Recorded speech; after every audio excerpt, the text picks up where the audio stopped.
Karl stared at the small platform and tried to determine what might be just the right thing to combine to make a new skill.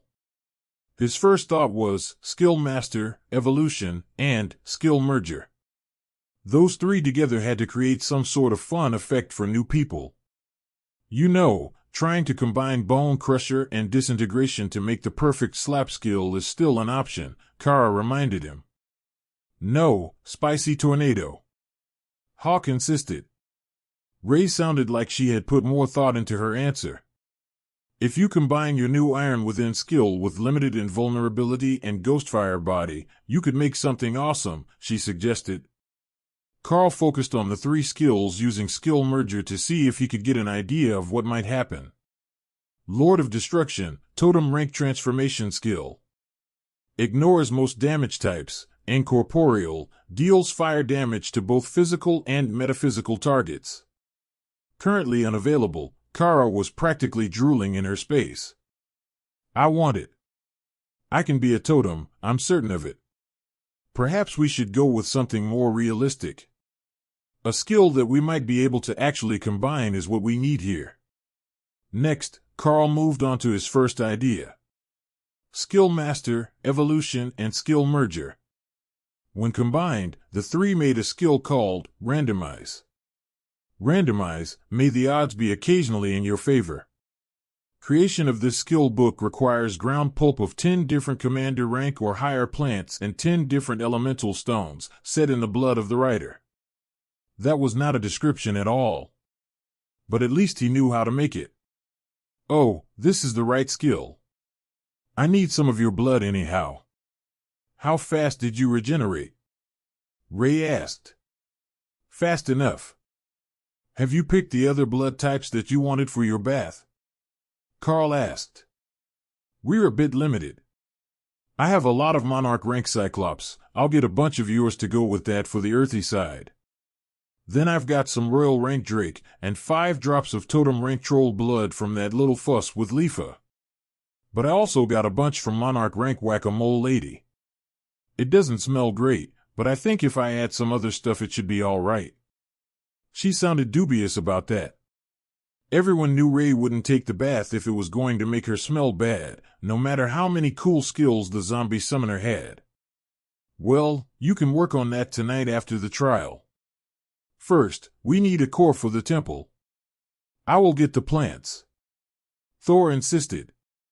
I have lots of stones from the trial. I will pick 10 that we have a lot of, Remy added. Let me stab you, Ray insisted. You can't leave the space in the trial. I will give you the blood. Karl deactivated Void Body and Limited Invulnerability so that he would actually bleed, but left Trollish Regeneration active so that he could continually funnel blood to Ray. With the Haint Claw on his left hand and a bowl set under his right hand, Karl was ready to start. With the claw, he punctured the large vein in his wrist and let it bleed down the claw into the bowl, where Ray claimed it for the pool in her space. The Haint Claw seemed happy with the arrangement, as did Ray, who had already portioned some off for Remy to make the ink mixture for the skill book. The problem was that Karl didn't bleed quickly, even with a major artery punctured, and the blood was thick and metallic. Don't worry, I don't need too much. It would make me smell like Void Badger. I have a plan for this time. It's all about the compound blend. Once I get the scent right, I'll know it. You see, Karl smells like Kara and metal. Cyclops' blood smells like fire and earth. Then I have this nice splash of troll to put in with a strong plant and healing energy refreshing scent. Trust the process. Karl let the process go on for another 5 minutes while Remy finished the ink for the book, and then Ray finally decided she had enough blood. All right, that should do. I will work on it after we finish here, so it doesn't get stale before my bath. Karl took out a clipboard and set it on a nearby stone, then settled in for a long writing session. The Randomize skill book was incredibly long and utter gibberish, unlike most of the books, where Karl had actually understood what he was doing as he wrote it. The hours seemed to flow from one into another, but the sun never moved from its spot high in the sky, no matter how long Karl wrote for. Finally, the book was finished. It bound itself into a golden tome covered in dragon scales, with a spine that looked like the clay tile roof of the oldest buildings. Currently, flat slate tiles were in fashion, and the clay tiles were rarely used. Book of Randomize cannot be learned. Use now. Y/N no. You are going in the obelisk, Karl informed the system, just to be 100% clear that he didn't want to randomize himself. With that sorted, he placed the book in the hollow, and stepped back as a powerful barrier formed over the stone. Monarch Rank, epic grade core detected, the system informed him. The stones of the temple began to move, and Karl jumped down to a spot on the temple that was already completed. The top of the building was rearranging itself, creating a completed temple. The closer to complete that it became, the more powerful the magic surrounding it grew. Then it faded to a steady thrum, and between one breath and another, Karl found himself back outside, holding a small golden loop in the shape of a dragon. It's a crown. You got your own crown, that is awesome, Remy cheered. The Archbishop stared at the loop in Karl's hands, then at the trial building, which was giving off an incredibly powerful aura. Welcome back. I can see that you succeeded, though I do wonder what sort of trial did it give you, the aging cleric asked. It wanted me to make a core item for a new temple under construction. I take it that the time flow isn't the same on the outside. Because I was there for at least a half a day, and you're still standing here, Karl replied. Yes. You have been gone about 5 seconds, and you are the first one back, the Archbishop replied vaguely, more concerned with the trial building. Then something seemed to sink into his mind. Did you say that it asked you to make a new core item for a temple? What did you make it? Karl shrugged. A skill book called Randomize. It's a combination of my skill learning abilities and evolution. It can't be learned, only used. But the trial accepted it as the core of the temple, so it must have passed the power verification. The elderly representative from the Green Dragon smiled as he took a few steps Karl's way, using a walking stick to remain upright. I doubt it was about power. The trial knew what your rank was as soon as you entered. I believe that you passed the vibe check. The Red Dragon High Priest chuckled as his counterpart continued to the trial ground, while the Archbishop shook his head in dismay. You're not going to try that skill, are you? The Archbishop asked the Green Dragon Cleric. Of course I am. If I don't, then the first one to find out if the new monarch made a core for the trial will be a blue dragon, and they always get to do the fun stuff, the old man grumbled. They really didn't ever change, Karl decided. They were both giving him concerned looks, but neither of the priests was trying to stop him from going in to verify if Karl's trial really had made a new core for the temple. It certainly felt like it. Nacht walked over in human form and nodded politely at the others as they watched the old man totter his way to the temple. Where's he going? The ancient dragon asked. I may have created a new core for the temple during my trial, and he wants to go try it, Karl informed him with a wink. The dragon sighed. And what might that core be? Please say you didn't put a weapon at the core of a trial temple. A skill book for the skill Randomize. Is that skill usable by clerics? The dragon replied. Karl shrugged. I don't see why not. It's just a combination of skill master and evolution, which are both training and advancement type skills. It's not a skill that anyone can learn, but it's a book that everyone should be able to use. At least everyone with an affinity for the system. Lord Nacht chuckled, and a cold aura of death magic surrounded him. I will pray to my goddess to send him back alive. That is the best we can hope for. Karl put his hands over his heart and faked his best wounded expression. You make it sound like I did something sinister. I assure you, that skill is not intended to cause damage to anyone, it's just for helping system users advance, he pleaded. The Black Dragon and the 2 remaining clerics all gave Karl identical knowing smiles. That assumes you didn't let a nature cleric use them. There is nothing that they can't use improperly, and if that thing gives him the chance to evolve into a butterfly, I can't guarantee that he won't take it, even if it's got a 1-week lifespan, the Archbishop replied. He made a most excellent point. But more concerning, Karl's nature priestess was still in there. Who knew what Lotus would do if the trial updated and let her pick random options? Perhaps this was not as well thought through as Karl had believed. When it was a theoretical solution for a problem in a trial, there was no reason to think about real-world consequences. He hadn't expected his trial to have any effect on reality, and there was a chance that it still wouldn't. But the faint trial energy was significantly stronger now than it had been when he entered. Not long after the high priest vanished into the trial, the first person exited the doors. That was when Karl knew that he was in trouble. For the person who came back out was a small gnomish girl in a pretty green dress, and Karl didn't know which of the nature clerics it was likely to be. The little girl was royal rank, which narrowed it down to Lotus and the old man. But then the girl took out a walking stick and took a few steps before stopping and staring up at everyone. "I got short," she announced in a squeaky voice, then froze and cast a spell that created a mirror out of water. "What did you do to me?" the little girl shouted, running over to Karl and pounding on his legs before yelping in pain and holding her hand. "Sorry, I'm quite sturdy." "You should be careful of that until you grow up." "You didn't happen to say yes when it asked if you wanted to randomize, did you?" Karl asked. Lord Knack burst into silent laughter, doubled over and holding his sides in what was clearly magical silence. But the Red Dragon High Priest had a look on his face like a deer in the headlights. He was frozen, unable to believe what he was seeing. "What do you mean, did I randomize?" "Of course, I did. I wanted the random skill."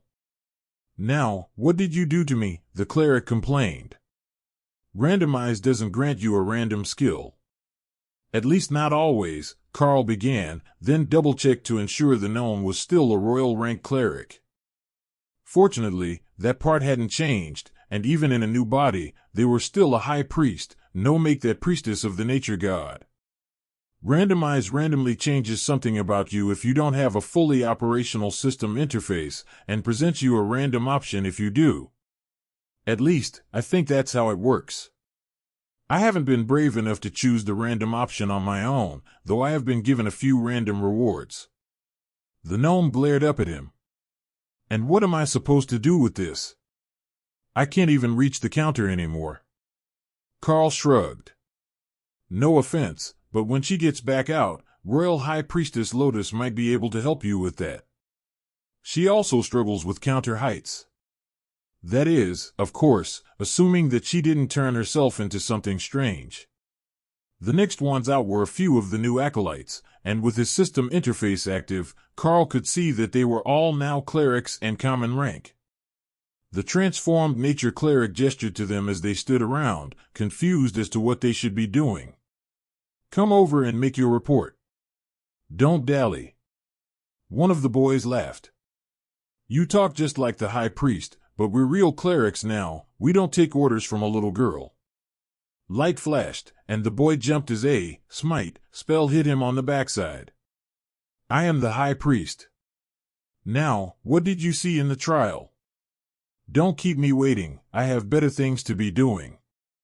The red-robed cleric made a get-on-with-it gesture, and the confused acolytes began describing various trials where they had to accomplish a task and then got a reward. They were all quite normal, as were the rewards, which sounded a lot like the default skill for the different aspect gods. Karl turned to Lord Knack. "At least it sounds like nothing strange happened with the kids." Knack winked at him. "It's supposed to be a standardized test of their healing ability to prove that they're up to entry standards. It was the same test for common grade acolytes for a century. Only the higher ranks, who have chosen a god to devote themselves to, got individual trials. I don't see it in their information, but I suspect that they have already been sorted by patron deity, and they just don't know it yet." The Archbishop rubbed his temples as he took in the news. Things were changing too fast lately, and it was giving him headaches. He was already well over 100 years old, and this was not in the plans for his retirement years. Why had the trial asked for a new core? Why now? Why a Monarch ranked elite who wasn't even a cleric? None of it made any sense at all, but the fact remained that the temple had been renewed, and the level of power that it possessed now made it a truly magnificent relic. What he hadn't realized yet, as he was a naturally awakened cleric of the world dragon, was that the system was now fully active within the temple, and that it was fully capable of handling system users up to Monarch rank. That lack of knowledge would be corrected much sooner than he would have preferred. There was another group of people coming, these ones in the white robes of visitors looking for an advancement test. They were led by a cleric in a doctor's coat, so they must have come from the hospital for the test before their discharge back to regular duties. One of the elites waved at Karl, then did a double take. Not only for the fact Karl radiated power, but that the Archbishop and someone terrifying were there as well, just casually chatting with him. Karl looked over and saw James, who had entered the academy at the same time Karl had, and who specialized in avoidance tanking with a two-handed blade. Or at least he had in the first year when Karl had seen him last. Now, he had a huge scar down his face that was freshly healed, and the soul aura around one of his arms was weak, so it was likely reattached or regrown in the last few months. The small group stopped and bowed politely with their hands over their chest, fingers spread in the sign of the dragon. The Archbishop smiled at the group. "Good morning, young friends. Are you here for a rank confirmation?" The doctor answered for them. "Yes, Your Eminence. These young faithful have reached the ascended rank, and they would like the confirmation before they return to battle. I'm sure you're aware of the change in policy. As new ascended, they would be reassigned to a commander-led group for their next mission, instead of serving in the lines with the other awakened." Karl chuckled, and everyone turned to look at him. "My apologies, I didn't mean to interrupt. But the ascended with a commander-led team also have the chance to be assigned to the Hill Giant front instead of serving along the Frost Giant front with the artillery. The weather is significantly better." The Archbishop smirked at Karl and chuckled, then nodded at the newcomers. "In that case, you have my best wishes for success, and a warmer deployment." The doctor led everyone into the trial as the first round began to return, along with Ophelia, the first of Karl's team other than Karl to return. Well, that was different. It didn't test me in any way that I could tell. I entered, Kara poked me with a stick and I chased her around for a couple of minutes, then I was back here. Lord Knack began to laugh. "Oh, it tested you all right. The Void Badger is out here, and has been out here. I think the trial tested your suitability to advancement as a berserker. She poked you with a stick, and you raged, then chased her around for messing with the trial, right?" The Black Dragon asked. Ophelia nodded, then turned to stare at the temple. "What an evil test. But it gave me a thing." She held up a small purple stone carved to look like a panda.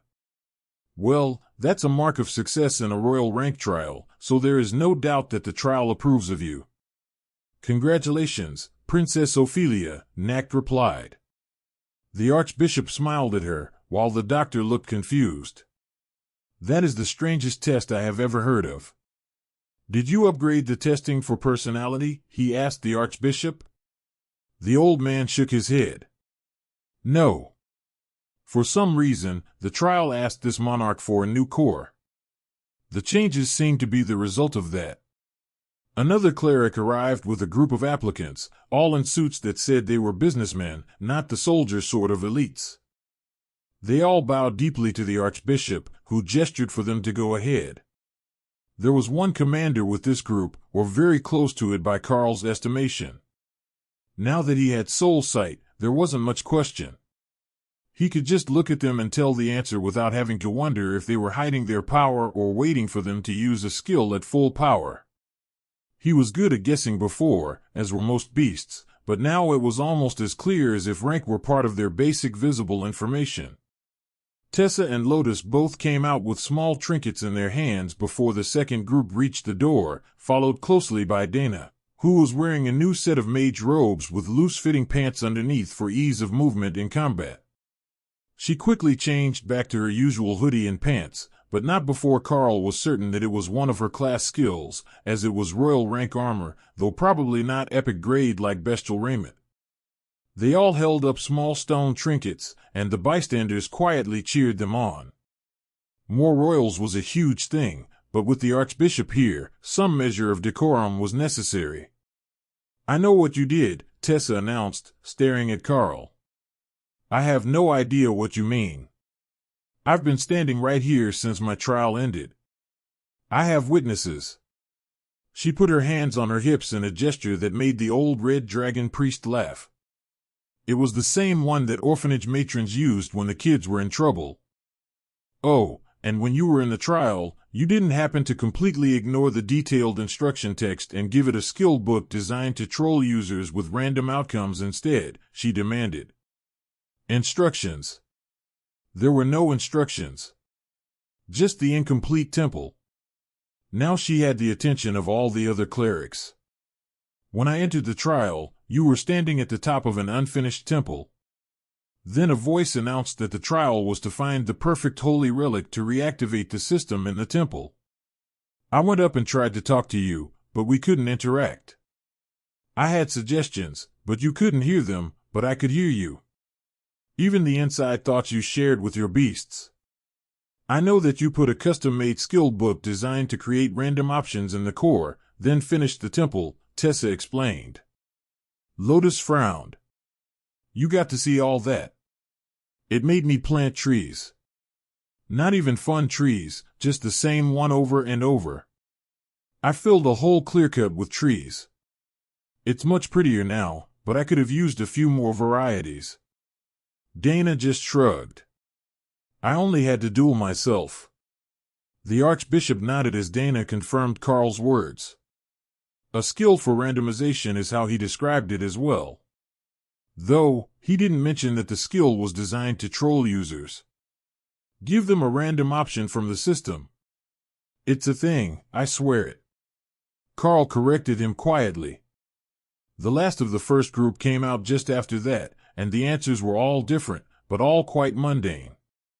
But now that they knew what was likely to happen, the clerics were much more interested in what the others would say. Oddly, the commander from the final group was the next out after the last of the first group, and he looked just as confused as everyone else. "What did you see, friend?" the Archbishop asked. "It gave me the option to advance my class. A random class upgrade, it called it. I am a paladin now, see." He held up his arm, showing off the mark of a glowing shield with a lightning bolt on it, the sign of a paladin. Nak rapidly shifted to dragon form and picked the man up, holding him in front of one massive golden eyeball for closer inspection. The first advancement trial. He really did change classes at commander rank. How fascinating. Then he dropped the paladin and began to wander away, pacing as he was lost in his thoughts. The baffled commander dusted himself as he got back to his feet, but nobody else was concerned about his state. The fact that the trial temple had advanced his class was much more important in the grand scheme of things than a bit of dirt on his backside, or a bruised ego. In fact, he was so overjoyed about the situation that he wasn't even mad about being accosted by the dragon. He had advanced from being a basic warrior to a paladin, and he had a whole selection of new skills to choose from, on top of what he already knew. That was the greatest thing that he could have possibly hoped for, and he got it just from showing up here to have his rank verified. I think that I missed something. Can someone explain what is going on and why I have such a great opportunity? The commander asked once it was clear that nobody intended to explain. Karl gestured toward the temple. It asked me for a strange thing when I was in there earlier, and because the system is so much more active for me than for others, it began to activate the old system functions within the temple. One of the functions that these temples used to have was to allow those who had reached sufficient level to choose an advanced class, as they would have worked their way through all the skills that their starting class had. So, you are a commander, and you should have learned all the skills of a warrior, which means that now you are ready to be a paladin. If you check your system interface, you should have at least a few skill points available that you can use to choose paladin skills. It's an instant learning function, and you will become quite the formidable combatant once you have chosen some of the new options. The commander's eyes went blank as he searched through his interface, and a smile slowly grew as he discovered all that he could potentially learn now that he had advanced. All right. I have a number of new defensive abilities, plus Holy Light, an area damage and protection type combination skill. Man, it's good to be a paladin. I even got Lay on Hands, healing as a class skill. It's not one of the remarkable heals of the white clerics, but it's much better than nothing. The commander cheered as he finished using up his points. Excellent. Now, when the others come out, we will be able to check if they also can now access their skill tree. We know that you can, as it upgraded your class. But for those who were partially awakened by the serum, we don't have enough data yet. Nacht explained, as he transformed back to human after his walk around the area. The Archbishop nodded happily. Yes. This is a wonderful day, and I am greatly looking forward to seeing what else the elites will manage with a bit of assistance. At first, the randomness appeared to be a drawback, but perhaps it's not. If it's just the best way to give the users an option, then the church can count it as a boon. Karl shushed Tessa, who was about to remind the Archbishop that Karl actually had no idea what he was doing at the time, so he could hardly be given credit for a positive outcome. The old man was happy, and that was all that really mattered.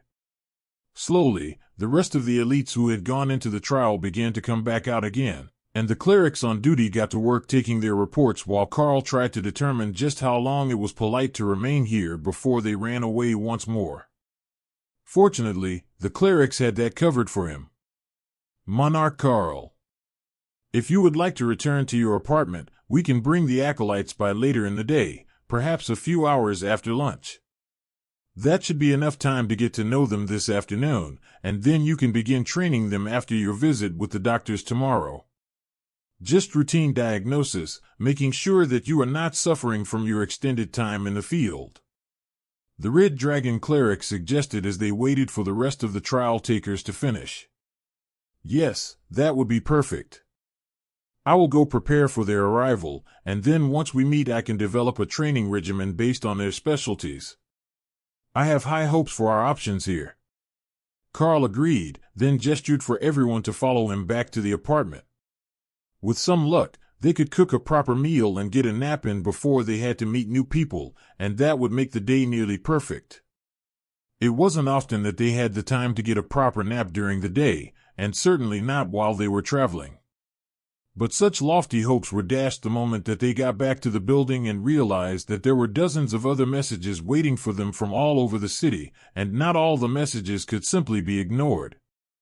The ones that were just looking for them to join some business venture could be put aside for now, as they had many more important things to do.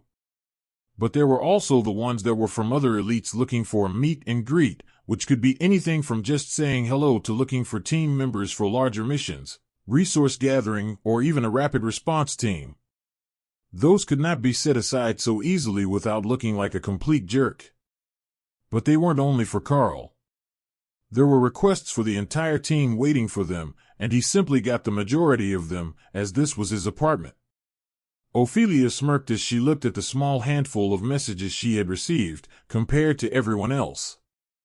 It's good to be the low-key one. I only get a few people messaging me, and none of them are super long portfolio binders. She joked. Then she opened the first message that had been left, written on red paper and sealed in an envelope, showing that it was hand-delivered and not relayed to the concierge. She read a few lines, skimmed through the rest with a disgusted look, and then handed the letter back to the receptionist. Kindly burn that. The words alone should be enough to have it declared a biohazard. Once they were back in the apartment, Lotus made a grabby hands gesture towards Karl. Turn over the good meat. There are plenty of cooking implements in this apartment, and I want to make us something. I will put a proper stew on for dinner as well, as we're not going to be going anywhere, so it will have time to simmer. Don't go saying anything that will raise flags. We want to actually get through a meal without major interruptions here." Dana laughed. Lotus stuck out her tongue at the mage and took out a slow cooker, then frowned and looked around the kitchen again. "All of this is for bachelors or newlyweds. None of the pots and utensils are large enough for our whole group." She realized. If the travel utensils aren't suitable for use on the stove, you can send the ingredients down to the main kitchen and tell them what you want. That should work well enough. They might not be nature clerics, but they are professional chefs. I'm sure that they have most of the spices that you want them to use." Karl suggested. "Oh, that's a great idea. There's a directory on the phone here. Dial 0 for the concierge and..." "Hello, can I get a kitchen worker up to Monarch Karl's unit? I would like to have dinner prepared with some of the Royal Rank ingredients that we brought back, but the kitchen isn't stocked for as large of a group as we are expecting." "Yes. That would be wonderful, thank you." Then she turned to give everyone a thumbs up. "Done and done. They will be here in 10 minutes to collect the special ingredients, and they will have the meal ready for whatever time we pick. I also got them to bring up a cart full of snacks for while we wait," she explained. Who knew that Lotus was secretly organized? Tessa joked. "When it's about food, I am excellent at organization. There is nothing more natural than not wanting to miss a meal." As promised, the snacks soon arrived, and Karl loaded a large roast on the cart for the kitchen, and then a second one in case someone else had a special event. Even in a building like this, high-ranking beast meat was not easy to get, so if they could incorporate a little of the boar meat into their menu meals for the next few days, it would buy Karl a lot of goodwill with the other residents. He had a sneaking suspicion that he was going to need that soon once the beasts started to settle in. With their skills, it would be nearly impossible to keep them out of an apartment if they wanted to enter, and restraint was not a word commonly found in their vocabulary. "Do you have a large amount of that meat available? We might be interested in making regular purchases. Assuming you can maintain it at this level of freshness, that is," the chef suggested. "Food doesn't go bad in system storage, so it will remain that fresh indefinitely. I have a limited amount of the Royal Rank, but I can spare at least a ton of Commander Rank boar meat." Karl agreed. Lotus giggled, while Dana silently mouthed the words "hawk, you glutton" towards Karl, knowing that the bird could see her. Each of the boars weighed more than that, even deboned and prepared for cooking. But the bones were valuable as well. Not just as a resource, but to render down to make soup stock. There was one in the roast today, and Hawk would not mourn the loss of the bones. They were too crunchy and tasteless. That gave Karl plenty of time to finish the messages before their lunch was ready, so he could send the responses with the delivery worker and relax for a while before the kids arrived. However, the time that they got to themselves before the kids arrived turned out to be even less than Karl had expected. They had only just finished eating lunch when the phone rang to inform them that their new trainees were on the way up with an old friend. That sounded promising, and Karl wondered who they had sent. He was hoping for one of the Mackenzie brothers, or perhaps one of his teachers from the academy. However, the long beard and deeply stoned eyes that smiled back at Karl from the other side of the door were none of those people.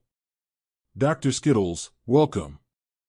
I don't know how you got assigned to escort the trainees here, but it's good to see you again." Karl greeted the nature priest from the Wounded Veterans Hospital. "I had hoped that name wouldn't stick. But I was the one in charge of ensuring the selected trainees were mentally suited to the task at hand. I know that your team isn't for the faint of heart, and if you release an aura of killing intent, it might break the will of many of the youngsters. We wouldn't want that, and I suspect that you wouldn't appreciate having someone pee on your floor in terror." The old doctor joked. There were 5 children behind him, though Karl felt a bit odd thinking that. They were only really 3 years younger than he was, a year from undergoing the awakening injection themselves. They did look determined, so at least someone had warned them about what was coming. But more than that, they looked awestruck. The building was extremely luxurious, and the room was filled with people more powerful than anyone they were likely to have met so far in their lives. I should inform you that this experiment will be treated as an actual scientific experiment, and not just a game. There will be someone monitoring your progress while you are in the capital, and the participants have been selected to have no connection to any of you. Dr. Skittles added. Well, that's not out of the realm of expectations. I thought that we would have to make daily reports, but if they're going to have someone watching us train, then we can skip that step. Will you be the one today? Karl replied. Indeed. There shouldn't be too much to report today, it's just a meet and greet. He shrugged. Karl took out a handful of jewelry and smiled at him. Oh, I wouldn't count on that. It's a shame that I couldn't learn Randomize to cast on them, but I think that there is a chance one or two of them might be able to awaken their class by equipping a system-imbued item. Karl motioned for the acolytes to come forward with his empty hand, and then offered each of them one of the many giant strength rings that he had acquired. Do I want to know where you got so many of those? Dr. Xander, better known as Skittles, asked. Probably not. But if you're doing the psych evaluations tomorrow, it might come up anyhow. Oh boy, do we have fun stories for you? The doctor sighed, and the kids took the rings from Karl, holding them curiously, as they had no idea what such a crude metal band was supposed to be for. 4 of them were nearly identical, to the point Karl thought that they might be siblings with the same straight black hair, but there was one blonde girl in the group, and she was clearly the feral child of the group. The first thing that she did when she got the giant ring was to bite it and then slide it over her hand like a bracelet. She gave her arm a happy shake, then her eyes went wide as the ring equipped, and it moved to her left ring finger. She made an inarticulate squeaky happy noise, and Skittles turned around to see what was going on. Sybil, where did you come from, and where is John? He demanded, while also signing along with his words. Is Sybil deaf? Karl asked. Yes, and she definitely isn't supposed to be here. She's 2 years younger than the others, and she's supposed to be on security restrictions after stabbing another child at the orphanage. Skittles explained. Ray stepped out of her space and stared at the small blonde child. I want this one. She's got potential. The spider announced. You're just saying that because her first instincts are to bite and stab. Karl retorted.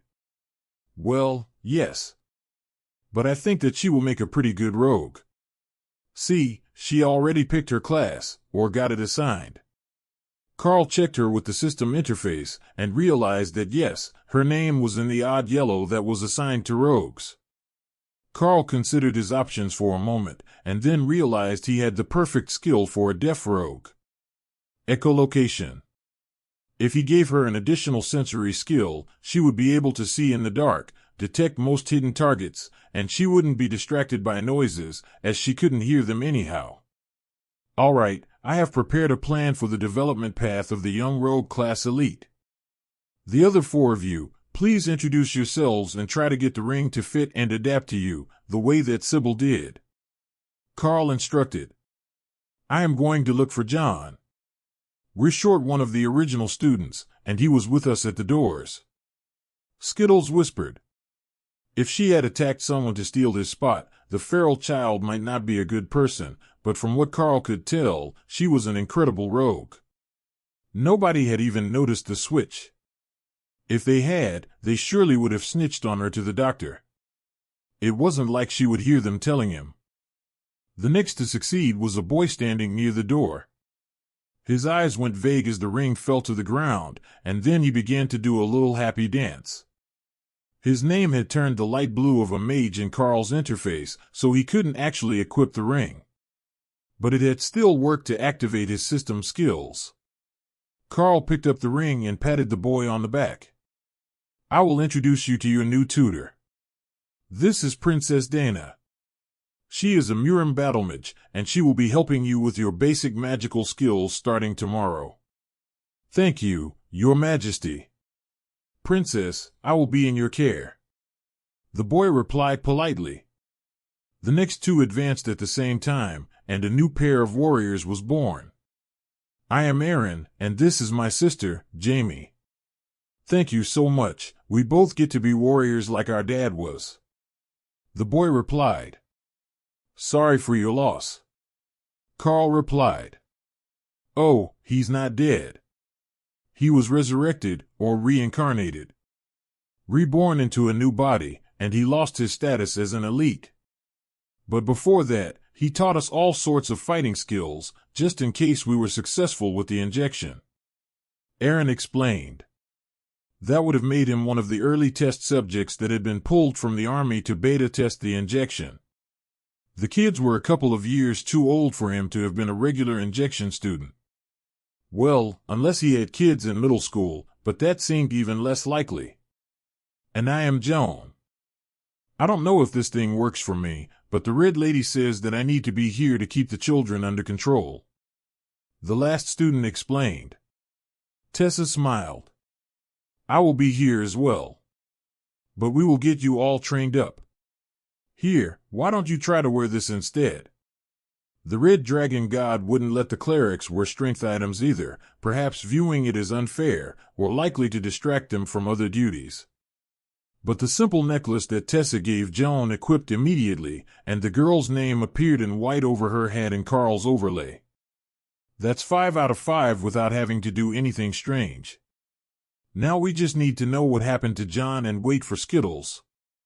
Karl announced, then pocketed the 2 rings that couldn't be used. Sybil was watching him carefully, and made a series of hand gestures to answer, but Karl didn't speak sign language.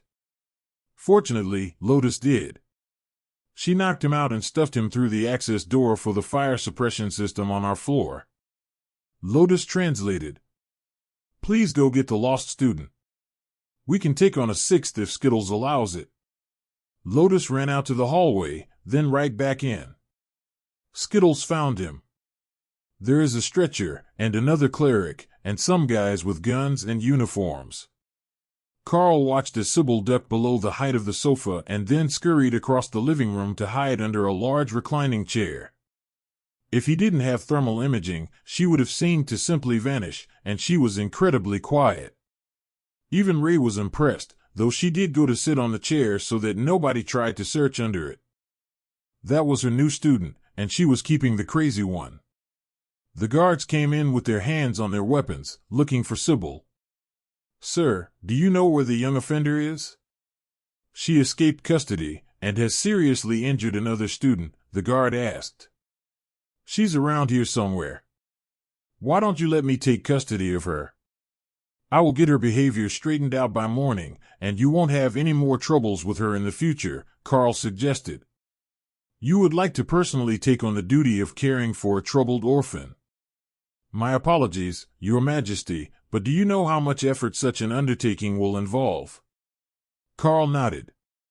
I understand. I will explain the situation to the doctor. Besides, she has awakened as a young elite now, so it is only right that we take charge of her punishment. The guard saluted. Dr. Xander will return soon. He is seeing to the treatment of the wounded child. He sustained a major head injury from a dislodged fire extinguisher. Skittles came in, and the guards left, which confused the doctor. I told them that I would take care of our feral rogue. Technically, I'm going to let Ray train her, but if a bloodbath Spider Queen can't keep her out of trouble, I doubt anyone can, Karl explained. She fractured the boy's skull with that fire extinguisher strike. Now, I'm impressed that she could even lift it at her age, but she is dangerous. The other 4 nodded in agreement. Karl shrugged. We are elites. We're meant to be dangerous. Besides, all of you are elites now as well. We can start everyone else's training tomorrow, but I will keep Sybil here for the night so we can calm her down and explain how things are going to work. The warrior laughed quietly at the thought of their troublesome peer finally meeting serious discipline, while Owen the mage was more concerned with the way that Dana was floating half a meter off the ground, showing off her skills. Only Joan, the one that Tessa suspected was awakening as a red dragon cleric, was looking around to try to find the lost rogue.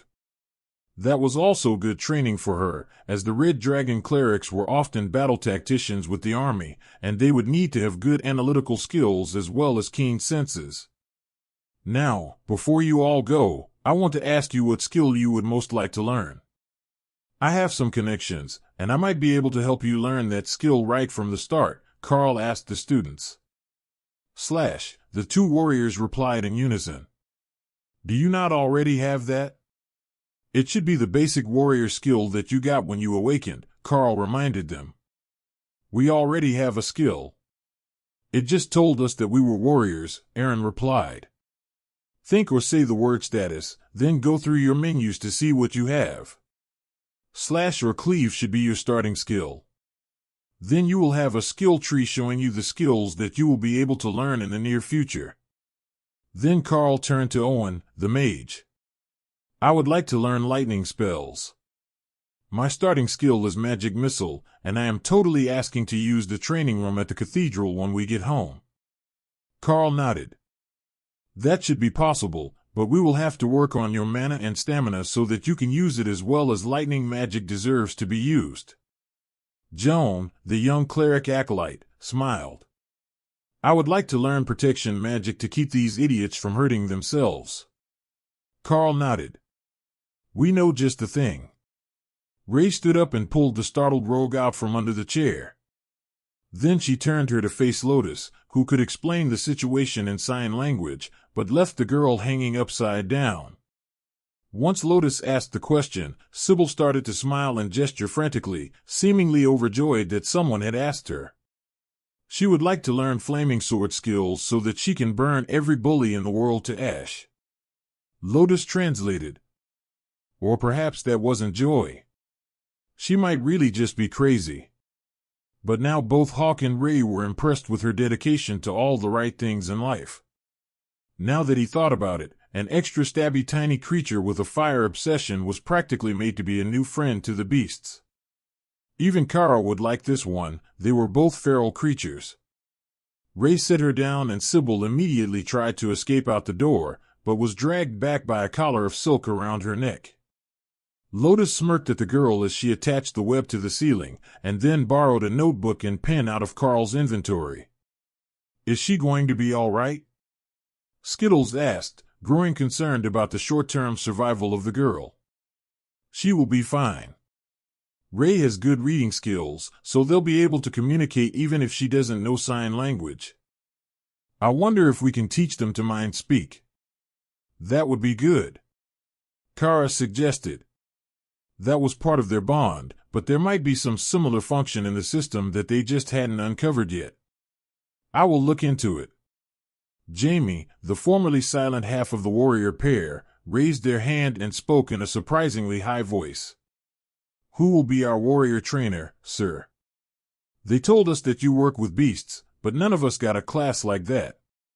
Karl had originally thought that they were twin brothers, but apparently Jamie was just tomboyish with the same haircut Aaron had.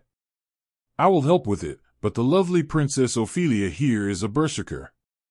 If anyone knows about melee combat, it is her. Ophelia smiled and waved, while the warriors nodded happily. Then Karl continued. I also have Thor, who is actually a Monarch Rank Divine Thunder Sero, but with a bit of effort, he can transform into a humanoid form to help you learn defensive tactics, while Ophelia teaches you offensive skills. Between them, you will become the sort of well-rounded warriors that your father would be proud to know.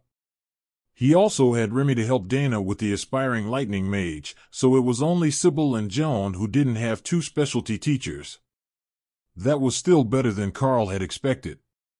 You never knew what you would get from a system-assigned class, but Karl was slowly discovering that there was a course set that appeared more often than others. Dr. Skittles smiled at Karl and gestured to the 4 children who weren't in hiding. Should we head out for the evening? I will see you all tomorrow morning along with some of the other doctors, and the students can return at any time you are free, he suggested. That works for us. I assure you that Miss Sybil will be alive and better behaved by morning. Karl agreed. The doctor nodded, then gestured for the kids to follow him out. They all waved happily, knowing that they would not only be back, but that they had the greatest ever story to brag about with their friends tonight. In fact, they intended to practice their new skills until lights out, or until the clerics forced them to go to bed, whichever came second. Once the door was closed, Tessa turned to Ray. Why don't I try talking to her about what was going through her head that made her think it was all right to attack another student? Sybil glared at her and began gesturing frantically in Lotus' direction. I can read sign language as well, Tessa replied, gesturing along with her words. Maybe it was an oversight in Karl's education that he didn't. Or it might just be a cleric thing. While Tessa and the young rogue had a silent conversation, Lotus came over to translate for everyone else.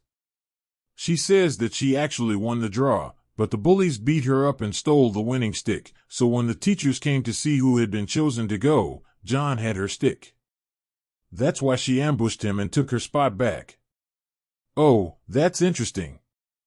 According to Skittles, she was previously in protective custody because she killed her foster brother, Lotus quietly narrated.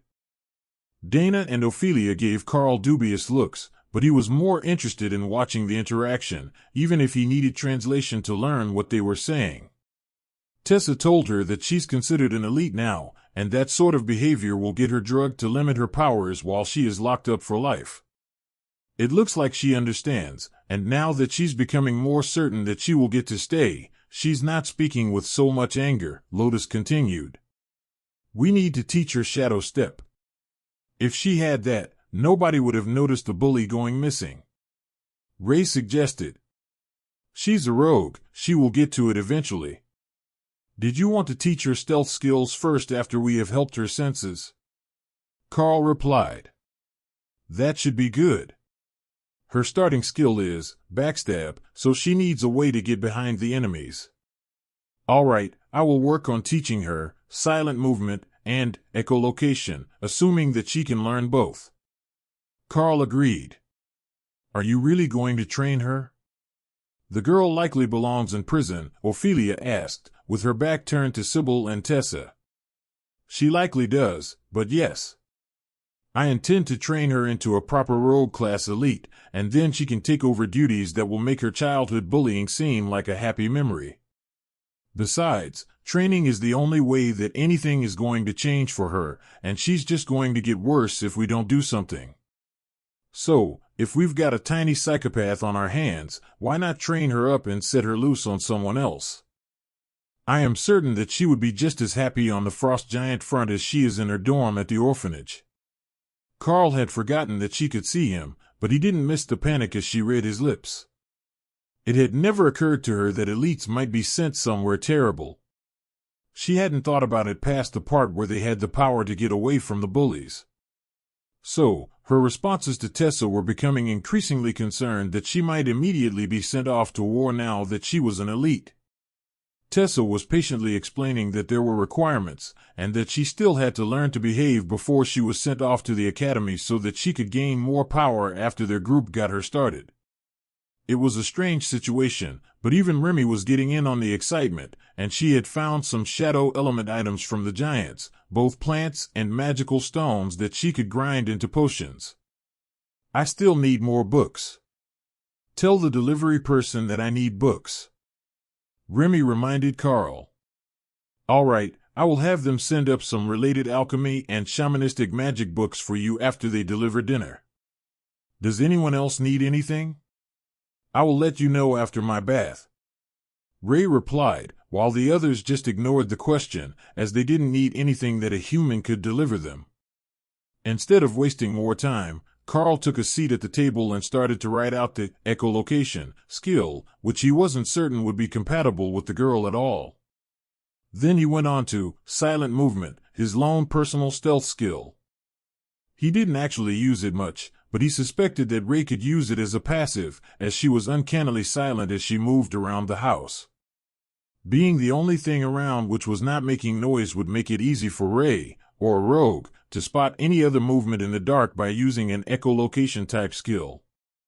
Tessa looked up from their conversation.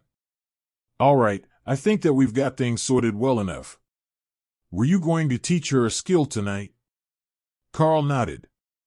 At least one. Likely two. Then Ray has training planned for her tonight. Our new friend might be up past her bedtime, but we won't start the training until after dinner. What would happen if a common rank elite ate a whole bowl of stew made from royal rank ingredients was a mystery. Higher rank ingredients were great for growth, but the Academy simply didn't have anything with that big of a power gap available. Karl hoped that having a constantly open commander rank dungeon might help with that, though. Elites could repeat it, though not immediately. So, they could farm resources, which should include at least some edible ingredients and potions from the rewards. Growth potions, the sort that enhanced an ability or physical status, were normally only beneficial once, so after the dungeon repeating group members had used them, they would become a tradable resource for others. All right, Sybil, come over here and try to read these books.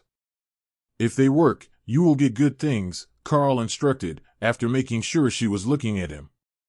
Sybil came over to inspect the books that Karl had set on the table in front of him, not quite understanding why they were important. She had gotten so used to nobody caring what she was up to that she had long since stopped paying attention to gossip, so she only picked up what was in her textbooks, and the details of how elites advanced were not part of the core coursework. The methods were common knowledge, but she had missed out on a lot of that, and until today, hadn't cared. But she liked to study, so she flipped the silent movement book open without hesitation, then looked around in confusion as it vanished, wondering if some trick was being played on her. It's a skill that lets you move without making a sound. I know you can't tell the difference, but it's an essential skill for a rogue, and it goes well with the other skill that we have prepared for you, Karl explained. She quickly grabbed the second book and flipped it open, then stared around the room as it took effect. Then, she snapped her fingers, and watched the world change as the readings from echolocation came in from all directions, and not just forward. It appeared in front of her eyes, like a second layer of vision, and it didn't seem to matter to the skill that her ears didn't work. She made a series of hand gestures, and the clerics began to laugh. Karl waited for someone to explain, and Sybil took out a small notepad and pen. This is absolute bullshit. Now I can see sound, and I'm still deaf. Karl did his best not to laugh at her suffering. Well, I don't know a spell that will allow you to hear again, but this is magic. I guess you don't need to hear to be able to use it. When the lights go out, now you're not deaf and blind, you can function in perfect darkness, or even blindfolded. For a rogue, an elite who is likely to take on infiltration and stealth roles in the future, this is one of the most important passive abilities that you can have, Karl explained. Sybil reluctantly nodded, then began to write again. What else were you going to teach me? This was really fast. Karl gestured to Ray, who had an evil grin on her face. You already know the skill, backstab, so I am going to teach you how to shadow step. With that skill, you can move through darkness to appear in any other shadowed place that is large enough. My Karl will use his skills to help you learn, and I will start with exposure therapy to help your body understand. Karl focused on the pair with Skill Master to help them learn faster, and then smiled as Ray turned out the living room lights and began to move rapidly back and forth between the living room and spare room until Sybil pleaded for mercy as the dizziness overwhelmed her. The spider turned her tiny charge to face her and patted Sybil on the head. Now, you just need to focus on the feeling of moving through the shadows. When you understand it, you will be able to escape, and my training will be complete. She started bouncing back and forth again after gagging the rogue with a strip of silk cloth, and Ophelia turned to Karl in concern. How long are we going to let the spider torture a middle schooler? She asked. Technically, I think she's in her last year of primary school. Skittles said she was younger than the others by a couple of years. But I have Skill Master at rank 4 now, and there are few skills that Ray is better at than Shadow Step. She loves that skill. I give it 2 hours at the most, and the newest elite will manage to escape. An hour in, everyone was researching their training methods for the next day, and the doorbell rang, with room service delivering the stew that Lotus had requested for dinner. Ironically, that was the trigger for the great escape. Sybil vanished from Ray's arms and appeared under the food cart, then made a run for safety down the hall, only for Ray to grab her a half-second later and drag her back inside. Not bad. Only 1 hour and you're getting the hang of the skill. Now, sit down and eat. You're going to need the energy for training tomorrow, Karl instructed as Sybil realized she couldn't shadow step away when she was being held by the ankle. I have a potion for her. Put it in a cup, I want to see what it does. Remy informed Karl as Ray set the rogue down at the table. Wait for tomorrow. I want to know everything that she's capable of before we start feeding her new supplements. Tonight, we will focus on skills. You can make potions for all the acolytes if you would like, and then we can test them all at once. Karl suggested. Oh, that's a good idea. Everyone at the same time will be much better entertainment, and then if strange things happen, the others won't be able to refuse. I knew you were the Karl for a reason. Remy agreed. What exactly she thought the job of a Karl was remained a mystery, but he felt like it had become a middle management job, and less of an elite powerhouse position. But if nothing else, Remy would have potions for all 5 of their acolytes the next day during training, and once she found time for a new beauty routine, Ray should advance, and possibly pick up new skills that she could leverage to take back her top spot. Having Ray at the Monarch rank would motivate Remy and Kara to advance as well, even if the power of the separate spaces advancing wasn't enough to immediately force them to break through. In short, tomorrow was going to be a very busy day for Karl and the team. But before that, he should likely rescue the young rogue from whatever had happened to her now. She was turning red in the face and squeaking, but she appeared to be breathing well enough, so she hadn't choked on her soup. I think it's an energy overload. We're all used to the condensed power of the boar meat, but she's never had anything like it before. Maybe take her to the training grounds in the basement to burn some of the excess off before something bad happens. Thor offered. Right, good call. You have to be careful with giving humans good things. Ray grabbed her trainee, along with their soup, and vanished. Karl could feel them directly beneath him, so she must have gone to the training areas, but why she had decided to bring the food was a cause for concern. It was too much energy for a common rank elite to handle, so if she was intending for Sybil to eat more of it, she would have to intensely train her skills. It was still early in the evening, but she wouldn't be able to burn off that much energy quickly with the amount of energy that she could currently handle. However, Karl did have Skill Master active on them, so if Ray was going to combat train her, maybe Sybil could learn some new skills that she could overload with energy. You know, there's a good chance that Ray will kill her accidentally. Lotus quietly reminded them.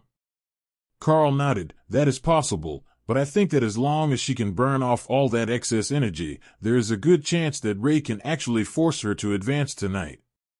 Ray has an advancement bath coming, so she will want to get as much training as possible done before she goes to bed for the evening. I wouldn't be surprised if we find a robe dangling from the ceiling in the morning, though. Ray likes it when her prey stays where she puts it. The ladies chuckled at that, but Karl was right. Ray would definitely cocoon a flight risk so that Sybil remained where she was put until morning.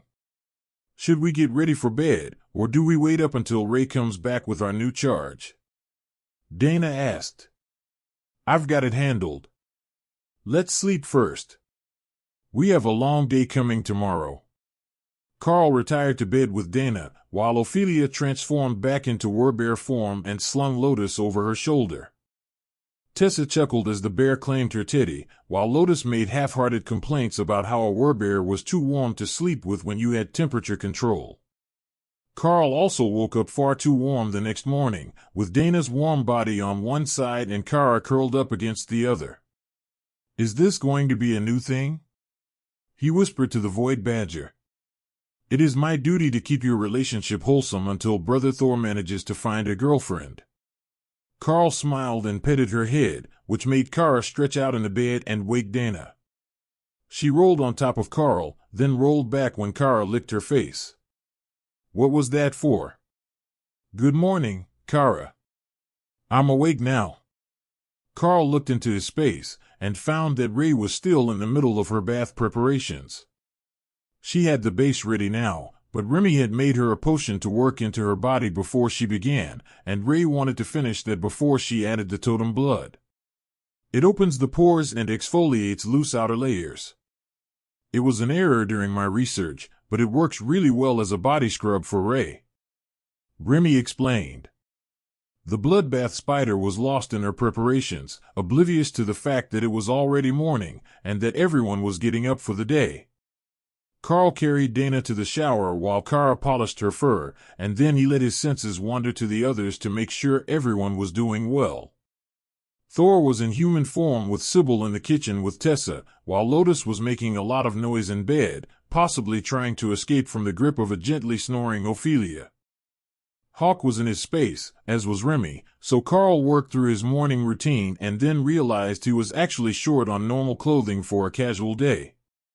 He decided to go for the uniform suit without the coat or tie, and made a mental list of items to request from the delivery service. Mr. Karl, good morning. We're just about done making breakfast. Sybil greeted him in sign language as he reached the main room, with Dana and Kara behind him. You look like you slept well. Sybil gave him a rueful smile. Lady Ray tied me to a hammock, and I couldn't shadow step out of it, so I didn't really have a choice. I was stuck there until Mr. Thor came to rescue me this morning. Karl chuckled as Tessa translated.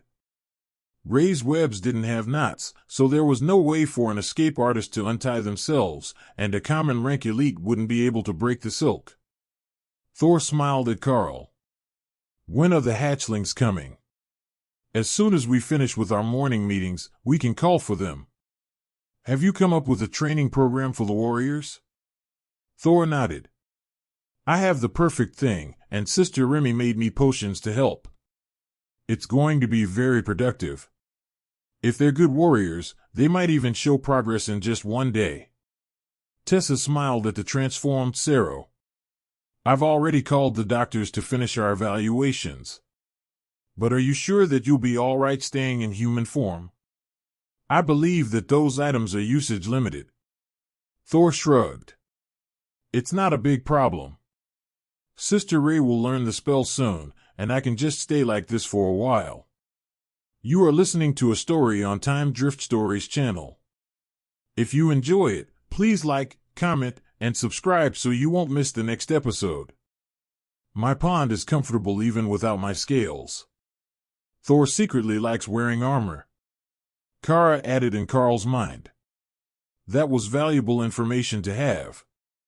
When he had time, Karl knew that he would have to study more so that he could keep useful spells like that one available for the team. Or one that would allow them to shrink. If they were able to reduce themselves to Kara-sized or smaller the way that Remy could, there would be little reason for any of them except Ray, who wanted to jump scare people, to transform. The trick was to convince Thor, who valued power and the ability to protect, that being small was a good thing. He had even made his human form the largest out of all of them. Plus, a sheepdog-sized Thor would be adorable. While Karl answered mundane questions about his mental state for the doctors, Ray was hard at work with her advancement. She had finished her exfoliation routine, and she had the perfect blend of blood in the bath for her upcoming advancement. She wasn't entirely certain what sort of skills it would give her when she did become a proper queen, but she had high hopes for this blend with the little bit of totem rank blood that she had managed to acquire. It was only a few drops, but it contained ridiculously potent healing abilities, and it was 2 full ranks over her. She settled into the pool and began the work of pulling all the energy out of the blood. The process was simple for a bloodbath spider, and instinctive. You just absorbed all the energy from the bath, and then you found out if your body adapted to it well enough to break through the bottleneck and if you learned any new skills. The Cyclops species might have an innate skill that she hadn't gotten to see during their battles, as they were almost all crazed by the spawn, but Karl's blood definitely had some special properties, as did the Emperor's blood. She could feel the energy from Karl and the newborn Emperor, mixed in with the Monarch Rank Cyclops blood, revitalizing her. while the blood from the two creatures that could regenerate also strengthened her resistances. The Emperor's blood worked on her elemental resistance, as trolls were immune to all but fire, where Karl had limited invulnerability as part of his core skill set, and the Iron Within skill that made his blood into living liquid metal and improved his already impressive invulnerability. It was the perfect time for her advancement, Ray decided. She had gotten to have fun for most of the night, then a good nap, and now she got to skip all the boring stuff before the trainees showed up. Ray briefly wondered how fast a baby rogue would improve its shadow step if a giant spider was actually trying to eat them. Just a little bite would do it, and then the clerics could heal her after, but it would add all the motivation in the world. Even if she did have to chase her down every day to continue the training. Her mind wandered to many similarly pleasant things as she bathed, and then Ray noticed that there was another source of energy that nobody had bothered to remind her of. That sword and the ghost tree stick both had lots of energy in them, but they were stored separately, and she couldn't reach them from the bath. It was unfortunate, but she would remember them for next time. More energy was always a good thing, and who knew how hard it was going to be to get a proper bath for her next few advancements. Today's bath was particularly refreshing, Ray realized. The energy just seemed to keep coming as Karl refreshed the energy in her space. And the combination of Karl's and Emperor Troll's blood regenerated the damage she was doing in the process of remaking her body as she filtered an entire bath's worth of blood. It was like having an energy drink that just didn't run empty. She carefully stirred her bath and rolled over to refresh the coating on her back, then floated with her legs up for a few minutes as she enjoyed the influx of energy.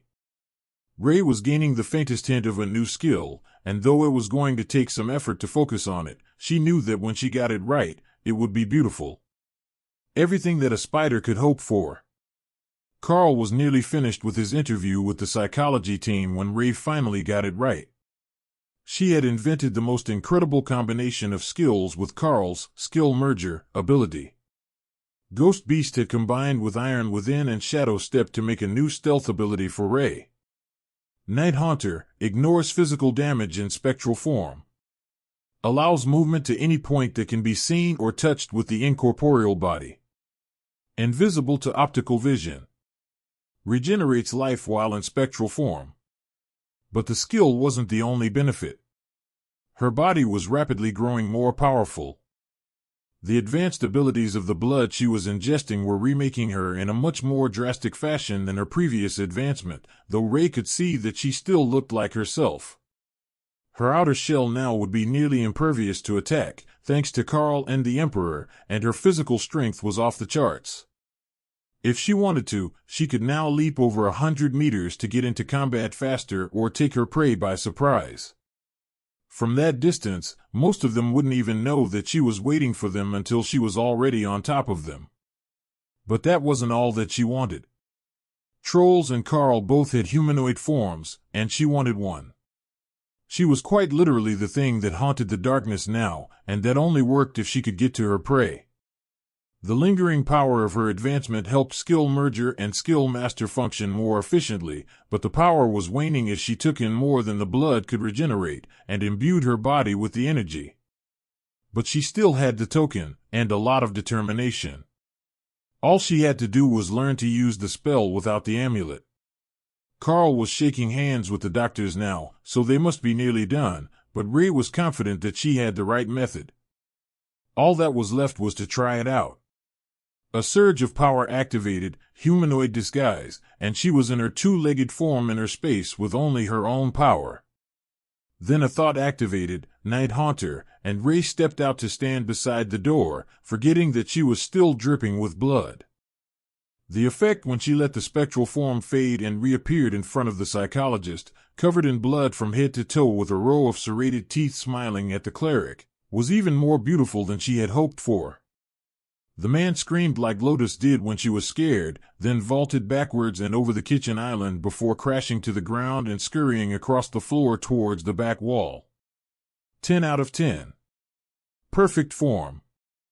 Kara congratulated her. A celebration is in order.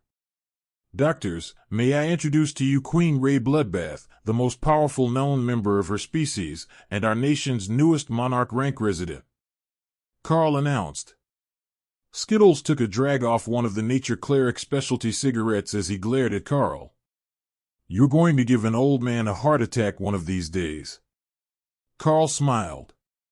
"Fortunately for us, not only do we have 2 clerics present, we also have one that can resurrect. It's fine if Ray sneaks up on people now and then." The terrified man on the floor scoffed. "In my professional opinion, bringing them back to life won't undo the mental trauma of being literally scared to death." Ray gave the man 2 thumbs up. "I will keep that in mind for next time. No scaring them all the way to death. Halfway is fun enough." The other 4 acolytes came in, then stopped when they saw that Ray was soaked in blood, which was rapidly being absorbed into her skin. "Did we come at a bad time?" The lady at the door said that the doctors were on their way down. Joan, the dark-haired red dragon cleric in the making, asked. "No, you have impeccable timing. They were just on their way out when Lady Ray decided to show off her advancement to Monarch Rank and startled them," Karl explained. Skittles was laughing so hard that he had tears in his eyes, but no noise was escaping from him, and his posture was both unnaturally straight and formal until he could get his amusement under control. "Congratulations, Queen Ray. I am certain that we will see each other again soon," the hippie doctor announced, doing his best to avoid giving the new arrivals a poor impression of his professionalism. The doctors left, and Karl's group split up to talk to their charges, while Karl sat down at the table with his writing implements. Most of them would need a skill book, and he hadn't even started on the ones he already knew he could make. Chain Lightning, for Owen the mage, wouldn't be too hard. It was usable by most types of elemental magic users. Not Dana, at least not anymore, but it should be good for Owen. Circle of Protection was more questionable. It was theoretically usable, but the description said, "suitably blessed clerics." What exactly that entailed was anyone's guess. Compared to that, the warriors would be easier. They had wanted Slash, which they should already have. But Karl had Rend and Shred, which were both better sword attacks. A couple of books of Shred didn't take him long while the others got acquainted with the students. Sybil already had a head start, and she had Ray guiding her, while Kara gave helpful hints from the pile of blankets she had amassed in her space. "Ladies and gentlemen, I have some books ready for you. For our warriors, I have copies of Shred to increase your damage output. For Owen, I have Chain Lightning. Then, for Miss Joan, I have a copy of Circle of Protection. I have a spare one as well, if Lotus or Tessa needs it." The 2 older clerics both shook their heads. "We can already use it, but it doesn't stack, so we just let Thor, as his is stronger." Karl nodded. That made sense. Karl could extend Eternal Lightning, or Refreshing Lightning, over the whole group, but he rarely did it, as Thor had it handled. "It seems that we're all relying on you," Karl informed the transformed Sero, who now had a shield hung from the back of his armor. That was odd. Karl didn't recall getting a shield as an item drop anywhere. Then he realized that Remy had a whole new stack of books and a fancy wooden shelf on the altar in her swamp. "Someone ordered delivery while I was asleep, didn't you?" "We put it on your account, no problem." Remy agreed easily. "It's a good thing we're not short on money." "Was there anything else that we needed?" Karl asked. "No, I think we got everything. I also gave them different ingredients to make snacks for the kids during training. The soup was a bit too strong for the rogue, but we have lower grade stuff left over in here," Remy informed him. At least the beasts were taking good care of the new trainees. Their initiative was admirable, and this was the most excited that Karl had seen the team get about something in quite a while. The acolytes had hesitated at the table, and hadn't opened the books yet. Everyone else was giving them expectant looks, even Sybil, who was still periodically trying to test Ray's grip on her to see if she could escape. Little did she know there was a single strand of royal rank silk attaching them, so the young rogue wouldn't be able to go far without learning to pull Ray along with her. Owen, the mage, was the first to try, and the chain lightning book vanished in his hands as his eyes went wide in shock. Ray clapped happily. All right, lightning mage obtained. Who is next? Joan, the cleric trainee, came forward and took her book. Opening it made her glow with bright golden light. Then her entire body glowed red and blood began to drip from the corners of her eyes, while eternal lightning healed her. The girl was lost in a vision of something, staring off into nothingness, so Karl didn't try to interrupt her experience. Whatever the red dragon wanted her to see was probably an important part of becoming recognized as a cleric of the god of war. The two warriors looked concerned for their friend, but they did step up and collect their books.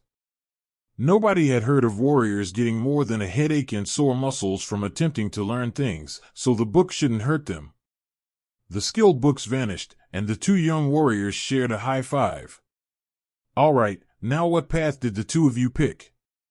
I believe the system should have given you options for your first few skills. Karl asked the warriors before Ophelia and Thor could steal them away. Aaron smiled. I picked the defensive route, while Jamie picked offense. Then we can teach each other the opposite fighting style. Karl nodded. They won't be able to pick the skills from the tree, but there is a chance that they can still learn some of the skills through hard work, and knowing how to fight both offensively and defensively will make you more versatile. Many times in the future, you may need to serve as attackers while your group has a golem distract the target. Oh, that is an idea. I should see if I can teach the mage how to summon golems. It's a core skill that the Academy wants all mages to know if they can learn it. Some are compatible with the skill book, though. The problem was that Ray's golem spell wasn't a standard variation, and Karl couldn't summon them himself. Dana shrugged. I will contact the supply warehouse and let them know about the situation. If Owen can't use it, then that's that. But I have high hopes for him. He started with the same basic skill that I did, back when I was a common rank freshman. All right, while Dana calls to order a skill book, we can all get ready to go to the basement training area if it's available. If not, we will train in the Cathedral's guard training practice ground, Karl decided. But they don't have a system, they're just warriors, Owen noted. All the more reason to practice with them. They are simple warriors, regular humans relying on the favor of the gods to survive, not special skills or magic. You might be fledgling elites now, but rest assured, anyone on those training grounds is likely to be able to humble you in a matter of seconds. Sybil didn't look impressed. She had all these new skills that Lady Ray had taught her. How could she not be better than some church soldier? The skill book delivery was shockingly fast, and the hotel staffer who came up with the book on a silver tray appeared nearly as eager to see what was going on as the kids. Dana smiled at the delivery man. Thank you for the prompt service. Young Owen here is going to try to learn to summon a golem. Owen, you know the routine. Just focus on the golem you would like to summon as you cast the spell for the first time, then every time after it will be the same. But not until we get outside. My golems are well over 2 meters tall, and we wouldn't want to damage the floor in here if you get a lava or stone golem. The kids all rushed for the door, ready to try out their new skills, but Tessa hadn't forgotten Karl's suggestion, and when they left the elevator, she led them out the front door and towards the church soldiers' training area. This is the perfect spot to train. The soldiers use holy magic on their weapons, so the training ground is more than capable of dealing with some common rank attacks, she explained. The acolytes didn't quite understand why she thought so highly of it until they got to the large sandy area that was used for training, and saw that the Red Dragon clerics also worked on their combat magic here, to keep teams buffed and protected as they sparred with each other. Wow, what spell are they using? Aaron asked as he saw the elite guard sparring. Spell. That's non-magical training with wooden blades. The ones over there are using defensive and blade enhancement magic, Tessa explained. But they're so fast. The young warrior complained, trying to explain the impossibility of the soldiers being normal humans, though there were no elites in those units. Resources from the church help enhance their physical abilities. When you grow up and train, you will be much stronger and faster than that. Which is why we will ask them to help train you, right after we find out what Owen's golems look like. That got the attention of the soldiers, who were on a break. Oh, do we have a few special cases who were awakened off schedule? Let's get a good look at these new elites before they're lording it over us. No offense, sir, and priestess. Karl laughed and waved off his concern. We've got an interesting group of acolytes today. The Archbishop has asked that we try to train them up as a team, to see if working together helps them grow faster. A holy assignment. Wow, you must have done something right. Karl shook his head. The opposite, I think. We get to train a group of the next generation as an experiment to see if it keeps us all out of trouble for at least a week. Many of the elites assigned to the academy for short durations were the same way, making up for causing someone trouble by taking on a job that would rehabilitate their image. Dana talked Owen through the process one more time, then the new mage focused and began to cast the golem spell. The surface was smooth and pale like a child's doll or a store mannequin, and didn't appear to be gaining any features as it grew to human-sized. Not as large as Thor, but a hair taller than Karl. But as it finished, Karl noticed that it was not as solid as it looked. The surface was flexing and shifting slightly as it formed. Dana stepped forward and inspected it. Not bad. Clay golems aren't the most powerful, but they are highly durable, as they can absorb most blunt attacks with minimal damage. Now, part of the challenge as you grow will be keeping the golem properly equipped. It can attack with its bare hands, but it's better if you give your golem a weapon. Owen nodded. Do you give yours a sword or a club? Dana shook her head. I have an advanced version of the Armored Constructs skill. My golems appear with armor and weapons, so I don't need to provide them. But that skill will take you a while to learn, if you ever do. So, for now, you need to work on how to coordinate your golem with your magic, and later with your team. The goal is to have your golem block for you so that you can continue to cast without being hit. Do any of you fine gentlemen have a moment to assist us? King Thor will happily put a defensive barrier on you so that you're not injured during the test. All you need to do is get past the golem and hug the mage to win.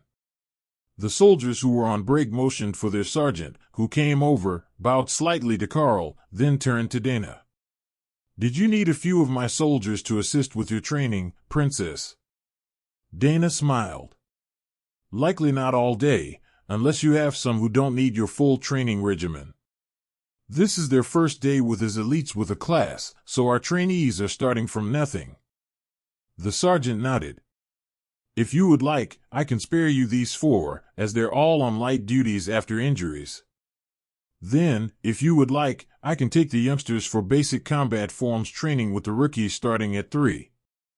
They're also only a few weeks into their training, and mostly only a few years older. Oh, that should be good for the warriors and the rogue. I'm not sure about our fledgling cleric, but I will be working on mana volume and control with Owen all day, Dana agreed. The sergeant made a get-on-with-it gesture to his injured men, then returned to the crowd. I will go first. How far off should I start? One of the men asked. 20 meters is far enough. By the time that a mage needs to go into defensive mode, the enemy is at least that close. That was actually a lot more warning than a mage got in most battles, but for the first day of training, it would give Owen more time to work with his golem. The better that he understood defensive tactics, the better the golem would understand them. So, as he had no other combat training, this was the best they could do. Ray smiled at Sybil. I like this game. We will have a soldier try to keep you from reaching me as well. It's nice and sunny out, so do your best. The spider's mirth was not lost on the young rogue. She couldn't shadow step on an open field in the middle of the afternoon, and she wasn't Ray, who could create a stone to appear under when she wanted to move. Thor motioned to the warriors. "We will train here. I have a defensive barrier up on everyone, including our volunteers, so don't worry about getting hit. I will start with Aaron, while Ophelia starts with Jamie, and then we will switch once you have a good grasp on how to use, guard, and shred." The young warriors weren't certain that would be any time soon, but Karl knew that there were skill books for the skills if they needed them, and the instructors in question shouldn't have any problem teaching the skills. Thor would be faking guard with his eternal lightning, and Ophelia would be imitating shred by using rake, but the visual effect would be close enough that with some instruction, they should learn some version of the skill without using a point. Karl took a seat off to the side of the training grounds, along with a few of the elder clerics, who were supervising the training and not actively involved in the process. An old woman on Karl's left gestured towards where the warriors were training. "It looks like you got a batch of naturals. They already understand about basic sword stances and blade techniques." Karl nodded. They were raised by a soldier, a fallen elite. The other ones might need a bit more work, but the warriors should have the basics down. As they talked, Owen was spun in a circle by the soldiers again, as they had gotten past his golem and dodged his magic missile. Dana was giving him hints, but he had zero combat sense. So, she changed the routine. Instead of having the golem defend, it was on the attack, with the soldier defending her. Now, the young mage could see what it took to keep an enemy away from the mage for as long as possible. Further down the sandy field, Sybil was also having issues. Despite her diminutive size, she was completely stonewalled by the warrior on defense, and couldn't even make a step of progress towards Ray. All she had to do was get close enough to touch Ray, who was standing still, and she would win the round, but it just wasn't happening. A messenger came over with a note for Karl, in the apartment building's stationery envelopes.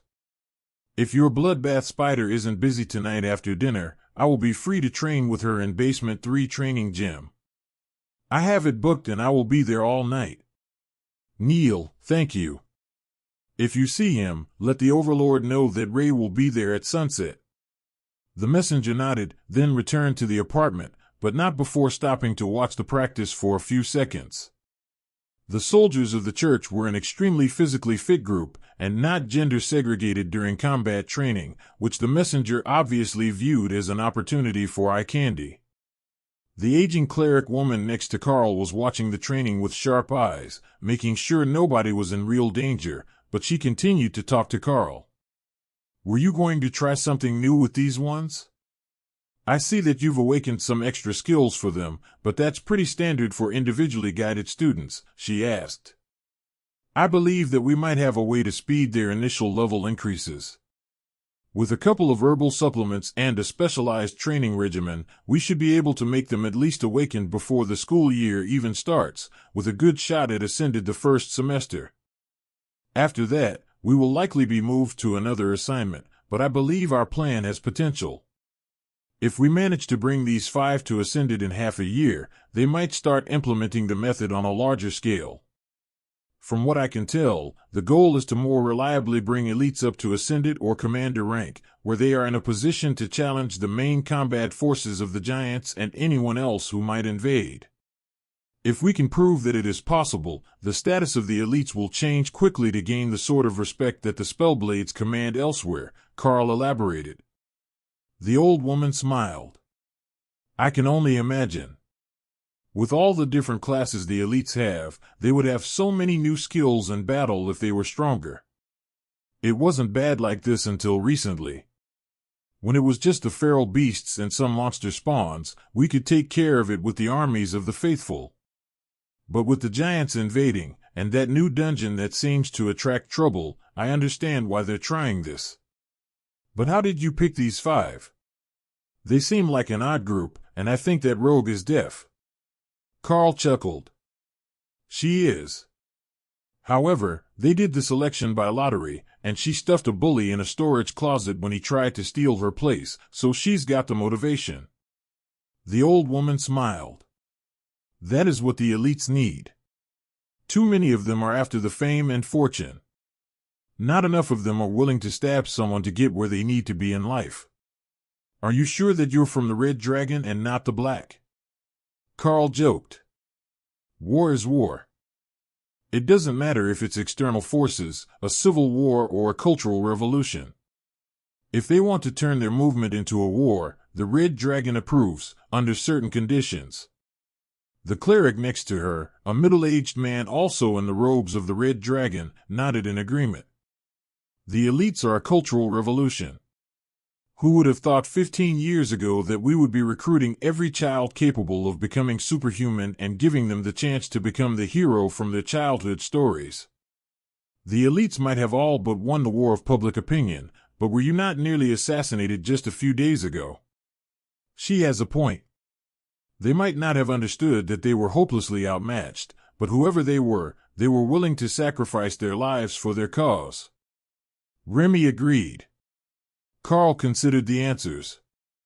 You know, I never thought about it that way. I thought about how the extra combat power of the elites made things safer when monsters appeared near my hometown, and how they put on shows on the TV in the cafe. But I suppose that it makes sense that there would be pushback, even if it didn't primarily come from GDN residents. The cleric nodded. Nothing in life is ever as simple as it seems, and the war dragon sees every conflict, then judges its worthiness. The old woman smiled. Even between the Spellblade clans, the Red Dragon recognizes states of war. Small and petty wars, where they are both subordinates to someone else, but determined enough to have earned the Red Dragon's recognition. There was a time that she even recognized a workers' uprising and attempt to unionize. Karl chuckled at that. It had been the miners who had risen up against their employers, and they had fought against the mine bosses for over a decade, shutting down nearly all resource production. They had eventually lost, and the leaders of the Unionists were executed, but it was a legend of heroes to the miners of Karl's generation. Is that why you watch the soldiers training? Because they're the ones who are most likely to please your God in the future. Karl asked. Oh, perceptive. That is part of the reason. We find it relaxing to be here. But we are actually working. We are the supervisors for the clerics on duty, and in charge of preventing serious incidents. When you give swords to 1,000 people who may or may not like each other, things can happen. Friendly fire is not friendly. Thor chuckled. The younger cleric laughed out loud, making Karl think that he had heard Thor's mental voice, but the cleric was watching where Thor had changed training techniques and was having Aaron charge at a training post with his shield up. What on earth is your warrior teaching him? He asked. Shield bash. Thor is a firm believer in the usefulness of smashing posts as a training tool. Just watch, the young warrior will learn to adapt his guard ability soon, and use it as an offensive slam attack with his shield. It was only natural, after all. Karl was putting a lot of energy into Rank 4 Skill Master to help everyone teach and learn skills. With a little luck, his beasts might even pick up a new combat technique from watching all the training. I think I have just the right thing for the baby elites to try. Nutrition is important, and Ray's new pet grew really well last night, though she couldn't properly digest the soup. I know that they have lunch coming soon, but I have made a mild berry juice to go with it. Remy informed Karl while the warriors were taking a break. Is it good for recovery? You could give it to the warriors now. Karl suggested. The others would be going for a break soon as well. They were getting frustrated with their inability to win against the veteran soldiers, even though they were elites. It was a humbling first day for them, a chance to realize that being a common rank elite didn't make them better fighters than regular veteran soldiers, so it should build their motivation to grow their powers. It should be good for energy, so I guess it could be used to recover between training rounds. Remy agreed. And what is it made from? I've got these berries I collected when we were back in time, and the tea made from the moss, and this minty leaf from Thor's space for flavor. It's not strong, ascended Rank. So I think that they'll be able to digest it. The moss was a potent resource, and according to Karl's identification skill, the minty leaf was good for growing mana density. The berries didn't have a specific use listed, so he assumed that they were some sort of ascended rank food. Make one more. I want to taste test it before you pass it out. I know that your taste buds aren't the same as humans.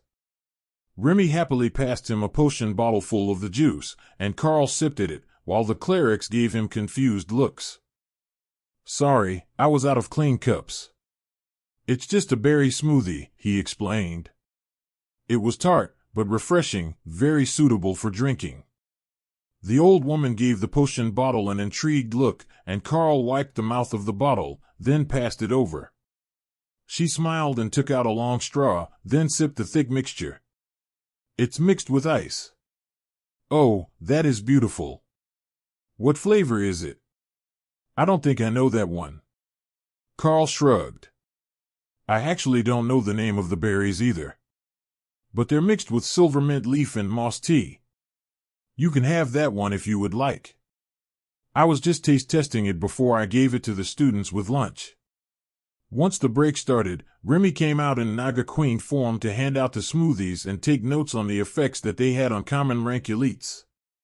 The fact that they were being used as experimental test subjects for a new blend of energy smoothie was lost on the students, but after feeling the surge of energy from the juice, the old war cleric knew very well that this was not just a simple snack. The lunch delivery from the apartment arrived at the same time, and by the time that they had finished eating, the students were practically vibrating with energy, but more importantly, their bodies were quickly refining the existing energy to push them up through the common rank. That is fascinating. Do you think that it's a sympathetic reaction between the food and the drinks? They don't appear to be taking damage from the situation, and the quality of the energy in their body is increasing. I think it's the moss tea and silver mint combination. The two are usually used together at lower quality for cleanses, but it appears that they are completely cleansing the nascent energy from the... Oh, there they go. As I said, full cleanse. Lotus began to laugh as the 5 trainees began running for the training area restrooms. The effect of the juice was cleansing all impurities from their bodies. Absolutely all of them. I will add that to my notes. May have side effects. But we will see how they're doing when they get back. It might become a standard issue item for the academy if it works well. Remy declared, speaking serpent. That was a fair wait, nearly an hour, before anyone returned to the training ground. They all had suspicious looks that said they would not be willingly accepting random food products from Remy in the near future, but they were definitely more powerful. The old woman beside Karl nodded. If you're giving that recipe to the Bureau, tell them to issue it during the last day of the train rides. At least then they won't be losing a training day. Joan, the new priestess, gave the woman a pleading look. You still intend to give that evil juice to people? Did we not suffer enough? The old woman just smiled at her. 1 hour of suffering to move most of the way through common rank. If it wasn't for diminishing results, I would be tempted to ask them to issue it every morning for a week. Tessa patted her small charge on the shoulder. Now that you're back and fully energized, we can get back to training. Your mana levels have increased, so we can increase the frequency of your casting. The others realized they wouldn't be getting off easily either, and their respective trainers dragged them off to practice. They still had most of the afternoon left in their training schedule, and the warriors were swapping between offense and defense, while Owen was moving to mana training. Unfortunately for Sybil, Ray wasn't feeling merciful, and had decided that the problem with her attempts to bypass the soldiers was a lack of practical skills training. So she was learning blade skills with the soldiers, and then when the rookies arrived, she would be moving on to unarmed combat techniques. As a rogue, she needed to know as much about fighting as possible. Skills burn too much energy, and using them would alert elites and magic users to your presence. However, Karl suspected that the intense schedule wasn't as much about Sybil's lack of skills as Ray's frustration that she had to wait until dark to play with Overlord Neil. The end of the day couldn't come early enough for any of the trainees, or even Karl, who was getting that disquieting feeling that someone was talking about him. The feeling was validated soon after the trainees had started their afternoon training, when Karl saw visitors from the Inquisition and the government headed his way with determined looks on their faces. Once he was back at his apartment, they would be less likely to come bothering him, but out here in public, everyone could see that he was just overseeing the training of juniors. Monarch, if we could have a bit of your time. The president and the bishops have a few questions that they believe you can answer. If I say no, they're just going to show up at my house later, so we might as well do it now. Would the conference room over there work? I have a training skill active, and I would prefer not to get out of range of my students, Karl reluctantly agreed. Of course. The topics at hand are private, but not particularly sensitive. They headed for the nearby building, and Karl checked the skill master bonds. The ability wasn't feeling stretched at all, or limited without him watching. During the early days, when Skill Master was still at rank 1, he had to actually watch the process and focus. But now it appeared that simply activating it with deliberate intentions would help them learn the skills as well as they could. We will start with the least likely portion first. We have a group of Special Forces soldiers here, Special Forces cadets, who the President and his advisor generals believe would be a suitable test force to follow in your footsteps. They have been working with the more cats that the university is training, but have been unable to form the sort of bond that you have. The Inquisitor with his head shaved announced. None of them had given their names, and while Karl could look at their system status to find out, that always seemed to occur to him a few minutes too late. Besides, you could just call people by their title, and it would make them happy. Of course, Inquisitor. But that will most likely involve going to the university to get the beasts involved. A personal touch is the easiest way to change their minds, especially if they're already stronger than the trainees. After all, a bond like mine would kill them if they tried to bond with an ascended beast while still at common grade with no preparation. The bald Inquisitor nodded. They do have some training. Though they aren't elites, they were trained both physically and mentally as monks. It was done for unorthodox combat purposes, but I am told that your mental skills are similar, with a heavy requirement for mental fortitude. One of the men stepped out of the room and came back in with 10 young men and women about Karl's age. These are the cadets. Can you see any obvious flaws in our plan? The Inquisitor asked. Kara came out of her space to examine the group, not particularly impressed until she got to one who crouched down to pat her head like she was a dog and not an intelligent royal rank monster. This one definitely suits being bonded to a Thor. Karl nodded in understanding. All right, why don't we do the university portion first, and then we can finish the questions after. The cadets looked excited, and the one who had tried to pet Kara looked over to address Karl. Do you really think that we can bond the newborn more cats? He asked. I don't know yet. But I have a good feeling about it. The process might not have a 100% survival rate, but I think that most of you should get it after a few tries. The cadets paled, and the Inquisitor tried not to laugh. Whatever the Beastmaster had in mind was very different from their plans if he didn't expect everyone to survive. So, the procession back out of the room only a minute after they entered was a silent one, as was the shuttle ride to the university. Only when they reached the building marked Animal Husbandry and Genetic Research did anyone begin to speak. So, this is it. After an entire year of trying, we might finally succeed in bonding one of the young beasts. One of the cadets whispered. Karl turned to the Inquisitor. They're not going to try to bond a year-old Ascended or Commander rank juvenile more cat, are they? The bald man smiled. Fortunately, no. The mother cat that we have just had another litter that is ready to be weaned to solid food. They have been feeding the kittens for a few days now, and they're still awake in rank. Does it have to be more cats? They might actually do better with a weaker but fast-growing beast first. Karl asked. What did you have in mind? Well, you said special forces, so you want the beast as a combat companion. Something that can reach commander easily enough, instead of the more cats, who can be royals at their peak, would be easier to bond. It would also make it easier to get a unified force if the more cats reject them. We will keep it in mind. There is a small pack of lightning Serov here now, with many of them newly hatched. They were brought to study how you managed to evolve Thor, but they could also make good companions for an assault force. As they approached the door, a young woman with a leather glove over one arm came running frantically towards them. There is a devil snipe on the loose. Please wait here until I recover it, she pleaded.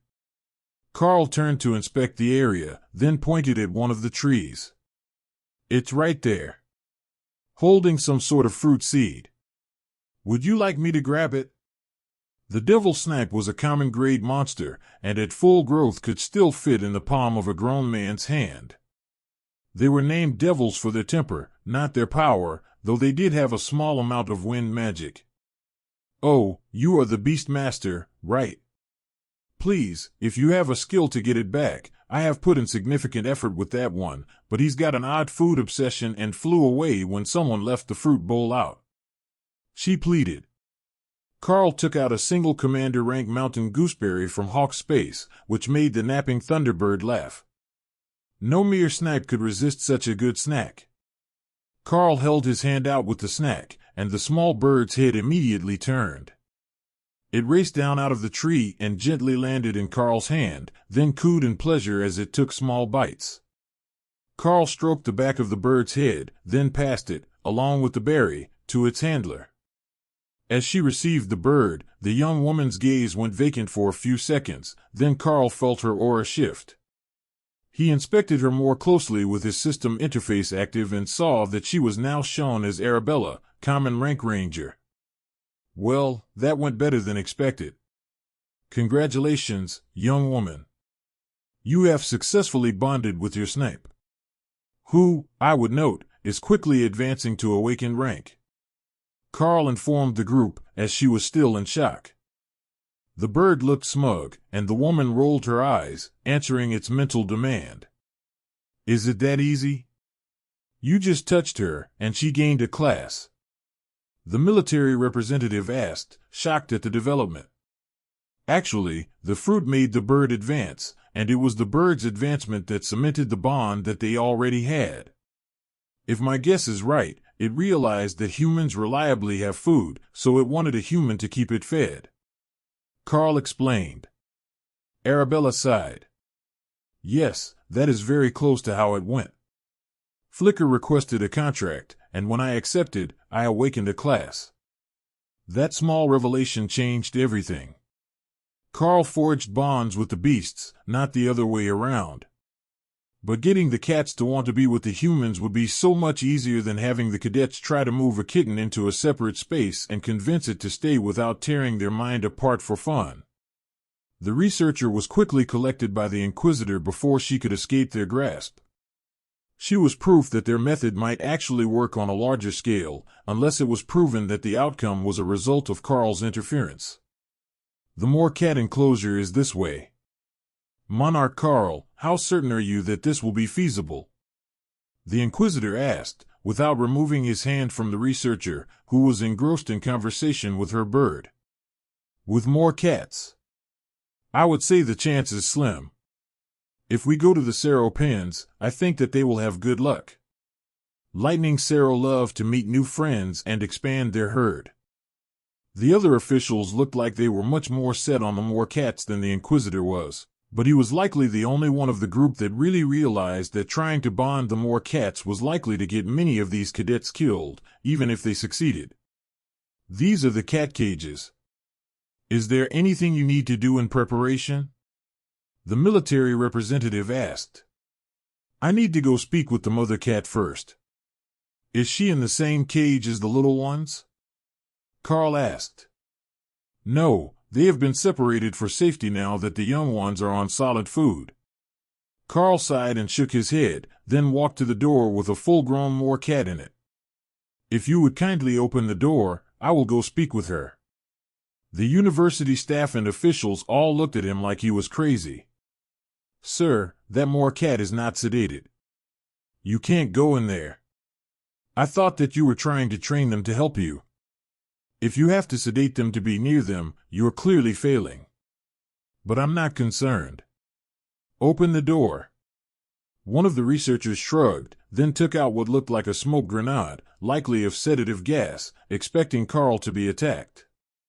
He stepped through, then closed the door behind him as the massive moor cat, taller on all 4 feet than Karl, was standing upright, stared at him. Good afternoon, my name is Karl. These gentlemen would like to form a life bond with your cubs. The young humans, that is. Is that permissible to you? He asked. The big cat growled and glared at him, but Karl continued anyhow. What about one of them? There is one of them brave enough to pet a full-grown winged void badger. Karl offered. The cat looked curious, but kept its hostile stance. The cubs will have to agree to the contract, of course. But I am going to offer each of the cubs the chance to pick a partner. He continued. One massive paw flashed out, and Karl raised a hand to stop it, letting the force slide him across the floor a little, but a simple swat wouldn't harm him. That got the moor cat's interest. Oh, I think that I get it. You don't have any respect for the weak humans, so you don't want them dragging down the futures of your cubs. Karl guessed. The cat rumbled in agreement, then snarled at the humans outside the cage. System quest activated. If they die, they die. Use the contract tokens to allow each recruit one attempt to bond with a magical beast and activate their system assignment. 10 tokens appeared in Karl's hand, and he smiled at the moor cat.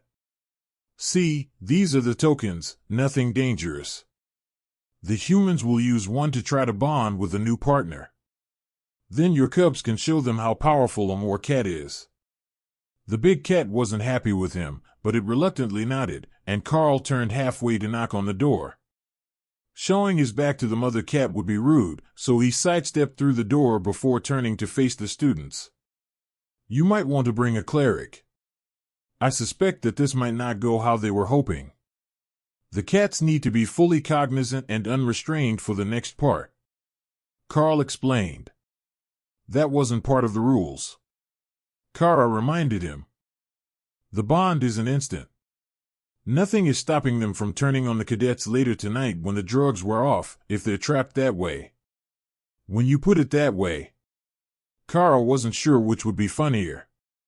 Watching the cats, which were nearly her size already, beat up cadets, or knowing that they would wake up from a drugged stupor later and tear apart the elite from the inside out. They went one cage over to where the kittens were receiving instructions from their mother, and the cadets approached the bars with determined looks. All right, we will do this one at a time. Who wants to go first? All you have to do is prove to your chosen partner that you are worthy. Karl asked. The guy who had tried to pet Kara raised his hand and stepped forward, as did one of the kittens, who had paused its grooming mid-blep and still had its tongue sticking out as it came to rub against the bars. The mother cat was visibly embarrassed at such behavior, but the two were clearly fond of each other. Karl grabbed the keycard from one of the researchers and stepped inside the cage. You, follow me. I will use this token, and you have one chance to make your choice believe that you are a suitable lifetime partner for them.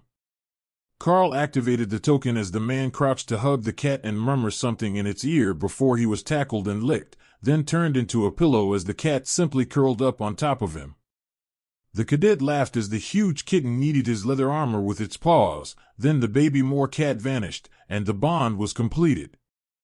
His class was Beast Ranger, which was somewhat close to what Karl had expected, and while it wasn't a Beast Master, he had a moor cat and a class, so it was certainly what anyone would call a resounding victory.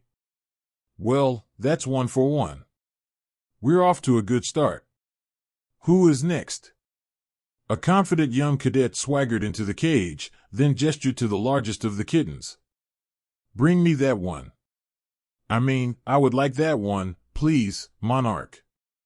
He corrected as he realized who he was making demands of. Karl caught the mother cat's smirk and ushered the successful candidate out of the room. Karl motioned for the Moor Cat Alpha Cub to come forward and activated the token. As soon as he did, the cat growled, and the token put up a shimmering black and green barrier over Karl, then a second one over the cage. Oh, it looks like this is a test of worthiness. Good luck, young cadet. What the hell? Are you not supposed to give me a Moor Cat? The cadet demanded as the cub began to stalk him. That's not how it works. You have to prove you're worthy as a partner. I have been informed that you've been trained as a Special Forces soldier. You've got this, it's just a kitten. The cadet drew a training sword and the kitten growled, as did the mother. Weapons were cheating in their minds. But that didn't matter for long. The cat pounced, and the cadet was too slow to respond. For black claws tore his face open, popping an eyeball, and then continued slashing down the front of his armor, while the other front paw tore apart his sleeve as he flailed helplessly at the kitten's back. The Inquisitor tried to cast something, as did the cleric outside, but Karl could see the spells hitting the barrier. Monarch, do something. The Inquisitor demanded. What exactly? Shatter a divine barrier to save a cadet from his hubris. I'm not certain I can manage that. The barrier should fade once the test is over. Karl replied calmly. He will be dead by then. The priest reminded him. That's very much a you problem, not a me problem. Or we can call High Priestess Lotus over, as she can resurrect the failed candidate if she gets here in time. The white-robed cleric sighed, then winced as the kitten tore the throat out of the cadet, then proudly strutted away as the barriers fell. See. All as the gods intended. Who wants to go next? Everyone just stared at Karl as he stood next to a growing puddle of blood as the cleric worked to heal the cadet in preparation for resurrection. Why didn't you tell us you were serious? One of the others demanded. Did everyone think that I was joking about you dying if the cat disagreed? I wasn't lying. I am also not joking about you only getting one chance. The token won't work for you again if you fail and live. But there are other beast species options here, if you want to try one of them. Karl reminded them. One young woman stepped forward as she wrapped her hands in some sort of cloth. I would also like to try for a Moor Cat kitten. The young lady with the white stripe on her neck. She insisted. The kitten turned to stare at the audacious upstart of a human kitten. It didn't particularly dislike this human, but to think that a human thought they could be partners in any meaningful way. Ridiculous. The cleric pulled the body out of the cage and began the hard part of his work while calling for reinforcements. Resurrection took a huge amount of energy, and for some reason, healing this victim was harder than usual. If he couldn't do the resurrection alone, he might need to cast the reincarnation ritual and have the cadet reborn in a new body. The tokens that Karl was using appeared to be some sort of divine blessing, and the gods themselves were interfering in the casting of his spells. That should have been expected, Karl thought. Both the nature god and the god of death approved of permanent death by stupidity as a punishment. They also both rewarded those who were brave enough to try anyhow. Assuming that they survived. The mottled black and gray kitten with the white stripe on its neck marched over to Karl, demanding he use his spell so she could find out if this fake monk was worthy. Do you think she's getting eaten? Kara asked. I think that she knows something about that cat in particular. If it was a lingering injury or deformity, she wouldn't have chosen that one as a life partner, so it's likely about personality. Karl suggested. When both appeared ready, Karl used a token on them, and the cat pounced, only to have the cadet punch her paw. In the next few seconds, dozens of strikes were parried, and the girl nimbly dodged strikes with the jaws, as well as a 4-footed pounce, intended to pin her to the ground. Interestingly, while the barrier was up around the cage, Karl was not blocked this time. He could move freely around the cage, but chose to sit along the wall between the mother cat and the action. The cadet was beginning to sweat heavily with exertion by the end of the second minute, but the kitten was losing focus. It had forgotten that it was supposed to be making the monk prove that she was a worthy partner, and had reverted to simply playing with the human like she did with her other siblings. 2 minutes after that, the cat vanished and the girl smiled. Name, Nikki. Class, Tiger Monk. Congratulations, you have succeeded, with only minimal injuries. Karl informed her. The girl was actually bleeding very heavily, and was likely to pass out from blood loss soon. It was only adrenaline and joy keeping her conscious right now. A newly arrived cleric cast a healing spell on the exhausted monk, while Karl warned away a few of the other cubs that thought it might be a good opportunity to eat a human while they were exhausted. After all, defenseless humans were basically just giant steaks, and they loved it when the white coats fed them steaks. Karl saw the longing looks as the kittens backed away, unwilling to start a fight with the powerful male. So he took a small sample of Commander Rank meat, the lowest grade that Hawk had in his repository, to cut and toss to the others. There, a little treat for everyone. Thank you for helping us so far. Karl whispered, like it was some secret he was feeding them. Then he tossed a larger steak through the bars to the mother cat, who rumbled in joy that Karl was kind enough to give her a decent portion for her body size. Too many of the workers tried to give her little bites that wouldn't even cover half her tongue. After a few seconds, the monk gave Karl a weak thumbs up, and the kitten appeared in front of her with a flash of green light, a phenomenon that didn't happen when Karl's beasts left their space. It marched over with all the imperious pride that a kitten could muster, then gave him a pleading look and whined for food.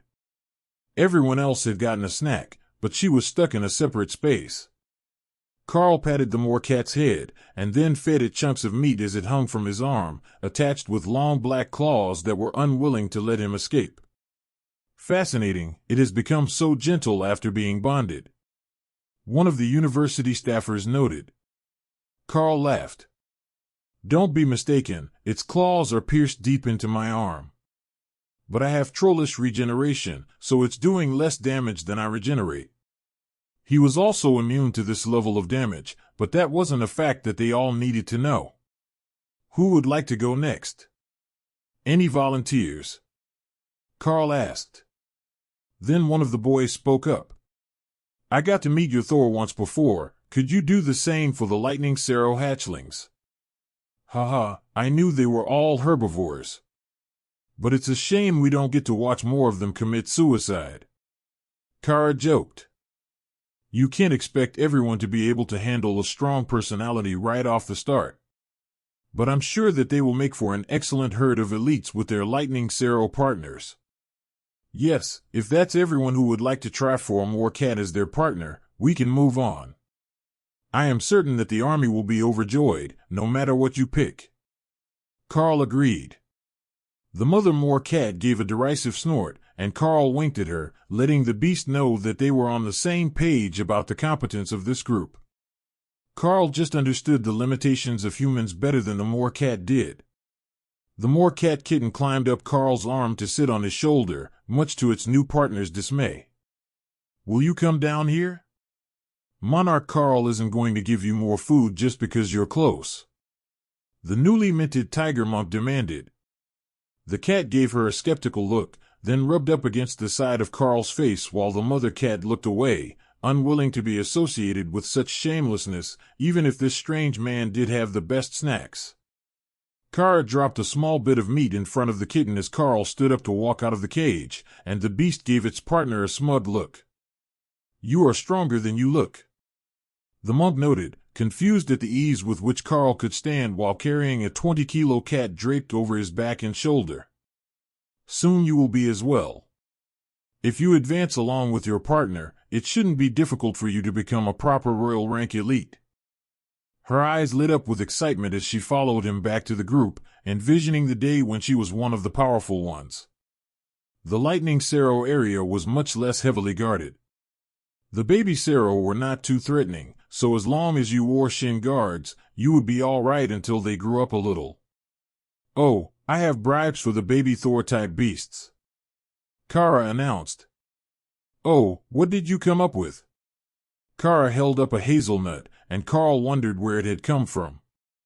"The lotus made them for breakfast food, and I claimed some nuts for trees," she declared proudly. They weren't naturally a magical resource, they were just hazelnuts. Tasty, but not rare or special. But after growing up in a royal rank beast space, even the common hazelnut tree was imbued with mana. What Kara had done was to make a crude copy of the hazelnut butter and insert it into small apples with the core removed. Even a young lightning Sparrow would treat those as a 1 or 2 bite snack, and Karl couldn't deny that they looked pretty tasty. The Inquisitor nudged Karl, reminding him that he still had someone else's more cat on his shoulder. In response, he handed the monk girl a bag full of diced commander rank meat. "Feed her that when she needs a snack. High-rank monster meat is the best way for a young beast to grow, so don't be too stingy, even if the food costs are high. I don't know if your ability is like mine, but if it is, you might eventually be able to keep food for your cat in a separate mental space," he explained. Nikki looked confused and shrugged. "When she's not out here, she wanders my spirit ocean, the spot in my mind where I focus energy to grow mental strength. So, she didn't get a separate space for the beast. That was unexpected. It also ruled out keeping resources there. In that case, you can put the meat in your inventory, you don't need to keep holding it," Karl reminded her. "Right, inventory. I have a class now. And don't forget to check your class skills and your skill tree so that you can plan your advancement. You have a lot to do. The same for our first success story. Where did he go, by the way?" A hand waved from the back of the group, and then Karl noticed that the clerics were taking away a body covered in a white sheet. They really hadn't been able to resurrect the one who had died to the Moor Cat Kitten. He was going to have to be reincarnated, and that couldn't be done here. It was a 6 high cleric ritual. The grown Sparrow group came over to greet Karl, and much to his surprise, they had a lot to say. "It's a pack leader. Are we going to move the pack? This place is small. Why do you smell good? Do you have food? Aren't the little ones cute? Are you keeping the predators away?" Karl had no idea why he could hear all the Sparrow in his mind, but he took a pile of feed out of Thor's space for the pack. Thor wouldn't begrudge them the good stuff, and it bought Karl some time to try to determine why he could hear the Sparrow pack. If the reason was nothing more than that he was a Beastmaster Packmaster, so he could hear pack animals, Karl might actually give up on trying to understand the system. In his mind, Thor laughed. "All lightning Sparrows share a mental link. We can all hear each other's thoughts when we're close to another pack, so we don't need to bugle except as a warning. I can hear them, so you can hear them." Probably. Karl accepted Thor's idea as the most likely one, and addressed the Sparrow elders. "I came to make a request. Some of these humans want to start packs with the young ones. They will take care of them and have their packs help the little ones grow up strong. Do you know of Thor, my Sparrow partner? Or is he too far away?" Karl asked them, focusing on both Thor and the pack. "We can sense him, but he's not close enough to talk to." The current pack leader agreed. That made things much easier. If they knew that this agreement could grow stronger than usual lightning Sparrow, they were more likely to agree. "How many of them?" "Our pack is already small," the leader asked. "Not more than 7. But these white coats will continue to look after your pack and keep predators away." The Sparrow considered it and grunted before turning to eat. If the little ones wanted to try joining the human pack, they would allow it. The human pack that looked after them was strong, after all. "All right, everyone who wants to try for a lightning Sparrow partner, come forward. I will provide you with snacks for your potential partners and then activate the tokens." Karl passed out Kara's apple concoctions, then took one for himself. "These are good, we should make more of them." Kara nodded with hazelnut spread on the fur around her mouth. "I agree. I will prepare more of them." She was using disintegrate to core the apples, so the only time-consuming part was making the hazelnut paste. The little ones came forward to see what sort of snack was being offered, and only a few seconds later, the first bond formed. Karl saw that this one was also tagged as a Beast Ranger by the system, and the small Sero in front of him was marked as his partner. Then 2 more cadets gained the same class, and everyone began to notice the pattern. Beast Ranger was the default class for people partnered with one of the Sero, as a regular ranger was unable to bond with magical beasts, only common animals. 2 more cadets gained the class, and the group was beginning to think that Lightning Sero was the best option for this process. Then, things began to go wrong. One of the rangers began to convulse, and Karl sensed the distress from his bonded partner. It was part of his pack now, and the pack member was in danger, but the Sero didn't know what to do. It had already put a refreshing lightning barrier over him, but it couldn't see the attacker. Karl examined him as thoroughly as he could, but it just didn't make sense. The man had the class, the Sero was a common rank hatchling, and everything looked normal. The white-robed cleric realized it first. The mental link is too strong. It's breaking his mind. I will sedate him, but I don't know what we will do after that. You are listening to a story on Time Drift Stories channel. If you enjoy it, please like, comment, and subscribe so you won't miss the next episode. Karl wasn't sure that would work. The mental link was active even when you were sleeping. But being unconscious should give him the best chance to focus and stabilize his mind. That left only 2 of the cadets, and while the hatchlings happily accepted all the snacks that they could offer, they wanted nothing else to do with them. Then a second cadet dropped to the ground with blood pouring from their eyes and nose. The cleric rushed over, but the boy waved his hand. I will be all right, he's just energetic. There is a tree of life in my soul sea, and Devon, my Sero, charged it with his horns. He mumbled. Karl chuckled. You have a smashing post in your mental space. You are in for a very rough week until you build your mental strength. The others all looked confused, so Karl created an earth barrier post on the far side of the enclosure. The Sero herd cheered and began to line up to take turns smashing into it. Damn it, we were finally breaking them of that habit. One of the university workers grumbled. It's essential to their mental health. You need to let them play. If they can't charge at posts, they need to charge each other, and that isn't as much fun. If you have mages, they also like mage barriers. Karl explained. A number of the nearby Sero nodded in agreement, making the cadets who were not having a hard time with their new partner laugh. Mage barriers were good. Posts were better. Magical posts were the best. If they could find one that made a better noise when they hit it, they would revise the ranking system. What is wrong with me? I swear I'm a good partner. One of the 2 men who were left out of the selection pleaded with the little lightning Sero in front of him. The beast stole the offered snack from him and ran away victorious. Karl discreetly sniffed to see if there was something he was missing. It was buried under soap and alcohol-based sanitizer, but there was something rancid, like the worst possible combination of body odor and rotting fruit. He couldn't pin down what it was, but there was something wrong with him. When Karl focused on Soul Sight, it was immediately evident. The normal light blue glow was tattered and corrupted, profoundly wrong. The other one was similar, but not in the same way. Their soul was just wrong, and gave Karl a feeling of evil, like someone who takes pleasure in bullying others. It wasn't something that he could point at and say, this is what is wrong, but it was definitely there, and the herd could sense it as well.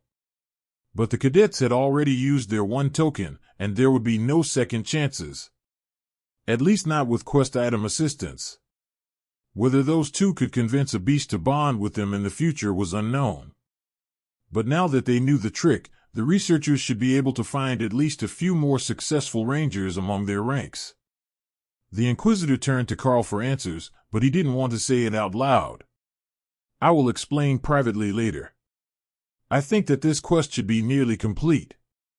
The word quest told the Inquisitor all he needed to know about why this should be a private conversation. He had thought that the tokens Karl had taken out were related to a skill that he had. But if they were from the system, that changed things immensely. Karl looked over the young elites. The rest of them appeared to be having better luck with their bonded partners, and only the one was in serious trouble. That's not bad. 60% success rate. Karl noted as the clerics worked to save the man in an induced coma. 60% among trainees who weren't able to gain a class with the serum, but showed signs of compatibility with magic. The Inquisitor added, "Did you try the system-linked item trick already?" Karl replied. The Inquisitor nodded. "We did, with no luck on this batch. The real question is how many might have succeeded without the tokens." Karl considered it. "I would say 3. 3 of them struck me as compatible with the technique from the start. The 2 successes among the more cats, and 1 with the Sero herd. Do you think that these last 2 might be able to activate a system interface with an appropriate skill book?" The Inquisitor suggested. "Honestly, I have no idea. I don't think that everyone was ever able to access the system, and we've already sorted these by their ability to use mana. Among the general population, the chances will be much lower." It was beginning to sink in that while they were trained as Special Forces soldiers, the 2 who were not deemed suitable by a Sero and didn't try with a more cat would have to be transferred from this unit. But the leadership was not concerned with losing a few research volunteers.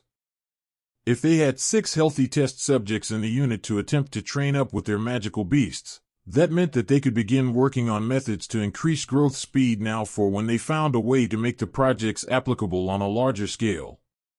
Karl was playing with the baby Sero group while the students and scientists began to work, recording data and getting responses from the successful cadets. Then one of the hatchlings bumped Karl's hand, nuzzling at his ring, then looking at a student researcher with her hair dyed the same gold as Sero eyes. "Oh. You want to give a gift to your sweetheart?" Karl asked the little beast.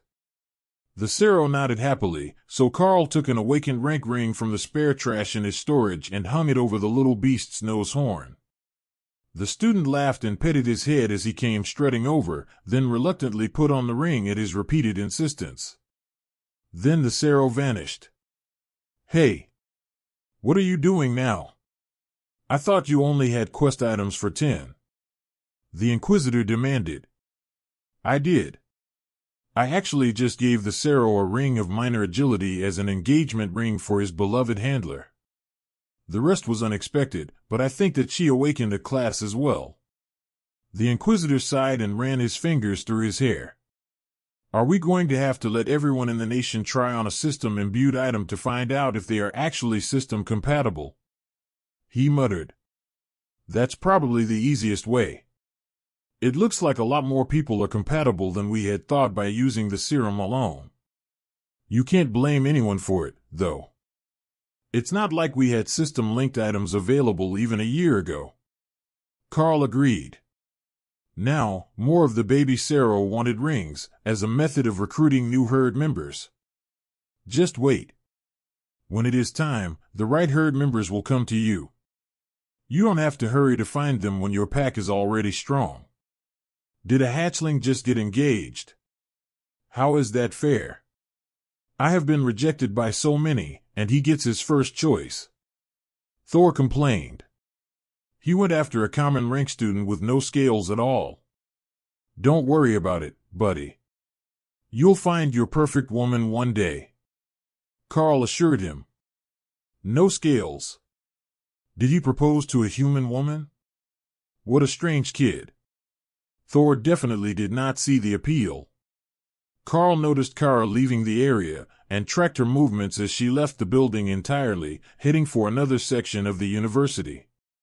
Try not to get yourself in trouble. Karl warned her. I have a plan. Trust me. That did not reassure Karl at all. Kara and plan in the same sentence generally meant that there was going to be trouble of some sort.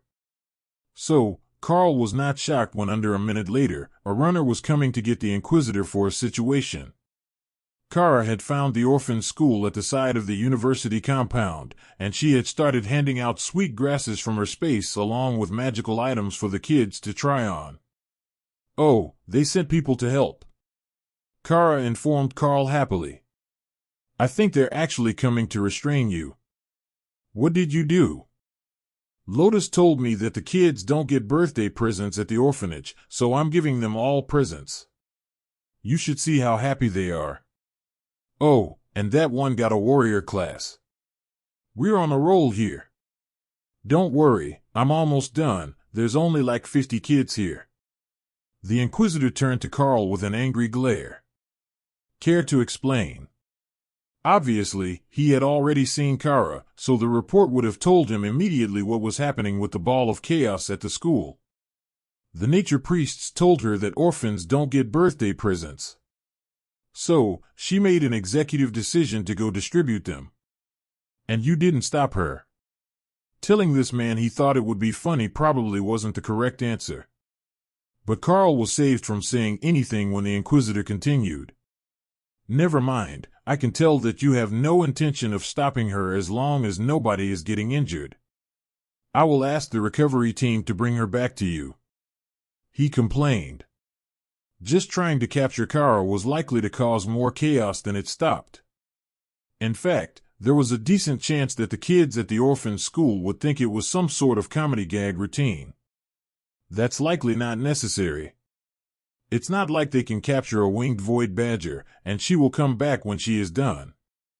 They are specialists. The Inquisitor insisted. She can nullify skills, and she's got a Monarch Rank bubble of disintegrate. Plus, she can fly. Are you sure you don't want me to call her back instead? Karl suggested. The Inquisitor considered it. No, let them try. It will be a good experience for them. We have a challenger. Quick, I need more loot. Boss, toss some trash items into my space. Kara demanded. What in the seven hells are you doing now? Don't taunt the teachers. I would never do something so low and cowardly. The teachers called for reinforcements. Cast a barrier on me, will you? Ha! Nullify. Those must be the response team that the Inquisitor called, as Karl could hear chaos over the radio headset that the man had put on. The Inquisitor's frown had turned to a sharp glare at Karl, then to resignation, and finally to a faintly amused smile. Man, am I glad I don't have to write this report. The Inquisitor muttered. That bad?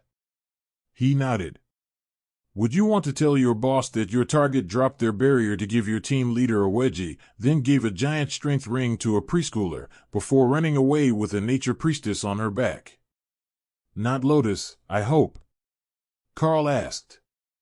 No, one from the response team.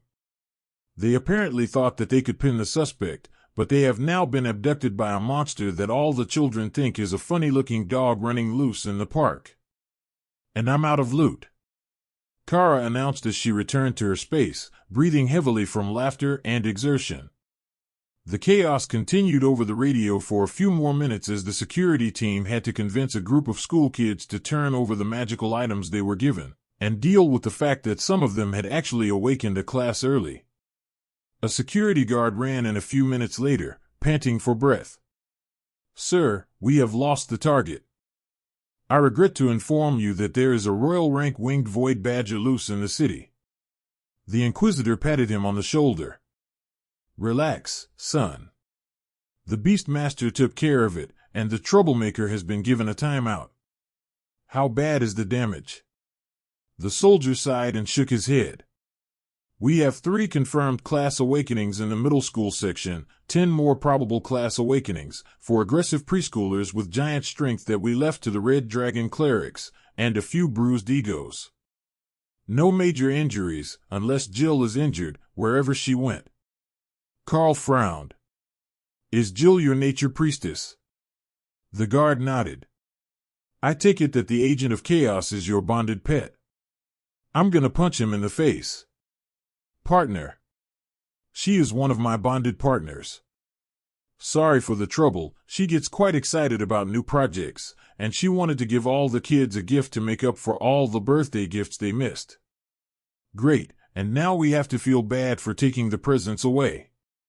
I suppose that they can keep most of them, but the dangerous items will need to be collected. The guard sighed. Karl was a monarch, and even if he was a little eccentric, nobody actually got hurt, so the worst that would happen was that he got yelled at for a while. What did she give them? I thought it was all just random stuff from my inventory. Karl asked. Yes, that's the issue, isn't it? It's just random stuff from your Monarch Rank inventory. Most of it is magical gemstones, a few random potions, and food. But there are some magic items as well, including a number of giant strength items. The awakened classes are a minor issue, and not my problem. But some of the kids were not entirely human, and the influx of power has had unexpected results. Do you want me to go sort it out? We're nearly done here. The test is finished, and we've proven the secondary theory that we were after as well. So, I can go over to the school and calm the situation. Karl offered. The Inquisitor smirked. You know, I think I would like to see this. Yes, let's see how you calm down an entire middle school. In his mind, Karl laughed. She had given a bunch of the kids juice that Remy had made to increase energy. Nobody was getting them to calm down for hours. You know, we're going to get a bad reputation in the city after this. Only with annoying people. The kids already love us, and so do the soldiers. I heard that they will let Thor and Remy give stuff to the other cadets to see if they can awaken a class. Karl left the university researchers and the representatives from the military and government behind as he followed the Inquisitor out of the animal husbandry section of the university, waiting for the right moment to ask his question. Inquisitor, how bad have the casualties been with the giants that we are trying so hard to find new ways to awaken elites? I was under the impression that the government was happy with the current arrangement. He asked quietly. The Inquisitor sighed and shook his head. About 20% since the war started. If they keep it up another year at the current rate, we will have lost half our elites just trying to defend the nation, and we've already fallen back in many sections, giving up the more difficult to defend regions to the giants. Karl frowned. What the hell are they after? They can't be doing this without a reason. The Inquisitor shrugged. For a few weeks, they stopped pushing and sent invasion teams towards all of the newly opened dungeons. But now they're back at the border in full force and pushing harder than ever. Whatever they're after, the official word is that it is likely to be system-related. The current motivational videos say that they are jealous of the elites and our power, so they're trying to stop us before we grow. The Titan gods can't use the usual relics to awaken their people. They need the fancy things. Kara suggested. The system stones or the lost fragment of the world dragon scale that was supposed to be buried on this continent. Karl agreed. You know something. The Inquisitor stated. Indeed. But that's between me and the Archbishop. I'm afraid I'm not free to explain. Telling the Inquisitor that the giants were likely to overrun the nation trying to find a lost relic that could awaken the system and their people now that everyone else was getting in on the fun wouldn't do the haggard-looking man any good. The schoolyard was chaos when they arrived, even with a swarm of teachers trying to calm them all down. As they reached the grassy area where the kids were gathered for their break, Karl switched to his armor and then used brutality to increase his size, then haste to buff his speed to the level he would need for his next show. A sharp clap of his hand sent out a boom of dislocated air at supersonic speeds and caught the attention of everyone on the playground. Listen up. I need everyone gathered here in front of me. If any of the little ones have gone inside, I need them back out here. Come on, we don't have all day. He shouted before letting his size reduce back to normal. The children dutifully lined up in front of Karl in a jumbled group, with a few beastkin at the front. They seemed almost drawn to him, and it was their response that brought the others. Hello everyone. My name is Karl, and you already met my friend Kara, the Void Badger. Now it has come to my attention that the clerics are not happy with some of the gifts that she picked, so instead of having them confiscated, I came over to give you a chance to exchange them. You see, young Kara just learned that the orphanages don't celebrate birthdays, and she wanted everyone to have a late birthday present from her. So it wouldn't be right if it was taken away. A small boy ran up and hugged Karl, while the teacher smiled. It's my real birthday today. The boy explained, then held up a hand wearing a giant strength ring. He was too young to have awakened a class, but the item had equipped to him, so Karl was fairly certain that he would be awakening one in the near future. And the teachers thought that making you super strong was likely to break stuff. Karl agreed. Kara was working frantically to prepare gift bags full of snacks, each with one special treat at the bottom. Nothing that would cause the chaos of the rings she started passing out after the security team began chasing her, though. Kara wanted them to have one long-lasting item to remember her by, so some of the items were looted broken magical items, decorative jewelry that she had stuck a pretty stone into, replacing the ugly or missing stones or other similar items. She passed Karl a bag, and he traded the preschool-aged boy for the ring of giant strength. He pulled it out and found a simple brass amulet on a chain, then opened it to find a crude self-portrait of Kara, carved with one of her claws into a quartz flake. It's so pretty. I will keep this forever, the boy declared. I will tell Kara that you like it. Happy birthday. The ring returned to its normal size as the boy took it off, and Karl set it back into one of his inventory spaces. There were far more trash-quality magical items in there than Karl remembered. Sure, they looted the giant's bodies empty, but there had to be thousands of damaged or extremely low-quality rings, bracelets, amulets, and other bits of magical jewelry in there. Did we really kill that many monsters? Karl asked. I don't think so. Well, maybe before I got here. Lots of that stuff smells like cold. That was right. They had looted the Frost Giant city. Or, Ray had. Remy wasn't coming out of her space in that weather, but Ray had stockpiled everything that she could get her hands on, just so the giants couldn't have it. You can pick items that protect against the cold to give to the kids as well. Nobody will complain about those if they don't increase strength or magical power enough for the kids to become a problem. That made Kara's gift package giving much easier, though she was going to pick the food bushes in her space clean by the time they finished. She only kept them for decoration, and the others were all busy, except Hawk, who was still asleep, enjoying his day off. There were only a half-dozen items that needed to be swapped, and a few kids that Kara had missed the first time through, as everyone was moving around, and she was being chased by annoying people. Did we miss anyone? Karl asked. The twins are in the closet, and the doofus with funny hair is sick today. One of the boys announced. His name is Ronald, and he's not a doofus. One of the girls defended him, though Karl noted that she didn't mention his hair. The teachers were the ones that caught the important part. Why are the twins in the closet? The old woman asked. Because they're stupid and nobody likes them. One of the boys in back muttered, too low for human hearing to pick up. Karl turned to the teacher. Bullying. How about I give you this for Ronald, and you can go get the twins? The teacher nodded and jogged off to get the twins, while a number of the students gave the boy who had outed them a dirty look. It didn't take long to find the twins, and even less time for the teachers who remained outside to determine who the culprits were. The twins were brought out to meet with him, and Karl gave them a quick inspection. They didn't appear to be injured, and there was nothing visible strange about them. He had expected that they might have something odd about them, like part beastkin lineage, being too small for their age, or even an unusual hair color. But they seemed perfectly normal so far.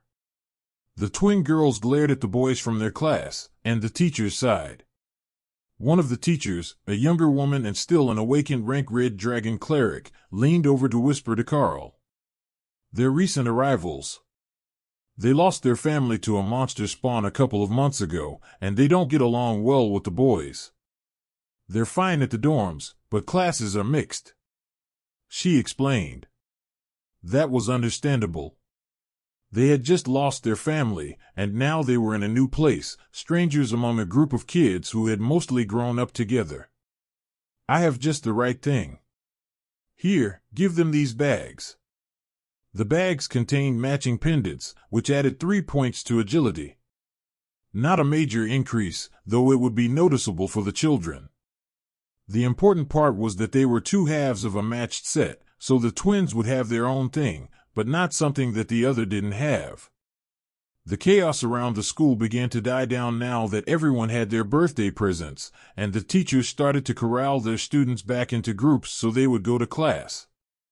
With the students all gone, the Inquisitor could finally relax for a moment. Then he realized that the actual cause of all the chaos had not been handled, as he was still standing right there, holding the Void Badger in reserve for the next time that they got bored. We should return to the university. The government and military reps have their hands full, dealing with a bunch of hyper-new elites, and they won't stay under control long without someone who can actually handle them present. The Inquisitor sighed. Karl chuckled. Well, I suppose that we should do some actual work. But the students shouldn't be that much trouble. There are only 2 more cats among them, and the rest are all Lightning Sero, who are going to naturally want to herd up and make friends with the new people. It's hard to explain, but the presence of a beast in your mind is highly influential, like a second track of inner monologue giving you different suggestions to the point that you need to remember what is you and what is your partner. If you're not careful, it can start to influence your personality. The Inquisitor gave Karl a blank look. Did he not realize how much his own personality was influenced by the beasts that he was bonded with? Or was this him speaking from experience, as he had already let his beast shape his mind, so now he was warning others to be careful? Don't leave yet, there is a dragon coming, Kara announced. She knew that she had to behave, but this was a red dragon anyhow. She already knew what they tasted like. Headmistress. The Inquisitor welcomed the dragon, who was in the form of a middle-aged woman with flaming red hair. I came to thank the Monarch. The kids are so happy today with their gifts. As you know, our budget is limited, and giving out durable items, especially magical ones, is far beyond our means. Karl bowed slightly. It might be a once-in-a-lifetime thing, but everyone should have a present to call their own. Something that they can bring with them to remind them of the good times. The red dragon nodded happily. What do you carry? I don't have one. We could never afford anything that would last. The headmistress nodded, while Karl laughed. You have an emotional support Sero instead. We have made a listing of what belongs to which student, in case something is reported stolen, or an incident of bullying escalates to theft. It is harshly punished, but often the victim is too afraid to report it. Karl nodded. They still have to live with the bully, after all. The best you can do is try and have your teachers be proactive. Like the twins. It might pay to find out why and by who they were locked in the closet today. Nobody ever moved to my hometown that didn't at least have family there, but I suspect that being new is hard. There was a commotion behind them, and Karl saw a group of small Sero running his way, being chased by their partners. Oh, the little ones got to run out on open grass. It's a good day to be a Sero. Karl laughed as one of the little beasts came up to bump against his leg. It was knee-high, still a hatchling, and just as eager to explore everything as Thor had been when he was young. The 2 young war cats were out as well, sniffing around and headbutting the Sero hatchlings. The bond had helped them understand everyone was on the same team, and while they were still working on it, they were getting along better than expected. Only the one unfortunate case of mental weakness had been taken away, and the other bonds appeared to be increasingly stable already. What was next on your schedule? The Inquisitor asked Karl as the Beast Master played with the small beasts. We have a few more hours of training for the Acolytes, as they have no combat experience at all. They were all recruited before the attempt at the Divine Serum, after all. Karl explained. Ah, yes. With the 5 of them, plus all these successful attempts, there is a lot of training to be done. Karl slowly realized that his success had volunteered him to train these beast-related classes as well, adding a group of Special Forces cadets to his roster of acolytes. But that wasn't all bad. They now had Beast Rangers and a Tiger Monk to add to their group of common rank acolytes, and 11 people was enough that Karl might be able to convince someone to let him lead them on an adventure. The area where he had first gone to collect resources was a good start, as it had moss that a Cero would love, and he could swing by the cave to get them crystals for their mana development. Plus, there was a chance the instance would open for them. Karl smiled at the Inquisitor. What are the chances that I can take them on a field trip? Not far from the train tracks, and my team will supervise the 11 of them. There is a spot with resources that the Cero love, and a chance at weak monsters, so they might be able to test their skills and let the more cats hunt for their first time. Likely not for the next few weeks. The research team wants solid data on how well your technique works to advance them in the early stages, and letting them go on a field trip introduces all sorts of variables that aren't part of their methodology. The bald Inquisitor explained. So what you're saying is that we're school teachers for a while, but with 11 students instead of 5.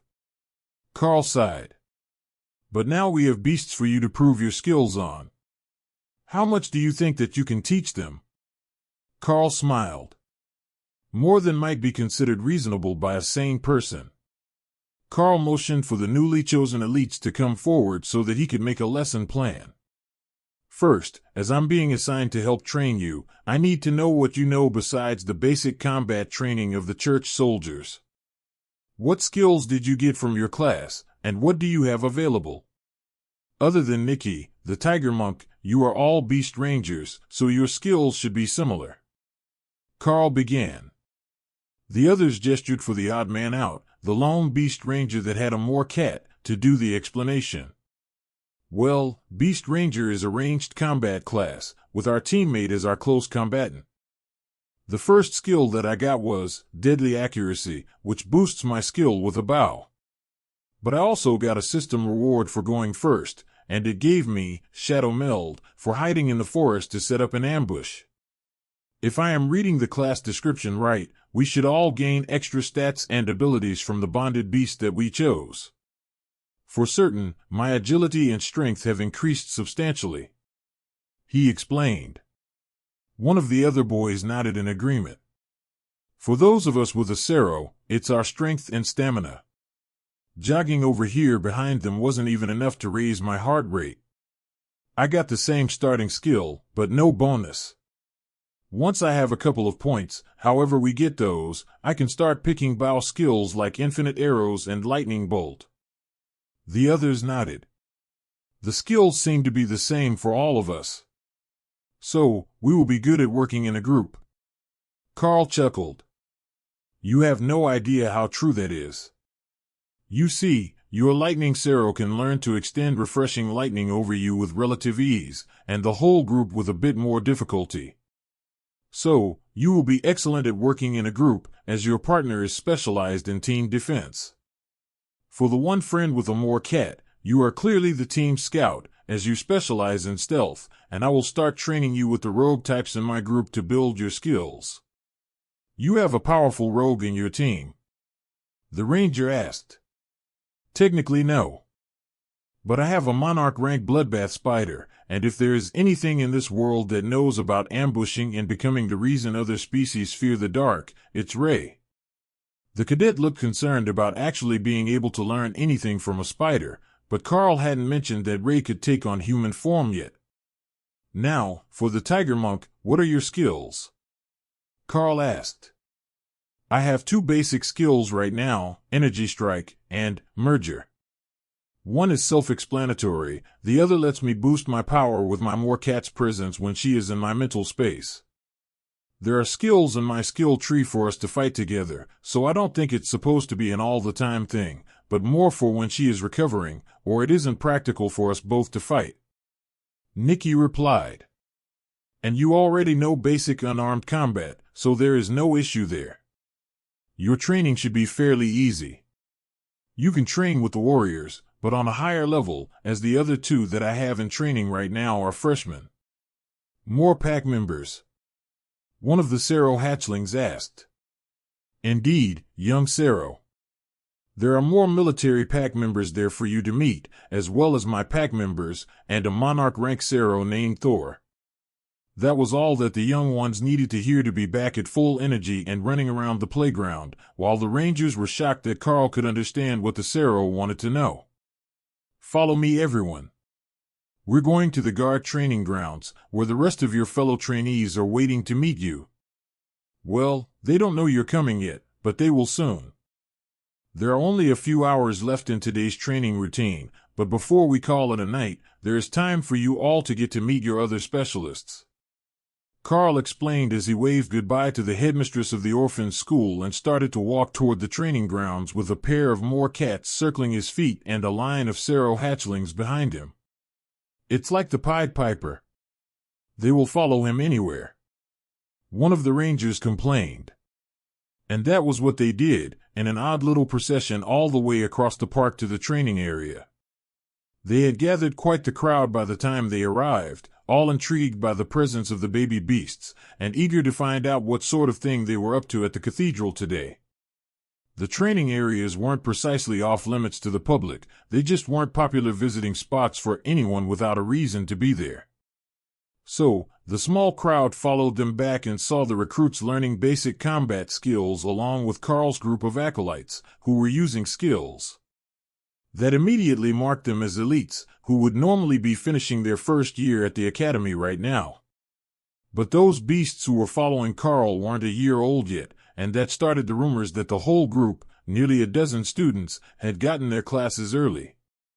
That was huge gossip for the bored residents of the capital, even before the group of Sero hatchlings raced across the sand to go see Thor. The sight was so adorable that everyone wished there was a reporter here to take proper professional pictures. Then, Thor began lining them up in a row, while Dana made barriers for them. The onlookers were confused, but Karl got everyone moving. Sero team, head to your partners. You will be practicing working together as they charge. More cats. Nikki will be with Ophelia learning offensive coordination, and Pat will be with Lady Ray to practice your stealth skills. Karl gestured in the right directions, and Sybil gave a relieved sigh as she saw that there was finally someone to distract Ray's full attention from her. Little did she know that the Special Forces cadet was at a higher standard of basic training than she was, and other than skills, she had a long way to go to catch up. For the new Rangers, the idea of fighting from a distance while avoiding hitting a very enthusiastic teammate was much more difficult than they had expected it to be. They understood basic tactics from their cadet training, even some advanced group tactics, but none of those were prepared for an overeager Sero who finally got a chance to charge a smashing pole.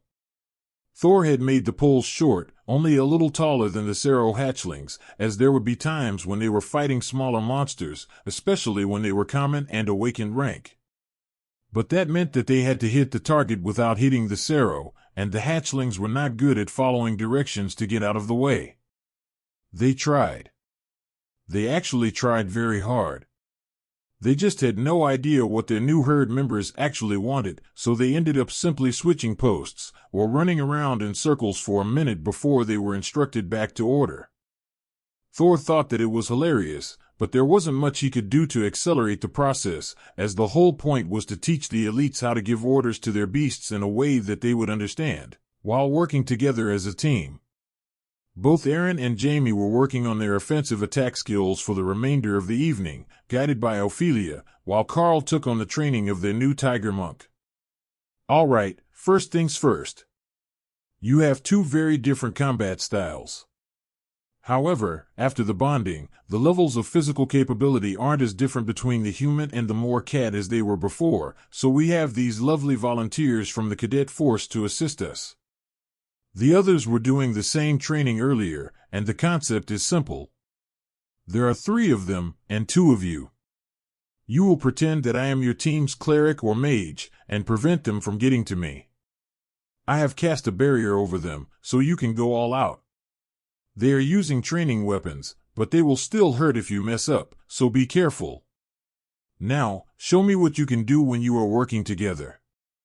The Tiger Monk class should have a number of defensive abilities, and Nikki's durability was greatly increased, while her Moor Cat would be in no real danger from a training blade unless she got hit too hard on the head or poked in an eye.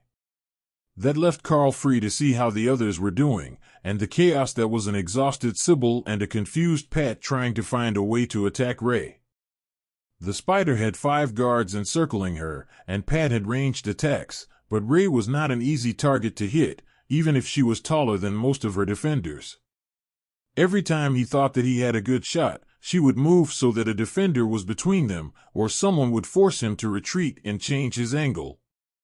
They were allowed to retreat, and the guards wouldn't chase them, letting them set up assaults on their own. So, it was just a matter of time until he finally found a way to get past the defenders. The Moor Cat charged, forcing a defender to the side as an arrow raced past, only to be caught in Ray's slender fingers, then crushed to dust. Wonderful timing, you've learned to shoot past defenders. Now, you just need to do that every time. She congratulated the Beast Ranger. Pat smirked. You know, being a ranged attacker is so strong. If we were close to the same rank, wouldn't I have a huge advantage?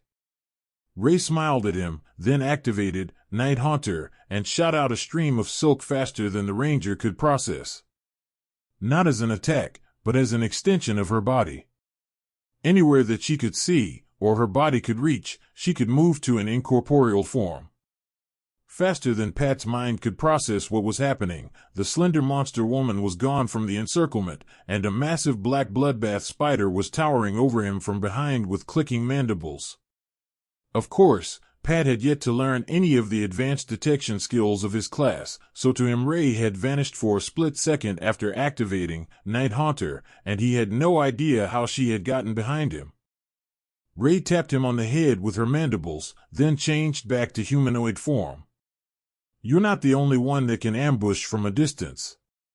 This is good training for forcing mages and clerics onto the defensive, but learning to defend against other ambush attackers will come later.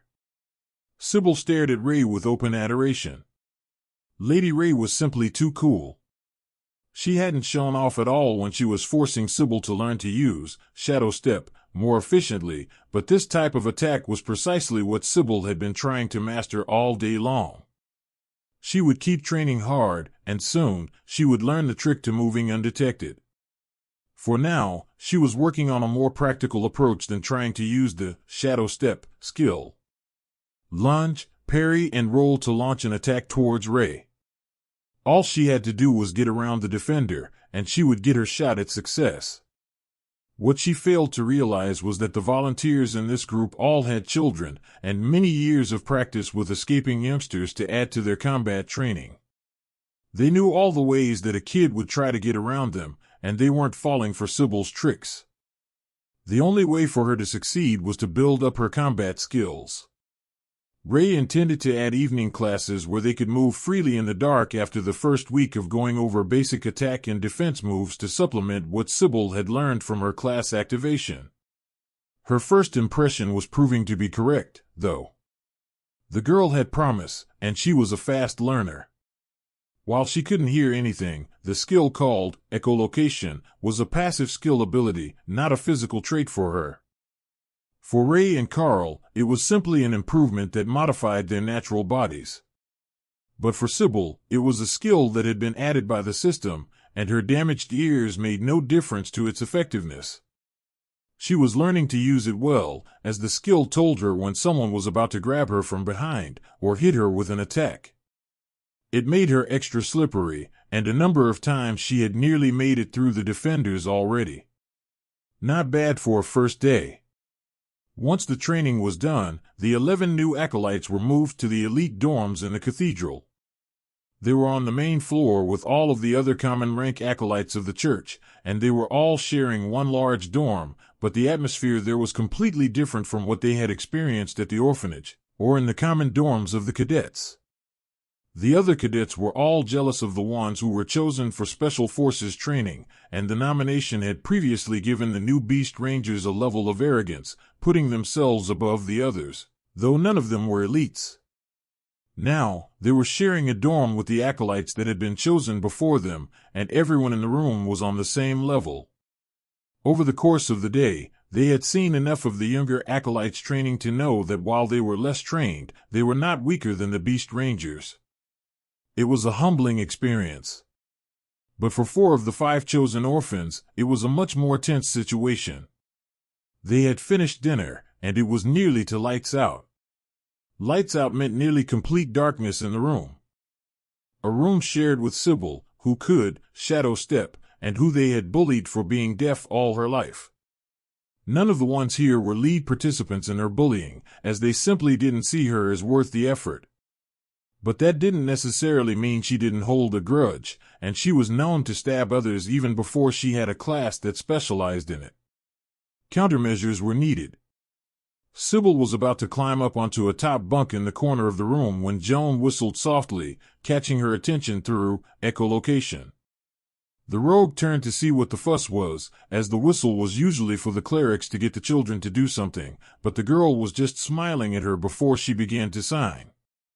"Excellent work today, Sybil. You really were born to be an elite." Sybil smiled. That was the first nice thing that anyone had said to her in years. "What is she saying?" Nikki asked from the next bunk over. "Oh, right. I forgot that you all couldn't sign.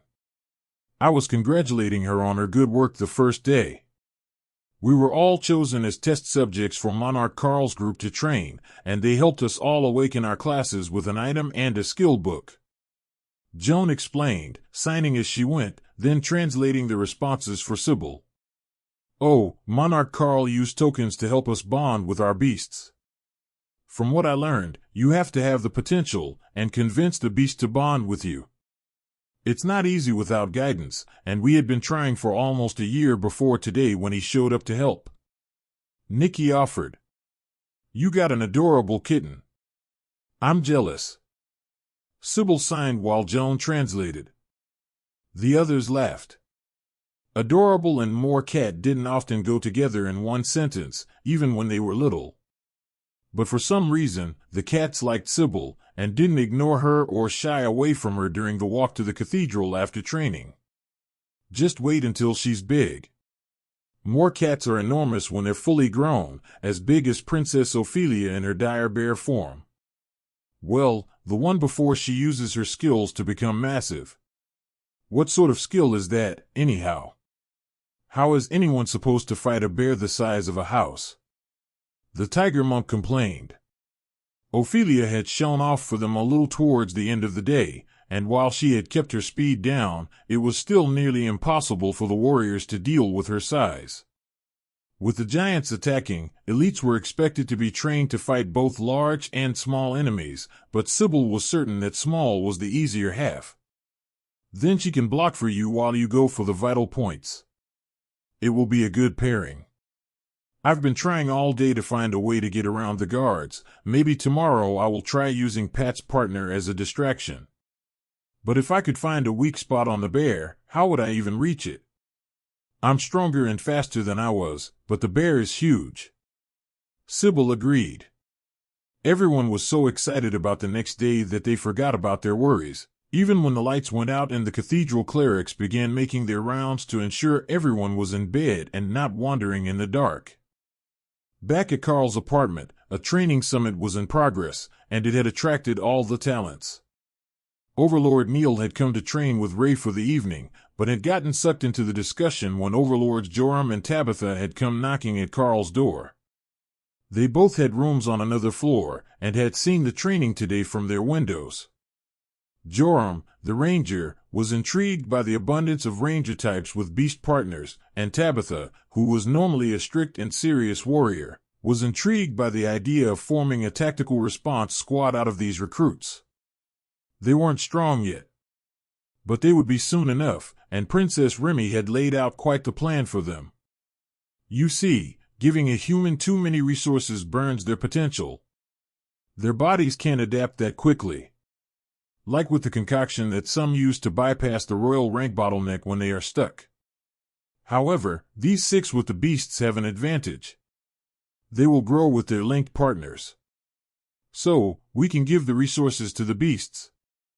We know that they are going to grow rapidly, and all the human half will need to do is to work on their mental strength, so they don't take damage from the imbalance as they're pulled along. Remy didn't bother to use a transformation skill, so she was speaking serpent. But Neil had brought a magical tablet with him that displayed the words for everyone who didn't speak the language. So, the goal is to try to bring up a group of regular human elites at the same speed as the beasts are growing, while keeping the elites bonded to the beasts from taking mental damage. Overlord Tabitha asked. Exactly. We can give them skill books, and use Karl's learning skills on them, and train them all day long. If we do it right, with the proper nutrition, I think that we can do it. I had a whole bunch of books delivered to me today, and I read in the ones on nutrition that humans only eat basic magical foods. Your slow growth could be due to a lack of nutrition. A bunch was an understatement.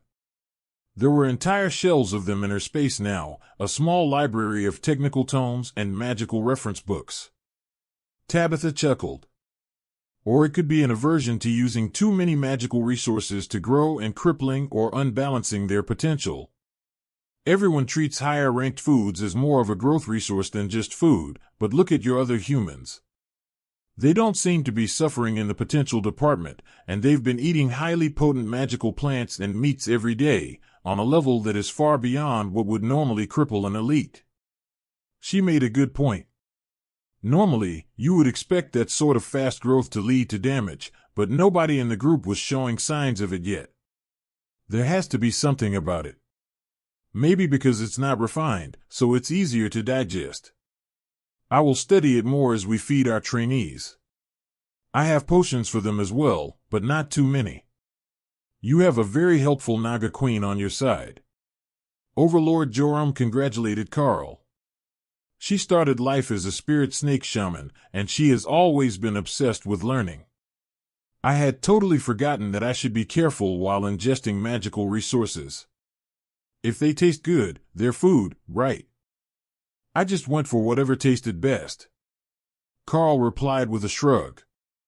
Making it through life on pure blind luck. Neil chuckled, then turned to Ray. How about we head down to the training grounds? We've got 8 hours before breakfast to train. And then they were gone, having escaped to the training ground with Shadow Step. Ray was delighted that the Overlord had not forgotten his side of their deal. Now, she was a monarch, and only 1 rank beneath him, so it should be a good sparring opportunity. So, which form would you like to practice in first? Neil asked. I think human first. It should be easier to learn your tricks if I'm in the same shape you are. Then we can go all out when I'm in spider form with golems. Ray suggested. Neil nodded and launched his first attacks, as Ray activated Night Haunter and extended her fingernails out into proper claws to parry his attacks. The Overlord rank rogue tracked her movements with ease, and Ray had to slip away using her web to keep him from getting behind her. He could also step on air the same way that Dana did, meaning that even moving to the ceiling didn't put her out of his range. But the human was also faster than she was, and they were both constantly using movement skills to flit around the room. To the commander in the security office, it looked like the room was filled with shadows and smoke, as the combatants were moving faster than the recording cameras. Someone in the upper ranks was going to be extremely disappointed that they couldn't get a recording of the battle, but with the skills of stealth-type classes, recordings were normally useless even if they weren't this fast. After 5 minutes, a bell rang, and the combatants returned to the center of the room, breathing heavily. How do you see me? Ray asked, confused about her inability to hide. Night Haunter should make her invisible to both normal and thermal vision. I have presence sense, and I'm a rank over you. Unless you can completely hide your aura and life signs, you won't be able to hide from me. But what is that skill you are using? I've never encountered anything like it. It's stealth and movement at the same time, and something more. Unless you have a separate skill that is making you incorporeal and immune to regular damage. Ray shook her head. It's all one skill. Night Haunter. It's not really a movement skill, though. It only lets me move my whole body to places I can see or touch. But it counts my silk as part of me until I detach it. So, I can weave a web and then move around the room with ease. And the transformation, is that you, or are you still using the token from Newbon? That's all me. I put in many hours of effort to make a babysitter form for dealing with small humans. It is quite effective. Overlord Neil chuckled. Do you think that you will do better in spider form? Ray looked around the room, then frowned and shook her head. No, I'm too large for my extra speed to matter. I might be able to land a strike or two with my legs, but I won't be able to win without much more space. Then let's keep practicing. Maybe you can learn one of my attack skills. Really, Neil was determined to learn more about Night Haunter, and he could feel that Karl's training skill was active on both of them. Chances for an overlord to learn a new skill were few and far between, so he would make the best of his night with Lady Ray Bloodbath. He wasn't the only one training late that night, though. Thor's advance had granted Karl the ability to use Lightning Zone, while Hawk's had improved Flaming Body to Ghostfire Body. So, Karl had to practice both new skills so that he would know how they worked and their limitations before he needed to use them in combat. Ghostfire Body was very similar to the old skill, other than the fact that it appeared to burn away the soul energy of the target as well. But the Lightning Zone was going to take some work. By default, it created a charged area around him that would shock anything that entered, other than the targets he specifically excluded. It would be much more useful if it could be focused away from himself, or into a barrier line, where the lightning would shock and stun at a set point, and not randomly all over the zone. It would make him difficult to sneak up on, as he would feel the activation when anything was shocked, but it was a bit too indiscriminate for Karl's taste. He practiced for an hour after all of the overlords had gone to bed, but with no progress, he decided to put it aside for now and work on it later. Hawk had some insights on the problem. Maybe you just need to make it more Karl-flavored. You are good at using our skills, but they're not really your skills, are they? Just a copy of ours. If you tweak them, it might be better. So, more focus on using Skill Master and Skill Merger on myself. That's actually a good idea. Maybe I can advance a skill or two. Learning an advanced version would be a huge boost. Hawk considered that. You have that fancy writing skill too. It's for more than just writing books, right? Yes, runecrafting was for more than writing skill books. Though, it did also make writing skill books easier. Karl thought about it, and took out a piece of paper to write on. Then he realized that he was short on supplies. A pen wouldn't do for this application, as the runes he needed to write had specific thickness ratios, and he didn't have a paintbrush. I will have to test that tomorrow after I get supplies. Maybe I can leave skills behind if I write the runes on an object. He explained to the beasts, who were watching with great interest. Who knew that we could be stumped by something as simple as a paintbrush? But you can be like this heroine in my book. Remy commented. What book? Remy held up a small paperback, and Karl sighed. Spirit Summoner Onmyo and Her Lustful Demon Lord. Where did you get that? Let me guess, you ordered it from the library because you liked the title. Karl sighed. It's a good one. Lots of romance, but the main character writes runes on paper to cast spells and banish demons. Remy agreed easily. Putting aside the fact that the book appeared to be a white-cover trashy demon erotica, it wasn't a bad idea. With runecrafting and focus, he should be able to transfer some of his skills to paper and use them as wards on an area. In theory, anyhow. The practice could wait until morning, Karl decided as he climbed into bed next to Dana, only to have Kara come out to snuggle between them. She was taking her self-appointed duty to keep Karl wholesome until Thor found a date entirely too seriously, but the Void Badger was actually rather soft and warm, not at all unpleasant to sleep next to. Dana would have much preferred that the badger not lick her face to wake her up, though. "All right, I'm getting up already. Now, what are we up to this morning?" she complained. "Same as yesterday. Breakfast, rescue the acolytes from themselves, then training." Karl replied with a shrug, then jumped as Kara smacked his ass. Getting soft. You need to work out more." Karl stroked Kara's fur backwards to rile up the Void Badger, then left the room to go find breakfast. The first order of business was to call the concierge and have them bring up a stack of parchment paper slips, a set of brushes and some ink, along with a selection of casual clothes for everyone to wear when they weren't training. Ray had been busy lately, and she was still training with Overlord Neil even now that the sun was coming up.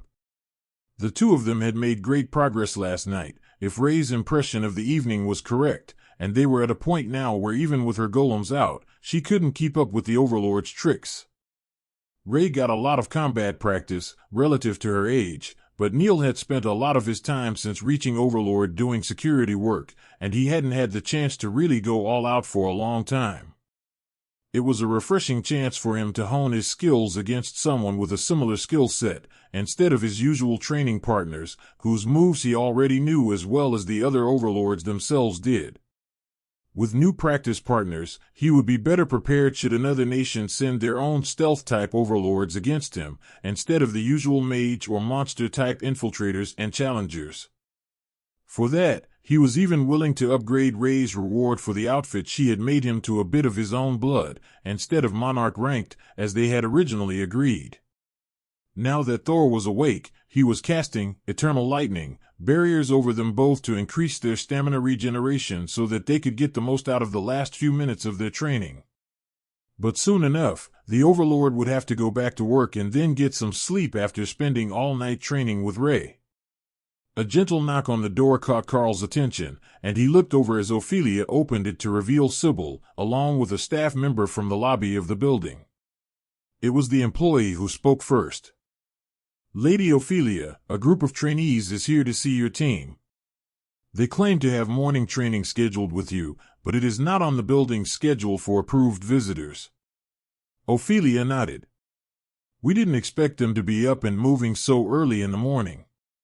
But if they're this energetic, perhaps we went too easy on them yesterday. Please invite them up, and we will get a high-energy breakfast into them before a full day of training." The concierge nodded. "Will you be requiring any ingredients?" Ophelia turned to Tessa, who handed a short list to the delicate-featured man. "That should do for breakfast. We will cook the rest ourselves." "Very good, High Priestess." He agreed, then turned to leave, with Sybil still standing in the hall. She turned to follow him, clearly only here because she was interested in what they would have to say, and not because she had been escorted. But Ophelia was faster, and grabbed the little rogue by the back of the neck to put her inside the apartment. Lotus laughed and signed along as she spoke. "You can wait here for the others to arrive. The building staff won't keep them away." Tessa had ordered a stack of omelets, which arrived before the acolytes had even been brought upstairs. It would go well with the huge pile of bacon that the clerics were making, ever so reluctantly donated by Hawk. After his evolution, Hawk actually ate less than he had before, despite his size increase. He would be an overlord before he even made it through the royal ranked boars, if their progress remained steady, but he did enjoy looking at his mountains of food. "Good morning, everyone. Sit and eat to get some energy for the day," Karl instructed as the acolytes finally made it up to the apartment. "Sir, we already ate breakfast at the cathedral," Aaron reminded him. "And now you will have a second breakfast, with a lot of high-grade protein." We were informed that you were all full of energy and eager to get training this morning, so we have a more intensive routine planned for the day. The trainees began to wonder if the cathedral's schedule had made Karl think that they were more energetic than they actually were. They had to admit, they were excited to get into training today, but that didn't mean that they didn't have sore muscles, even after healing and a good night's rest. But it might also be the Monarch testing them to make sure that they were sufficiently devoted to learning and deserved to keep their spot in this elite team. For the Special Forces group, it was a given that everything in life would be a test until they graduated. But for the others, they hadn't had a chance yet to learn just how creative the instructors of the Church Army could be with their training methods. What is first on the schedule? Tessa asked as she finished serving breakfast. Strength training. Even mages need some muscle tone and stamina, and with all this extra energy, plus Thor's magic refreshing them, they should be able to build some strength in a hurry. Getting a class increases strength for warriors, but it still takes a lot of training to get to peak form. Especially for the rangers, who will be moving through difficult terrain and chasing their beasts, building that muscle tone will be essential to your survival. Karl informed the group. It made sense, but they all got the ominous feeling that they were going to end up doing laps around the field to start their day. Thor was not nearly that uninspired. There were no laps around the training area for the acolytes under his training regimen.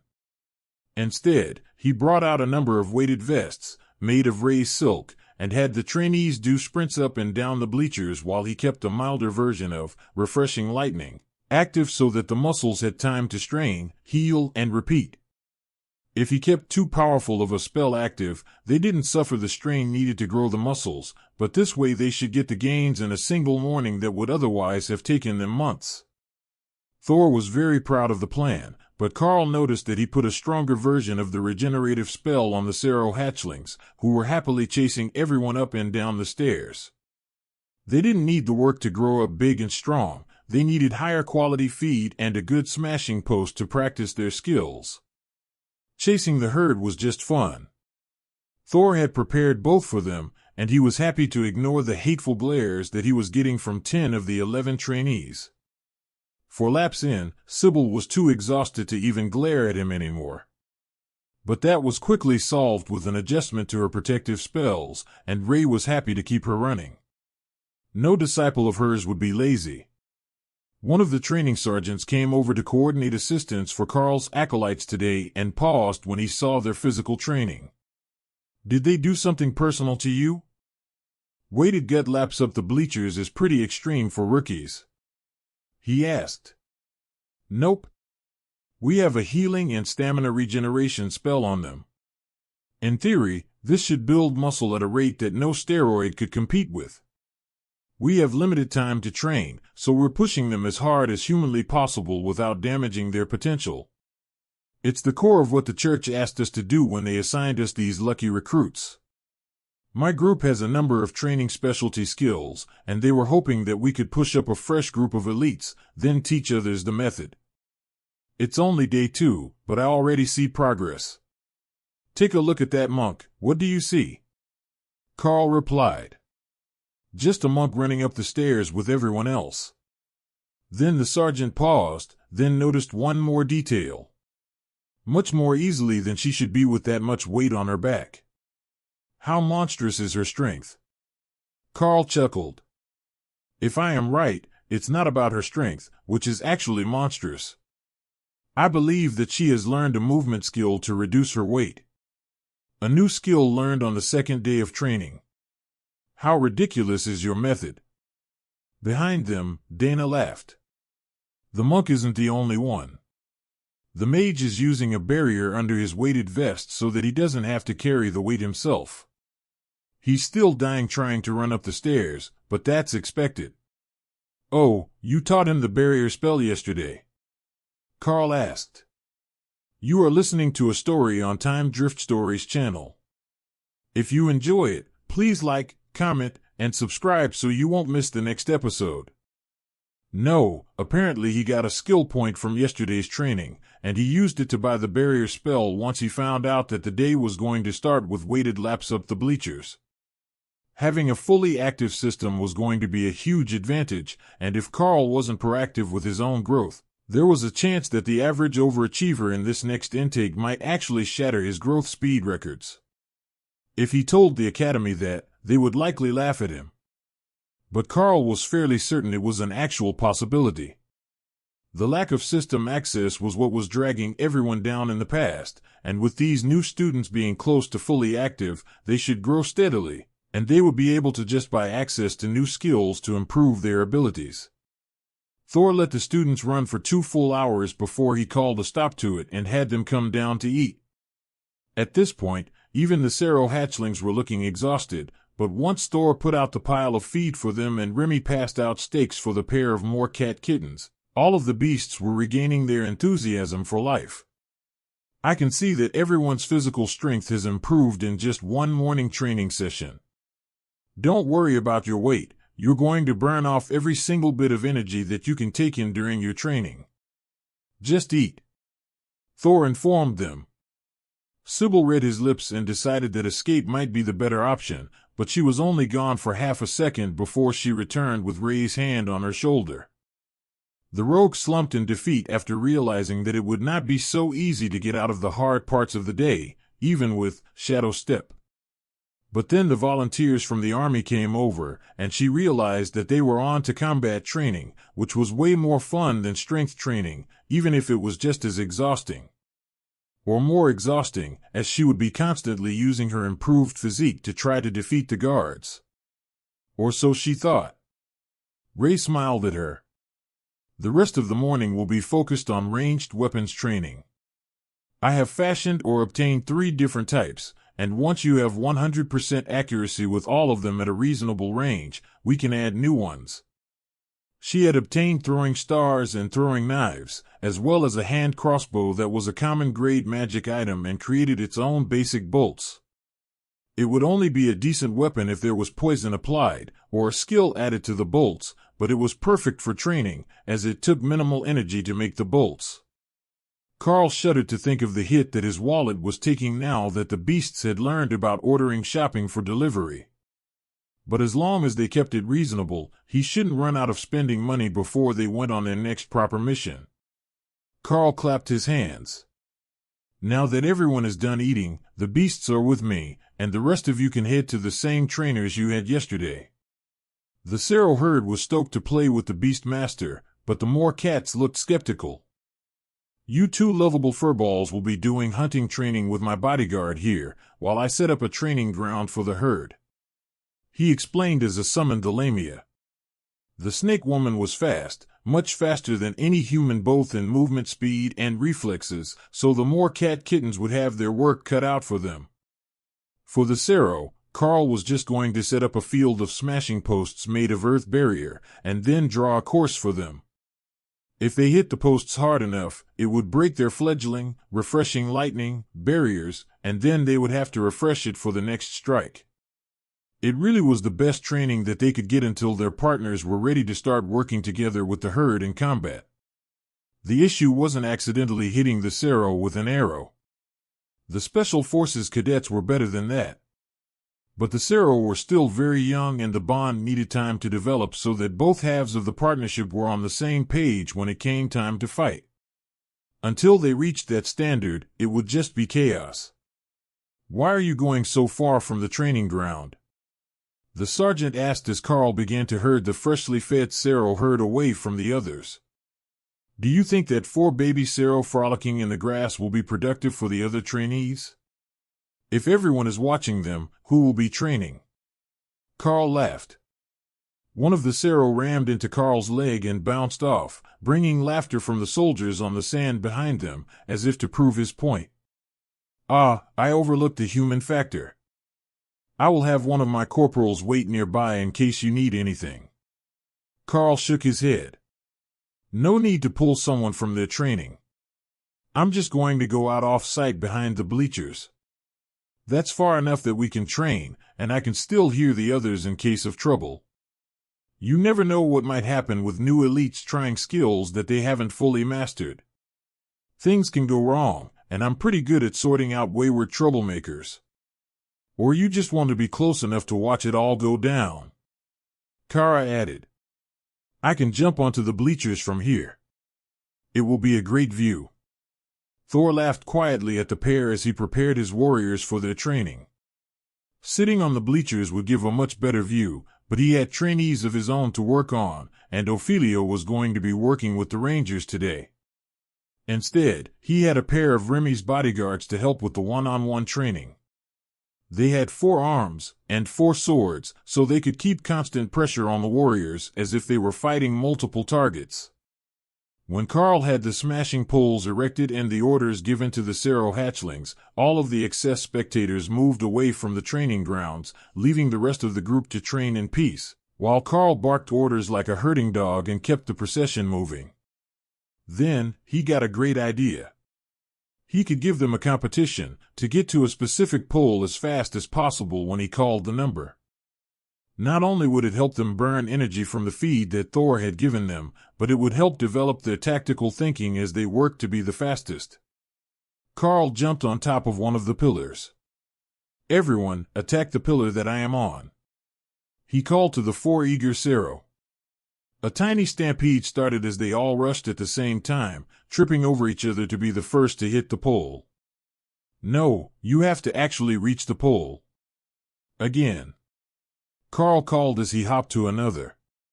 The second attempt was a bit better, but still not well organized. You're a pack, you need to work like it. Organize your charge to hit multiple spots on the pole, then peel off for the second rank to strike. Again. Over and over, the Cerro pack worked to better their coordination. By the time that lunch rolled around, they were actually getting good at it. And Karl was having fun making them run around for the crowd as they learned to coordinate an attack that looked much more like scaly puppies running into posts. The Cerro pack weren't the only ones that were improving at a notable rate, though.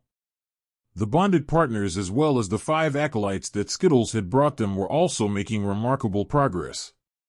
Fast enough that the soldiers had noticed the difference between yesterday morning and lunch today.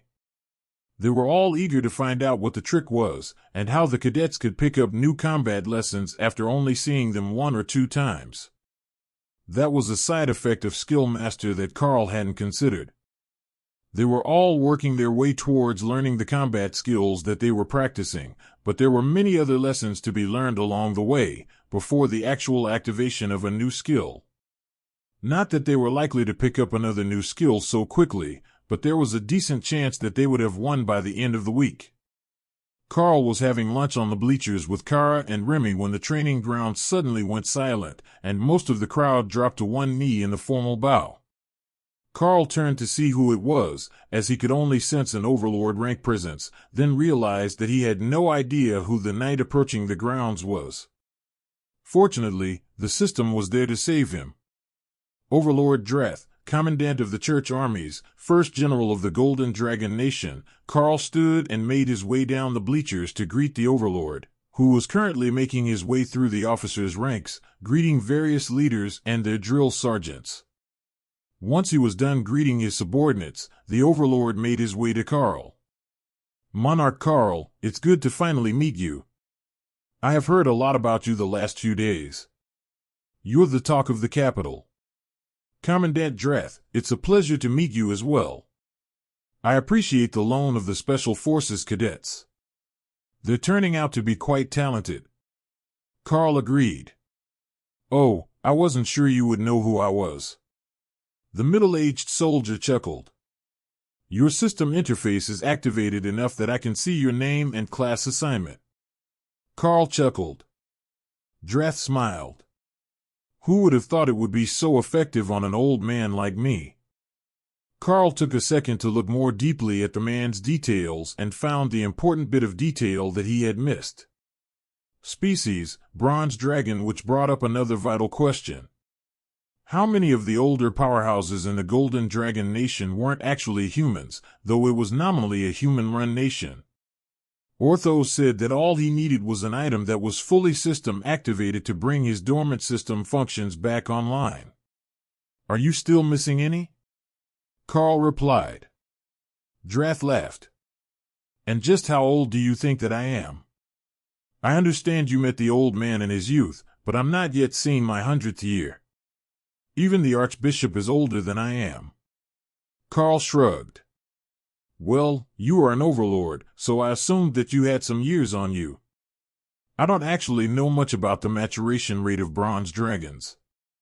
Overlord Drath looked toward the students, then to Karl's beasts, who were doing their best to teach them new things, explaining theory even during the lunch break. How hard do you think that you can push those new elites without damaging their potential? He asked carefully. We have a potion for the 5 orphaned volunteers that might immediately push them to awakened, but then they will need significant time to recover. The ones with bonded beasts will grow closer to the growth rate of their partner, though. The system will help them grow faster, but pushing the elite to advance will only create an imbalance where one side is stronger than the other. It happens to me constantly, and I'm constantly working to keep both myself and all the members of my team in balance. So, there is only so fast you can push them, and they will eventually need practical experience to help them grow, Karl explained. Drath sat silently as he mentally calculated something. So, awakened by autumn, then ascended by second year is realistic for most of them. Karl nodded. If their growth rate holds, or whoever takes over after my team is reassigned keeps them on the same training regimen. I can't speak for other methods, but ascended by the end of the first term shouldn't be a problem. We've got some clerics over there taking scientific notes on everything that we're doing so that they can try to replicate it with others. Some of the advancement is directly due to my own skills and my team, though. So, I would expect limited gains from a repeat. Drath chuckled. Like following the same diet and workout plan designed to maximize gains, but having the second group do it without steroids. Karl nodded. Something like that. The real issues won't start until Commander Rank, though. The Overlord sighed. Oh, I am well aware of that. What I was hoping was now that I've got some system equipment from the dungeon, I might be able to boost some of my sergeants. They're already established in the army, so if I can grant them a system and smash them up to the Ascended or Commander rank in a matter of months, I can give the units a champion to maintain morale. Not the officers? Karl asked. Drath shook his head. The officers make plans and give orders, the sergeants carry them out. We don't need powerful combatants giving orders, we need them fighting. Karl laughed and nudged Karl. Promoted past the point of usefulness. Drath noticed the exchange and waited for a translation. She says they have been promoted past the point of usefulness. In a battlefield sense, that is true. The lieutenants still lead larger teams, but beyond that, they're rarely on the front lines, other than the commissars. The commissars in question were a special forces team from the church, part of the Inquisition in charge of military morale. They were all insane, as far as Karl could tell, but they made the Red Dragon happy. I take it that they're making plans to spread this rapid training method as soon as possible. Karl asked, knowing that the overlord in charge of military strategy as the first general of the nation was not here on a whim. Overlord Drath sighed and nodded. There are two competing plans right now. One wants to make a potion that will boost freshly tested elites to commander directly, burning their potential in the process. The other group believes that we need to find a way to use your rapid training methods on more soldiers. Karl nodded. Actually, I think that I have a solution for that. I have been thinking about it for a while, and if we can find a number of young beasts like the Cerro hatchlings, I believe that there is a way to bond them to those with the potential to become an elite. I had a system quest for it, and it had a 60% success rate among the Special Forces students, as you likely already knew. I believe that with runic talismans, I could initiate that mental bond, and those with the potential would gain a class. Most likely Beast Ranger. And why didn't you mention this to anyone? Because the rest would probably die. The elite program has a roughly 1% fatality rate. Initial numbers for this method are 20 to 30% rejection, with a 10 to 20% fatality rate. The outcome is significantly better, but you can likely reach those numbers with the equipment testing this year. It's just that they will mostly have the basic classes, and not an advanced one. The first advancement trial that is now happening at the Cathedral Temple for Commanders and up allows us to upgrade classes, and from what I can tell, Beast Ranger would normally be an option then, to upgrade Rangers, Karl offered. Drath took out a binder of papers and began to flip pages. Yes, that is correct. We have observed a small number of them who have advanced to Beast Rangers after entering the Commander Rank dungeon. It is listed as a Commander Rank minimum requirement, but it appears that your method might be able to do it early. That would be a huge bonus for our forces. Sero Knights charging to break enemy lines before the infantry follows behind them is a bit primitive as a military tactic, but if they're Lightning Sero, and the Knights are the sergeants, they can defend their units as they charge. Karl laughed at the thought of lines of Sero with infantry running behind them on the attack. You know, they're actually better on defense. Mine likes to pair with the Red Dragon High Priestess, and they work together on the unit buffs, while the Nature Cleric does the majority of our healing. Drath smirked. You haven't told her that you can give her a chance to have a monster as a pet, have you? The Nature Priestess, I mean. We might not have any left if they knew. Karl shook his head. I don't think it would work. They're already claimed, their class won't change so easily. They didn't get an option to change even when the rest of us were doing our advancement trials. But if I learn to create a skill that will let them talk to monsters, they might never get anything productive done again. Is there another way to reliably create specialists? The random assignments are great for elites, but I need uniform training regimens for hundreds of soldiers at a time. We can do that with warriors, at least the ones who have their whole skill tree active, which I'm not certain will be true of all the new elites. Lack of data, you understand. Karl looked through his skills, using the restrictions listed by Skill Book, to determine if there was anything that he could give them all to create some sort of uniform class. The problem was that most of his skills were either specialized for beasts or usable by more than one group of elites, so there was no guarantee that those who used it would awaken the same class. I think that most of them should have a fully active system. All 5 that I awakened with items had the skill tree. It's mostly just the serum that was incompletely activating the elites. Well, that or something has changed with the appearance of the higher rank active dungeon. That was when the majority of my inactive features were awakened. But if we want to activate only one class, that could be an issue. We could narrow it down to warriors and rogues, or various casters. But I don't see a way to only get one type. Remy was in full agreement with Karl's thoughts on the grand solution for their problem. Why not have like 3 different specialties? As far as battle tactics go, there really are just warriors, mages, and others. She offered. My partner Remy, the Naga Queen over there, has a suggestion. Why not increase flexibility? You can have teams led by warriors or mages, and then the others can fill in, since there are far more mages and warriors than anything else. And how do you guarantee that we will have enough of them if we try bringing them up among our ranks? Karl smiled. That's the easy part. Plead with the Blue Dragons to give them skill books.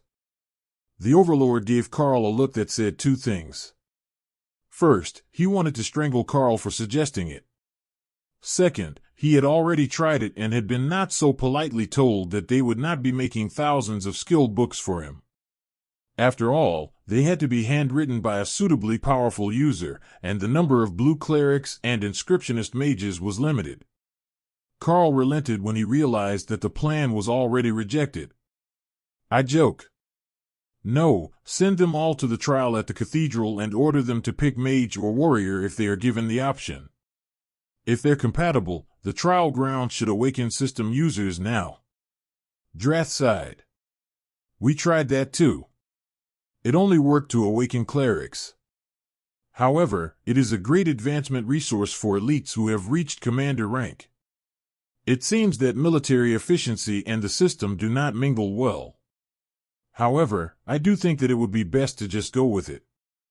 Train everyone in the same combat techniques so that they can fight together as needed, and then let the units work it out at their end with the ranged and close combat attackers. From a practical standpoint, it doesn't matter if that enemy at 100 meters died to a magic missile, an enchanted arrow, or a battle cannon on a mobile artillery piece. Drath chuckled, looking younger than he had when he arrived. That was my suggestion as well, but the president and the other generals voted it down as too chaotic.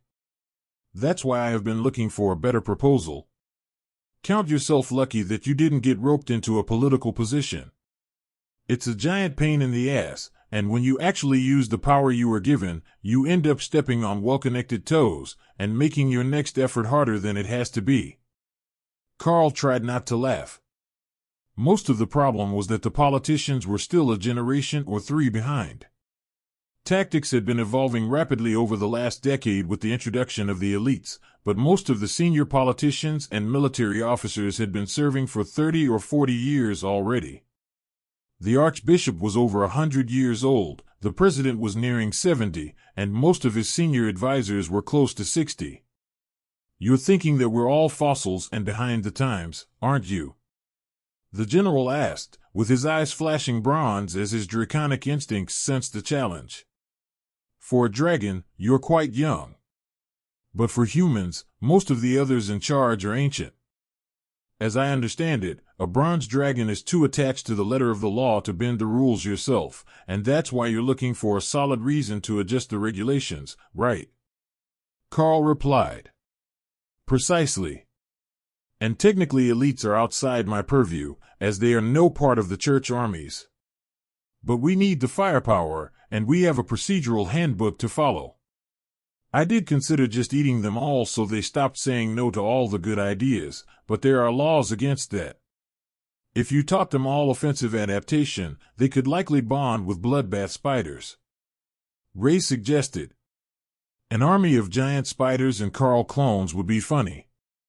Well, once we have these ones trained, you will have enough data to prove one way or the other whether entire units of system users within the army is a viable tactic. It might take an amendment or two so that they're actually soldiers and not just attached to army units, but it should be easy enough to get a regulations addendum passed if we get a huge influx of new system users. Drath's eyes shone with amusement as Karl finished his sentence. You know, if it wouldn't collapse society, we could just have everyone we meet put on a system-linked item until they're all depleted or everyone has tried. It would be the greatest challenge that a bronze dragon could ever face. His tone was a bit manic as he envisioned the challenges of maintaining law and order in an entire nation full of workers who had suddenly gained a system class. You couldn't be an elite if everyone were one, or even if the majority of people were. He would never willingly allow the collapse of society to actually happen. It was completely contrary to his nature.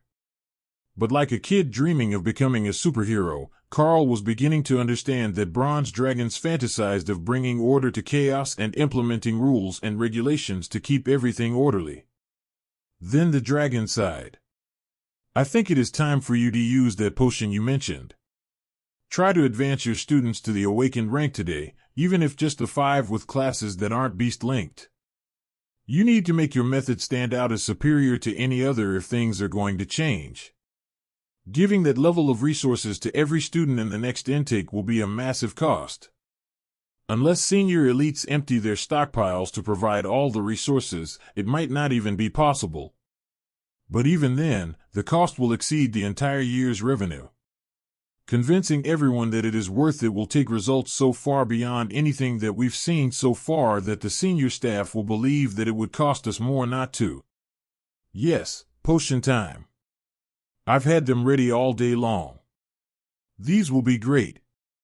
Trust me, I can make humans into proper elites. Remy cheered. All right. They're on lunch, and we've been feeding them commander rank meat to overload them with energy for the afternoon training already. That's a worthwhile attempt, by the way. The progression just from sufficient nutrition has the clerics in a frenzy. Drath chuckled. If we had that many edible commander rank and higher monsters, I would consider it. Edible monsters are rare in the spawns, and it's not like we're farming them at that sort of power level. Remy used Blizzard to make snow so that she could turn the potions into smoothies. Nobody said no to berry-flavored smoothies. While Remy was confident, Thor had been listening to the parts of the conversations which related to ruining someone's potential with too much of a good thing. He trusted his little sister, but she got too enthusiastic about her projects, and she didn't study humans much. There was a risk that, like the first day's royal rank soup, this was going to overwhelm them, but because this was a potion forcing them to gain power, it might cause permanent damage. Just wait, you will soon see that I know what I'm doing. It's even in the book as a safe advancement formula for baby elites. Karl examined the potions that she had made, and while they did have some commander rank ingredients, they were in minimal doses and heavily watered down. The potions could be considered awakened rank, at least after they were mixed with the ice to make a smoothie, so they should be safe enough. Potion of advancement was what the system called them all, though Karl knew they had been tailored to each individual student. Fortunately for everyone, Remy had labeled all of the potions before she mixed them into smoothies, so there was no confusion as they began to pass them out to the students. Much to the dismay of the rest of the trainees, and the suspicion of the recipients. They hadn't forgotten what the cleansing drinks had done to their insides. What is with this unfair training bias? We get extra work on our combat skills and mental fortitude, and they get smoothies, one of the rangers complained. Karl shrugged. If it helps, I gave the Saros and the Moor cats a special treat. They all looked to where one of the cats was happily nibbling at a bowl of commander rank meat, and the beast covered it protectively. That does not make it better at all, Pat, the ranger bonded with the cat in question, remarked. Karl could have sworn that the cat laughed at him as it resumed eating. The humans had gotten a pretty decent lunch, specifically chosen by the clerics with the help of the apartment kitchen to include some higher rank ingredients to spike their energy in what Lotus assured them was a safe way. But the cat got an entire bowl full of the good stuff. No filler, no nonsense. Just meat. Remy did have mercy on the rangers and Nikki the tiger monk, and she passed them out similar smoothies as well. But that was part of the plan to distract the other 5 from their suspicions about being suddenly given treats.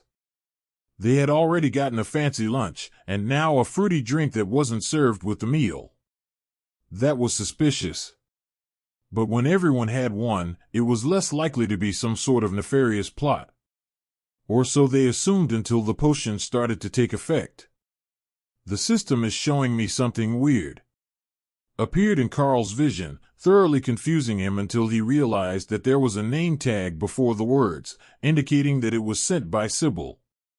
How had she done that? Karl searched for the option, then focused on the words and realized there was a function button beside them with no label that he had simply hidden as useless. What do you see, Sybil? He asked out loud. The rogue's eyes lit up in excitement. Someone had seen her message. She had tried to use the mind talk thing that Karl and Lady Ray used to make their plans, and it worked. Well, mostly. It was supposed to go to Ray, but Karl got it instead. It says, warning, experience increase effects have a cumulative detriment modifier. Chance of success greater than or equal to 98 Fantram, chance of failure 1 Fantram, chance of critical failure 1 Fantram, modifier 0 Fantram. Karl read that twice, then nodded at her. Go ahead, that's as safe as it gets, Karl informed her, but Sybil was already finished the smoothie, not connecting the message with the beverage until it was too late. Slowly, her power began to grow, the same as Karl's had when he used growth resources at the academy. Her power was steadily increasing in quality, and Karl was nearly certain that she would make it to awakened rank with just the one boost. Power juice.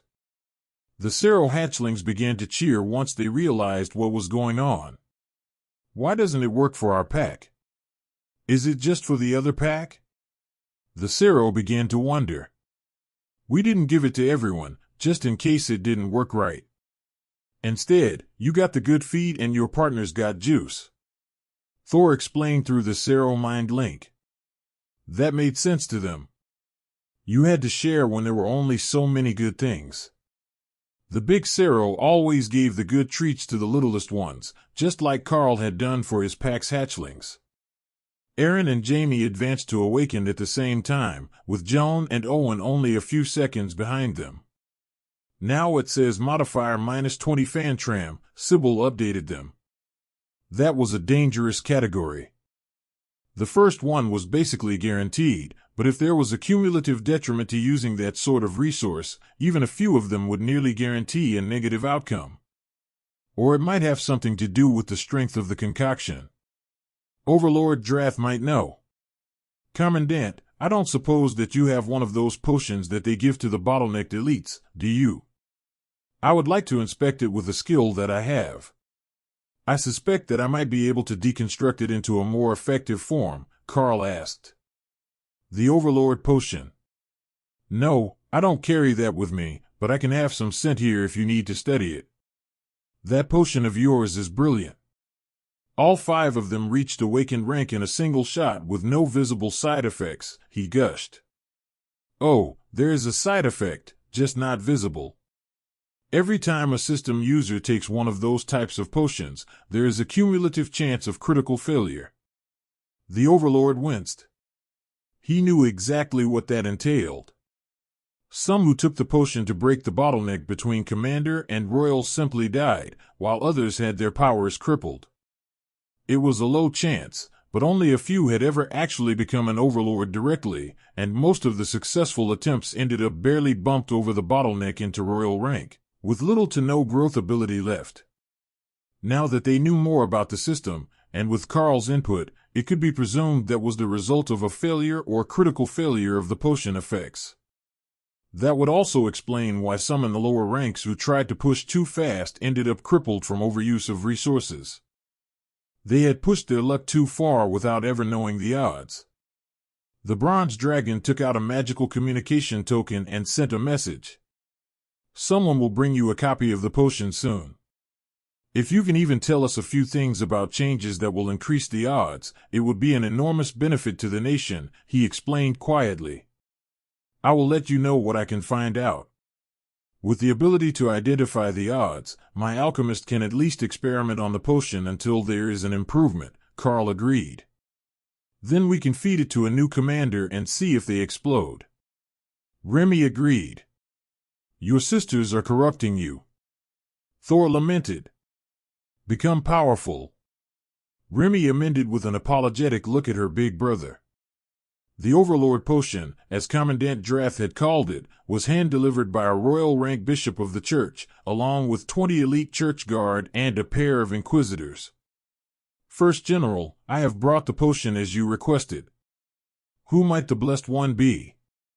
The bishop asked. Overlord Drath looked a little sheepish and rubbed the back of his neck. Bishop, my apologies, but there has been a misunderstanding. You see, Monarch Karl wanted a sample to study. His team managed to come up with a potion that immediately advanced these 5 cadets to awakened rank only 2 days after they gained their system. However, we learned a troubling fact during the process, and I believe his skill can shed some light on why the Overlord potion malfunctions. All of the cadets and acolytes stopped what they were doing when they heard that. They didn't know what sort of super powerful potion warranted this sort of escort, but it had to be something incredible. May I touch the potion, Bishop? It is necessary for the skill to function. Karl asked. He would only see the odds once he had it in his hands and at least considered using it. The bishop passed Karl the potion, and the guards moved to surround him, protecting the potion, as they were facing away from him. As Karl focused with "Identify" on the potion, a few things became clear. First, this was a much better thing than he had expected. Second, altering the ingredients probably wouldn't help much. Overlord Potion, Grade, Totem, immediately upgrades the power level of the imbiber by a set range of levels. Maximum rank of Overlord may be achieved. Warning, experience increase effects have a cumulative detriment modifier. Chance of success 0, 3 Fantram chance of partial success 10 Fantram chance of failure 2 Fantram chance of critical failure 87 7 Fantram modifier 0 Fantram. Success grants 3 ranks of advancement, partial success grants 1 rank of advancement, failure causes 1 random permanent debuff, critical failure will result in death with no resurrection possible, warning. Full success not possible, maximum rank of user exceeded. Now Karl understood why the potion had to be taken by a commander. Nobody else could get the full use of the effect, as it was either 1 or 3 ranks of advancement. But those odds were dismal. Surely, there wasn't a 90% chance of death for the regular users, or they wouldn't have started using it on commanders at all. So, Karl inspected the potion more closely, trying to find the default values. Overlord Potion, Grade, Totem, immediately upgrades the power level of the imbiber to a set range. Maximum rank of Overlord may be achieved. Chance of success 4 Fantram chance of partial success 40 Fantram chance of failure 54 Fantram chance of critical failure 2 Fantram. Success grants 3 ranks of advancement. Partial success grants 1 rank of advancement. Failure causes 1 random permanent debuff. Critical failure will result in death with no resurrection possible. That made more sense. The people using it were already at the limits of their potential, so they would have a heavy modifier. But if the chance of actually dying from it was only 2% and failure was a permanent debuff, many would be willing to risk it when they didn't know their personal odds. The bishop cleared his throat. What do you see with your system skill, Monarch? The system calls it an Overlord Potion, with a 4% chance to take a commander to Overlord, or a 40% chance to take one to Royal Rank. However, other resources you've used in the past will modify that. For me, it is impossible, as I'm already a Monarch, and the potion doesn't grant a linear amount of power, but a set effect instead. However, you could theoretically use it on elites below commander rank to grant them the same 4% chance of gaining 3 ranks. About half would end up with a 1 rank advancement, and half would take permanent injury, according to the potion's description. The wince that the bishop made when Karl mentioned giving it to people below the commander rank said that this was not a cheap or easy potion to make. But that should be expected from a totem rank potion of any sort. Is that all you can learn about it with your skill? Not that I'm complaining, knowing the odds and exact effect is incredibly valuable. The bishop asked. Give me a while and I might be able to discover how to tweak it for more success, but I wasn't expecting it to be totem ranked. 1 rank over myself isn't too difficult, but 2 is pushing my luck.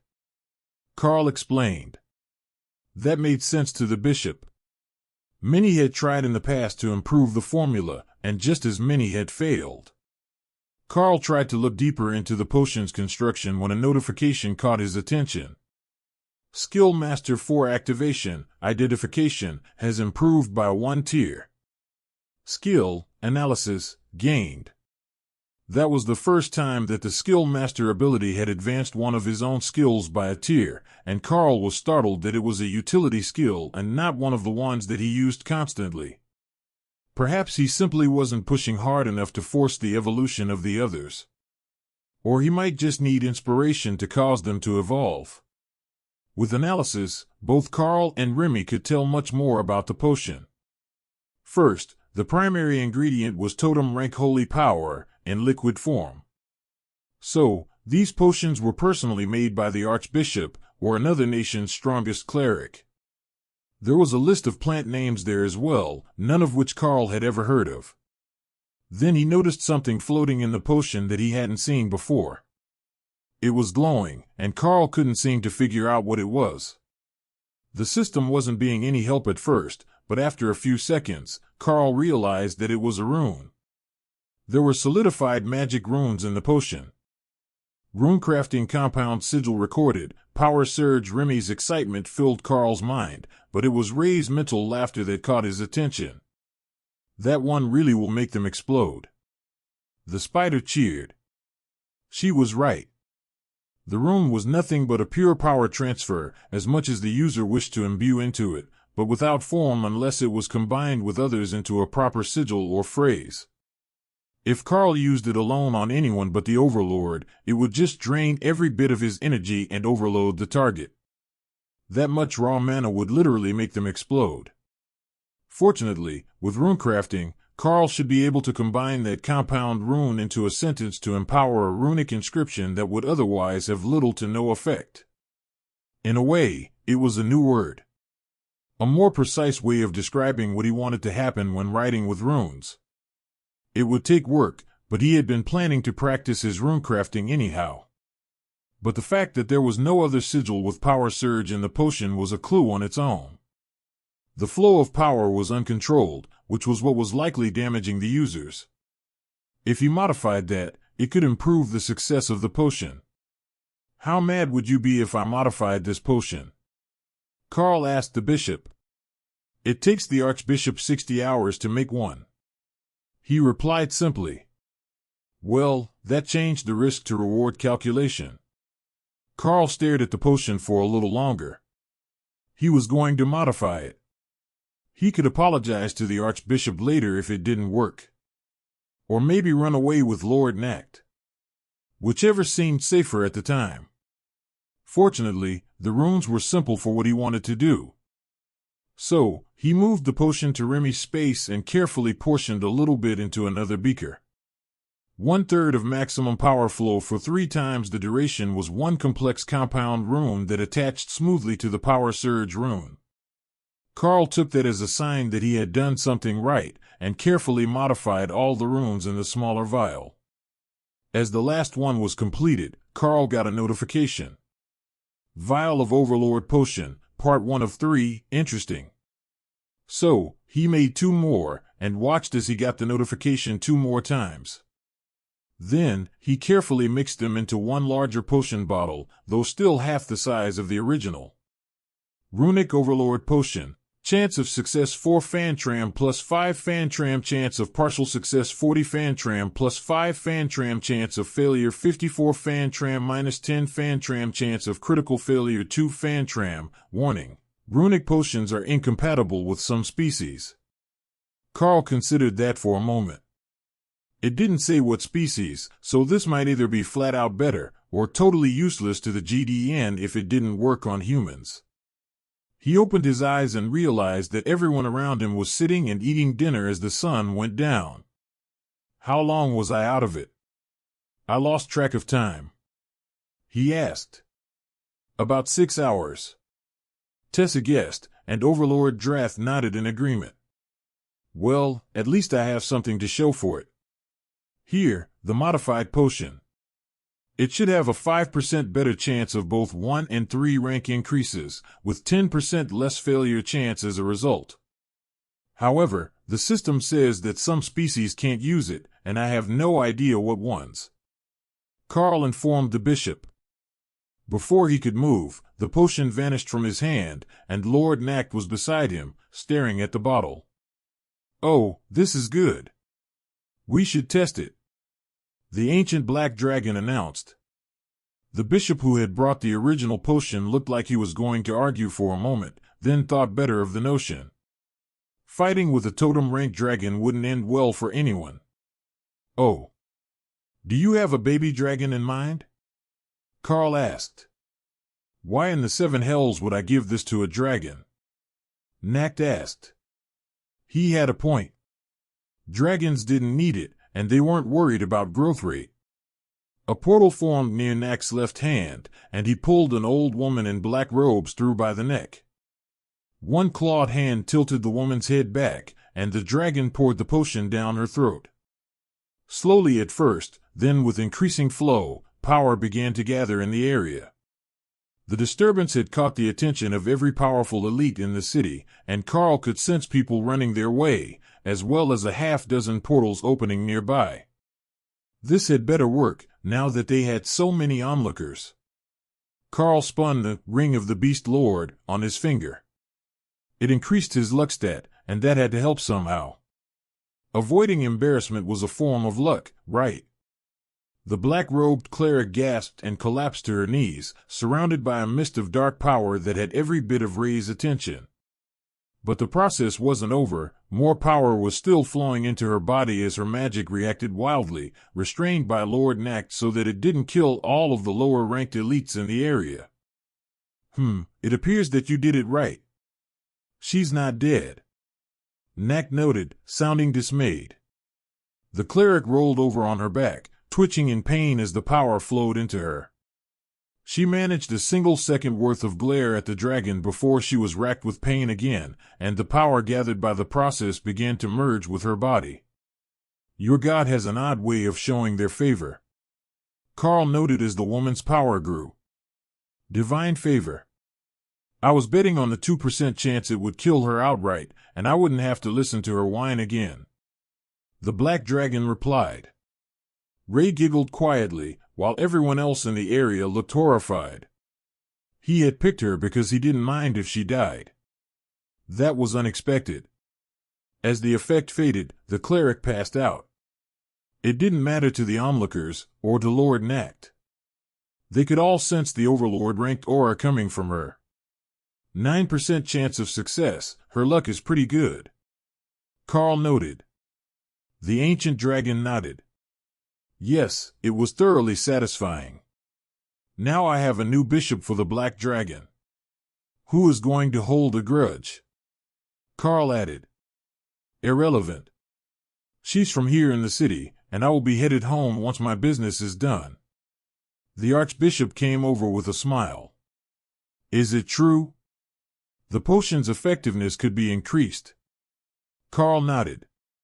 Not the effectiveness, exactly. But the chance of success increased by 5% for both stages of success. Now the base success rate is over 50% before modifiers and luck.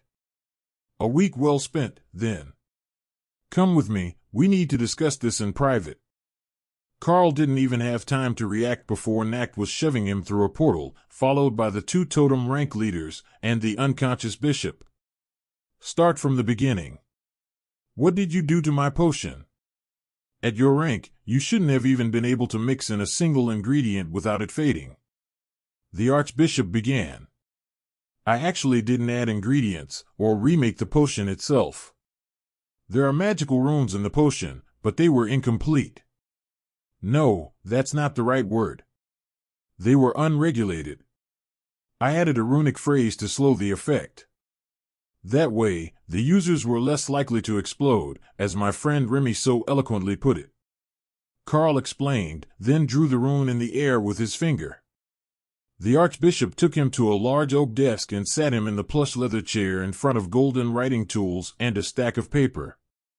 He had pens, pencils with various cores, paintbrushes and various paints and inks to choose from.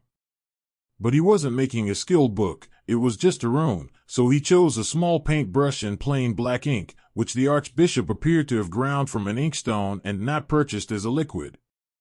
This is the part 1 added, and this is the compound rune that I formed. He explained a few seconds later. Nact leaned over the desk. Oh, I see. And you said that this additional part was already in the potion. Both Karl and the archbishop nodded in unison, and the archbishop gestured towards a wall full of runic writing.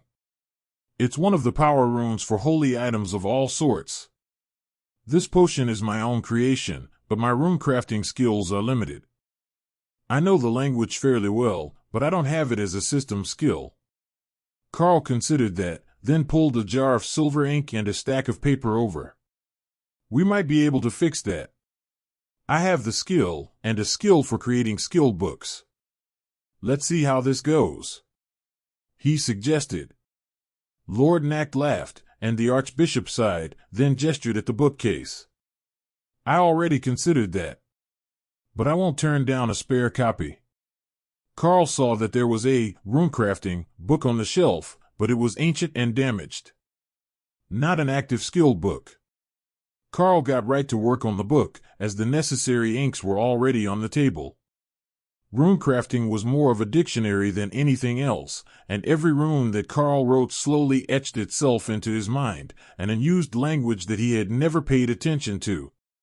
Sure, he had the skill to use them, but it was a bit like using Ren for the first time when he was on the train. It was possible, but he had not trained any sort of mental or muscle memory for it, so it was somewhat like following a guidebook for something that you had never seen in person. Just writing out the book was giving him ideas. If he had better crafting skills, he could make weapons and add runes to them, turning mundane items into quality magical weapons. Making toys for fun and profit. Remy agreed, paying close attention to Karl's work. "Can you use this skill?" he asked, wondering how many of the beasts shared his more esoteric abilities. "I can, but not the others. Probably because I'm the only one that reads for fun." Remy agreed. Writing out a whole dictionary of runes took time. A lot of time. But eventually Karl had a massive bound tome in front of him that put the one on the shelf to shame. It was easily 1,000 pages long, and Karl guessed that he had missed at least an entire day while he was working, even with the increased hand speed that he had to restrain just enough not to splatter the ink. There were no windows in the office, and the room was soundproofed, with no clock in sight. That made it exceptionally easy to lose track of time, and actively using a system's skills seemed to keep you locked in, so you didn't notice outside stimuli as much. And here we are. One skill book of runecrafting, he announced, waking the Archbishop. The old man was napping on a divan in the corner of his office, which was well equipped with blankets, suggesting that this was a regular occurrence. The Archbishop slowly got to his feet and came over to the desk, where he ran a reverent finger over the tome. Karl followed Lord Nacht out of the office, doing his best not to laugh at the expression on the dragon's face. "You know something I don't about the skill book, don't you?" Karl asked quietly as they walked through the silent halls of the cathedral at night. Nacht smirked at him. "At my age, I know more about nearly everything. But what you mean is that I know the old man already has alchemy as a trade skill, and the system won't let you take another. So, I'm a runecrafter by trade." "I wasn't expecting that," Karl replied. "It seems so. I would assume it was a quest reward of some sort, but runecrafting is a particularly fine lost art. Which discipline have you chosen?" "Discipline?" Nacht shrugged.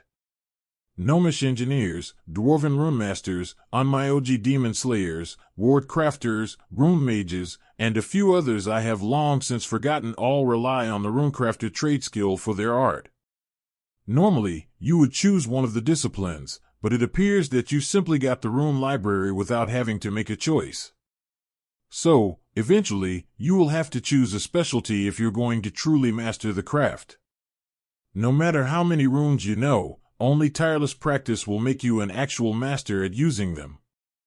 I was thinking of using them to make useful charms, but not as a trade, just as a parlor trick to make life easier.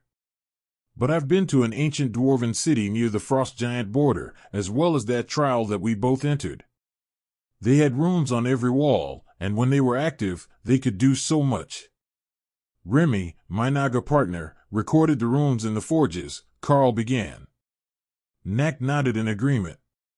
"That is part of the runecrafter's art. You could rebuild that sort of magical forge, and even the weapons that they turned out from it. The Cyclops forge masters used a variation of the same art. They're much more like the dwarves in their crafting skills than either species would be willing to admit. They both have their own style, but they both craft rare items with incredible powers and beautiful details." Karl sighed. "Why does it feel like all the progress we made with technology is quickly becoming irrelevant?" The ancient dragon laughed. "Not all of it. Many things in life are easier with technology, but it will never compete with magic for raw power and versatility. It's not impossible to mix the two. There are some nations who raise technomages. But the interaction is limited. They have the most wonderful magical guns. And it only took them a century to recover all the ones that were stolen from them during the Civil War. Now they self-destruct if anyone other than the intended user tries to activate them." That made sense. It was the same thing with any powerful magical artifact. A magical bow that could do massive damage from a long distance was a prime target for theft, especially if the user could be discreetly killed. I take it that they don't bond? Karl asked. They're incompatible with the system. I've seen the ancient records, and there were Technomage armies then.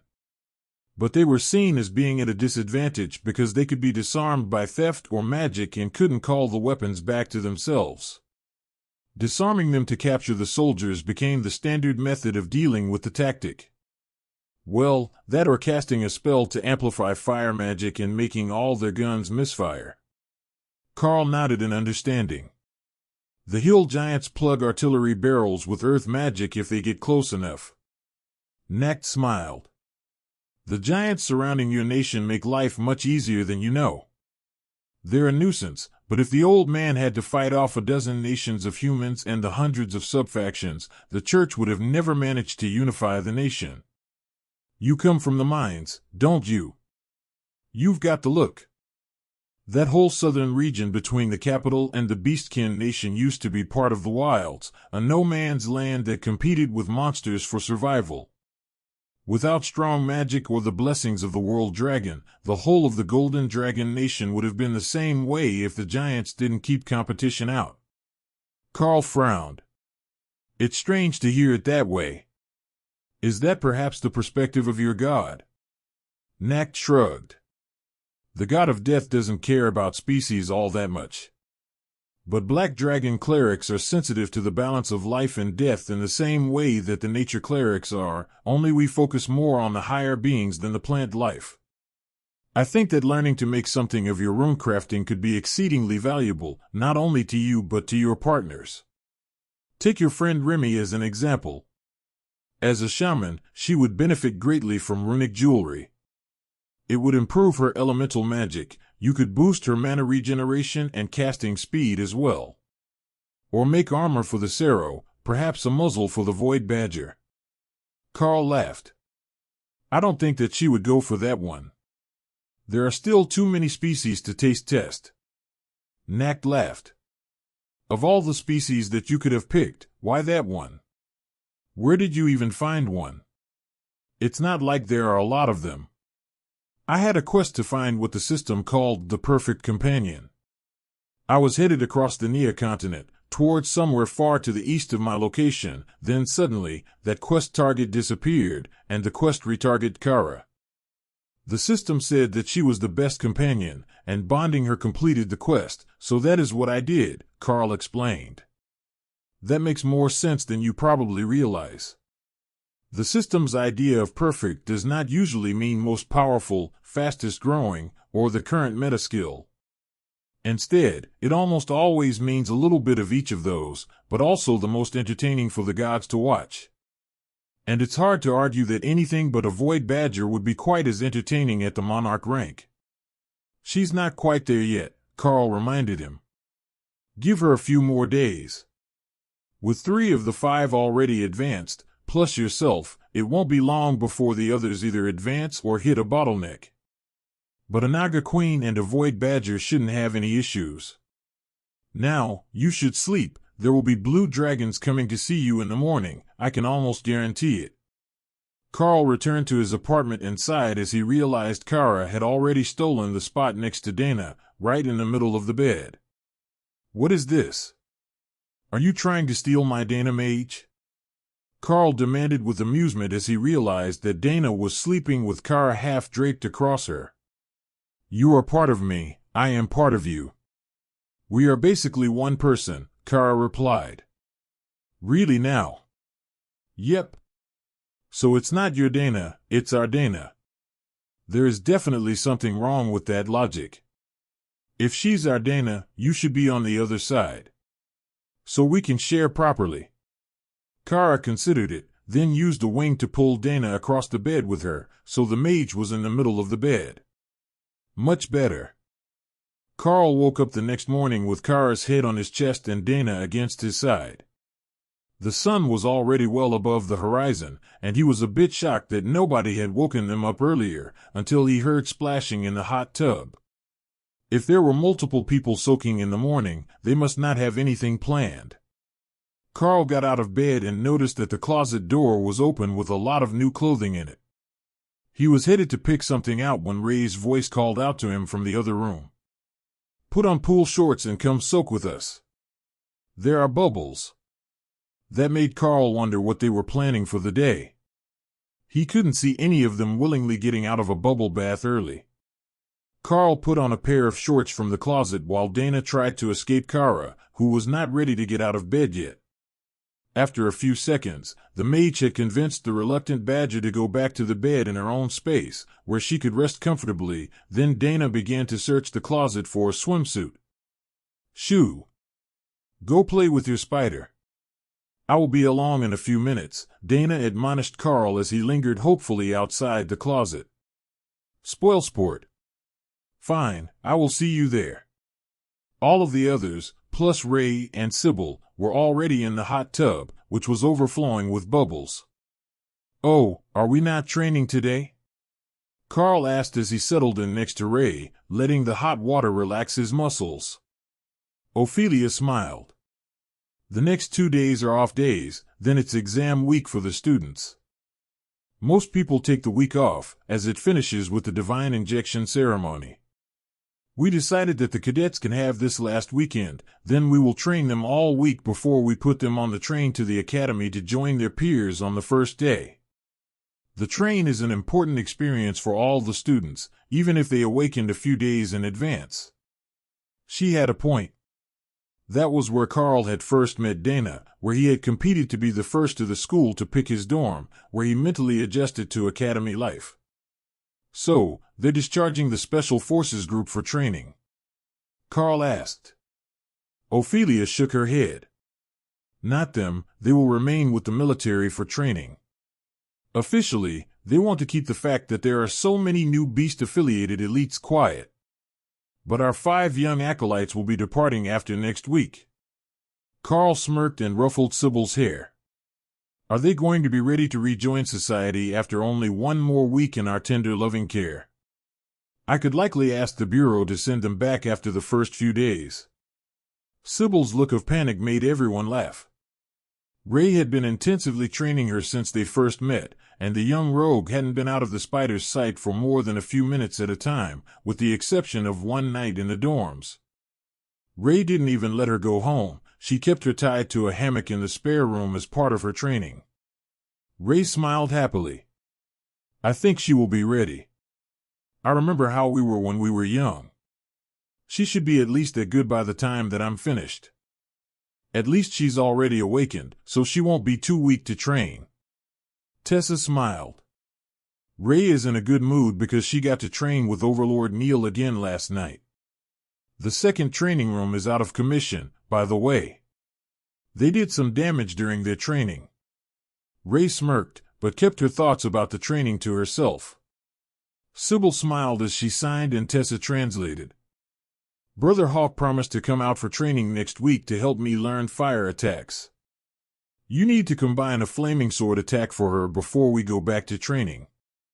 I don't want to start from the basics, Hawk added from the nest in his space. Now Karl understood how this system would work. He made the skill, then Hawk and Ray would teach her to use it properly. Did I miss anything while I was out for the day? The Archbishop asked for a runecrafting book, Karl explained. Dana sighed, then replied. More than a day, actually. I guess it's easy to lose track of time while you're working on a skill. All 5 of our students have made progress now that they're at the awakened rank. The warriors have both mastered Shred and Guard, and Joan is coming along well in her healing training. Owen learned Barrier, and he's made great progress on his mana. But it's Sybil that's the star of our show. The little rogue blushed, then squeaked as Ray pulled her into a surprise hug from behind. Sybil has Backstab, Shadow Step, Silent Movement, Lacerate, and Poison Blade in her repertoire now, Ray informed them. That's quite the list. How did you manage to teach all those? Karl asked. She got some skill points when she advanced, and she picked Poison Blade as her first chosen skill. She's waiting to get a few more to get the second stage of it instead of getting the other introductory skills, Ray explained. As long as it doesn't interfere with her versatility. Mages can have a specialty spell, But rogues need to be good in every situation, Karl reminded her, though the warning was also for Sybil.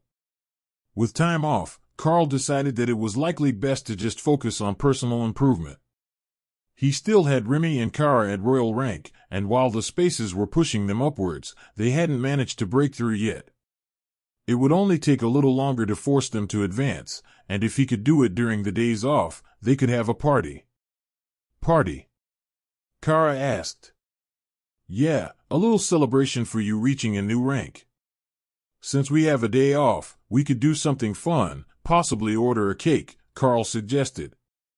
Kara considered it for a few seconds, then began to roll around on the bed. Maybe later. Kara must be feeling lazy today, if even the offer of a party wasn't enough to get her motivated. But Karl continued to work on the energy levels and quality in the spaces anyhow. Soon, they would all need to be at the same level, and preferably before the students went to school and the team was reassigned. Oh, you need to keep doing whatever that is. It's so good, Lotus nearly purred, pulling Karl from his meditation for a moment. Dozens of thoughts, each more lewd than the one before, were going through his mind, but when he opened his eyes, Lotus was frowning at him.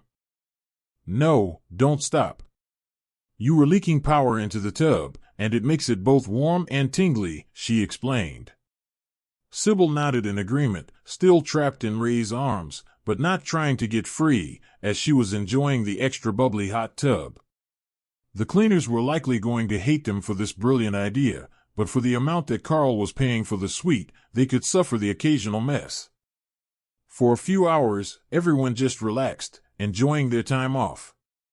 Then Ray called for room service, and that was everyone's cue to get dressed for the day. Karl noticed that before she even started to stand up out of the bubbles, and without even attempting to dry off, Sybil changed into a black silk martial arts outfit that had to have been made by Ray. For one, it was bonded. Secondly, it was Monarch Rank silk, and Ray wouldn't let her baby rogue wear someone else's silk. It was an excellent gift, and now Sybil wouldn't have to replace her training and infiltration clothes for most of her lifetime, if ever. Most likely, it would become her most prized possession. There are towels over there. You don't need to get dressed while still wet, Karl informed her, in case the rogue had simply missed their presence. Ray giggled. Sybil is body shy. She got into the tub fully dressed as well, and only after the bubbles were in place. Sybil nodded frantically, then grabbed a towel and ran to the bathroom to dry off and cycle her outfit so that it would come back dry. Karl got out of the tub, and everyone was drying off when Sybil came back out of the bathroom, then covered her eyes, squeaked, waved her hands, then ran away. She's easily embarrassed, isn't she? Dana laughed as Ray vanished to go recover her rogue. The Sybil is funny. She's ashamed to not be all muscles like the rest of you, Ray explained a few seconds later. Karl considered that. With all the walking and traveling that they had been doing, they were all pretty ripped, even with the good eating. Despite what Kara thought about his backside. Bring her back for breakfast. We're all dressed now, no visible abs to make her self-conscious. For the first time since he entered the Golden Divine Academy, Karl found himself with downtime in front of a television and time to watch the daily morning news. Of course, it would all be only a fraction of the truth, but there might be something on that would entertain him as he worked on forcing the energy in the spaces past the point where it would force Remy and Kara to advance. Both of them might have just been slow to grow, as they were the newer arrivals, and Remy was still quite young for a Naga Queen. Kara might be young for a Void Badger as well, but Karl couldn't actually find enough information on them to tell him if they were supposed to get larger, or how fast they grew. They weren't native to the GDN, so the data in the public records was limited. The news reports of the day were unexpectedly boring. They must be in a slow news cycle because it was all about a plumbing issue in the capital that would take all week to fix. There was no mention of war, or monster spawns, or anything else that might be threatening. You are listening to a story on Time Drift Stories channel. If you enjoy it, please like, comment, and subscribe so you won't miss the next episode. So, Karl changed the channel to replays of sports highlights for background noise as he worked. Dana was doing the same thing, with her head resting on a pillow in his lap, building her mana pool. Most of the day had passed when Karl began to feel resistance. One of the two spaces was resisting his attempts to advance it, and Karl had a sneaking suspicion that he knew which one. Kara. Stop messing with the space. You can only hang out at Royal Rank so long. Nope, I'm not done yet. Name your price. Fine, you make good on the promise of cake, and we have a deal. Hazelnut chocolate fudge cake. With strawberries and whipped cream. Ray, could you order that? My lap is occupied. Ray laughed and went to the phone to order the cake. The kitchen wasn't completely certain that they understood what she wanted, but they assured her that they would make a suitable party cake for them, along with an assortment of other snacks to arrive with dinner. Once Kara stopped being stubborn, a sixth space started to form, and the quality of both her space and Remy's began to undergo a rapid qualitative change.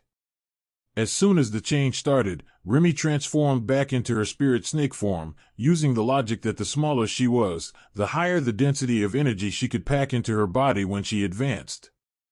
If she was a tenth the size, that should make the process 10 times easier, in the mind of Remy. Hawk woke up from his extended nap as the new space formed. Oh, are we getting ready for a new friend? Epic mission to steal a baby dragon. We could make it a black dragon to pass on Nax's legacy, he sleepily suggested. Thor chuckled at the idea. I believe his exact words were, "You cannot have a baby dragon." Now that she wasn't holding back, Karl was the first to advance of the remaining pair. Not much seemed to change at first. Her body wasn't changing, just the energy. Maybe that was why she didn't have the motivation that the others did. If she had learned or instinctively known in advance that she wasn't getting a new skill, she might have lost motivation to be stronger. Then, as her space stabilized and Remy's began to surge in power, Karl got an unexpected notification. Racial skill, Chaos Void, has improved shared skill, Nullify, to Overlord rank. You have a hidden racial skill? Karl asked. I do. Oh, I do. Haha, all the Nullify. This is going to be so fun. That was going to be absolute chaos. But for the sake of their enemies, at least it wasn't Disintegrate that went to Overlord as soon as she advanced. Karl waited to come out so that she could show off with Remy once they were both done. The process had already begun, so it could be said that they advanced at the same time, but Remy's Monarch Rank advancement was going to be a good one if the disruption of her space was anything to go by. All of the elements were swirling around, making a mess of everything except the safe spot on her altar where the Queen in spirit snake form was meditating. Hellstorm vortexes littered the landscape, and a flaming blizzard filled the air while a hail of stones rained down from above. The unfortunate plants of her space were not faring well, and she would lose a huge number of resources, but it appeared that she was learning a new class skill as she advanced.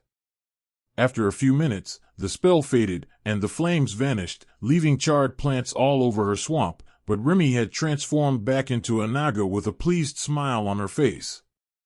She was larger than before, and more similar to her warriors, with 4 muscular arms, but a more mature look than she had before. It was hard to say why it looked more mature, other than the size, and the fact that for some reason Remy's form had what appeared to be breasts over the upper arm's pectoral muscles, despite being a reptile. But she definitely looked like a young adult now in Karl's mind. Her armor spell was fancier as well, with more gold and jewels, as well as dangling bone decorations and a belt full of potions. Congratulations, ladies. Looking good. Karl congratulated them. You finally got a skill that isn't evil. Hawk agreed. Remy nodded.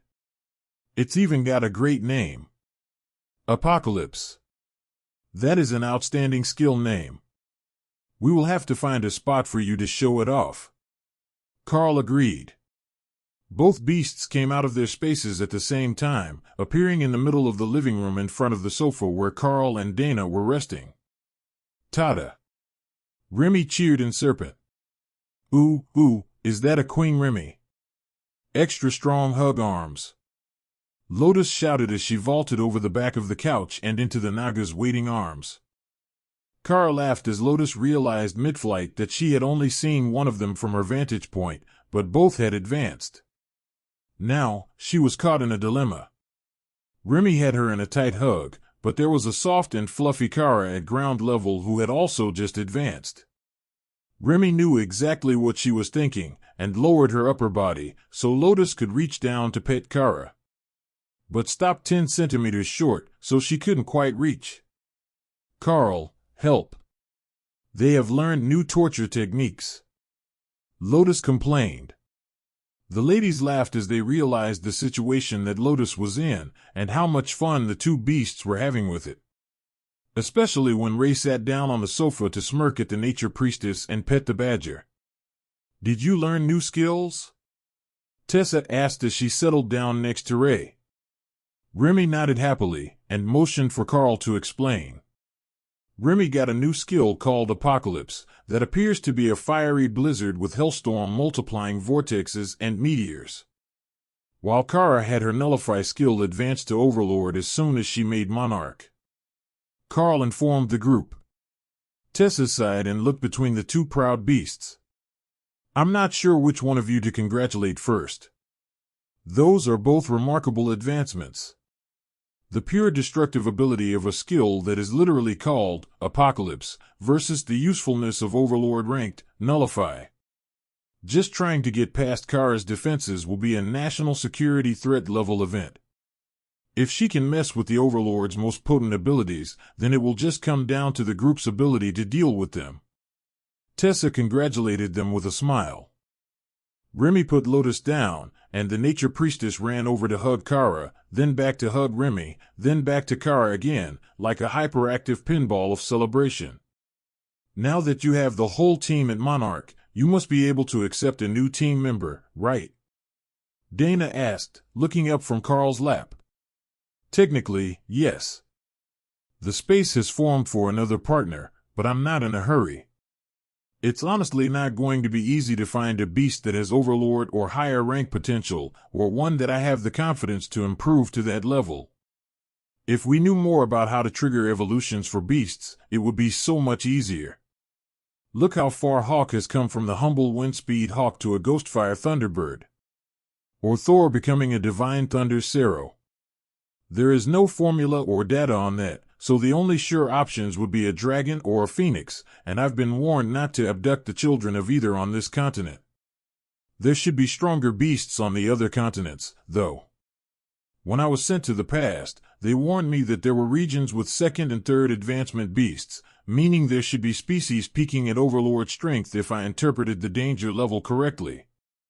Perhaps, like Kara, I might get lucky finding new friends there again. Karl suggested.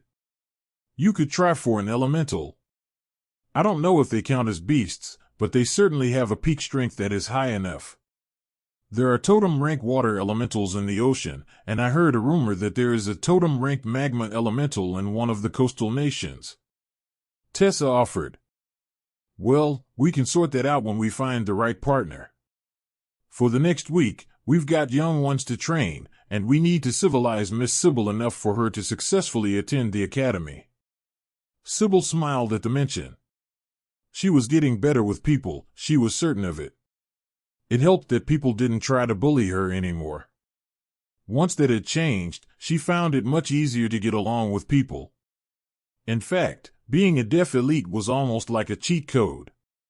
So few people could speak sign language that they rarely bothered her, and instead went to others to get answers, but still gave her the level of respect that awakened rank elites were seen to have earned. That was not much compared to Karl's group, but it was way higher than what she was used to. A knock at the door caught Tessa's attention, and she opened the door to let a group of clerics in. Monarch, we have an urgent issue. There has been a line breach.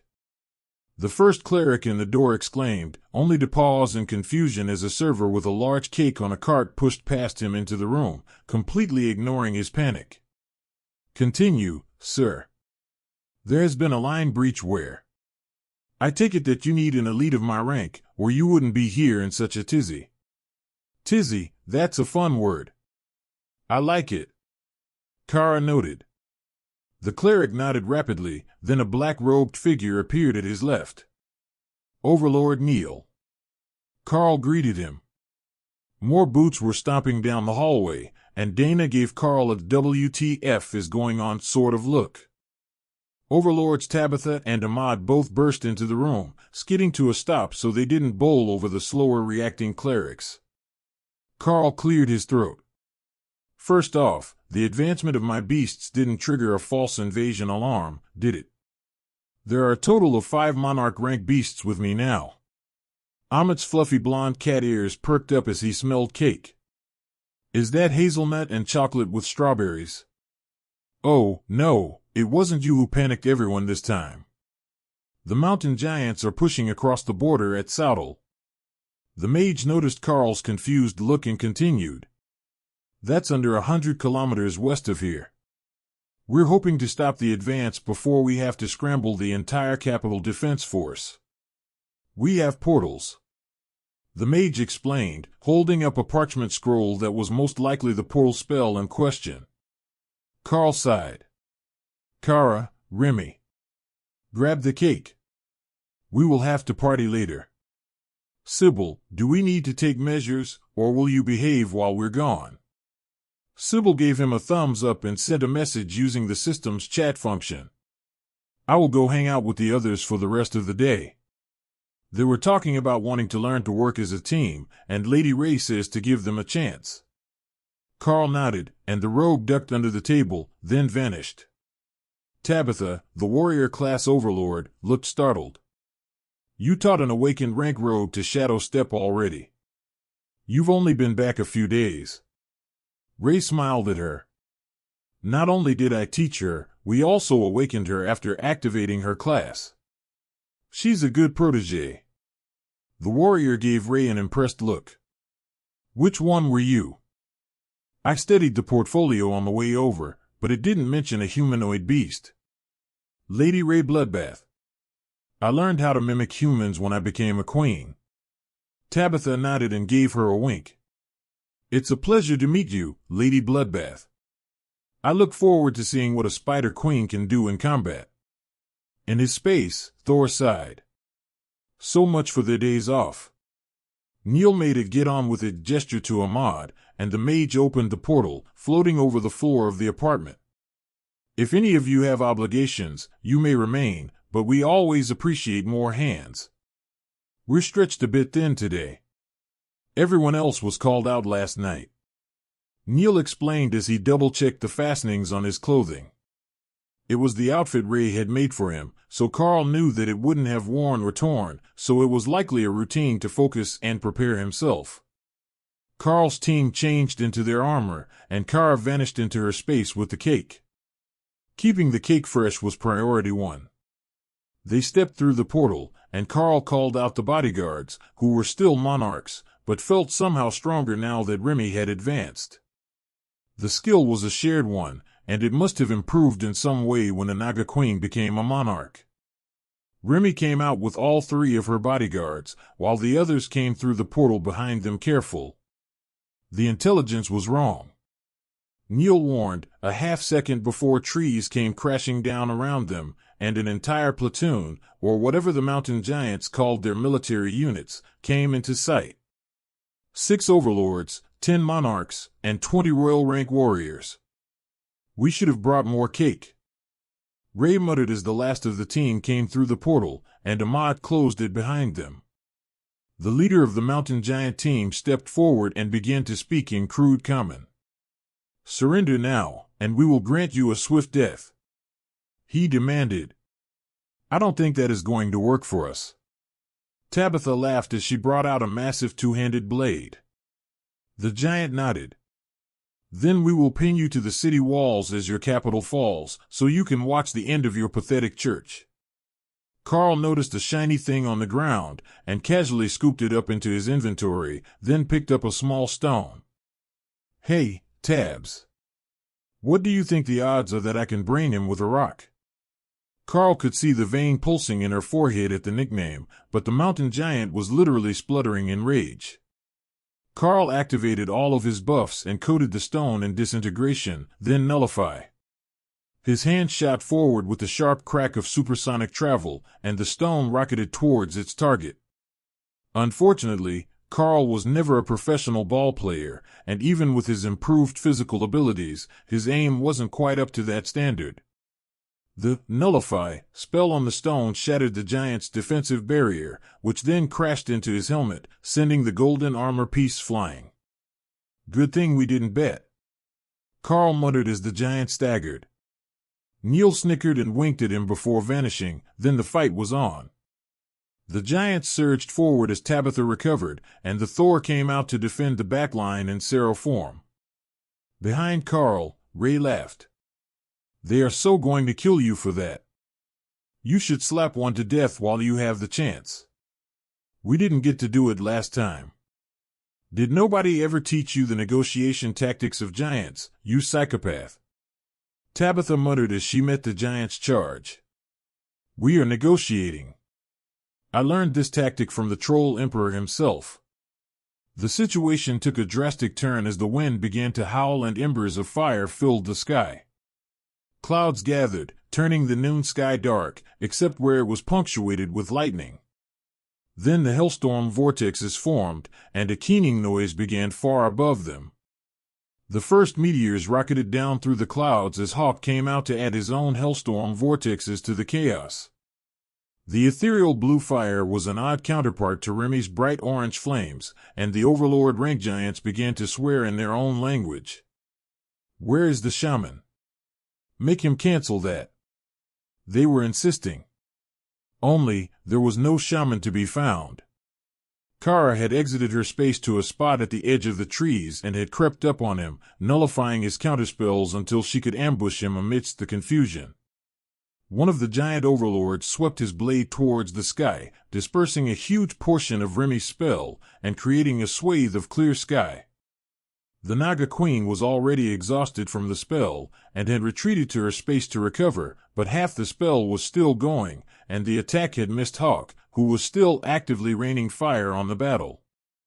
Neil reappeared to lodge a blade in the back of the unarmored head of the leader, then Ray vanished, only to reappear in spider form with all 8 limbs stabbed through gaps in a Monarch Rank giant's armor. Show off. Karl heard the rogue mutter as both assassins vanished again, using their skills and movement to find targets that couldn't defend against them.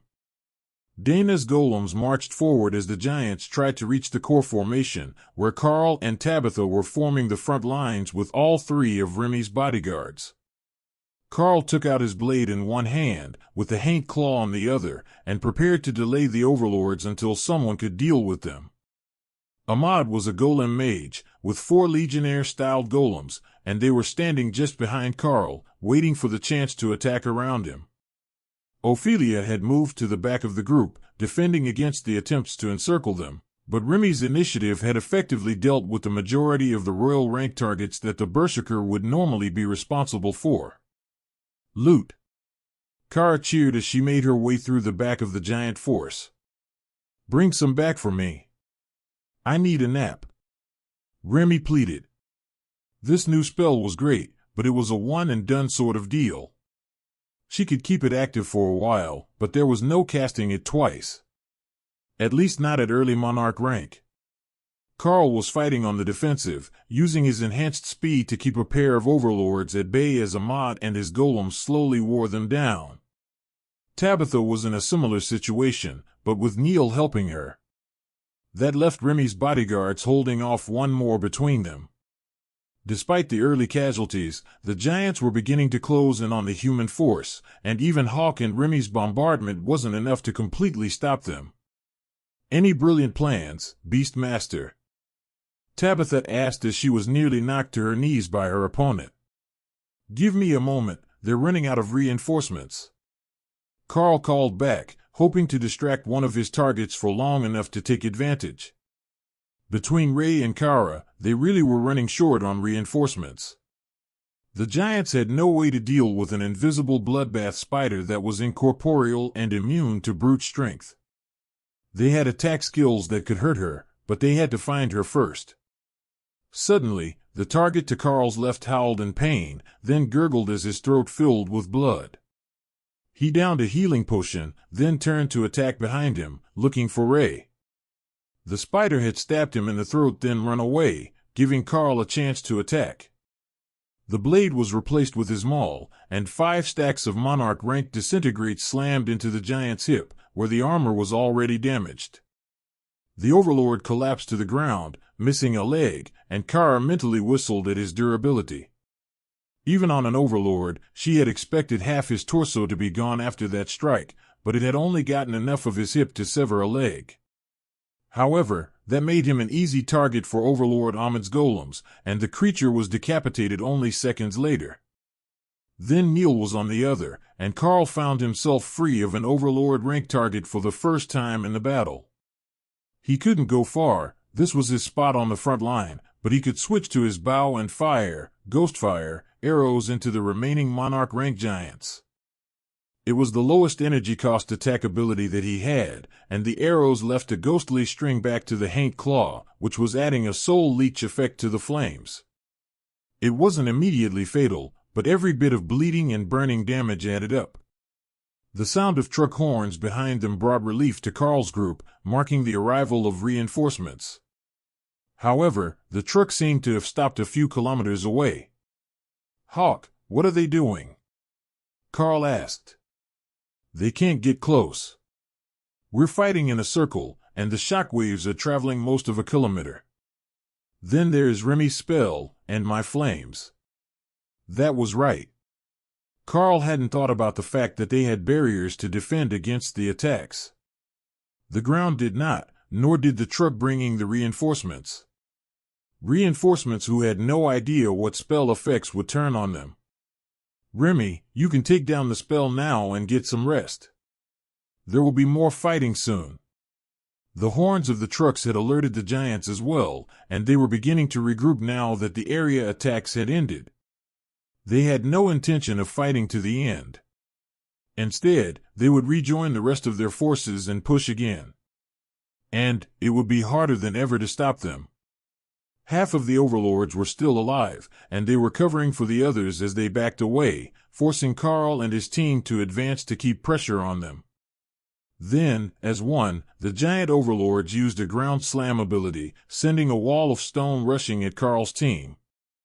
The sides were separated, and by the time that the ability had been blocked and nullified, the giants were long gone, hundreds of meters away.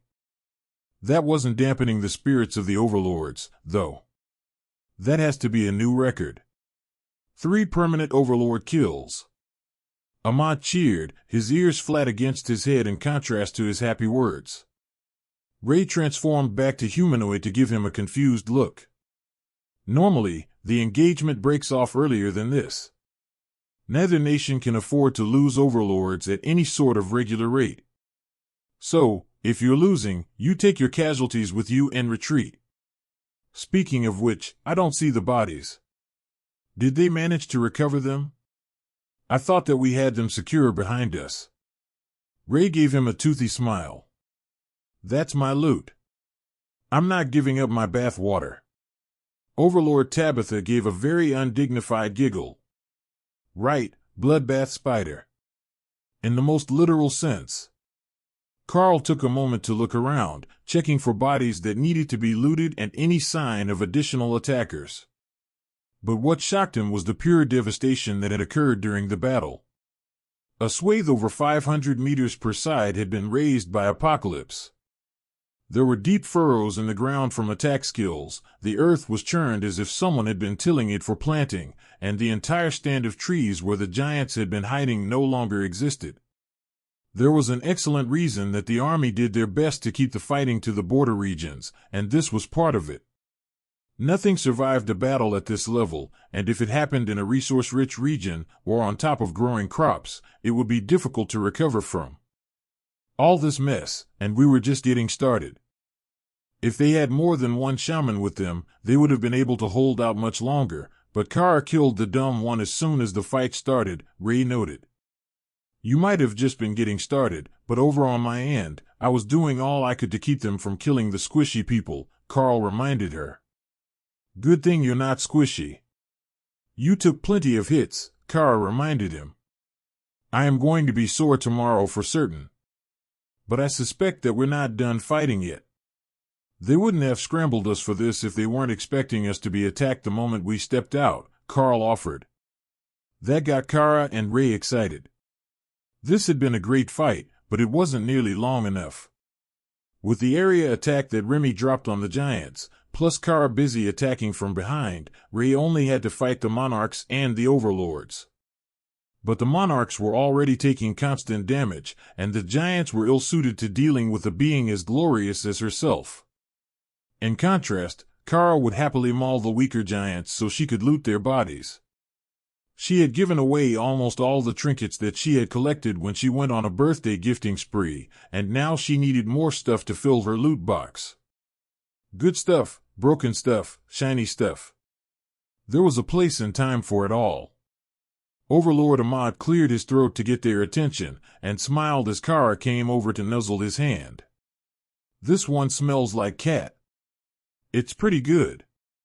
I might have to trade sleeping spots with someone, Kara noted. I am fairly sure that he sleeps alone. Even better. The target we were looking for is 5 kilometers west of our location, and currently engaged by another strike force. The message just came through. We have planes scouring the area for giants that might have evaded our patrols, but the strike team will need our assistance if they're going to survive without casualties, the Catman mage informed them. Ray waited patiently for them to be ready, while Kara took the chance to check the ground one last time for loot. They had grabbed many of the bodies as they ran away, but there was a chance that there would still be valuables on the ground, as the giants were not system users, so they didn't have a storage space. The clerics climbed onto Thor's back once the saddle Ray had made him was equipped, then Ray helped Dana onto one golem and Ahmad onto the other. That should cover everyone who didn't have supernatural strength, and they were ready to move. Is this how you usually travel? Ahmad asked, bemused by the actions of the bloodbath spider. Yeah. Mages and clerics can't run as fast as the rest of us, so we let them rest and have either Thor or the golems provide transport. That way they're fully rested when we arrive, and we don't have to slow down for them, Karl explained. The Overlord Rank mage smiled and nodded in agreement, though he had spells that would let him keep up with the group, and knew that Dana did as well. Now that she was a Murim battlemage, her physical skills were rapidly increasing. The martial arts aspect of her class was strong, and she had already possessed wind-walking abilities. But riding on the golem was certainly easier. Plus, with 8 legs, the ride was very smooth. You weren't jostled around like you were on a horse, or on a sarrow, who swayed as he walked. The jogging pace of a group of high-ranked elites was fast enough that the vehicle convoy was falling further behind them on the rough terrain that used to be a main road. Someone would have to bring equipment out and grade the road back to smooth gravel, but that could take a few days, and wouldn't start until after the battles in the region had ended. Until then, the vehicles would do their best, and elites with suitable skills would level a route for their own teams. Overhead, Hawk had already spotted their targets. Turn a bit northwest. They're fighting in a valley to keep the damage contained, he instructed. Got it. How is the battle going? The humans are outnumbered 2-1, but there is only 1 overlord on our side, and 4 monarchs. That would make it a standard strike team, Karl assumed. 5 people was fairly normal for responses, and his own team was normally set up the same way. Compared to that, the team he had come with was akin to swatting flies with a hammer. As soon as we're over this ridge, we will be on them. Hawk says it's 2 standard patrols on their side, versus 1 on ours, Karl informed Overlord Tabitha, who was running beside him. All right, I will take the left side, you take the right. We will advance to our team, then spread out to give them a clear path to retreat to our clerics. Hawk, we're coming in. You can start clearing a path for us now. About time. These giants need to learn that fire is better than earth magic, Hawk agreed. They've been throwing stones at you again, haven't they? Constantly. Karl led the charge down the hill, hoping that the Monarch Ranked Eternal Lightning barrier that was over the whole group would trick the elites into thinking that it was just a large group of monarchs coming to the aid of the outnumbered force. Normally, the extra overlord with the fancy armor that the mountain giants were wearing would be enough for them to still have the advantage, but with 3 new overlords on the human side, this would be a short and messy battle. Tabitha's plan was to surround the force, making them fight in both directions, and preventing them from retreating, which would prevent them from reaching a healer who could resurrect their fallen. If it worked, they would rack up 2 more confirmed overlord kills for the day, bringing them to 5. Battles between overlords rarely ended in permanent death, so it would be a huge change in the balance of power at this end of the battle. Others had told Karl in the past that the overlords were generally only there to keep the peace, but that didn't seem true of the mountain giants, who had more of them than any other individual nation.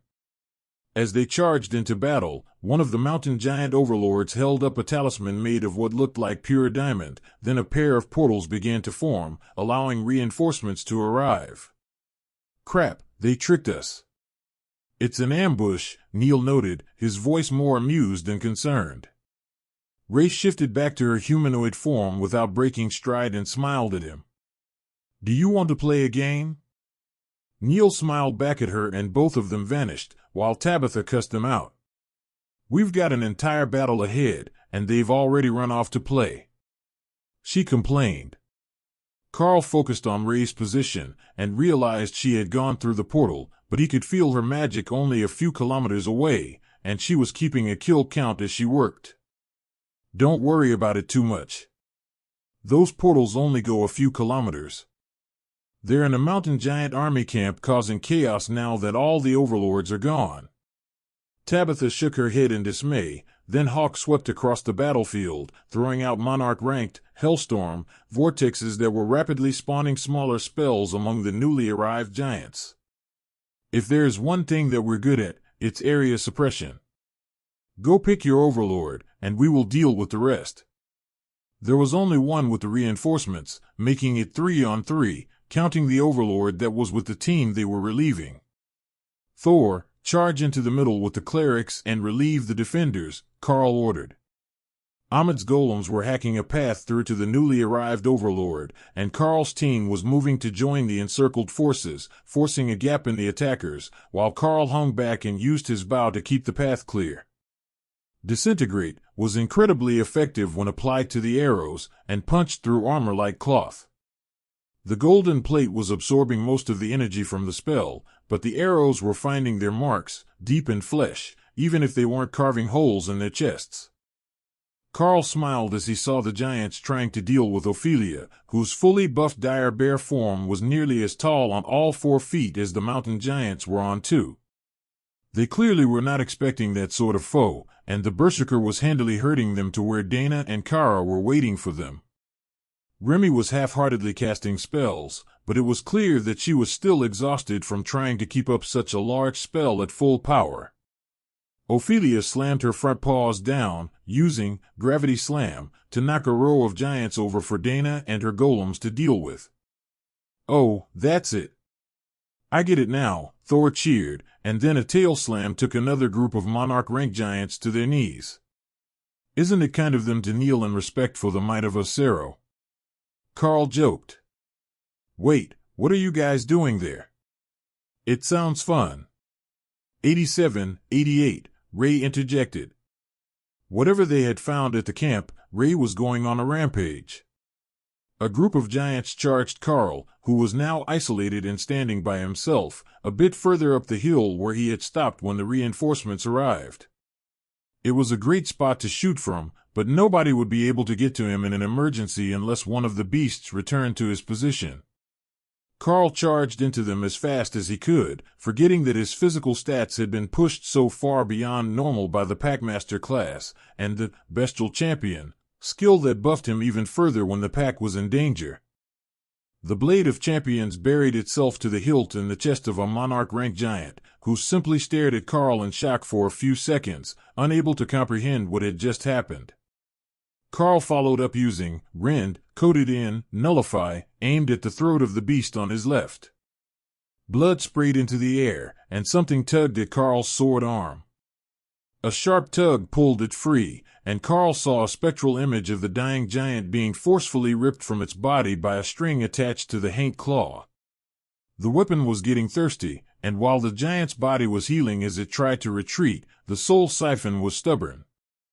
The others were shouting something in giant, but Karl couldn't make it out as he used Rend to parry the attacks coming his way. The giants in the back were horrified by the attack, so Karl decided to take advantage. For arcs of Rend, coated with Ghostfire, hurled from his fingertips barely grazed the giants, but it set them on fire, and established the soul damage to give the weapon a link. Oddly, that made it easier for their shaman to free the mortally wounded fighter. There must be a limit on how much soul energy the haint claw could steal, and when it was pulled from multiple targets, it was easier to deal with. A flash of his blade, combined with the judicious application of Nullify and Disintegrate, took the head off another giant, right before Karl was hit by the flat of a blade and sent flying. He twisted in the air to keep his eyes on the giants, and landed on his feet, sliding a few more meters before he came to a stop, unharmed. "Oh, they're in trouble now," Karl laughed from the far side of the battlefield, where she was helping Thor and Tessa push the giants away from the defenders on that side, to give everyone a break. Karl braced his feet and pushed off to jump back into battle, then threw a flurry of Rend attacks ahead of him to put the defenders off balance. Another soul was grabbed by the haint claw as Karl took an arm off the giant, then followed up with a slash across the back of its legs as it turned to defend the weakened side. This time, the giant was too close to death, and the haint claw ripped its energy from the body, causing the giant to crumple dead on the ground. Then, a roar went up through the giants as an overlord fell to the combined efforts of Ray and Neil. The giants were surging in their direction, but the feeling was different. They were not looking to overrun the humans, they wanted to recover the body and retreat. "Let them have that one. It will make them go away," Karl instructed Ray. "Fine. I've done pretty good today. They can have one to bring back to life. We will just kill him again later." With the death of the Overlord, the giants had realized that things were not going their way, and began to retreat towards the portals. They were in for a shock when they got there, as Ray and Neil had killed everything that moved in the camp on the other side, and then had returned here to ambush an Overlord together. It was good to see Ray making friends with similar interests. Karl rejoined the others as the giants ran away, but didn't let down his guard. "Keep ready. They're going to find a massacre on the other side of the portals, and they might come back," he warned before Neil could. The monarch leading the other team came over to shake his hand with a smile. "I've already greeted the others. I am Lady Othello, head knight of the Silver Blades," she introduced herself. "Karl, the Beast Master." She smiled. "I gathered that much from the Cerro. I must say, young Thor is quite the cavalry unit. I don't think that I've ever seen a breaching charge quite so effective." Thor stomped his feet and wobbled his head in pleasure at the praise. Gravity Slam and Earthquake worked amazingly well to put the giants off balance for him to charge into the defensive lines. "I appreciate the rescue. Even with a paladin of my power, we were having issues. But what is that combat power you have?" "Not your beasts, which are an unfair advantage to start with." "But your personal combat power?" Lady Othello asked, an excited gleam in her eyes at the chance to gain new knowledge. "I can share some of the skills and physical stats of my beasts. With 5 of them at Monarch Rank, I would estimate that my base physical abilities are twice what an average monarch's are. Mostly, I only use a few of the most efficient attack skills, though there are more." "Like Soul Chain?" the Overlord Rank Paladin asked. Karl shook his head. "I have a weapon with soul steel and soul damage on it. That's the effect you're seeing, not one of my personal skills." She shrugged. "Either way, you should have seen how terrified they were when you literally ripped the soul essence out of a Monarch Rank giant. It makes a bit of a spectacle, and I do hope that you have a plan for when they start to focus on you to eliminate the threat. Karl nodded silently, while Ray transformed back to human and rode one of her golems over to the conversation. Are we making plans to deal with the mountain giants? I vote genocide. Lady Othello looked confused at the new arrival, but Neil just laughed. Lady O, meet Queen Ray Bloodbath. One of Karl's bonded partners, and a Monarch Rank Bloodbath spider, he explained with a wink at his counterpart. Othello smiled at Ray. I saw your handiwork today, and I have no doubt that it is an actual possibility. Tabitha came over and cleared her throat. I hate to break up the happy fun time, but the giants have clearly advanced past our lines. We need to scout them out and find the advanced strike force teams that have made it past the defenders. That brought everyone back on task. Karl nodded in agreement. Right, we found the first group nearly 5 kilometers from here, closer to the capital. They were waiting next to where we entered by portal. They seemed determined that they would raise the capital with this offensive, so they won't be alone. Hawk, what do you see? Any more targets? Karl asked. Sure. Do you want weak ones, lots of weak ones, strong ones, or lots of strong ones? How many groups do you see that aren't fighting? Maybe 50. Karl cleared his throat to get everyone's attention back on him. Hawk says there are at least 50 groups of mountain giants past the defenders, and that's just the ones that aren't fighting anyone right now. Only 4 that have big ones stronger than you. 4 of them with overlords, Karl added. This portion of the border near Lake Chiptonrith marked the closest spot for the giants to cross their border and head to the GDN capital.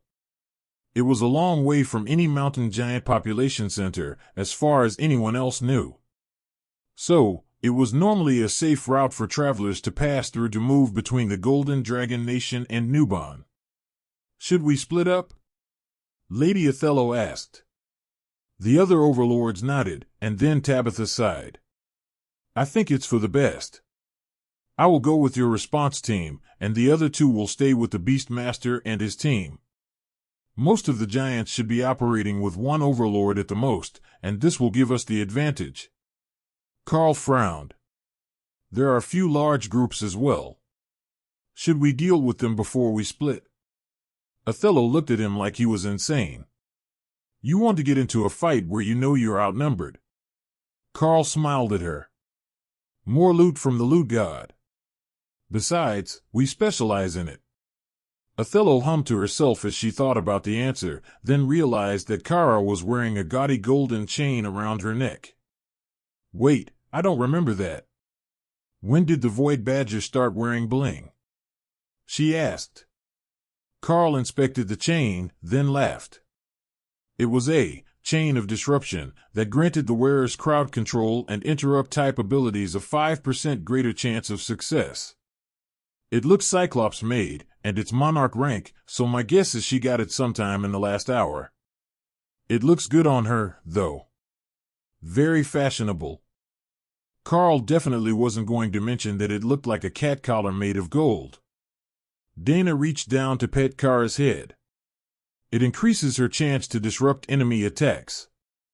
You know, the fact that the giant's equipment doesn't bond or vanish with the dead makes them a pretty good target for upgrades. My own gear could use a bit of a refresher, but nothing that they wear is suitable for a battlemage who needs mobility. Othello shrugged. Most of the Cyclopes-made gear does bond to the user. However, bonded gear that is in use remains on the body when you die. It can be claimed by anyone after you're gone.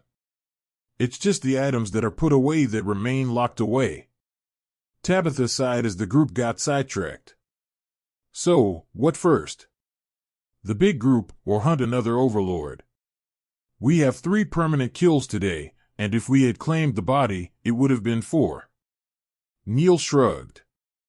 It was better to encourage them to leave than to make them fight for the body.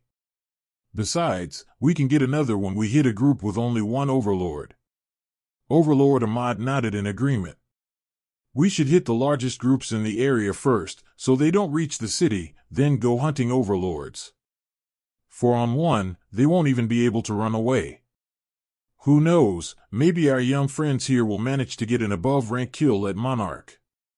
Wouldn't that be something? The others laughed and Karl smiled at the Catman Mage. Now, we just need to find a way for you to get one at Overlord and shake the world. Karl offered. The mage laughed. Now you're pushing it. Totems are just built different. Literally.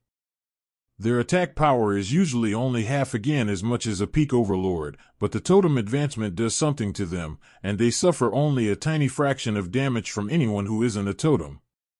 I don't know what sort of defensive skill they all get, but even the Archbishop has it, so it's not a warrior-type ability. That's why they're so important to their nations.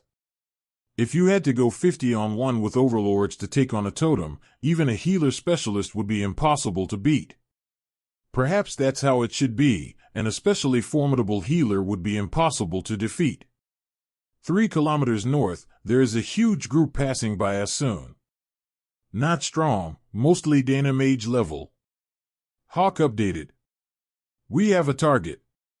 There is a large group passing 3 kilometers from us. Nobody has intercepted them, so they'll be headed straight for the city if we don't. Karl informed them. All right, we trust your scout. Lead the way. Hawk was suspiciously happy, with the kind of glee one might show upon finding water magic users to torture. Normally, he was only bloodthirsty in specific situations, so Karl wasn't sure why this was different until they topped a hill and saw the army arrayed below them. Mountain giants, hill giants, frost giants, ogres, Etten, cyclops, and others that Karl had no name for were marching in formation towards the capital, nearly 2,000 strong. Most were not at royal rank. There were hundreds of ascended and commander rank ogres and giant subspecies at the back, working in the supply section. The number that were actually at royal rank or higher was closer to a quarter of the total. That should make the start quick and bloody. Where are the leaders? Neil muttered, not seeing the overlords that should be with them. In the scouting groups all around the army, clearing the way for their advance. Our last fight let them move past us, and now we're behind their lines. Karl quietly replied, relaying Hawk's scouting intelligence. Lady Othello turned to face them with a questioning look. What's the plan? We fight. The overlords hold back for now. You can tag team the reinforcements when they try to stop us. Put the bodies in your inventory, or call for one of my beasts to do it. They can't take them back to resurrect that way. Karl suggested. You're going to try to solo an army? Tabitha asked in disbelief. I have a team. Besides, look how happy the war god is. Tessa was literally glowing red with divine energy, and the army in the valley below them would notice it soon. I called for reinforcements. If you can hold them here for 5 minutes, we will have hundreds of elites and an entire regiment of cleric-led infantry on site. Othello informed them. Dana rolled her eyes at Karl, then sighed in resignation. Don't worry, Karl will look after you. If anything happened, it would mess up her sleeping arrangement. Karl joked. Remy woke up a little from her nap. Are we fighting again? And it's a big one. We will need your spells again. But don't go too hard, they're going to have clerics trying to counterspell them. Remy came out with her bodyguards, and Karl prepared for the charge. For the record, this is a terrible idea. Overlord Ahmad reminded them. Noted. But I'm going to do it anyhow. Remember, don't get too involved in the battle at the start. You'll need to be free to deal with the overlords when they arrive. The Catman Mage smiled. Go, enjoy your personal flavor of crazy. Karl started the charge down the hill towards the back of the convoy, where the commander and low royal rank giants were pulling the supply carts. Every army moves on its stomach, and while they were only a few hours from the capital at a giant's marching speed, destroying their food and gear would make a siege much more difficult. Plus, there were other advantages. Hawk, Remy. Area suppression, if you would.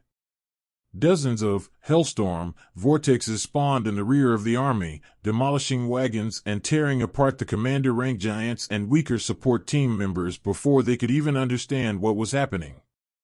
The Royals fared a bit better, but everyone was so distracted by the attack that they didn't even notice Karl's team until Tessa led Thor past him and into their lines with her golden spear leveled. Thor knocked an entire column to the ground with gravity slam, then trampled them as Tessa spun her spear and slit throats as they passed. The Tessa really is one of us when she gets feisty, isn't she? Karl laughed. Normally, she was on defense with Thor, but a war cleric in combat was a fearsome sight. Especially when she had a long spear and a Monarch ranked Cerro mount. Karl sent his Lamia bodyguards to the right, towards the main force with him, while Remy went left with hers to finish the back of the supply column. Karl laughed as the giants hurled stones, ice, and spears at him, all of which simply bounced off his barriers, doing too little damage to get past the reduction of Void Body. Skill Master 4 activation. Skill, Rampage has improved by 1 tier. New skill, Rampage 2, gained. Rampage Tier 2. Every time any enemy is damaged by the Packmaster or a bonded beast, increase the damage done by the Packmaster and all bonded beasts for 1 minute. It was a one-word change from the original version, but a critical change. Every bit of damage they did would increase everyone's damage, not just their own. The damage caused by the Hellstorm vortexes wasn't only increasing the damage done by Remy and Hawk anymore, but the entire team. Karl returned fire, using Disintegrate, Covered, Rend, attacks for area coverage. He was mildly horrified by the way that the first rows of Commander and Royal rank giants were simply eviscerated, split in half by the attacks as the damage continued to stack. Over and over, Karl hurled the flat arcs of power into the giants, cutting the weaker members down as if he were harvesting wheat. That was sure to get someone powerful's attention, and then he could really test the extent of the new Rampage upgrade. In his mind, Ray was laughing hysterically as her legs punched through armor like warm butter. All the blood was hers. She didn't even particularly want this flavor, and she could have it with just a casual stab. So, instead of keeping them for herself, she started hurling the bodies into the air. The severed limbs detached as they flew, causing the bodies to rain blood over the battlefield as Ray wove her webs and made the killing fields an impossible maze of sticky silk. This was the single greatest day of her life. In the distance, the overlords watched in horror as Karl's group went wild through the back ranks of the army. You know, if the reinforcements don't get here soon, he really is going to solo an army. Overlord Neil noted. He's certainly efficient at removing targets below his rank. But what's with that spider? That is the most gruesome thing I have ever seen. Othello agreed. What you fail to realize is that she's not even serious yet. She is a night haunter, and I taught her to use vibrating blade. The rogue overlord laughed. The paladin frowned. You're saying that she could be invisible, incorporeal, and immune to physical damage, but she's just running around enjoying herself. No wonder the old generations tried to exterminate her species. Oh, you knew about them? Neil asked, surprised at her recognition. History buff, what can I say? But the first overlord-led group of giants is on the way. We should get going. Neil nodded. I will move us all with advanced shadow step. Below them, Karl had finally reached the first of the Monarch Rank giants that had come to intervene. Fully equipped with shaman barriers, they had charged through the vortexes to reach him. Karl opened his fingers and hurled Disintegrate Coated and Nullify at them, shattering barriers and cracking armor with the first strike. The power of his improved skills was a heady thing, and combined with Void Body, Karl was beginning to feel like an invincible god of battle. Then the counterattack hit, and he realized that he might have overestimated his immortality. 10. Cleave. Attacks from the Monarch Rank giants hit him at once, shattering, eternal lightning, and carving deep lines in his armor, then the flesh underneath. His body began to rapidly mend itself, but the point was made. 10% of his life reduced from every attack by Void Body was no small amount, but all 10 of them were at the same rank as he was, and Cleave was a slow-casting, high-damage skill. Karl charged into their ranks as he reactivated Eternal Lightning, getting too close for them all to attack at once. 3 frost giants fell in the first 10 seconds, hacked apart with Ghostfire, laced attacks that targeted their weakness to heat. But the mountain giants had Cyclops-forged armor, and they were smart enough not to fall for simple tricks. Karl spun and parried for a few seconds before the bodyguards made it to him. The Lamia pair sliced into the giants with Rend, allowing Karl to break free of their attacks and target one to take down. There's a cap on the stack damage. It's not growing anymore. Hawk complained. It says 1 minute.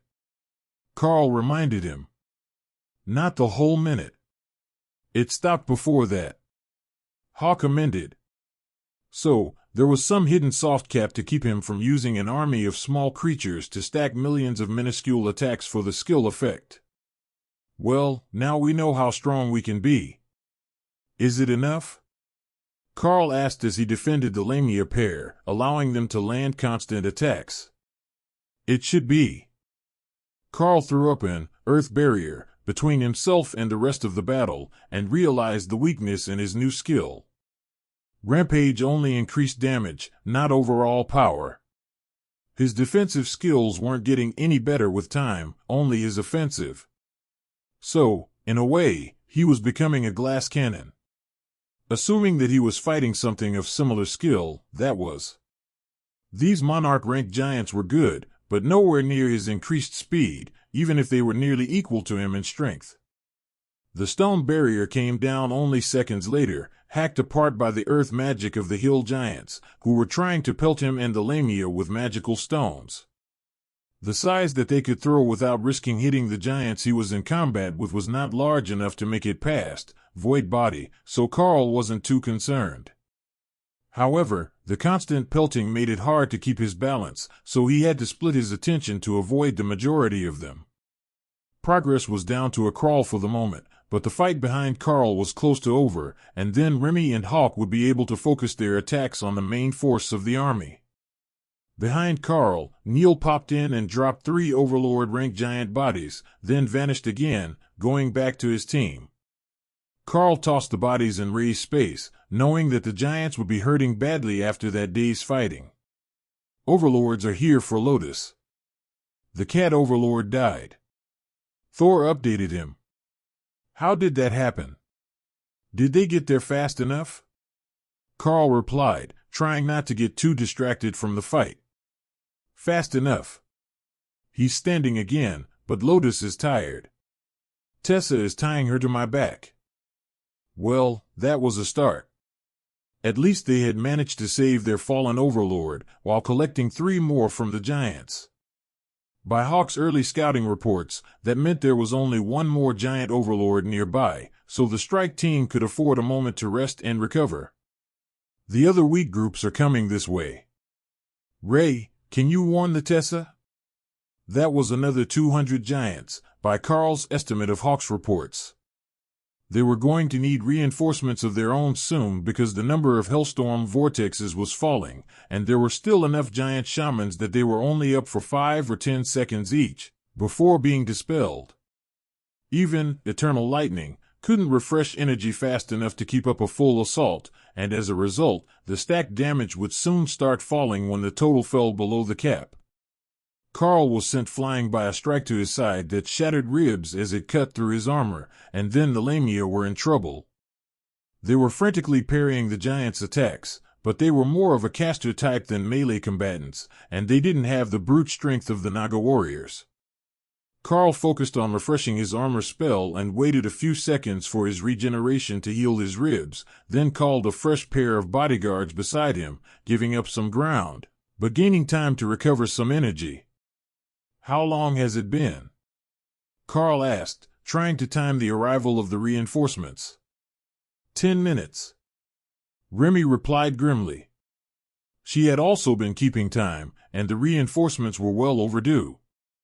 Or not coming at all, depending on whether any of the Giants' forces had reached the capital's security zone. The Giants approached carefully, waiting for Karl to make a move. They knew that they couldn't afford to be reckless against his speed, but this strange human also appeared to heal unnaturally quickly, despite being separated from his healers. Karl was using Rend with Nullify to get past the defensive abilities of the Giants and force them to parry the skills, which kept them at a distance. The fight speed had slowed to a crawl, and the whole battle was falling into a lull as the human stamina ran low. Thor's efforts would have them recovered in no more than 5 minutes, but that was a long time in combat. The Giants backed off a little, and a horde of ogres advanced. They were only royal rank, the leaders of their species. But fighting them would burn more energy, and the Giants didn't care about expending them as cannon fodder. They had put stronger barriers over the weaker species, but when Nullify hit them, the barriers put up no real resistance. But another wave stepped over the bodies of the fallen, then another, and another. We're done at the back, you can retreat to our position, and we will prepare to attack again. Thor informed Karl, who was alone with his bodyguards, fighting the seemingly endless tide of ogres. One full force backwards lead disengaged Karl from the attackers, and showed him that the ogres were nearly depleted, and the remainder were being forced forward by the Giants, as they weren't willingly fighting anymore. The move put the battle in a tense standoff, with the two sides 30 meters apart and staring at each other, waiting for some sort of trigger to continue. More groups of Giants were joining the survivors, but they wouldn't make much difference in the short term. What they needed was someone who could challenge Karl one-on-one, and keep him from sweeping through their ranks. "What's the news?" Karl asked as he reached the others, while Tessa cast a small healing spell and a refreshing ability on him. "We weren't fast enough to respond. The capital is under attack by the Giants' allies. Right now, it's ogres and goblins. We've got the giant armies slowed down enough that they haven't engaged yet. But there should be more forces in the area, which may or may not have been engaged by the other strike teams and the border guard. There is nothing on the radio at all.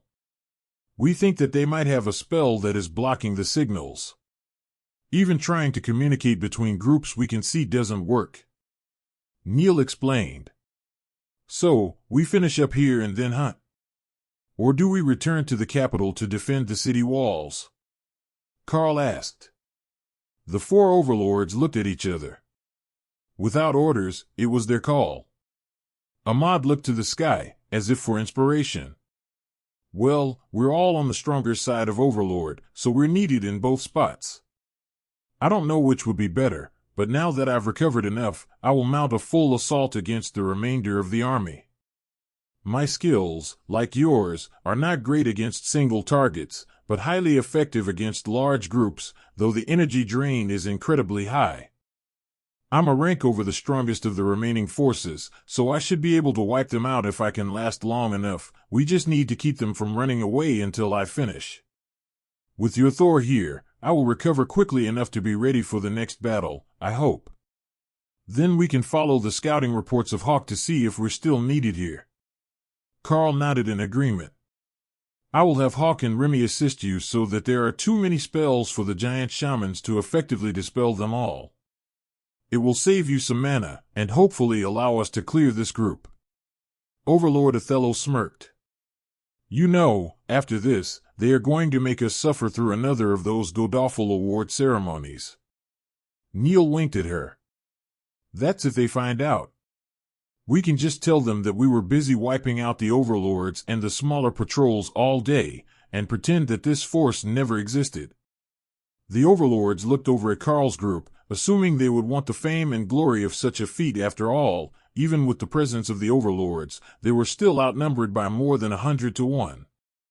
If it wasn't for the completely broken skill that Karl had, which allowed his beasts to tear through the weaker portion of the army, they would have been almost immediately overrun. The overlords were still trying to work out what sort of skill that was, but Karl wasn't saying anything. It's a good thing that we have the vortexes to start the fight. It gets the skill all stacked up before we have to actually fight. Hawk noted. How is your range? You're not going to get stones thrown at you when you try to attack, are you? Currently, Hawk was hiding among the thick clouds overhead, out of sight from the ground, even with his prodigious size. It will be fine. I know where they are relative to you, so I don't even have to come down for this one. Right, he had soul sight now, so he didn't need to rely on his impressive natural sight to find the enemy. Overlord Ahmad, whenever you are ready, my team will join you with the Hellstorm vortexes. The Catman mage took a deep breath and began to focus. Spears of lightning formed overhead, dozens of them. Then hundreds. Then thousands. The giants were charging, but Hawk and Remy had started with the vortexes, which were cloning with every strike, creating a wall of spinning fire for the giants to run through in order to reach the humans. Then the first volley of spears lashed out, taking down an entire row of giants. Then another, and another, and another. The giant army was falling in waves as the vortexes chased them across the battlefield, and spears tore through their retreating bodies. Then Hawk switched his vortexes to the far side, blocking the retreat as the last of Ahmed's spears cleared the survivors. Karl forward, loot! The badger shouted to herself, before racing off with Remy and the bodyguards to double-tap anything that might have survived and clean out the bodies. What are they doing? Tabitha asked, watching them moving silently across the battlefield. Checking the corpses. We don't want them regrouping with the others and telling anyone what happened here. Ray was making Ahmad a hammock hanging off Thor's side opposite Lotus, who was just beginning to wake up after overexerting herself with her resurrection during the battle. The mage was out cold, but with Thor's barrier over him, he was in no real danger. His energy would recover, and a bit of food when he woke up would have him right as rain. All right, what is the call? Karl asked quietly. Let your beasts finish, then we will clear this area and head back for the city. They won't have sent the majority of their troops on foot. This was probably intended to be a sneak attack, while the forces arriving by portal would have been detected. Neil instructed. Hawk, find us more targets. Let's make it a full clear. Head northeast, there is a group that will be crossing behind us on a path to intercept where this team should be. Hawk instructed, then remembered to add details. 3 teams, led by the Monarchs and made up mostly of Royals. Karl didn't set a fast pace, so everyone would be mostly rested when they made it to the target, but this shouldn't be a hard battle. The numbers were very close to even, and Karl's group was much stronger than their adversaries. I can take care of this with Hawk. They will never even know what happened to them. Ray suggested as Karl and the others casually jogged along. I won't stop you if you want to play. Hawk can find us another target after.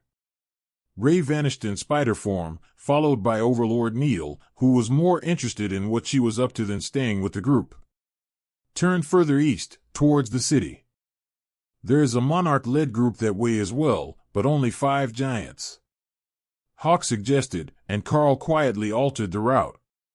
Nobody asked where the 2 assassins had gone, they just accepted that they were doing sneaky things.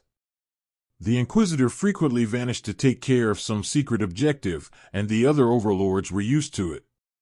So, when Ray did the same, they just assumed that it was part of some established plan.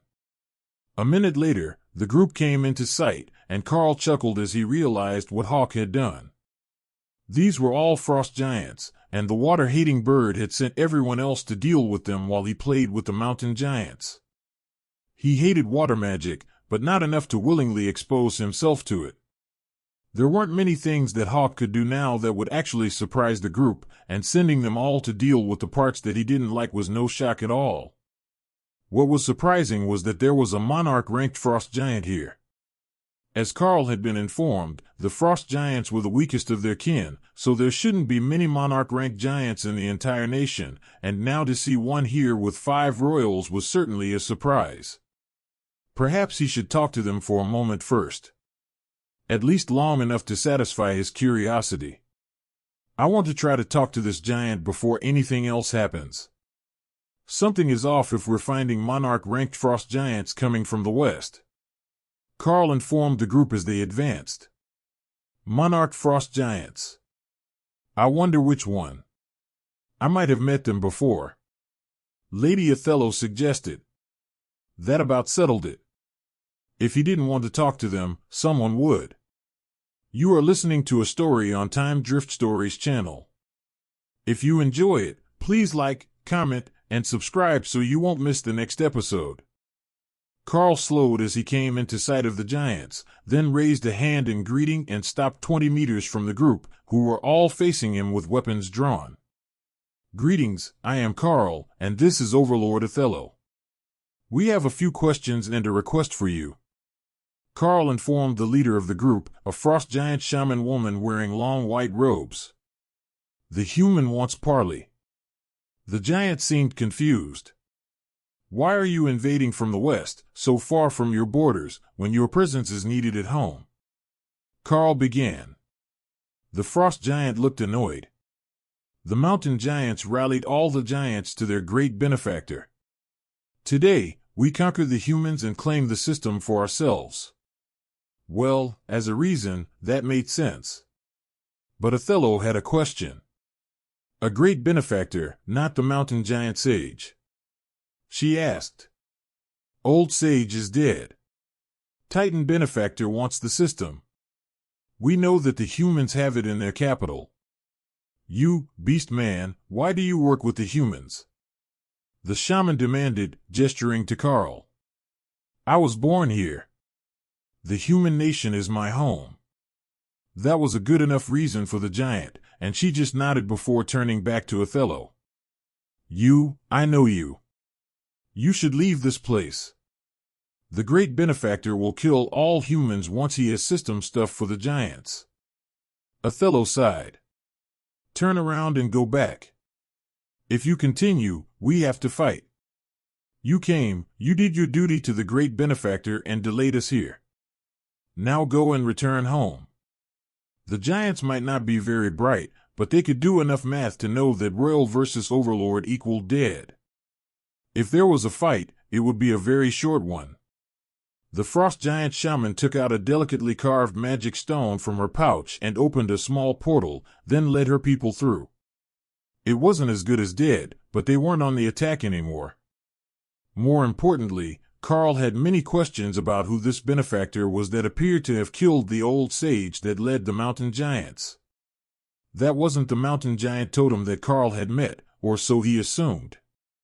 But it had to be a strong totem rank creature, perhaps even a second mythical rank creature had appeared on the continent. I think that we need to go back to the city. Right now. Othello whispered. I will call the others back. Ray can lead Neil back to us. Karl agreed. I heard the conversation. Neil knows now. We're just cleaning up our mess and we will be back. Ray agreed. That made life easier for everyone. 2 groups reduced, plus the army of reinforcements, but if there was a new force driving the mountain giants to hunt in the GDN for system relics, this war would not be ended easily. Let's go, they will catch up if we just jog. I would assume that Ahmad is the one with the portal spells, so we're not going to be getting an instant trip back until he wakes up, and that's not going to be any time soon. Karl suggested. Tabitha sighed and began to jog toward the city, leaving everyone else to catch up.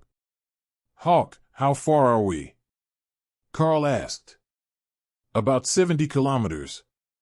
2 hours at a jog should be enough. Maybe a bit more than that, as Thor's jog was a bit slower than others so that he didn't dislodge his passengers. But given a couple of hours, they would be back at the city walls, and they would be able to pass on a message. Wait. Turn right. There are trucks stopped on the road. You can steal those. Hawk corrected. Overlord, this way. There's a convoy on the road. A convoy that was definitely not expecting to have their vehicles commandeered. Tabitha didn't even wait for them to get out. She just threw the driver into the passenger seat and turned the truck around with a shouted order for everyone else to follow her. There has been a thing. We're going back to the city. The overlords will explain once we're there. Karl offered, as the others climbed into the back of a munitions truck, and Thor transformed into his humanoid form to keep them company. Karl climbed in the passenger seat, while a very harassed-looking driver flinched at the glare Lady Othello was giving him in the mirror. I suggest that you follow them as fast as humanly possible. Plus a few, if the truck is up to it. Trust me, it's that important. Karl instructed. The ride was rough, and the engine was screaming as the cargo truck did its best to follow Tabitha down the gravel road, with the other vehicles falling further behind. Ray and Neil had found their way to the lead vehicle, only appearing among the troops sitting in the back with one perplexed cleric once they were already comfortably settled on the floor. Can you tell me what is so important that we had to turn around? We were expected to be the reinforcements for a group of overlords who were fighting a large invasion force. They're going to be pissed that we're not coming. The driver asked timidly. That was us. That fight is already over. But we learned what is happening and why. It's crucial that we get the information to the cathedral so that they can properly protect what needs to be guarded. Karl explained. The man's eyes briefly flashed pure black, and his scent changed just a little. A transformed spy, Karl was certain of it. Ray, check all the humans in your truck to see if they're actually human, or something else disguised as human. I think that my driver is a spy. Karl instructed. That put all the beasts on high alert, and overhead, Hawk began to scour the auras of all the soldiers. The driver of yours and the driver of one of the other trucks don't match the rest of the soldiers. They're not the same thing. Hawk updated. That was good enough for Karl. Incoming on the left. Karl warned his driver, who turned to look out the window, right as Karl hit him in the back of the head with a disintegrate attack. The head vaporized, and Karl was about to throw him in the passenger seat when the body began to grow. So, he threw him out the passenger window. Hawk, tell me what that dead driver turns into. The body should be far enough from the road that the other drivers don't see it. Some sort of giant. 4 arms, blonde body hair. Hawk updated, then swooped down to grab the body and toss it into his space. It was a young giant, still with the perfect skin of one who hadn't seen a life of combat or exposure to the elements, but already at the commander rank. Whatever species that was, it had to be a powerful one if it could hit commander before it had even finished puberty. I killed the truck with the other suspect in it. He also turned into a giant. Ray updated. Karl wasn't sure what she meant by killed the truck, but dead was dead, and it looked like they had removed the spies from their convoy. Overlord Othello climbed out of the canvas-covered bed and into the passenger side through the window. Care to explain what that was all about? And do you even know how to drive? She asked. I can drive a mining truck, and it's kind of similar. I've never taken one above 5 kilometers an hour before, though. The Overlord laughed. Change seats. I will drive. You explain why you threw a body out the window, and where the driver went. Karl gave her an overview of what he had found and suspected, then waited for her to process it. So, there were spies passing information, dressed as regular soldiers from the supply department, where they would be able to see our deployments just by what we needed for the area. Insidious. We're going to have to get the Inquisitors to do a full search of the service after this to root out all of the others. To think that there are so many spies that they sent 2 in the same convoy. It might have been deliberate, as they were coming to aid us, but it could well have just been coincidence. If it was just by chance, we've got a real problem. She muttered, mostly talking to herself, while Karl had Ray relay her thoughts to Neil. I'm a super-secret Inquisition spy asset. Ray giggled. Really, she was just whispering what Karl was hearing to Neil, but if it were arranged, she really would be an incredible spy. The trucks were making good time back to the city, bouncing along the gravel road, which was in surprisingly good condition, considering that the nation typically didn't improve roads that went to the borders. It would take them under an hour to get to the city limits, but well before that, they were starting to see signs of battle, and Hawk had picked out defense patrols in the distance. There are battles on the north side of the city. I think that they're trying to force the humans into the water. Hawk noted with disdain. That made a cruel sort of sense. The giants sounded like they didn't want survivors after they took the city, so they would want the residents backed into the lake, and not able to flee out the far side in trucks and buses. Most likely, they would try to surround the city, once the rest of their forces arrived. A frantic message from Sybil using the system's message function caught Karl's attention. Mr. Karl, they say that we're being activated to defend the city, and we're all in a bus, but they're talking on the radio, and nobody is signing, and there are no clerics on the bus. What direction are you headed? We're coming back from our mission with information, but we're not in the city yet. Karl replied. North. The others are talking about goblins now, but I'm not with the rest of the trainee group. They split us all up into different buses with ascended rank team leaders. Sybil explained. No clerics, and they split up a team that hadn't even made it to the academy yet, to send them out on patrol against goblins, and whatever other small monsters the ogres had managed to force to join them. What a mess. I will send people to you as soon as I can. Let me know if your bus stops, and where it is when you stop. There are so many people in the street, the bus can barely move. I will tell you when we get somewhere, or when someone starts talking where I can see them. Karl turned to Lady Othello. I just got a message that the traffic in the city is at a crawl. We won't get far with vehicles. I don't know where you need to go, but they are deploying the lower ranks to the north side to defend against a goblin and ogre attack. You sound personally invested in that. The Overlord noted. In a way. My group was working on a way to rapidly boost trainees, and we had gotten a group to advance to Awakened within a week of training. They haven't even started at the academy yet, and won't for another week. But they've been split up and sent to the city walls with random ascended rank team leaders. I know the policy is that Awakened rank and up are ready to fight outside the training environment, but this is a bit different. Karl explained. Othello looked impressed. You managed to help them skip the entire common rank grind. That is impressive just by itself, but I can see how it would be an issue if they were at the cathedral today. Is there one in particular that you're concerned about? Karl nodded. There is a rogue with them who is deaf, and the message she sent me says that she's with a group that doesn't have a cleric, or anyone else who knows sign language. So, she can't understand any of the orders coming over the radio because nobody is speaking them out loud. A message? Lady Othello asked. Oh, right. There's a system function for that. Sybil, the baby rogue, found it. Karl sent Othello a message, startling her so much that she almost swerved off the road. Sorry, I didn't think that it would be that obtrusive. It just appears at the edge of my vision. Karl explained. I see how you sent it now. But it appeared in front of me like the system alerts inside a trial.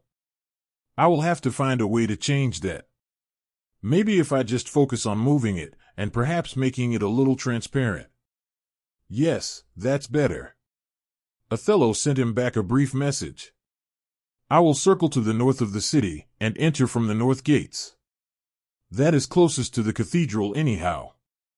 So, their convoy took a turn, following the edge of the city towards where it was becoming clear the battle had nearly reached the walls. They were under 5 kilometers away, and Karl could see the fight when they came over a hill. Would you be particularly mad if I jumped out and left you to deliver the message?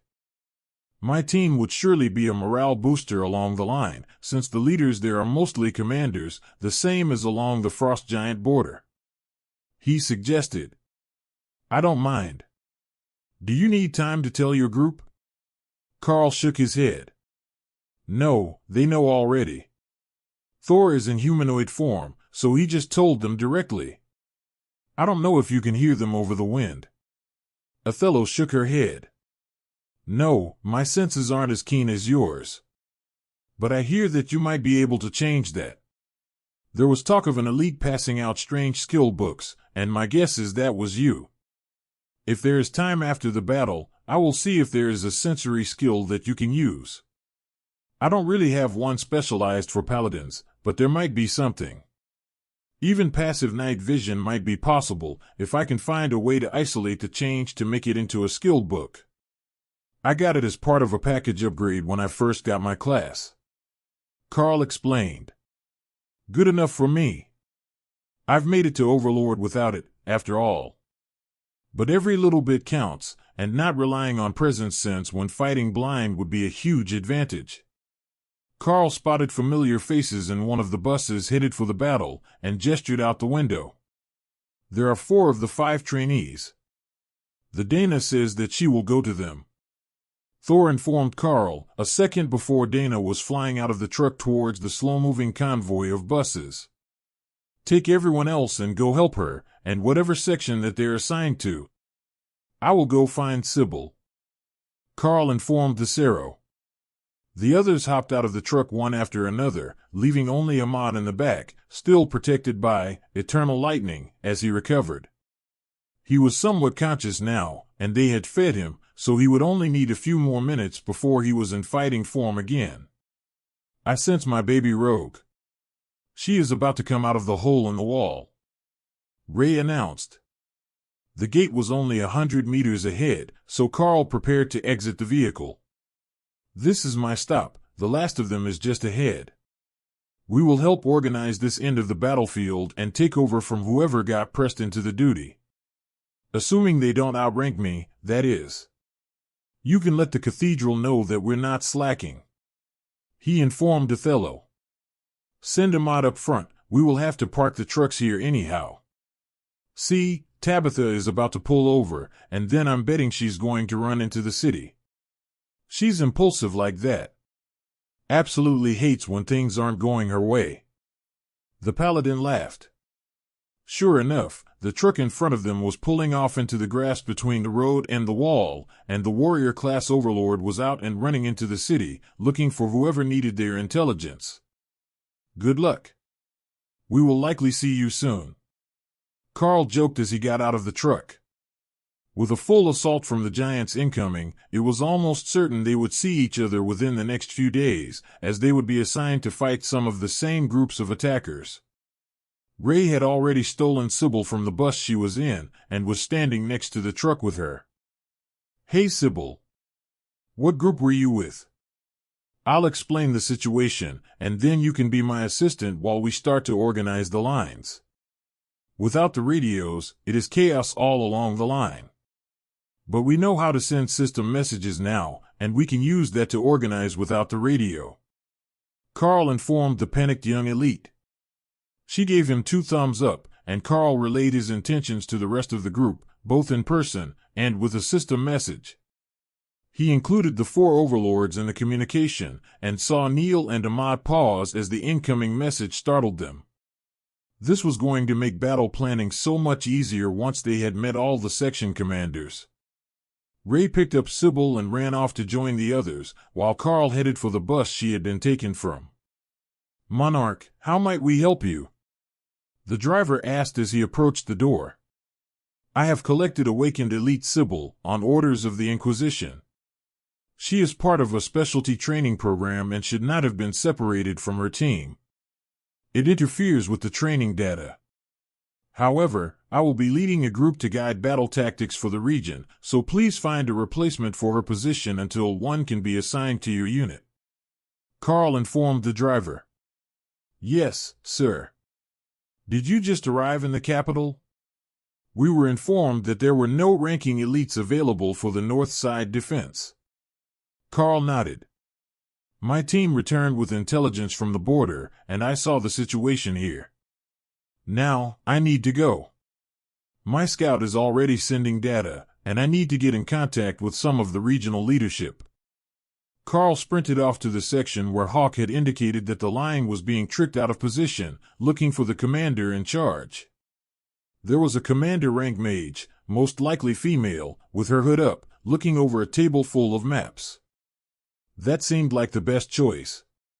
"Commander, my scout reports that there is a group of 80, led by an ogre and a team of hobgoblins, waiting in the valley here for your troops. They're being pulled off course for an ambush," he announced, gesturing to the map, before he looked up at a familiar face. Danny Mackenzie, the golem specialist of the Mackenzie twin sisters. "Oh, Danny, good to see you again. If you tell your people to pull back and hit the goblins here and here, you can fight them without reinforcements, as the stronger team will be stuck waiting for you." Hawk is overhead giving updates to everyone. Karl explained. "Monarch. Karl." Danny Mackenzie stammered. "It's been a minute, hasn't it? It's good to know that I wasn't totally forgotten." The other leadership team members, none of them elites, just strategists and army officers, chuckled at her baffled expression. They hadn't expected to see anyone of his rank here, but now there was not only a monarch, but a monarch with what sounded like a flying scout. "We have followed the team members to their spots. We're spread out to be with all 4 zone commanders for the north now." Carr updated Karl as he was about to send more directions. "Do you have a way to pass on Hawk's scouting messages?" Karl asked. Ray and Thor could be human, but Karl had never seen Kara do it. "Of course. I just asked the silly bird to send the others a message directly," Kara informed him smugly. Karl could feel Hawk rolling his eyes, but he didn't refute it, so he must be able to send messages. That had to freak everyone out. Karl laughed. "They all think the messages are from you. This will be so much fun later." No, a disaster is what it was going to be if a mischievous void badger started sending people messages in Karl's name. Once he knew to check, Karl realized that the messages had both his name and Hawk's on them, so at least it wasn't just tagging all messages as having come from Karl directly. Hawk sent enemy positions and movements as he saw them, and the team relayed them to the commanders on the ground. "Who paired up?" Karl asked, as Kara had said there were only 4 zones. "Tessa is with Thor. Ophelia is with Ray and her baby Rogue. I am with Dana and Lotus watching the other 4 cubs, and Remy is napping in her space," Kara explained. That worked out well. The combat power might be a bit imbalanced, with Thor and Tessa together, but they would have the strongest buffs out of anyone for the church soldiers. Karl turned left to observe the fight, and saw a towering tree in the middle of the line, which had to be a transformed lotus. He could clearly see the birds flying around in the branches, as well as the golden dust sprinkling down from the branches to the line. They held the spot along the road where the buses were unloading, which would naturally be where the injured were sent to for treatment and removal, so having a tree of life there would greatly reduce the number of casualties that had to be evaluated. "Does everyone have enough red dragon clerics for their soldiers?" Karl asked. There were 3 here that he could see, one of them a commander. "We have a commander plus some," Kara agreed. "We have the orphanage matron, plus 2 other high priestesses," Ray added. "I have my Tessa plus 2 commanders."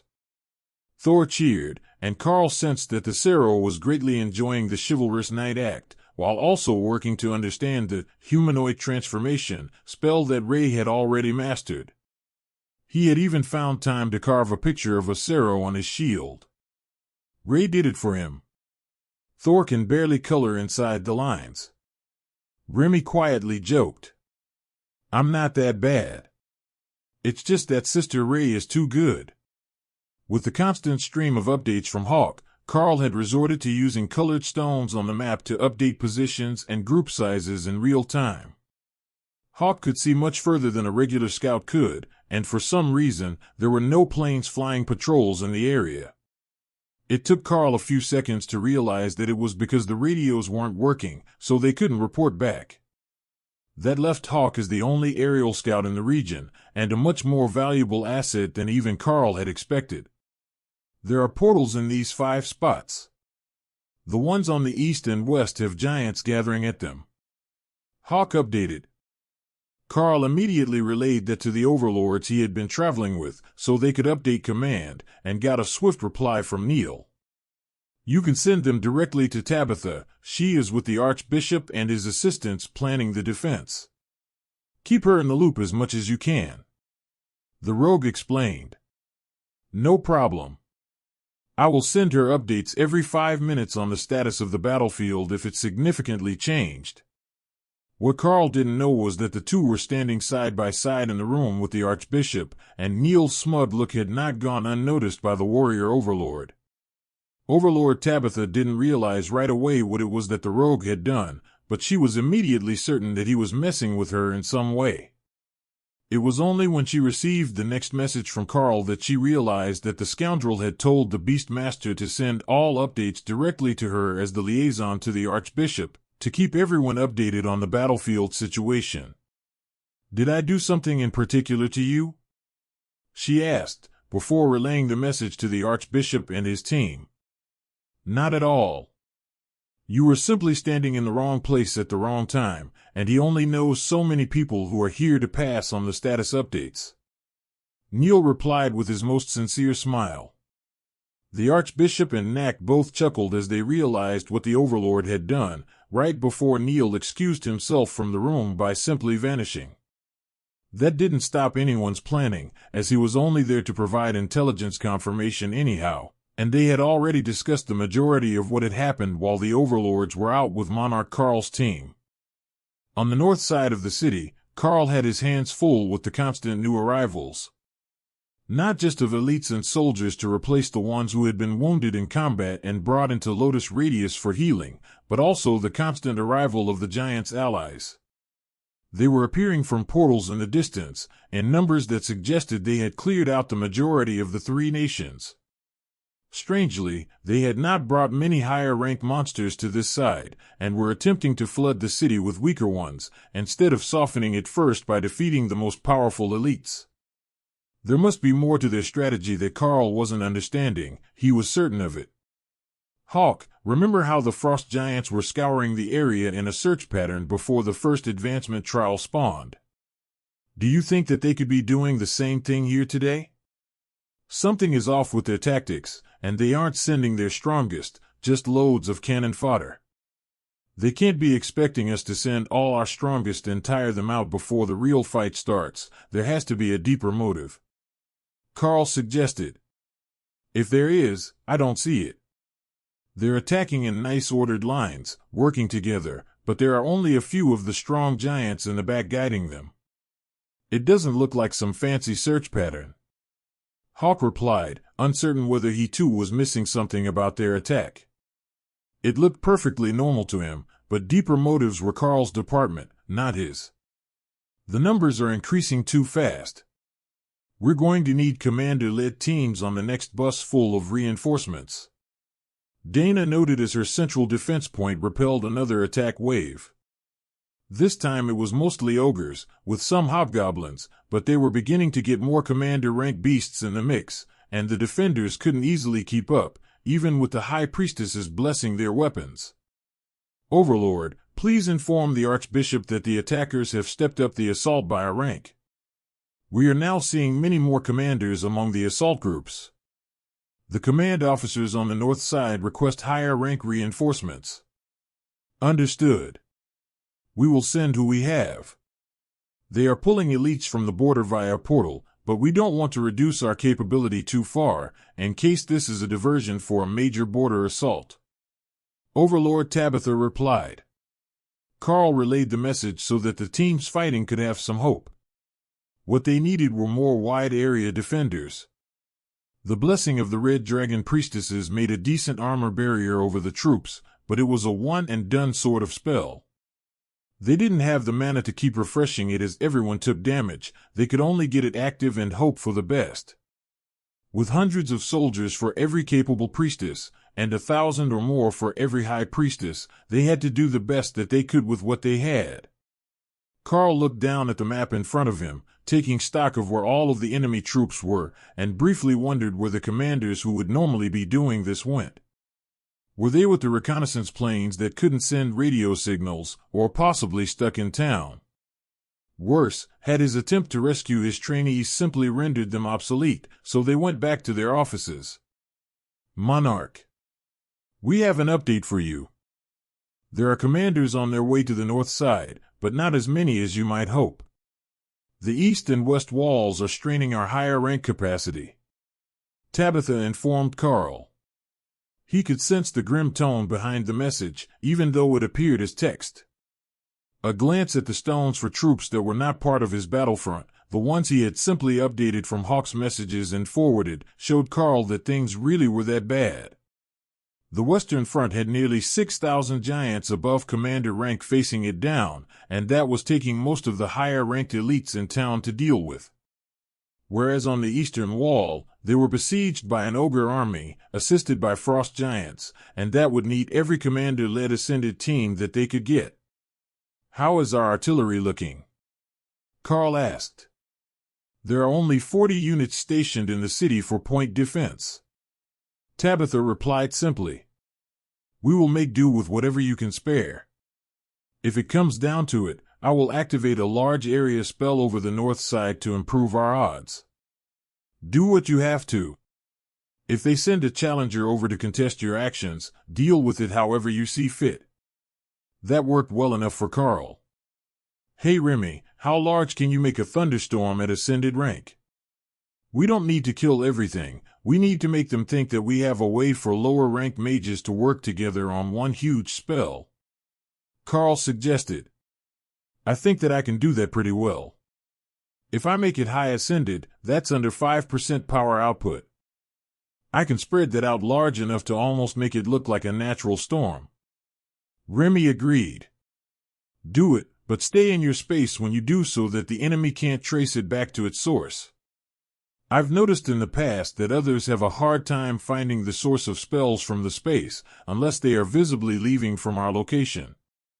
Remy prepared her spell to cover the entire area around the north side of the city, with a special bit of focus on not destroying the plants. Most of them had already been smashed by traveling armies, but if anything could be saved, that would be best. The other sides would hardly notice an ascended rank thunderstorm spell, but with it forming over the whole north side of the city at the same time, it would look more like it was cast from within the walls, where they couldn't easily get at the target. For the mechanics of placing the spell, Remy was relying on Hawk's mental imagery, but she was fairly certain that she knew what to do, and even if it rained on the city, it shouldn't hurt the buildings or the humans. Thunderstorm was also fairly easy to keep active, as it was channeled and didn't have a huge upfront cost.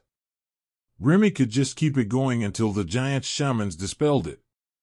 The advantage she had was that, while the spell was being used with minimal damage output, the low cost would make it easy for her to keep the sections that weren't being actively dispelled active. Compared to most casters, the Naga Queen had excellent elemental control, and a focused dispel effect wouldn't cause the whole spell to collapse. That would help them sell the idea that it was shamans inside the city that were messing with the weather. If they were in the city, then the storm would be nearly impossible to stop until the battle was over, and the enemy would have to work to deal with it, or send their troops into battle wounded. The second was the more likely case, as the giants didn't actually care at all about their allies. Especially the weaker ones here on the north side, who they would happily sacrifice just to soften up the capital city before the final invasion force arrived. Overhead, the clouds began to shift and darken as the wide area spell took effect. At first, Remy wasn't facing any sort of resistance, and the giants driving the horde forward seemed to think that it was a sign that they were on the right path, as Hawk was reporting that some of them were celebrating. They were in for a rude awakening. When the first bolts of lightning hit, the giants laughed them off, uncaring about a few ascended rank lightning streaks. Even when the rain started, they were mostly unconcerned. The troops could march in the rain, and bad weather would not stop them from toppling the capital today. But when they realized that the rain itself was eating through their gear and supplies, and that the lightning was spreading all through the hills north of the capital region, covering a dozen kilometers of land on this side of the city, they began to worry. That's impressive. I didn't think that you had that much coverage in you. Karl congratulated. I'm borrowing energy from everyone, since we're not fighting. Just enough that we can all recover what I'm using. Remy explained. Karl hadn't even known that was an option. He didn't know how to draw energy directly from the team to use abilities. Perhaps it was a Remy-exclusive ability. On the north side of the city, where the giants' weaker allies were attacking, the situation was becoming dire for the incoming monsters. Most of the terrain sloped upwards towards the city from a river valley, meaning that they had to charge up a muddy hill in a thunderstorm to get at the defenders, which was slowing their advance. The rain was burning through their clothing and their hides, leaving welts and blisters that were quickly turning to deep wounds. The best that they had managed was to shelter themselves with cloth. If they weren't touching the cloth itself, the rain wouldn't eat through it. But every time they tried, the lightning had an uncanny way of finding them. In contrast, Karl's hasty move to a command tent with the sides rolled up, so they could see the army as they worked, but still remained dry, had worked out perfectly. Ray had simply made a shelter for her people with earth magic and silk, while Thor had managed to obtain a large parasol the sort families would use for a beach day. He was sheltering Tessa and the command table with it, while the soldiers worked to raise a tent similar to the one Karl was using. Of them all, Dana had it both the best and the worst. The large branches of Lotus Tree of Life form sheltered them from the rain, but Lotus had to be regularly reminded not to dance in the rain, or everyone under her got soaked. Dana would have to get a tent soon. Monarch, we have supplies for the line. Someone shouted from behind Karl. The receiving area is to your left. Sir, they are specialty equipment sent by the Archbishop. The voice replied, and Karl turned to see a young acolyte of the church, thoroughly soaked from the rain, holding a wooden box for him to inspect. Ice cleats one size, the box read. That was a brilliant idea. How many are there? Karl asked. They were dispatched to all 4 stations in the north. There is a whole truckload of them. The acolyte explained. Get them distributed to the front lines. The second rank can put them on, then rotate forward. Officers, pass the order. Karl insisted. Danny Mackenzie smiled at him. Ice cleats to give them better traction in the mud. It appears that the seers approve of your tactic. Karl nodded. I wish that I had thought of it. That is a brilliant tactic.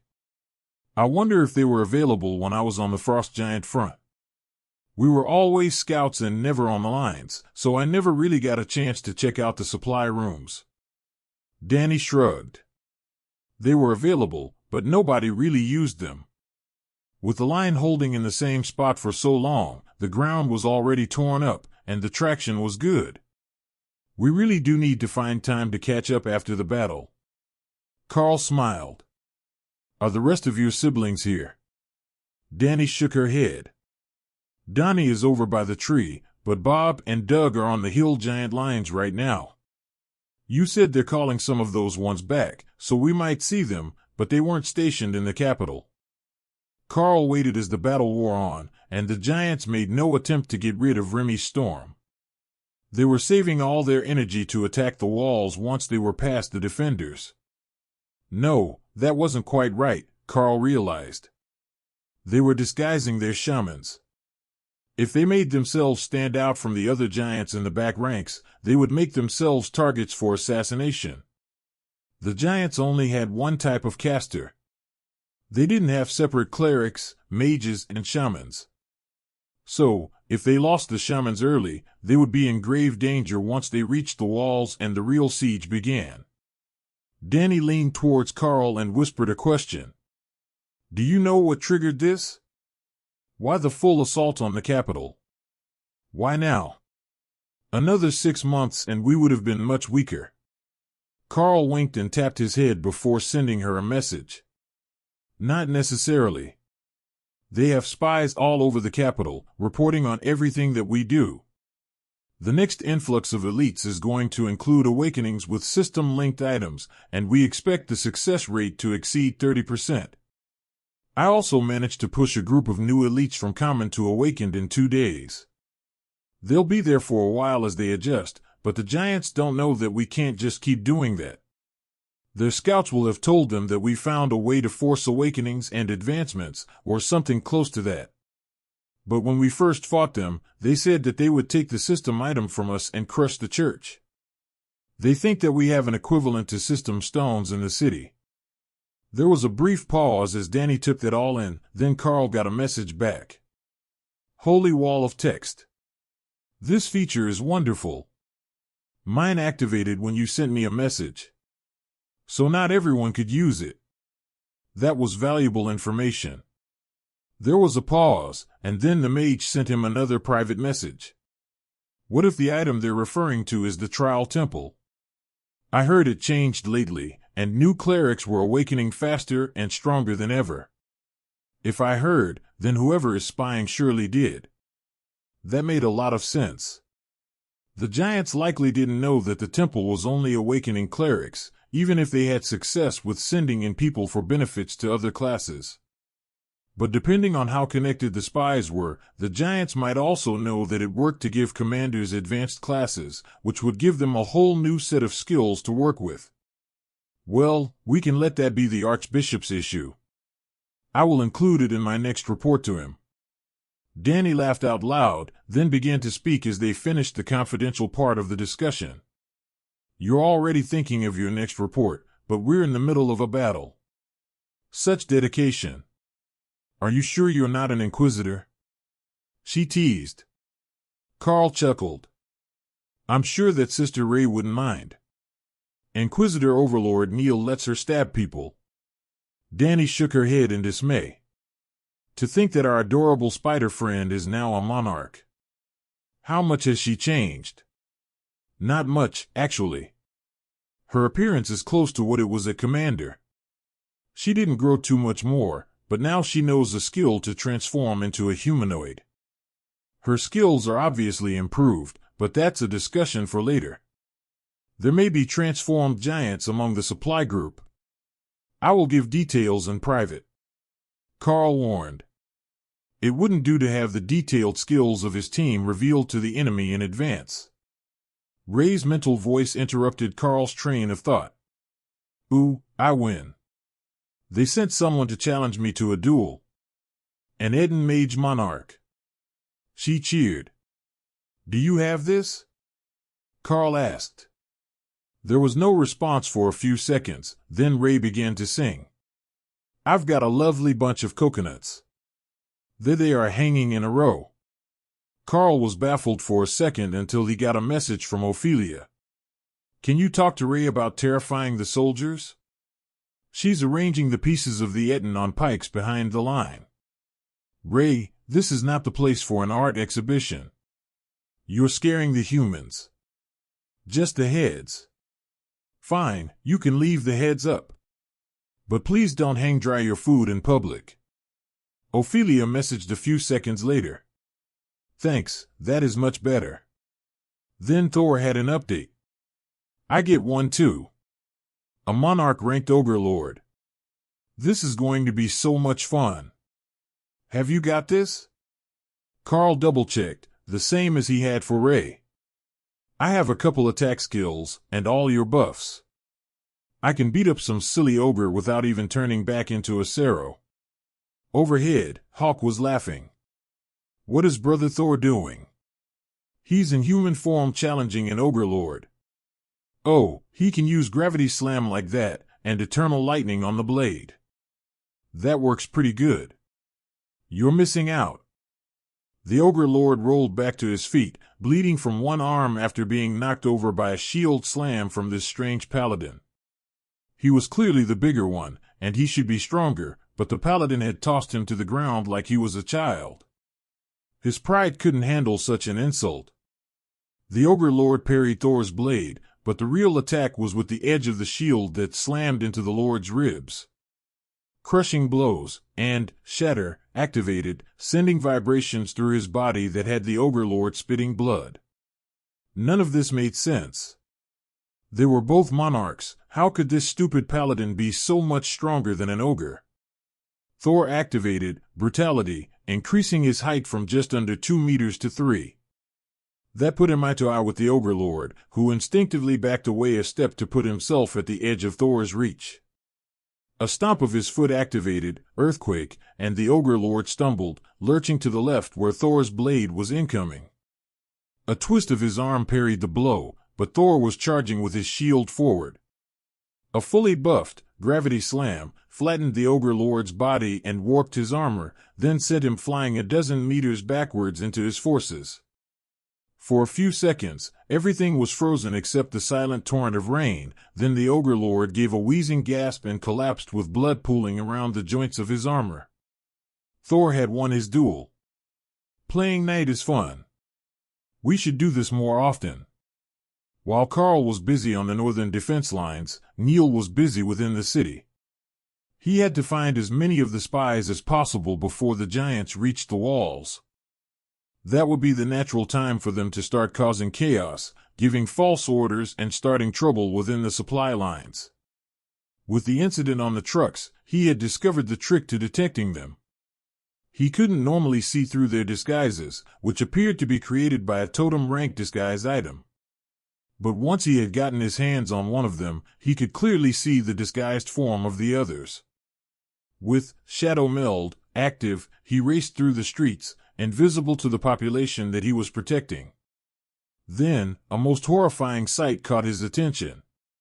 3 generals were planning the deployment of the western lines, and all 3 of them were disguised Titan infiltrators. They had been deploying the troops this entire time. The Archbishop was going to be devastated to know that so many of their trusted leaders were actually spies. The Inquisitor was about to attack when a subtle difference caught his attention. One of them was not a disguised Titan at all. The spell wasn't as good, and the power he could sense through it was that of a beast. So, quite possibly a disguised spy, but possibly not today's enemy. Neil made a mental note of the Divine Beast Nation spy, and then launched 2, ambush, enhanced throwing knives into the base of the skulls of the other 2. For an instant, he let the surviving general see him as he collected the bodies so that he wouldn't raise an alarm. But the dead Titans were already transforming back to their natural shape, and that should be enough for him to understand. With a quick activation of Advanced Shadow Step, the bodies were deposited in the Inquisition building, and Neil was back to continue his work. With the positions of the defenders on the western lines mostly ordered by the enemy, there was too much to do. General, I want a full redeployment of the western lines. The enemy knows the location of our assets. Scramble your reserves and cycle some strategic assets out. It needs to be done before the next push. He explained as he returned to the site of the ambush. Then he was off hunting again. It was a shame that he didn't have Sister Ray with him.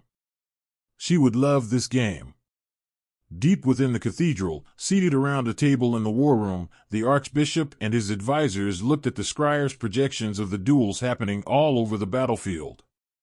The North was holding well, but the same could not be said of the champions on the West, and the lines there were being forced to retreat after 2 overlords were lost, and their bodies claimed by the giants. Your Holiness, the visions are changing. Someone has altered the odds on the Western Front in our favor. I can't see what is happening, but when I look at the command group, 2 of the 3 generals have changed. One of the seers explained. Understood.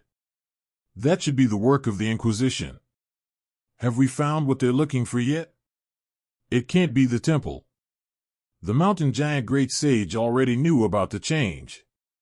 So, whoever took over from him after his death should know as well. The Archbishop asked his advisors. No, Your Holiness. We have been searching the city with every skill that we have, but there is no sign of a holy relic that we didn't detect in advance. The old man sighed. What do the fates say? An aging cleric on the Archbishop's left side. The fates are a tangled mess. Many heroes will be made, and many names will fall to shame today. But there is one clear tangle above the others, shining bright with the favor of the gods. The closest member of the group is right here with us. Overlord Tabitha, as well as Ahmad, Neil, Othello, and that Beastmaster's team are all entwined together. I believe that most of what they were going to do to affect our fate is already done, but their dominance suggests that there will be something else for them to do, either individually or together. Tabitha suspected that her part in the ordeal was finished, as she had been tricked by that bastard of an inquisitor into being the liaison to the Northern Front. That was the only front that they had reliable communication with. But once she gained access to the system function, Tabitha had sent Othello to the Eastern Front to do the same as Karl was doing in the North. Ahmad was still recovering, but he should be ready soon, and then he could head to the Western Wall and relay orders and intelligence from the cathedral. At Karl's station, a proud hill giant was marching through the ranks, with 4 hobgoblins holding up a tarp over his head, keeping him out of the rain. It was clear that his chance at a challenge was coming to him, and Karl had moved out to the front line, where the battle had parted around him as he waited for his opponent.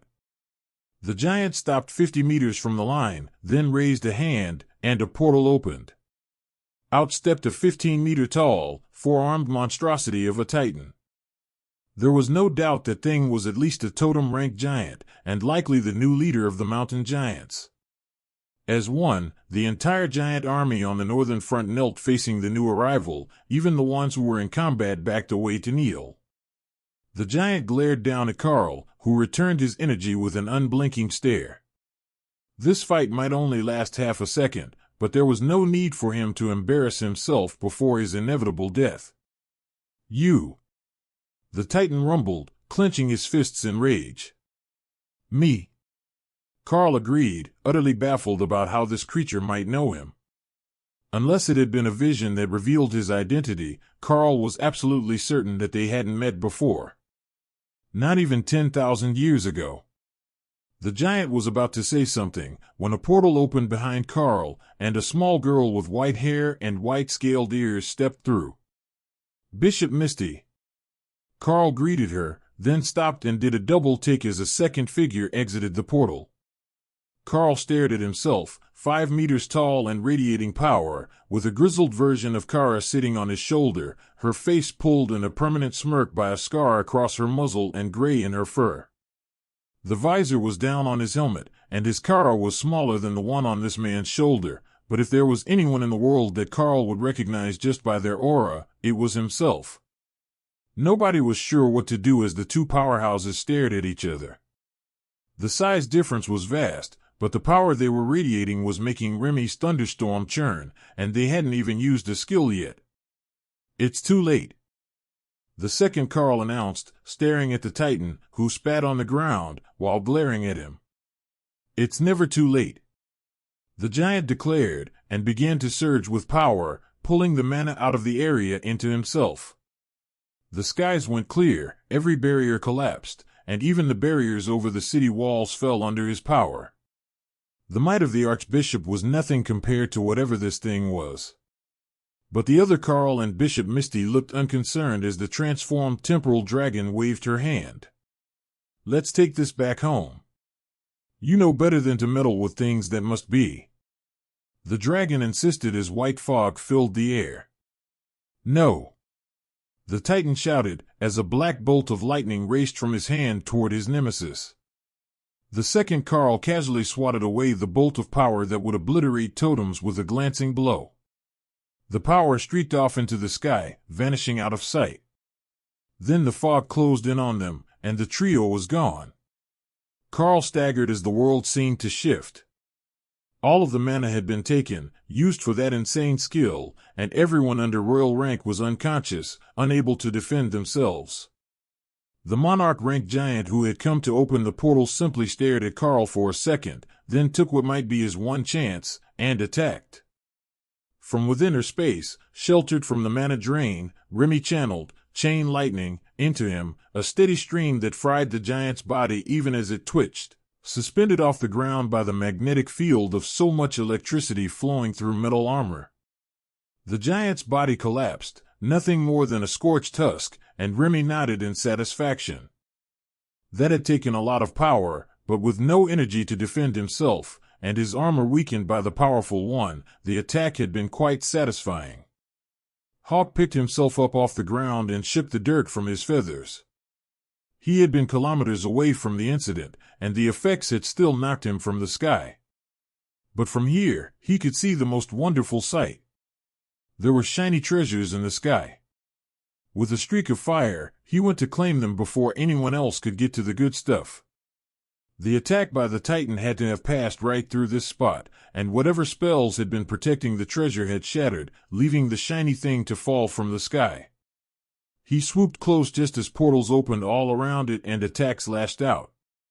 But they were all too slow and stupid to challenge him. Hawk pulled the item into his space, then vanished from the area as he followed it home to examine his treasure. He hadn't managed to get the box. The attackers had covered it with danger, but it was already open, and Hawk was happy to just take what was inside. As disappointing as it might be, it felt like holy power, but it was just a silly tiny dragon scale. It wasn't even a good one, it was cracked and dull, and most of its power had been drained. He was keeping it anyhow. If someone was willing to attack him to steal it, that just meant that he didn't know how good it really was yet. So, he would keep it hidden with his other treasures until he found the answer. Good work, everyone. Status report.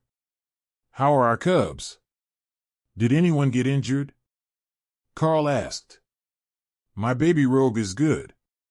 She's already waking up and coherent. Ophelia looks tired, but Thor's barrier is back up already. Ray agreed. The other ones are waking up too. The lotus tree has everyone around us recovering quickly. Kara agreed. I protected my team. Tessa is good to go. Thor added proudly. Half a second later, Overlord Neil was next to Karl, blades out and looking for danger. Relax, they already left. Bishop Misty, the temporal dragon, threw them through time to fight it out. Karl explained. That's not what I'm concerned about. Our reports from interviewed detainees say that the Titans thought they had located a fragment of the original system stones, but the box was open and empty. I am looking for signs that it might have been stolen by one of the 3 creatures that were here fighting. If there really was a surviving fragment in that chest, and the attack destroyed it, the system might collapse entirely. They can't have my treasure. Hawk pouted. Karl frowned at the Inquisitor. There is definitely no sign of the system stones here. Nor the chest or what was in it. I think it was already gone before the portals arrived. Neil smirked. Fine, but know that I'm keeping an eye on you until we have verified that statement. He sent as a system message, not trusting Karl's honesty. They were friends, but when it came to trying to keep a divine relic secret, silence was your best option. Lottery winners had enough problems when people found about their ticket, and that was just a bit of money. If I had something with that much power, we would likely have a lot more visitors right now, wouldn't we? Karl joked. Neil wasn't so easily swayed. The item was gone, despite every totem on the continent trying to grab it. There was a chance the box was always empty, but as an Inquisitor, it was his job to explore every possibility until the holy relic was recovered. However, it was no wonder nobody could find it in the past. The relic wasn't on the ground, it was thousands of meters in the air, hidden in a separate space. You could fly right through it and never sense its presence. It was a brilliant hiding space, and logically, there would have been some sort of clue or guide to finding it when it was first placed, but that was lost before any recorded history that they possessed. Neil shrugged as he sent one last message. If it is found, we will find another safe spot for it. The question is if the giants or anyone else will be able to determine where it is before we can recover it. If they think it stopped existing, we're good. If they think that someone in the capital might have it, all hell is about to break loose. The armies of the giants and the Golden Dragon Nation seemed unsure what they should be doing now. Everyone was exhausted, and something big had happened, but they had no way of knowing who won the exchange. Karl sent a message to Tabitha. "Let everyone know that our side won the exchange between leaders. I will explain the details later." Then Karl messaged the rest of his team. "Once the armies are rested, prepare for another attack. There is no telling how the forces that could see the incident are going to respond to the battle." Compared to the chaos that was gripping the advisors and seers within all the cities of the nation, the chaos on the battlefield was nothing. For one brief glorious moment, they had all seen the greatest divine treasure in the world appear. Then mere seconds later, all the visions ended. Their premonitions vanished as if the trigger had never existed. The Archbishop and Nacht shared a concerned look as the seers began to panic. All of their abilities had been triggered by the event, and then it was over, gone, vanished without a trace. "Do you think that it might have been taken through time by the mystery combatants?" the Archbishop asked. The seers slowly nodded in agreement. "That seems like the most likely outcome. We don't recognize the aura of either of the parties involved in the attack on the hidden holy relic, but Bishop Misty was present and sided with the one who was not a Titan. The most likely scenario is that she will have taken it through time, but the current her will have no knowledge of the event, as she has not done it yet." The two totems sighed. Dealing with temporal dragons was tricky. You never knew what they actually knew. They liked to hide things from themselves so that it would be a surprise when it happened. A little treat that kept their lives interesting. Nacht frowned. "I will send a message to the temples to keep an eye out for her so that we can ask her what she knows about the incident, but I strongly suspect that she's not going to know anything except what we know from after the change in the timeline. How and why she interfered is unclear, but we can start with Monarch Karl and his team, who should have been close enough to get some information about the situation." That was naturally assuming that they would survive the battle. The Beastmaster's team had the World Dragon's own luck, and they were on the weakest side of the offensive, with considerable area attack abilities.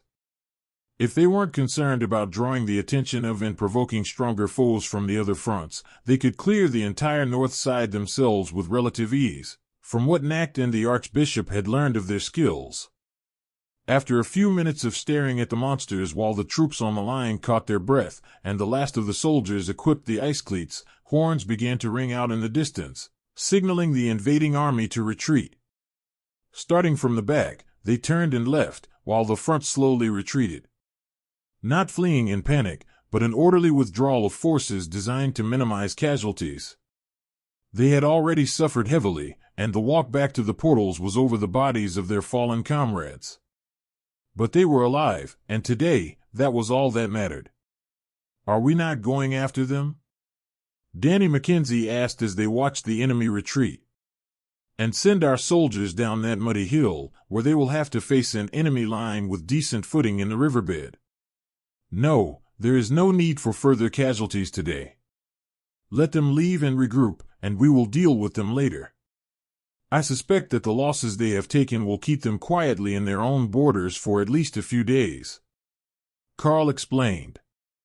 He didn't know how the other sides of the city had gone, but the overlords who were with him earlier had taken numerous bodies from their overlord rank kills, so the mountain giants would be at least a bit weaker than they were yesterday. Overlord Neil chuckled. "I don't know about days, but they will stay put for at least one. The mountain giants are a chaotic bunch, and with everyone so worked up to follow them into battle, they'll have everyone in a frenzy soon enough." He made a slight gesture with his head towards Danny and the other command group members who were in earshot, reminding Karl not to say things that should be public, like the change in leadership, and how the frost giants had already realized they were being used as fodder, but didn't dare to disobey orders. Those things were better left unsaid, and knowing them would only earn a trip to the Inquisition for the officers here, to ensure that they were absolutely loyal. The Mackenzie sister was well vetted, and not really a concern, as she was on Capitol security. But most of the others were either reserve soldiers or non-combat officers who had been brought to the line to compensate for the lack of radio communication. How long do we wait before I can start telling those and back to pack up the supplies in preparation to move back to the city? Karl asked Overlord Neil, who hopefully had more experience with this sort of thing than he did. I really don't know. I say we give it 30 minutes. By then they will be off the adrenaline high, and they should be thinking clearly again. It will make for better packed supplies. Neil suggested. He knew that there was a guideline for this, he had just never cared what it was. He had been an Inquisitor since he became an elite, so he had never been the one who had to make the decision, only pass it on. A few of the officers looked like they wanted to say something, but they were not brave enough to question the judgment of Monarch and an Overlord, so they simply stayed silent for the half hour while Karl silently updated the troop deployments on the map until everything was gone, and the last of the troops on the west side were reported by Hawk to be getting close to the border. All right, have everyone pack up. The battle is over, there is nothing left to fight, Karl announced. Orders were shouted down the line, but Karl could hear that the radios were crackling to life again, restoring normal communication. Then, a system message appeared in Karl's vision. City defense successful, calculating difficulty, calculating rewards, won by 5 skill points awarded for successful completion at Monarch Rank, 20 bonus skill points for successful command roll. With the system notification, Karl checked his stats to see how he was doing on points. For the longest time, he was either just saving enough for a skill, or completely forgetting that they existed because it was so far to the next skill. But now it seemed that he was getting a rather significant number of them all at once. But before that, there was something to test. Whoever currently has care of the little ones, can you check if they got skill points from the battle? I got a reward for completion, so there is a chance that all the system active combatants on our side got a point or two that they can use for skills. Karl messaged to the team. I got 2 points. That's enough for a whole skill. Sister Ray said that she would talk to me about them later, once we're finished packing. Sybil agreed. The others all got 2 points as well. Dana responded after a minute's pause. That was a good sign. If they were all getting the same achievements that Karl was, then they should all have fully active systems, and not flawed or partially active ones. Karl looked at his own numbers, and found that he had actually been racking them up at a rather prodigious pace. He had received points from the Graska trial, the Cathedral Core upgrade trial, and a few of the fights that they had along the way, totaling 28 points, on top of the 25 that he had just received. He only had 3 skills available, though. Packmaster Skill Tree, 50 points, Follow Me Little One, directly teach a known skill to a compatible target. 50 points, Pack First, removes the usage and targeting limits on evolution, but adds an increasing materials cost every time it is used on a bonded beast. 50 points, Territorial, all attacks by the Packmaster have a chance to cause intimidation. Pack First wasn't a priority right now, as he didn't need to evolve any of his beasts, much less much than once where the skill would supersede the limits on evolution.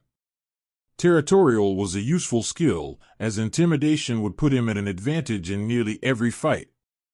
However, in his current situation, the unfortunately named Follow Me Little One was the skill that he needed the most. That skill felt distinctly like the system was trolling him, but Karl had so many skills that were along the same lines that it only made sense that he would get something of that sort. Especially with skill merger available, he could create a whole new skill and then just teach it to someone.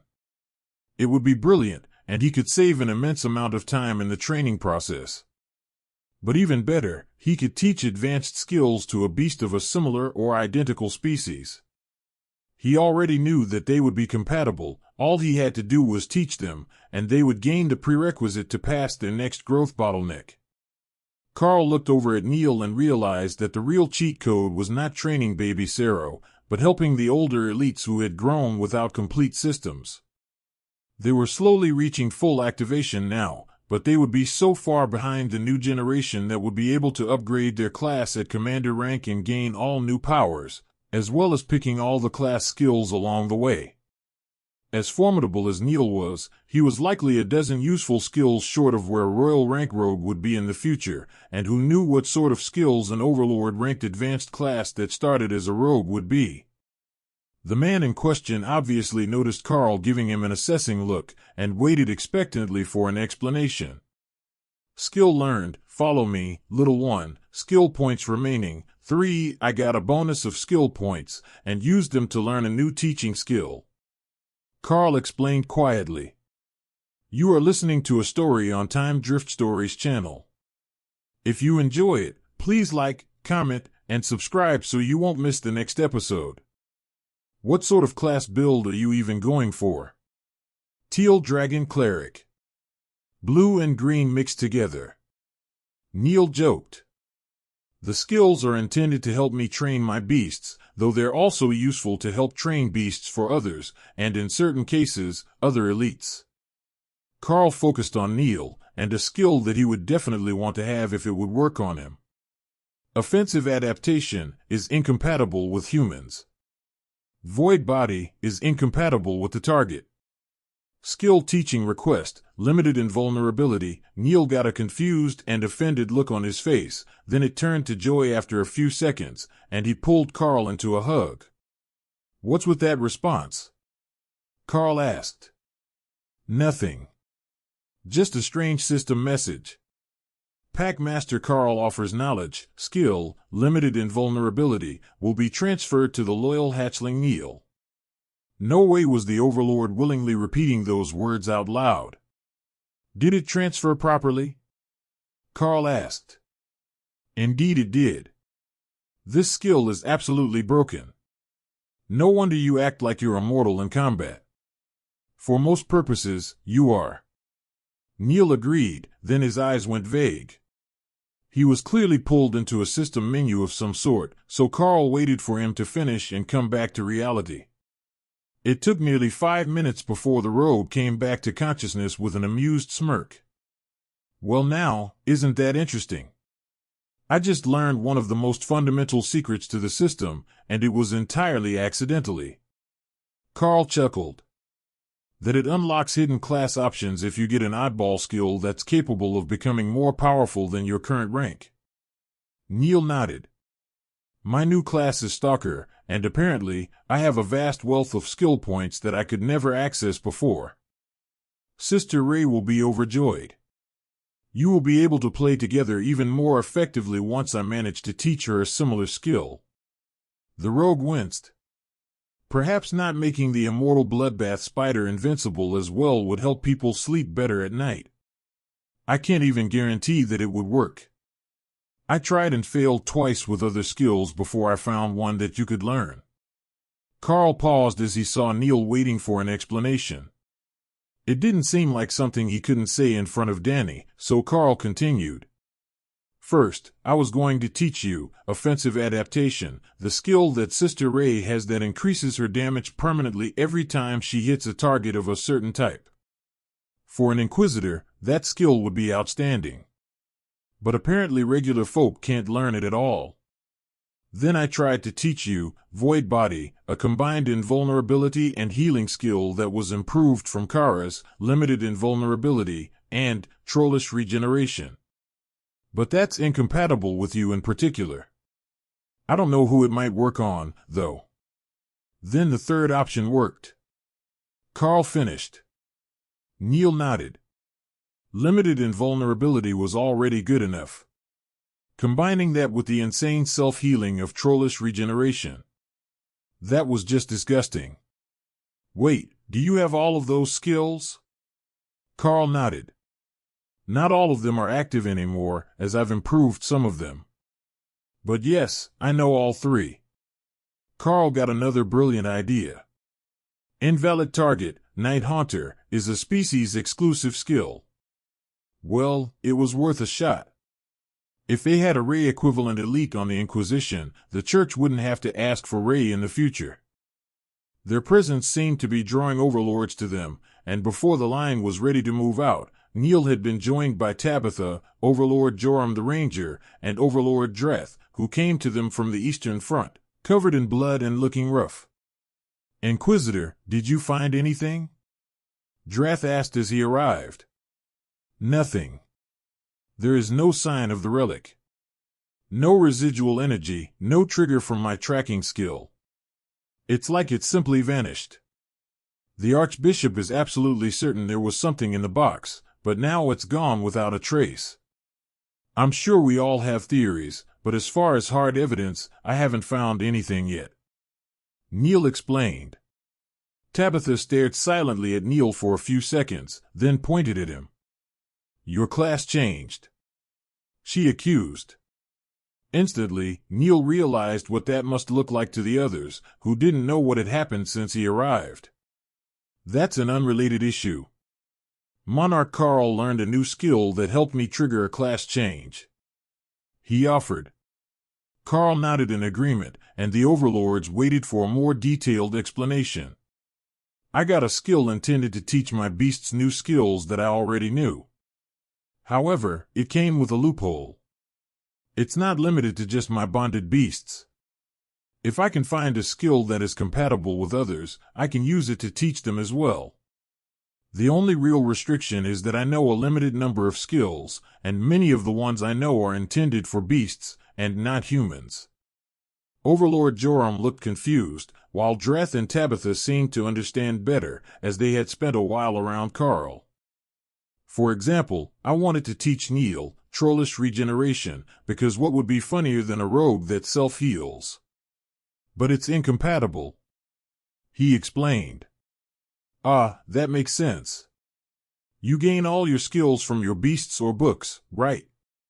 You don't get the same sort of skill tree that other classes do.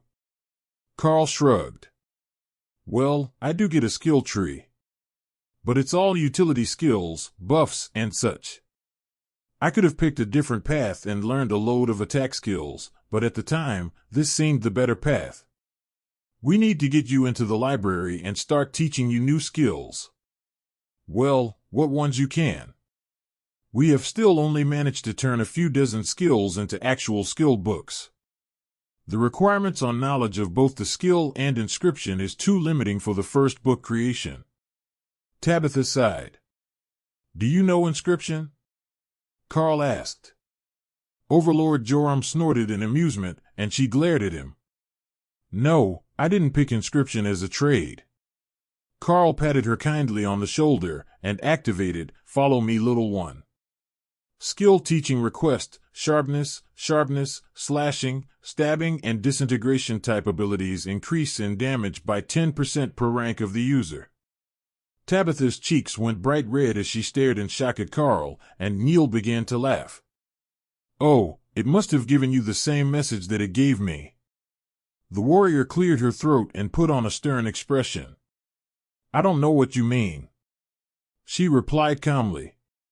He just taught you a skill, didn't he? Which one did he pick? It has to be something that is compatible with your skills as a warrior. I don't know what Karl has that would qualify that you don't already know, though. Neil explained. Sharpness. He taught me a skill that increases the damage of slashing and stabbing attacks. Perfect for a greatsword user. Tabitha informed him with a sigh. Then she turned on Karl. What is with that message anyhow? Since when am I an adorable kitten? Karl nearly choked on his tongue, and Neil had tears in his eyes. It called me a loyal hatchling. I think it's system generated, and the skill is intended to be used on new pets. The rogue laughed. Karl looked at the skin-tight latex bodysuit she wore with armor plates over the vital areas and firmly decided that while adorable wasn't quite the word he would have picked, he was going to take a page from Sybil's playbook and not say a single thing. Unfortunately for Tabitha, Overlord Drath was not so restrained. Well, I think that you're adorable. Look how cute you blush when you get mad. He teased, winking at the embarrassed warrior. The soldiers were ready to head back to the city, and Danny was waiting with the command group for Karl or someone to give them an order to move. Karl turned her way, changing the topic from exceptionally curvaceous adorable kittens, and nodded to the mage. Send out the orders. The north side is secure, All troops can return to the city. Karl instructed. Thank you, Monarch. We will be off. Danny replied, but Karl stopped her before she could go. I'm in the Monarch apartments, if you want to come by with the siblings. My whole group is staying there, and I'm sure they'd love to catch up. Danny smiled. Donnie already sent me an invitation from Dana to come visit you all. I will let you know when we have time. We've both got regular guard shifts this week. The rest of the team was making their way over, along with the acolytes and Donnie McKenzie. They were all in high spirits, though the young ones looked more than a little traumatized after their first time seeing battle. Karl was fairly certain that they hadn't actually taken part, as awakened rank had little chance of doing anything more useful than the common soldiers on the line, and they were even less trained than the privates in the church army. At best, they might get a bit of experience, but more likely they would just be in the way and get others injured as they tried. Once they arrived, the young cadets all came over to greet Karl, who took the time to listen to their stories and the things that they had noticed about how the senior elites fought during the battle. He wasn't training them, that could wait for later. But it was clear that the little ones were fond of him, and after the next training session, that sentiment was almost guaranteed to increase. Back inside the city, things were even more chaotic than they were on the battlefield, with people panicking about the attack, about how they had just realized that the capital was a target, and that it was far too close to the mountain giant borders. Never mind that they had been there their entire lives, and this was the first time that the giants had dared to threaten the city directly. Now that it had happened, the reality had sunk in for the capital residents who were used to their luxury and safety.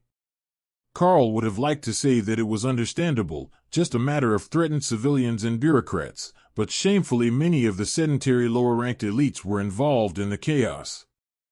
They had never really taken the threats to the nation seriously, even when they were in the academy. Now, they regretted every action that they had taken which delayed their own growth or passed up potential for political power or wealth. We should have gotten the fear aura skill, Ray complained from her space as they slowly made their way through the crowds and the streets. Fortunately, the majority of the crowd didn't recognize them, only recognizing them as elites by their armor. So, nobody stopped them to ask questions. However, when they began to approach the street that led to the higher-ranking elites' apartments, the crowd was absolutely packed, looking for someone who could give them answers. The apartments were all empty, everyone who lived there was called to battle, and they were the first ones back. The other fronts had taken much worse damage than the north side did, thanks to Remy's intervention with the thunderstorm. The first to recognize them was a reporter, and his shouts turned hundreds of concerned citizens around to swarm the group of returning elites. "Please, can you tell us what the current situation is?" the reporter pleaded, while his team worked to keep the crowd from pushing into the shot. "The armies of the giants and their allies have retreated.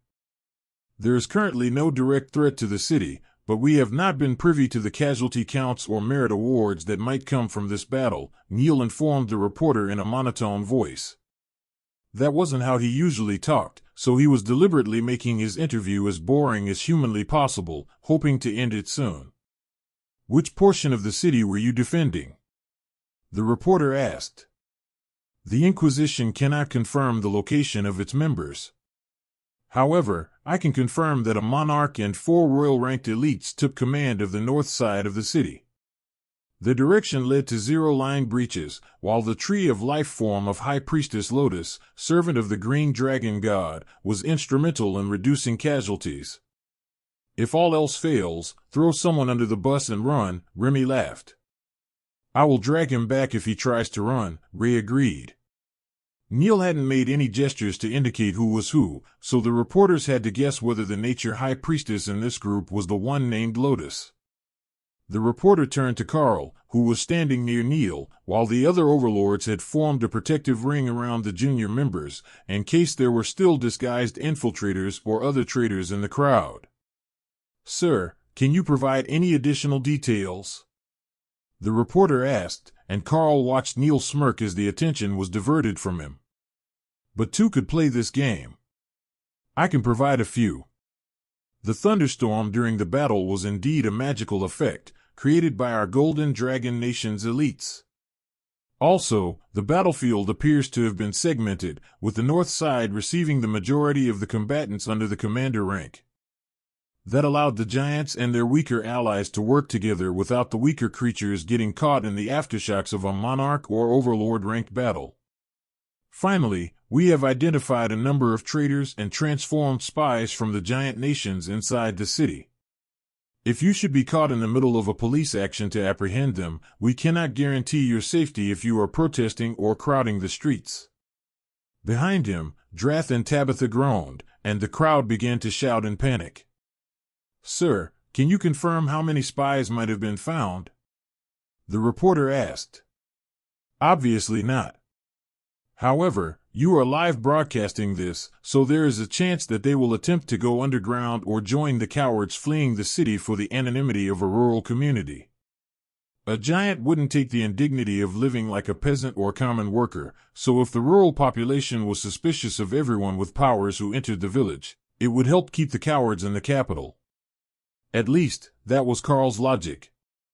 The villagers didn't want politicians rolling in with their wealth and taking over. They already had enough issues with the large business owners acting like they owned the world. A few words to help discourage the relocation was the least he could do for them. "Can you provide any other details?" the reporter asked hopefully. This elite was more forthcoming than most, who would make asking questions feel like pulling teeth. "Only one that is relevant to the situation. With the help of a new potion breakthrough and an advanced, science-based training regimen, I am pleased to inform you that the old record for time taken to reach awakened rank for an elite has been broken. Research is ongoing, but the early signs are very encouraging, and we can expect a grand announcement of success after the divine injection ceremony in the coming days." "What exactly is science-based about the torture routine that you had Sister Ray come up with for me?" Sybil asked. Karl smiled back at the little rogue. "Human biology is science. She was very careful not to push it so far that you died. Besides, isn't it getting easier now?" The reporter looked around the group and realized that everyone else was studiously ignoring him, so there would be no more questions. Karl cleared his throat. "Now, if it's not too much trouble, we would like to return home to shower and rest after the battle." The crowd parted as the interview ended, leaving them a path to the apartments. The crowd was already beginning to disperse, as they had gotten the basics of their questions answered by someone in charge. Normally, they would get political non-answers, and then it would be a day-long protest until people gave up, but today someone had just told them what happened, and then gave them gossip to share. Everyone who had kids, especially ones whose kids would be undergoing the ceremony in the next few years, was excited to find out what the big news after the ceremony would be, as well as speculate on what the new record for advancement to awakened was, and whether they knew someone who might be able to suddenly increase in power. The elite had said that it was a potion, so that meant anyone might be able to use it.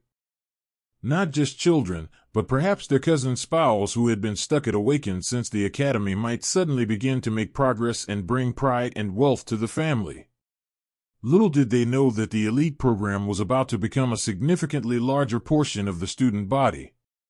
Once they were all in the lobby of the apartment, and the crowd was safely on the other side of a soundproof wall, the overlords turned on Karl. "Did nobody ever teach you how to deal with the reporters?" Drath demanded. "Relax, General. None of what I told them was an actual secret. If they had 2 functional brain cells, the reporters watching us train in public would have noticed the advancements to awakening happening in real time. In fact, they likely have it on film, and don't even realize it because they were more focused on the Cero pack in the background playing with the smashing posts during lunch." Karl laughed. "Did you have to tell them that there were spies in the city?" "That's confidential," Drath demanded, defaulting to his duties as first general. "I'm fairly certain that they're all dead by now. Our friend Neil's comrades at the Inquisition should have taken care of that during the battle." But the important part is that it kept the wealthy losers in the capital instead of letting them scatter to all the small towns where they could mess up the economy or buy out a huge portion of the local small businesses. I don't mean to be offensive, but the rest of the country is happier not knowing that they exist. The overlords all began to laugh quietly. Joram, the blonde overlord rank ranger, smiled at Karl. You've got a point. None of the smaller villages are ready for what would happen if they suddenly got an influx of bankers and influence brokers building vacation estates in the hills where they hunt and clear timber. The cultural conflict would be an absolute disaster. Everyone piled into the elevator to head to Karl's apartment, where the staff had helpfully already sent an assortment of snacks and drinks. The overlords all headed for the shower at the same time, then paused and laughed. If it was just the guys, they didn't care. They had all trained together and used the same shower room in the gym. But as they approached, they realized that Tabitha was with them today. Overlord Tabitha, there's a shower in the ensuite if you would prefer. It's not as large as the one in the sauna and hot tub area, but well stocked, Karl offered.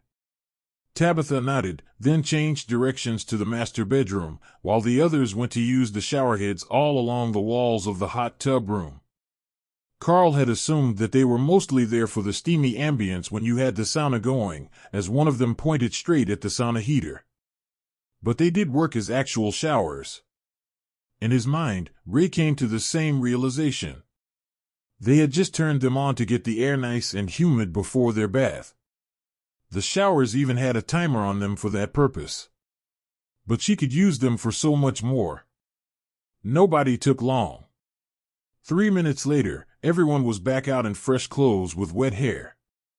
Overlord Drath took charge of the conversation once they were all seated, with a nervous group of acolytes sitting at the table behind Karl, next to the kitchen. The snacks and drinks were on the coffee table, so they were hoping that they would just be ignored. What was about to be said was likely super secret, and while they knew they shouldn't be hearing it, they couldn't resist. All right, I will start with the obvious parts. Bishop Misty of the Divine Beast Nation arrived with 2 unknown totem rank or higher creatures. What do we know about them? Drath began. Karl considered his answer. One was a 4-armed titan. He arrived through a portal opened by a Monarch Rank giant. He was the first to arrive, and then Bishop Misty arrived with the second totem, who I believe was a human. Possibly a beastkin. But close to human. Technically not a lie, Thor allowed in Karl's mind. Karl was possibly a human, and possibly a beastkin, or something that was neither of the above. But they were all still options until they had a definitive answer. And the attack that revealed the treasure? Drath asked. The giant launched it, and the other swatted it away. I think he was just aiming to send it into the sky, but there wasn't time for much after that. Bishop Misty sent them all through time. If I remember right, I believe she said that they were taking it home. That makes me think that they were all transferred through time, and the temporal dragon was working to restore a timeline, or prevent additional damage to it. I don't really understand how that works, Karl explained. Did they take anything before they left? Overlord Joram asked. I don't think so. But the dragon's time spell creates a thick white mist. I couldn't see the treasure location until after. The overlords nodded in understanding. Great, more mysteries, Joram sighed. Tabitha frowned, then her expression brightened, and she snapped her fingers. That location is directly above the cathedral, right? Didn't there used to be a huge tower there?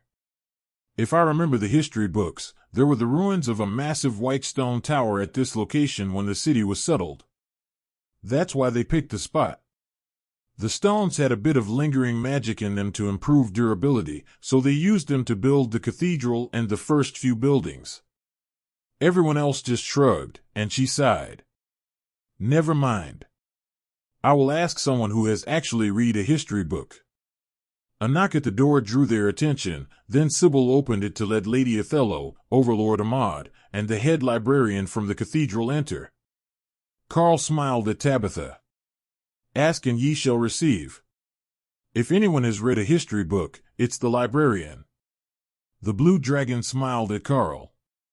She had questions for him as well, especially about that runecrafting book that he had apparently made for the Archbishop, and why it didn't give the user knowledge of any of the relevant crafting specialties associated with the trade. It was simultaneously the most useful and dysfunctional learning experience of her life.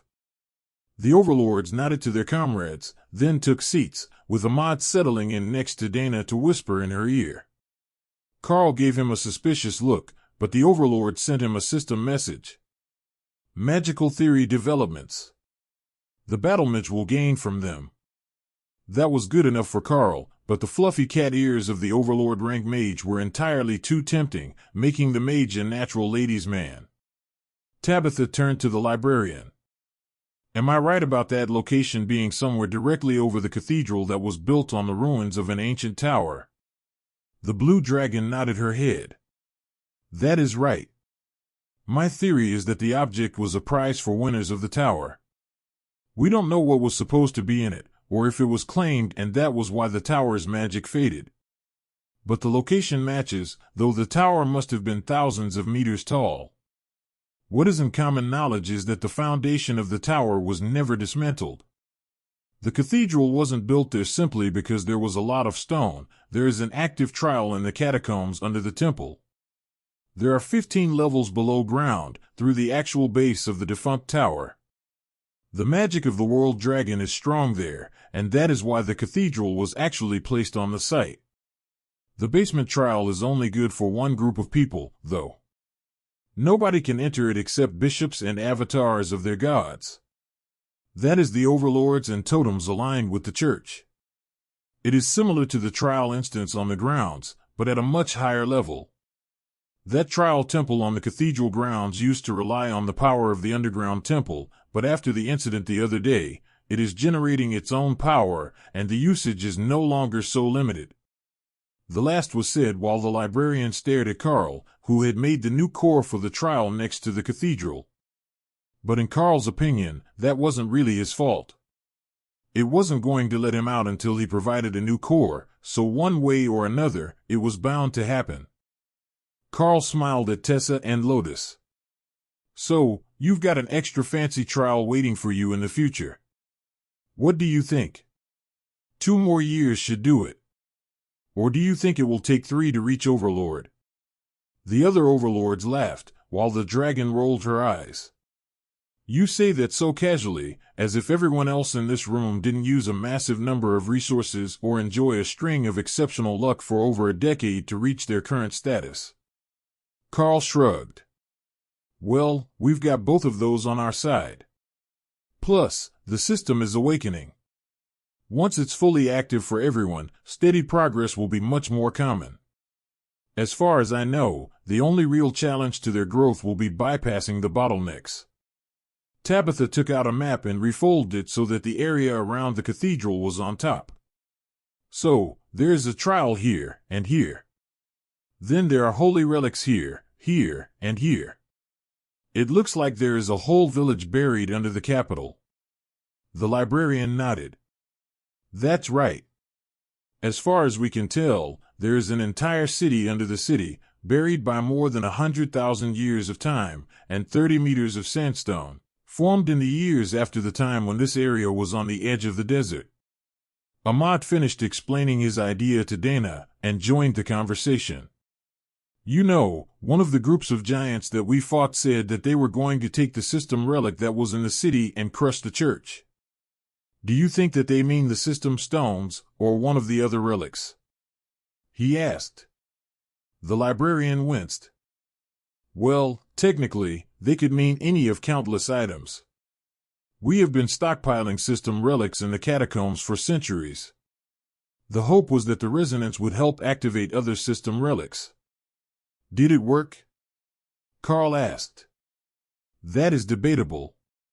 But if nothing else, it seriously slowed the decay of the stockpiled items, to the point that some of them were still active during the last annual inspection, though in a very precarious state. They couldn't be moved, or used for their intended purpose, but when we tested them with holy magic, they still showed signs of the system, even after all that time. It's part of the reason that the church was so confident that they would be able to get the divine injection to work once they found the ruined system stones.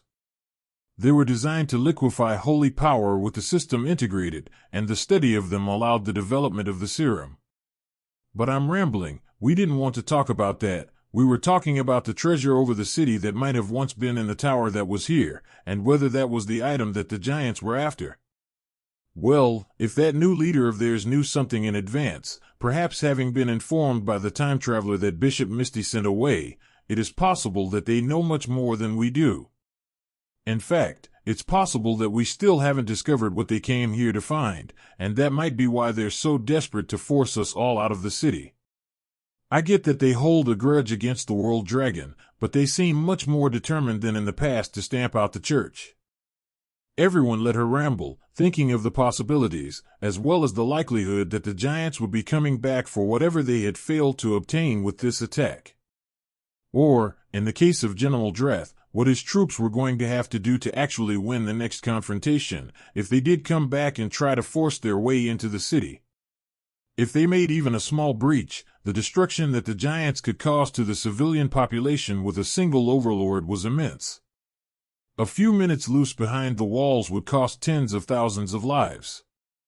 After a few minutes of letting the librarian ramble about the past and the possible targets of the attack, Overlord Drath decided to change the topic to something a bit more optimistic. This isn't strictly on topic for right now, but we would like you 5 to help with the ceremony here in the capital next week. We know that you all have fully active systems, and the government will be providing system-enhanced items for the testing. That is why we would like you to assist. You see, there is no guarantee that the items will have the same reaction to being handed from a nurse to a student as they would when being passed from one of you to a student. We are hoping to maximize the number of successes in the capital region, and we will have nearby elites help with as many of the other locations as possible. If nothing else, it will at least improve the morale of the new students to have met a few working elites before they reached the academy. Karl chuckled. The guards on the train were the first experience for me, and they were remarkably helpful. The general nodded. They are typically chosen from the elites who are good with kids, but not really good at much else. I have heard that it makes them easier to relate to because they're all common and awakened rank elites, the closest thing we have to just sending other students to pick them up. We did consider that, by the way, as a sort of reward for senior students. Karl chuckled.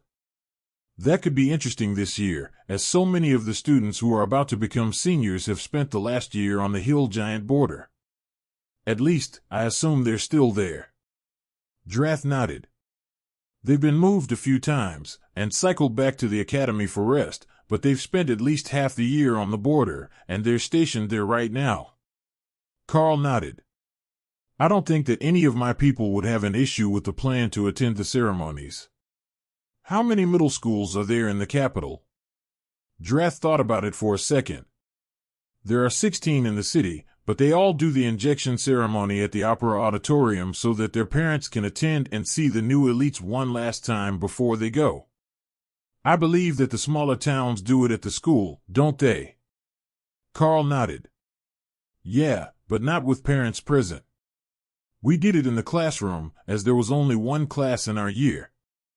But the lithium mines aren't all that large, so many years we have under 24 kids in a year. Mine was larger than usual, but even then, there were only a few of us at the academy. Possibly, only 2. Unless I missed someone. The librarian frowned as the two talked. How much do you have left to do in the city before then? I seem to recall that we were getting training updates from some students under your supervision. Karl nodded. We have these 5 lovely young elites in our care, and they're making great progress. But we also have 5 beast rangers and a tiger monk from the Special Forces cadets training with us. We are going to try to advance that group in the next few days, as well as imparting some more skills and combat training to prepare these acolytes for their time at the academy.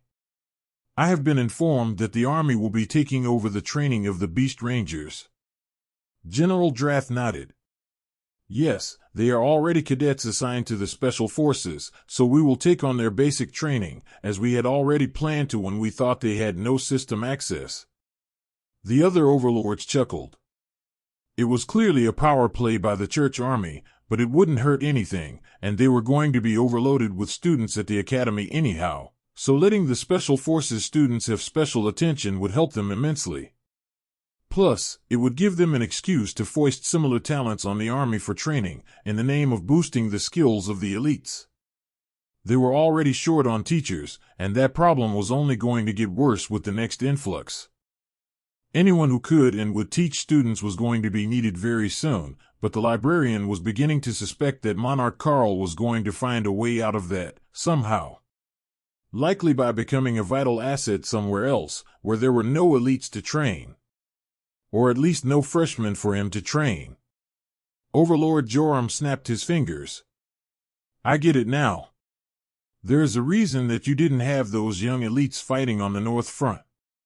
They're not just under your care, they're still waiting to go to the academy, so they haven't been inducted as proper elites yet, with all the responsibilities. Karl nodded. Exactly. 3 training days and a potion don't make a proper soldier, and it definitely doesn't make an independent elite. Untrained fighters on the front lines are a nightmare. The overlords looked like they were ready to retire to their own units for the night, but the Blue Dragon Priestess had more to talk to Karl about before he managed to escape from her. We can all discuss the motivations behind the attack later. Elite Karl, I have a request for you. You have a talent for teaching, and a number of rare skills. I would like to make a formal request for you to transfer those skills to the clergy scribes for distribution. She announced. Karl smiled and placed his hand on hers. Skill teaching request, Lightning Zone. The librarian's eyes opened wide in shock, and she read the system message quietly but audibly. Packmaster Karl offers knowledge, skill, Lightning Zone, will be transferred to the alluring priestess Kelethuza. Hey, why does it mess with me but flatters her? This is clear system favoritism. Tabitha complained. A whole new skill, and a zone effect. That is lovely. The librarian sighed happily, before a sudden sense of dread spread over her. What are the restrictions on that skill book? She asked, recalling the debacle of the refreshing lightning barrier. Karl smiled. That's the fun part. I have no idea who can use it. Karl inspected the option with the skill book and realized that it was nearly exactly the same as refreshing lightning, except that it included mages with high lightning affinity in the list with lightning element beasts, clerics, and shamans. They already knew that it limited it to mostly just a few beastkin and the blue dragon clerics, as well as shamans, but if some of the mages could use Lightning Zone as well, it would be a little less frustrating for the librarian and her people. The blue dragon sighed. I suspected that it might be another of those evil spells. But it's a good one again, so I will endeavor to teach more of our people to use it. If you give me more time, I can come up with something more user-friendly. Honestly, I should spend more time in your library trying to learn skills myself so that I'm not completely limited to beast-friendly skills. Karl replied regretfully. Overlord Joram smiled and brought out a small peregrine falcon, his bonded pet as a ranger. It was just a normal beast, as rangers couldn't bond with intelligent creatures or magical beasts. But with Karl's skill, he saw an opportunity. You said that you raised a bunch of beast rangers, right? With magical beasts for partners. If my friend Dave evolved, do you think that I could become one? He asked. Karl frowned. You want to change your class? Joram shrugged. My system has been fully active for a few weeks now, and I have all the ranger skills. There is nothing left in my tree, and the temple didn't help me pick a new class. Karl nodded slowly. You likely still only get the one friend. However, it shouldn't be hard for me to get him to evolve. Maybe. If Karl remembered his book Learning Properly, many species of magical beasts started as regular animals who ate a magical resource. Surely, Joram would have tried that already if he was looking to have the bird evolve. But it was best to check. Have you tried giving him resources? He verified. Joram nodded. Ever since I was a royal, 6 years ago. Nothing changes him. Make him a baby hawk. It will be funny. Kara suggested. Hawk was intrigued by the idea. A baby me. Yeah, teach him flaming body.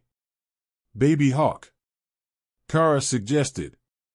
She hadn't known Hawk before he could do that, and Kara herself was a baby at the commander rank, so she hadn't really considered that the others started off much lower on the power scale. If Karl had picked the skill to remove the restrictions on evolution, he could just use that directly. No, by the wording, he might still be able to. Evolution causes any bonded pet to evolve into a form 1 rank higher than when the skill is used.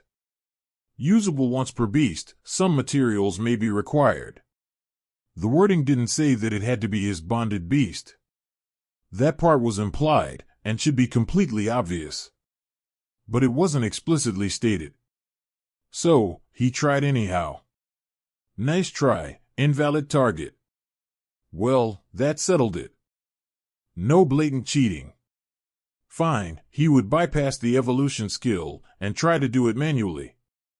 Hawk, can I get an awakened rank firestone? Hawk dropped the stone into his hand, and Karl brought it over to the bird, whose eyes lit up with greed. Even if it didn't trigger an advancement, the bird still wanted it. That seemed like a good sign, so Karl fed the bird, and then stroked its head and activated, "Follow me, little one," to transfer flaming body. The small bird suddenly lit on fire, then began happily rubbing up against Karl's hand, thoroughly ignoring everyone else in the room. Dave, congratulations. Come here, buddy. Overlord Joram informed the bird with a pleased smile.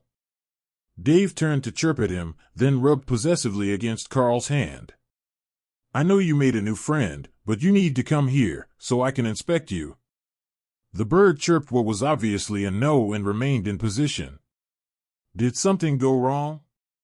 The librarian wondered. Karl shook his head. No, it's still bonded to him. I can see it in the system interface. Dave is just being stubborn. Joram took out a few small berries, and the bird turned away from Karl, then looked back to rub his head on Karl's arm before flying back to his partner. That's better. Welcome back, buddy. His thoughts are much clearer now than they were before he evolved. Oh, I see a system notice. Overlord Joram informed them. Everyone waited patiently for him to finish what he was doing. If he could change his system at Overlord, he should have a load of points available to pick all the skills, and then he could guide all the Beast Rangers through their class. Assuming that was what he got. Slowly, he opened his eyes. There were 5 other options available when I got the advancement menu. But Beast Ranger really is the best of them. It also appears to have skills to help me benefit from the Beast's abilities to a greater extent than a Ranger does. I will have to train to find out exactly how much, but I never gained physical abilities from my partner before, other than eyesight. Karl nodded. Well, the others gained large amounts of strength and stamina, or strength and agility, from their partners at common rank, so I would suspect that you'll get a percentage increase as well, though Dave has a ways to go to catch up. Flaming Body should take him through to at least commander rank, maybe into royal rank, so try not to send him anywhere too dangerous while he's still advancing. The bird was still a common magical beast, but that was changing quickly with the influx of energy from his partner. It was quite noticeable at this level, but only time would tell if that growth rate held as he got stronger. And just like that, we have a volunteer to help us with our training regimen. Hawk laughed. And a strong one, with lots of scouting and combat experience. Now that Overlord Joram had a few seconds to adjust to his new class and to the enhancement of the bond with his Dave, as Hawk called the bird, he was zoning out again, looking at all the skills that he had available to him. You know, starting out with this class might not actually be optimal.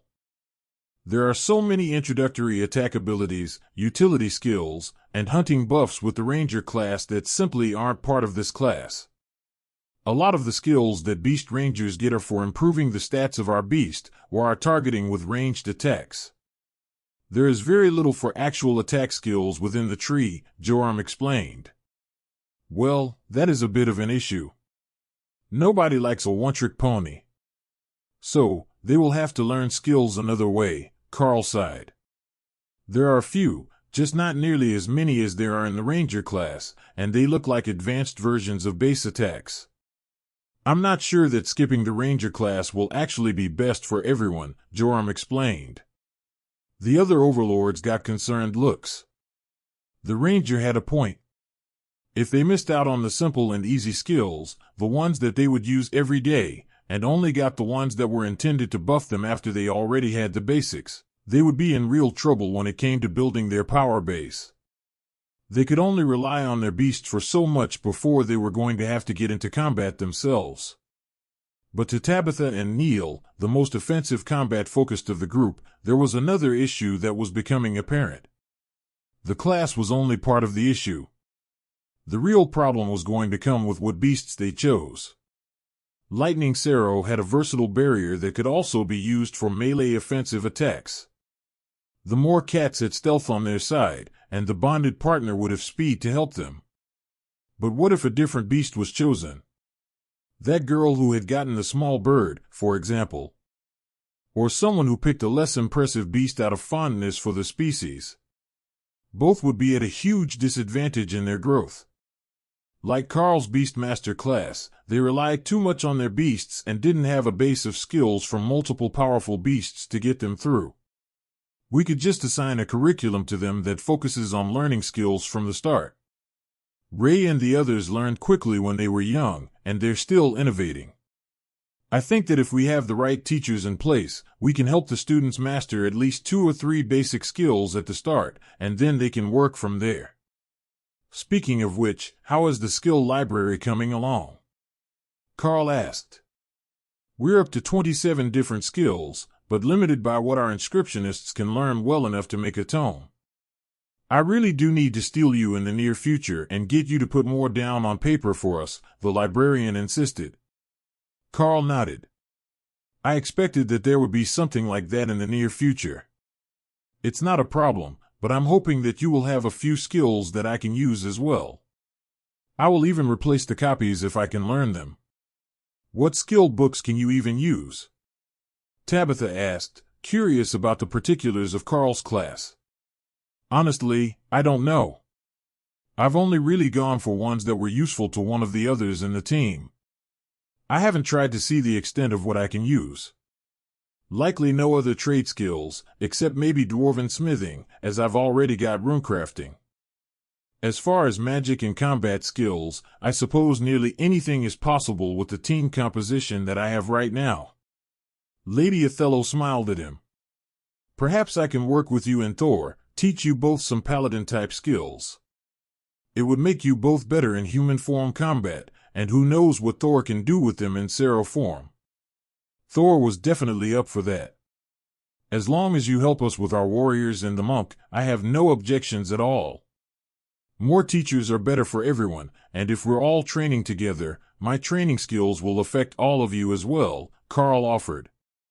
That was an enticing offer. The beasts had some unique skills, and if they could get a chance at learning them, it would be well worth the effort. Of course, Karl would happily teach them a skill if he was able. Making powerful friends had been hammered so deep into his psyche by Thor's instincts that Karl didn't even notice that it was an outside influence anymore. Danny gave Karl a smirk that said she would also be pressuring him for a skill before the night was out. But the relaxing with the Mackenzie sisters part would have to wait until the overlords went home for the night. The librarian snapped her fingers and nodded. Yes, that is the right way. We will gather a copy of all the skill books that we can spare and bring them to a training session downstairs. Say, first light tomorrow, so that we can see which ones work and what other skills can be passed on from the overlords. Then we can all go to train the youngsters and the young beasts. Say, I don't suppose that you have a growth serum for Sero, do you? If the beasts were awakened rank, they could learn much more. Karl laughed. We're already feeding them better than even Thor was able to manage in the early days, so they will grow quickly. But you'll have to give them at least a month or two if you want full-grown Sero. The blue dragon sighed. That was still a huge improvement, as Sero normally took 2 years to get past the adolescent phase to adult, but she knew that this project would go off the rails the moment that the controlled environment was gone. Overlord Joram looked down at the flaming bird sitting on his lap with fondness. I am going to retire for the evening. Dave wants to fly free and explore his new abilities. Karl nodded. Do you want Hawk to look after him? There are many scary things in the world for an awakened rank magical beast. Joram shook his head. I think he will be fine. He has been flying around as a common bird all his life. Karl got up and opened the balcony door. He can join you back home when he's done. I'm sure he's not going to get lost. Before Joram could say anything, Dave was rocketing out the door, leaving a streak of fire behind him as he tested his newly enhanced wings. His species was already among the fastest of birds, and now he was even faster. His happy calls could be heard circling the building, as Karl left the door open, knowing that there were dozens of other magical beasts in the area, including the blink cats, who wouldn't likely care that he was claimed now that he was a viable food product. Catching him would be hard.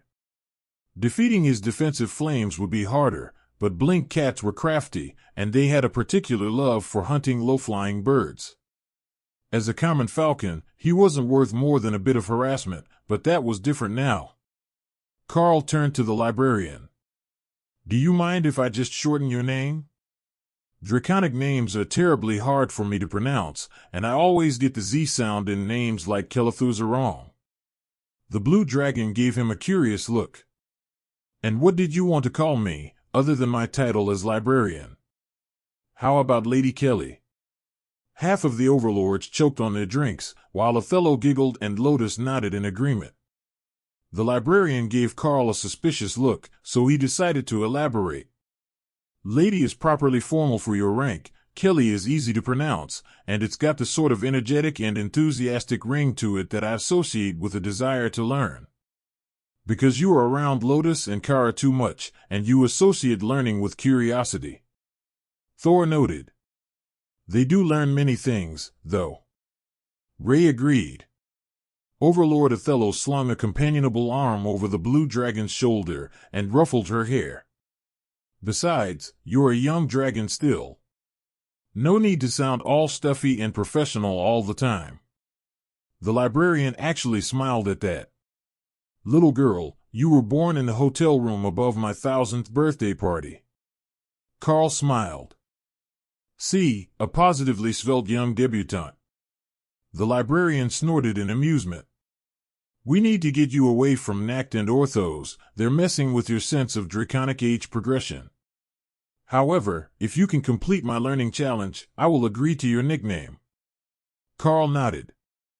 I will warn you, unless it is written in runic, I'm not actually all that strong with fancy words. Karl could sense the librarian's urge to facepalm, and the amusement of the other overlords, as most of them had also finished formal education after middle school, where the librarian had spent centuries as a university professor. The dragon took out a thick, ancient tome and placed it on the coffee table. If you can unlock and learn that relic skill, then make a copy, I will allow you to give me a nickname. She insisted with a smirk. The book was so old that the name of the skill had been worn off the cover, and Karl could sense only the barest flicker of system energy still active in it, sporadic and failing. If he couldn't use it, or if someone else didn't in the next few months, it would fail entirely. Remy stared at the book with undisguised greed. I have no idea what that is, and I must know. She insisted. Maybe that's why you're blue. Thor pondered. The color of the scales should say something about the person. He had gone from simple green, to plain green and gold, to shimmering, showing how magnificent he was. So, Remy's blue and black scales should have something to do with her love of knowledge, logically. Neither Karl nor Remy was sold on that logic. Only dragons were color-coded by their gods. But Remy did love knowledge. Karl placed his hand on the book's cover and felt a tingle in his hand as it pulled a bit of energy from him. Karl activated analysis, and the name of the tome flickered in front of his eyes, then stabilized as more power flowed from his hand to the tome. Book of Epic Guard. Karl stared at the notification for a moment. Was this an epic version of the Warrior's Guard skill? Was it a form of golem or bodyguard? It seemed too large to be a warrior skill, but it was epic, according to the title. Once the name of the book settled in Karl's vision, he waited a few more seconds before trying to tamper with the ancient tome. He didn't want to break or destabilize it at this point, when it was finally telling him something. Fortunately, he didn't need to. Learn skill, Epic Guard. Skill learned, Epic Guard, Golem class conjuration. Creates one epic grade personal guard. That gave Karl a most brilliant idea. He reached out and tapped both Dana and Ahmad on the foreheads, then activated, "Follow me, little one," to transfer the skill. Overlord Ahmad chuckled, and Dana blushed, making Karl wonder what sort of messages this skill was giving people when he used it. So far, it had come up with a rather unique description for everyone, and not everyone believed that Karl wasn't picking them himself. The librarian waited impatiently for Karl to say something. "Why don't we head to the basement training ground, and we can activate the skill? I would like to see how it turns out for everyone," Karl suggested. "Everyone?" the librarian demanded. "It's an epic golem-type skill. I don't know what it's going to create," Karl explained. "And you taught others already?" she asked, confused. Yes. I used my daily teaching skill attempts to pass it on to Dana and Ahmad. They should both have an additional golem of the epic variety now." The whole group made their way down to the first training room in the lower levels, where they lined up against the wall, waiting for the trio with new skills to show off for the group. "So, how do we do this? The mages first, or the mages second?" Karl asked. Othello smirked at him. "I say we do the mages first, in case you come out with something ridiculous as a golem. We already know that they got something normal for their first ones, but your friend Ray got spiders made of wood that evolved into something else, and then there are your bodyguards, who appear to be real living monsters." Dana nodded and Ahmad shrugged. "She has a point. Giving all of us the same skill does not guarantee similar results, given your track record." Karl stepped back to let them work, and the two mages began to focus on the desired form and attributes for their new summon. Naturally, they would get the same one every time after the first, so this particular summoning was the most important. Ahmad finished his focus first, and summoned his new golem. It was similar to the 4 he had from the main golem spell, in that it appeared to be a human in ancient legionnaire armor. But this one was different. It crackled with magical energy, and had a barrier spell active. Ahmad didn't say anything to disturb Dana's focus as she called forth her own creation. Her first ones had come out like stone Karl statues, but this one was shorter, and much more slender. The golem was wearing form-fitting black armor with black plates over it, very similar to Tabitha, but the head and hands were different. Her golem was not human, but a violet-skinned demoness with a scimitar in both hands. When Karl looked closely, he could see that it was not living like the bodyguards, but a stone facsimile of an actual demoness. But its weapons were coated in black energy, and Dana was smiling. "It can use my skill, Disruption Blade, as well as the Windwalker combat style. I believe it's an epic-grade agility-type summon," she explained. Compared to Dana, the golem was still huge, over 2 meters tall, but that put it a full meter shorter than the standard summon for the other golems. It was large enough to block for Dana, and presumably fast enough to intercept most attackers. It wouldn't be epic grade if it wasn't at least that fast. Ahmad nodded, and then his golem duplicated itself. Mine can use my duplicate summoning skill as well as arcane barrier, which serves as both an offensive and defensive skill. The librarian snorted in amusement. Of course, it can duplicate itself. Such a cheat code for the man who already has 4 golems. The mages didn't dismiss their golems, only moved to the side of the room with them, so that Karl could come forward and see what he would get now that he was performing a proper summoning of his own. Karl knew that he likely could come up with something great if he really focused. Dana had created a golem that mimicked the basics of her own combat abilities, which was incredibly impressive. All right, group effort. I have no idea what we're summoning anyhow. So, everyone focus on what they want out of the new golem and let's see what happens. Karl suggested. Oh, this is fun. I like this game. Kara cheered. Scales. Thor insisted. And Stabby. Ray agreed. Let's do this. Hawk and Remy insisted at the same time, focusing on their desires for the golem's appearance. At first, the creation didn't make any sense as it formed, surrounded by a black cloud that was making it difficult to see properly. The other golems had formed properly, but this one seemed to be taking its time deciding on what it was going to look like, even as Karl focused on making a functional humanoid golem. For a moment, Karl lost his focus, wondering if he was the problem, as everyone else was focused on entirely different visions of what the spell should create, and they were all linked by their minds. Once he did, the black cloud began to contract, and the new golem formed. It appeared to be a dryad, but mostly black, and shifting in appearance, as if trying to blend with its surroundings. It had long branch-like fingers, flattened into massive talons, scales over the portion of its surface that wasn't covered in bark, and long flowing white hair that reminded Karl of the stripe down Kara's back. But more concerning to everyone else in the room, the lingering black aura around it was disintegrate, and it kept vanishing from sight if they weren't directly focusing on it. Karl used analysis to get a full overview of the golem, and found that the skill could actually give him a comprehensive description of his new ability. Epic Guard, type, Shadow Drake Treant, skills, Perfect Camouflage, Disintegrate, Rake, Life Link, Rake, Improved Rend, causes higher levels of bleeding damage, Life Link, the Shadow Drake Treant's healing, regeneration, and lifesteal effects apply to all party members. Allows the golem to absorb a percentage of damage done to the summoner.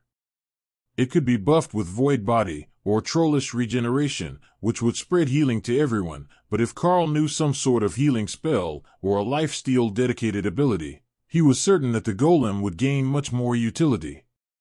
Remy had Healing Splash, and her rarely used Healing Totem. That might work if Karl learned it himself. But there should be some other form of healing that he could manage.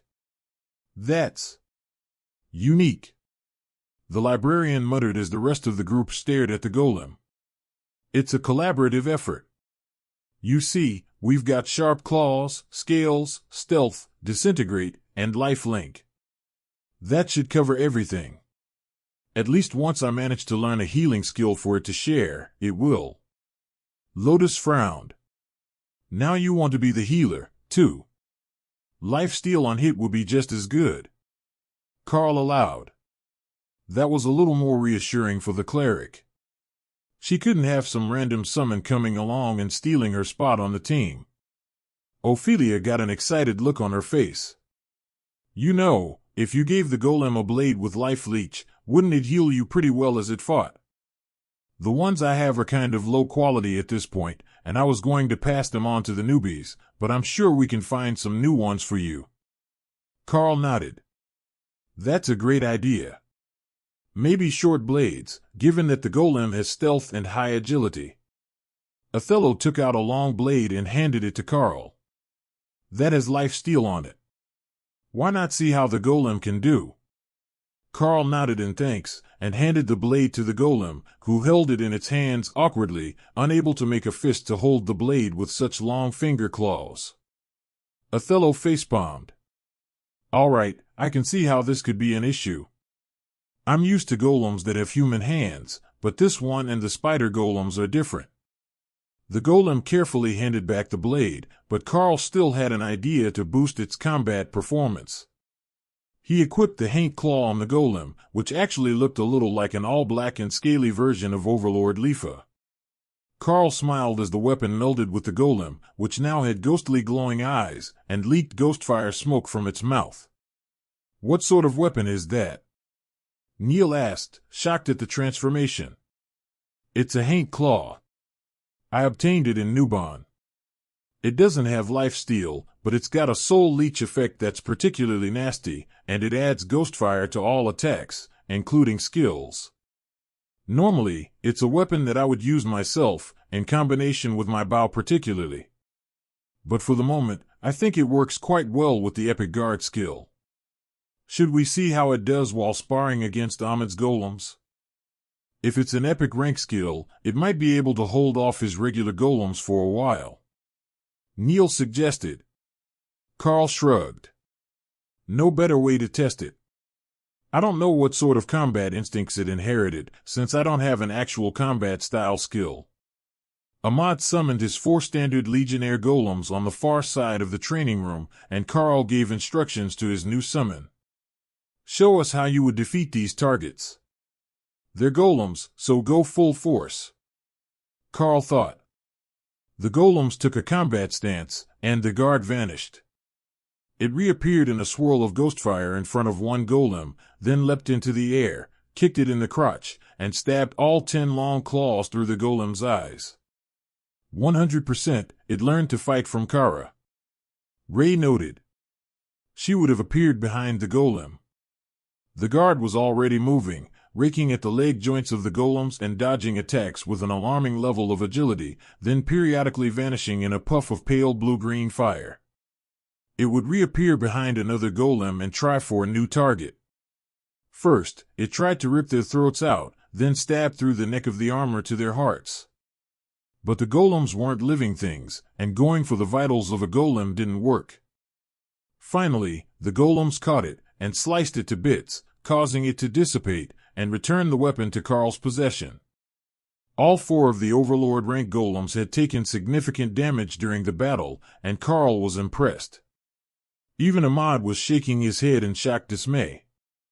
"Well, for a golem that didn't come with a trained fighting style, I have to say that one is particularly vicious, and learns fast.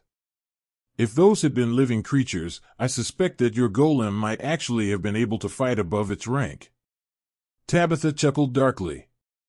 "I just can't get over the fact that its first instinct was to kick the golem in the balls and claw its eyes out. What sort of fighter are you, Monarch Karl?" The last was said with a bit of a sneer, and Karl threw up his hands in a placating gesture. "That's not really on me.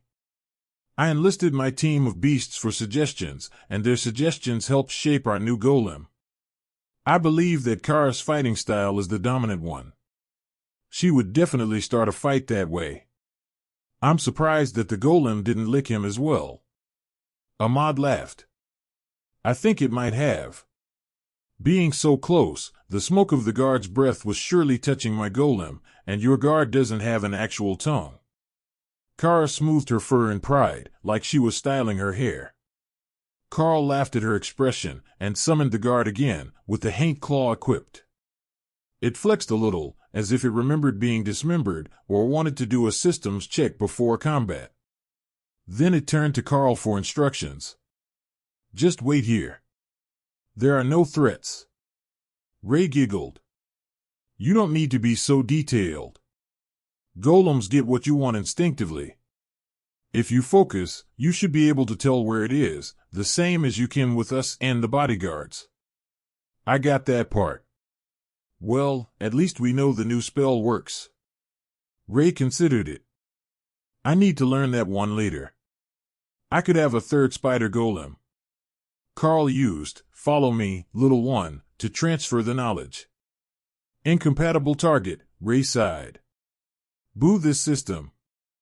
I can use golems, but not more golems." "How does that make sense?" Dana nudged Karl. "Mind having your guard spar with mine?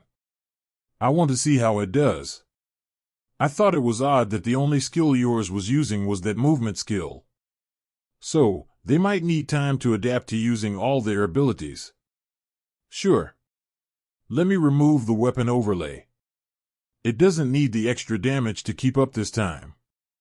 Karl agreed. The Haint Claw was put away, and the guard went from animated to calm, waiting in a ready position for orders. Dana summoned her guard, in its black leather and plate armor. Then, with a mental command, the two guards were on each other. Dana's demonic-looking guard fired off a flurry of blade energy at its dryad-looking opponent, which dismissively swatted them away with, disintegrate. Is it just me, or did its combat style completely change? Ophelia asked, as the two guards locked in combat, right before Karl's began to use rake to systematically dismantle its opponent into small pieces. Neil nodded in agreement. I think it did. Maybe it was the influence of the Haint Claw. The additional skill. Or perhaps the merger with the weapon grants it a bit more cognitive function. It fights very methodically now, in the most efficient way. Dana sighed. I have to say, with or without the weapon, that guard is brutal in combat. You are listening to a story on Time Drift Stories channel. If you enjoy it, please like, comment, and subscribe so you won't miss the next episode.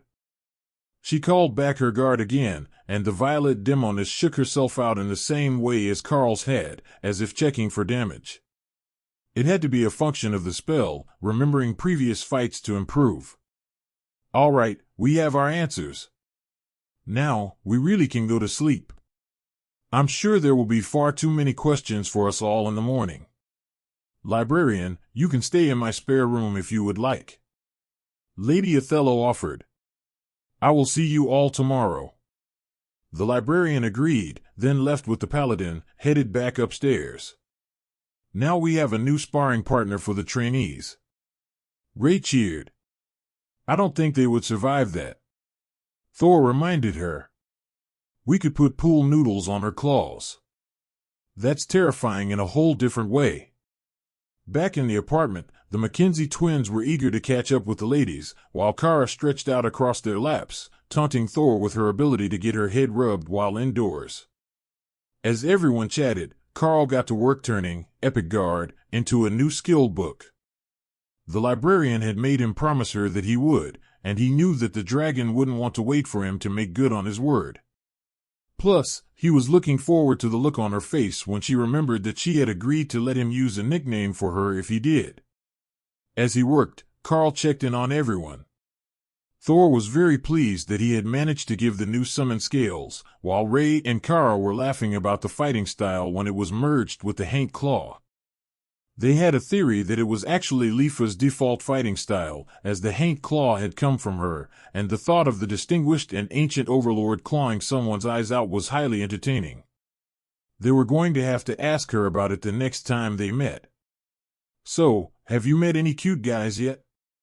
Possibly snag yourself some hunky boy toy.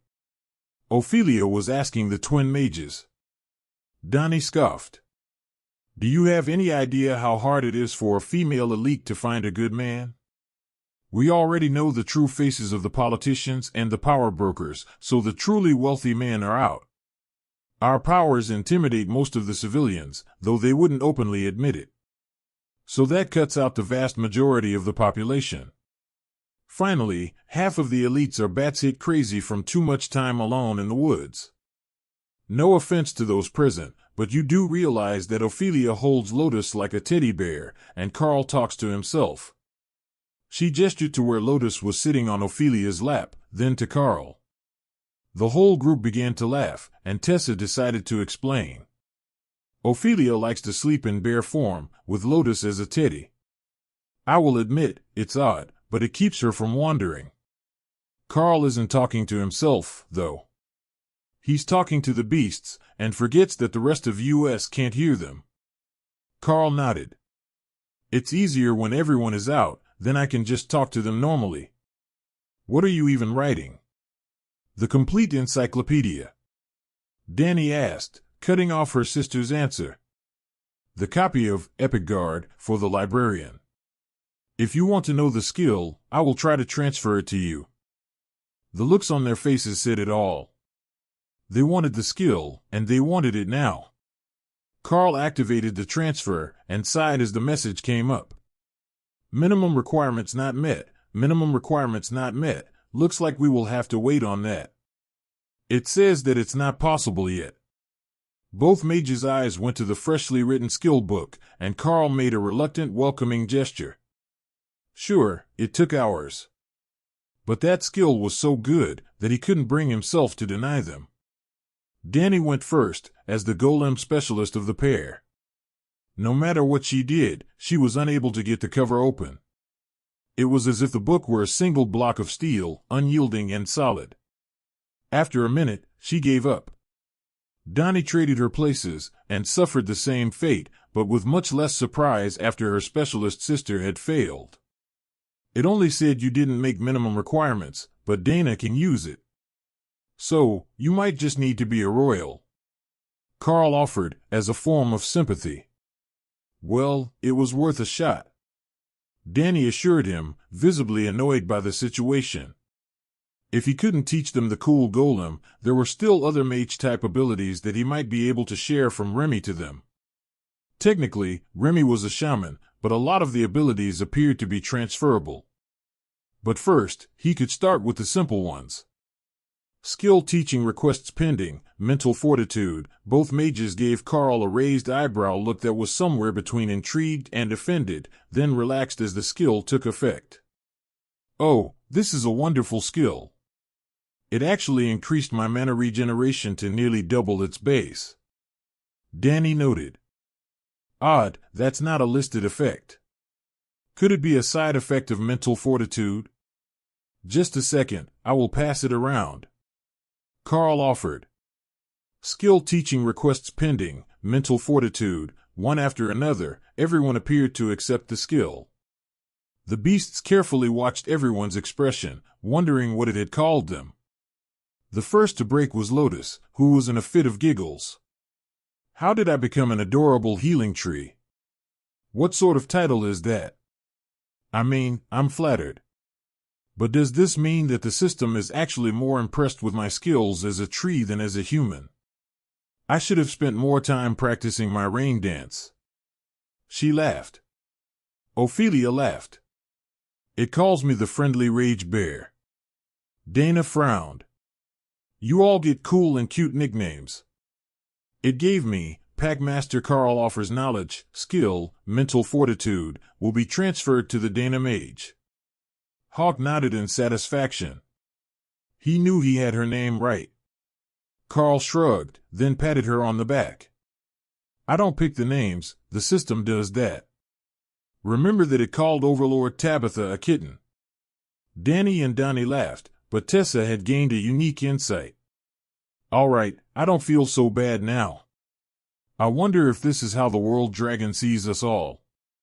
Like it just picks some aspect of our personality and assigns us a nickname. I wonder if the best nicknames go to the ones with the most favor. Ophelia drummed her fingers on the coffee table as she thought about it. You know, that is possible. The world dragon is a god, but he's also a dragon. They don't really see humans as equals most of the time, and with that much power, a psychic dragon would probably see the entire world at once. Keeping track of everyone's preferred names and titles would be a lot of trouble. In fact, it might be possible that the entire system interface is just a divine notebook, so the gods can keep track of us all. Karl laughed at the thought, then realized there was a greater than zero chance that she was right. There was no real reason that the system had to record and display names or classes for others. But it did. Joan, the Red Dragon Acolyte, tapped the table to get Karl's attention. We should likely head back to the cathedral for the night. Is Ray keeping Sybil for the evening? Nope, she can sleep tonight. We will train in the sun. You can all rest for the evening. We will work on training tomorrow. It will be a little later in the morning, so if you finish everything, you can come here looking for us. Karl informed her, and the young priestess began to herd her teammates toward the door. It was subtle, but she was already taking on the Red Dragon cleric's natural role as caretaker. Once the kids were gone, the ladies called for wine from downstairs, and Karl knew that it was going to be a long night. Karl woke up the next morning to find the other occupants of his bed were Ray, Kara, and a disheveled Lotus, who was wrapped around the void badger making happy sleeping noises. There was snoring coming from the living room, more than seemed likely for just 2 people, so most of the others must have passed out there after he went to sleep. Only habit had gotten him up this early, but it was a prime opportunity for them to order breakfast and not be the one tortured by the smell of fresh food for once. At first, Karl considered cooking, but after getting spoiled by the building's chefs and the clerics, he couldn't bring himself to have another of the simple meals that were all he actually knew how to cook. Bacon and eggs were a wonderful breakfast. But bacon and eggs with all the fancy sauces and garnishes was even better. Karl dressed in the black pants and white shirt of his official uniform, then reminded himself to have Ray make more clothes for him when she had time. "There's a whole stack in my forest. The hut with all the little ghosts hanging from the roof," Ray offered, without moving from her spot in bed. Indeed, there was. Quite an impressive selection, even if it looked like they were all the failed efforts to make something else. Not bad enough for her to destroy, but piled in a storage space out of the way. Karl grabbed a pair of black pants and a light gray polo shirt with a spider embroidered over the pocket and padded out to the front room. But not everyone was asleep. There was an assortment of breads, meats, and cheeses on the table, accompanied by 5 blue-robed clerics. The cleric sitting at the foot of the table turned to smile at him and spoke softly, in a practiced library whisper. "Monarch, please join us for breakfast. We were sent over by the head librarian to see if you had time to make a copy of the new skill today and to ask some questions about runecrafting." She had wanted to ask them herself, but in all the confusion yesterday, she forgot. Today, she is busy with the Archbishop and won't be able to attend before you are busy with the students. Karl placed the Epic Guard skill book on the table with a soft thump. "That's the new skill. I finished it last night. From what I can tell, you need to be compatible with golems and at least royal rank to use it." The Blue Dragon clerics immediately began to play rock, paper, scissors, and Karl wondered what they were up to. Then he realized. If they could actually use the skill, then opening the cover to read it in preparation to copy it would just teach them the skill and the book would vanish. Unfortunately for them, they were all royal high priestesses. So, there was some sort of chance that they could use it.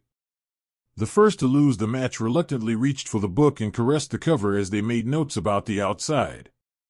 It was a promising sign that nothing bad had happened when she first touched the cover, so the cleric carefully turned it over to inspect the back and make detailed notes of how it had formed. With great trepidation, the cleric slowly flipped open the cover and breathed a sigh of relief as she read the first few words. "This is going to take forever to copy." The cleric sighed as she looked at the thickness of the book. "It took me about 4 hours." Karl agreed. The clerics rolled their eyes at him. "That's with superhuman hand speed. It would take us nearly a week to copy this. Then I bet you're glad it didn't teach you the skill." The clerics all nodded in unison and carefully flipped through the book with soft cotton gloves on, so they didn't mark or damage the pages. "This is incredible.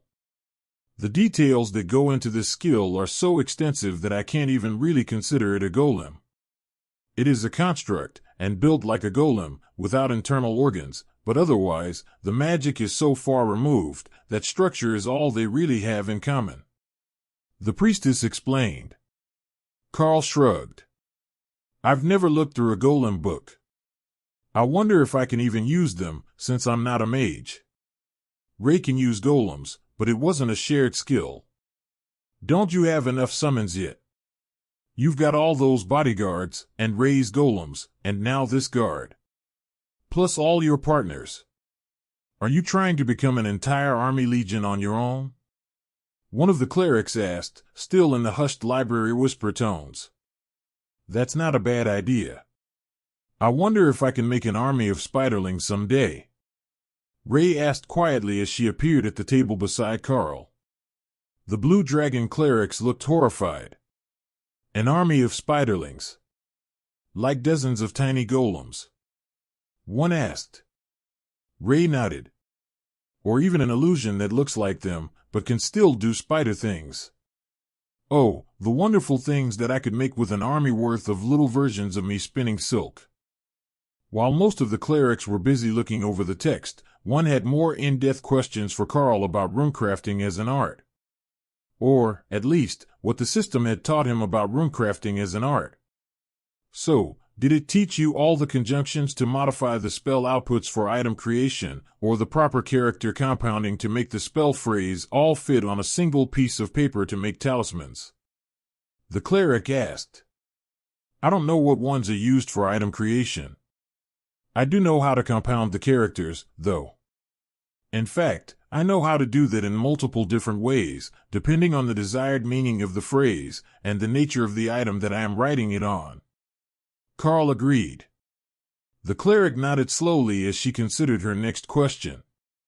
So, the runecrafting skill gives you all the knowledge of the language, but in an entirely theoretical way.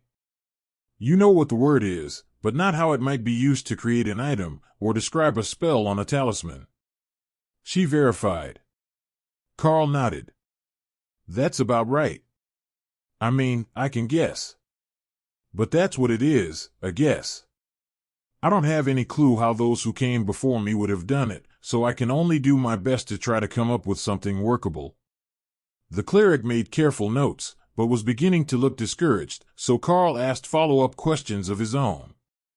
What is it that you're hoping to uncover? Some sort of lost crafting art. The middle-aged woman's face twisted into a rueful smile. Nothing quite so grand, I am afraid.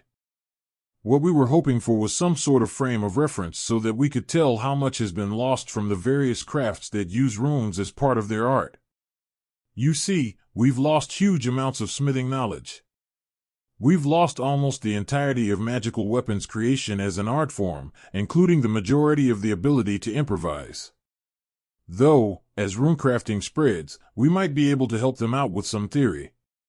But there are vast quantities of items that are recovered from monster spawns in damaged conditions, sometimes intact but mostly inoperative. If we knew more about the craft that made them, we would be able to more easily repair them.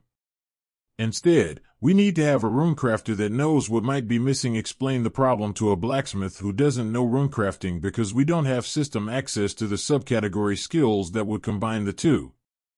Karl frowned. So, what you're saying is that recovering the runecrafting skill actually just made everyone aware of how much they still have to learn, and created more questions than it answered. The cleric sighed and nodded in agreement. But if we had one of the subset skills but not the entirety of the runecrafting library, would we not still be in the same situation? That caught the attention of one of the others. No. If we had something like Talisman Master, the ancient crafting skill, we would think that it was whole and complete on its own. Nobody would connect that to the missing bits of knowledge that runecrafting supplies. The cleric who had been grilling Karl nodded in agreement. There is a distinct pain in knowing that you are missing knowledge that should be available to you. It's like having all the answers at your fingertips, and having someone remind you that you're too uneducated to even know what to ask. For the Blue Dragon clerics, that was indeed a particularly painful situation. They were servants of the god of knowledge and teaching. Not knowing something was anathema to their goals in life. They had to know. It wasn't an option. All right, I think that I get where you're coming from. We could likely recover a bit of the lost knowledge from the old dwarven cities if you sent someone with runecrafting knowledge there. Karl suggested. There were murmurs of agreement with that. But no surprise at all, which suggested that it was an idea the Blue Dragons had already considered, and had likely acted on, or made plans to act on as soon as they had properly trained researchers available. Like the Green Dragon clerics and their penchant for wandering off in the wilderness for indeterminate amounts of time. The Blue Dragon clerics were known to get so immersed in research problems that they would forget about everything else for days and weeks on end.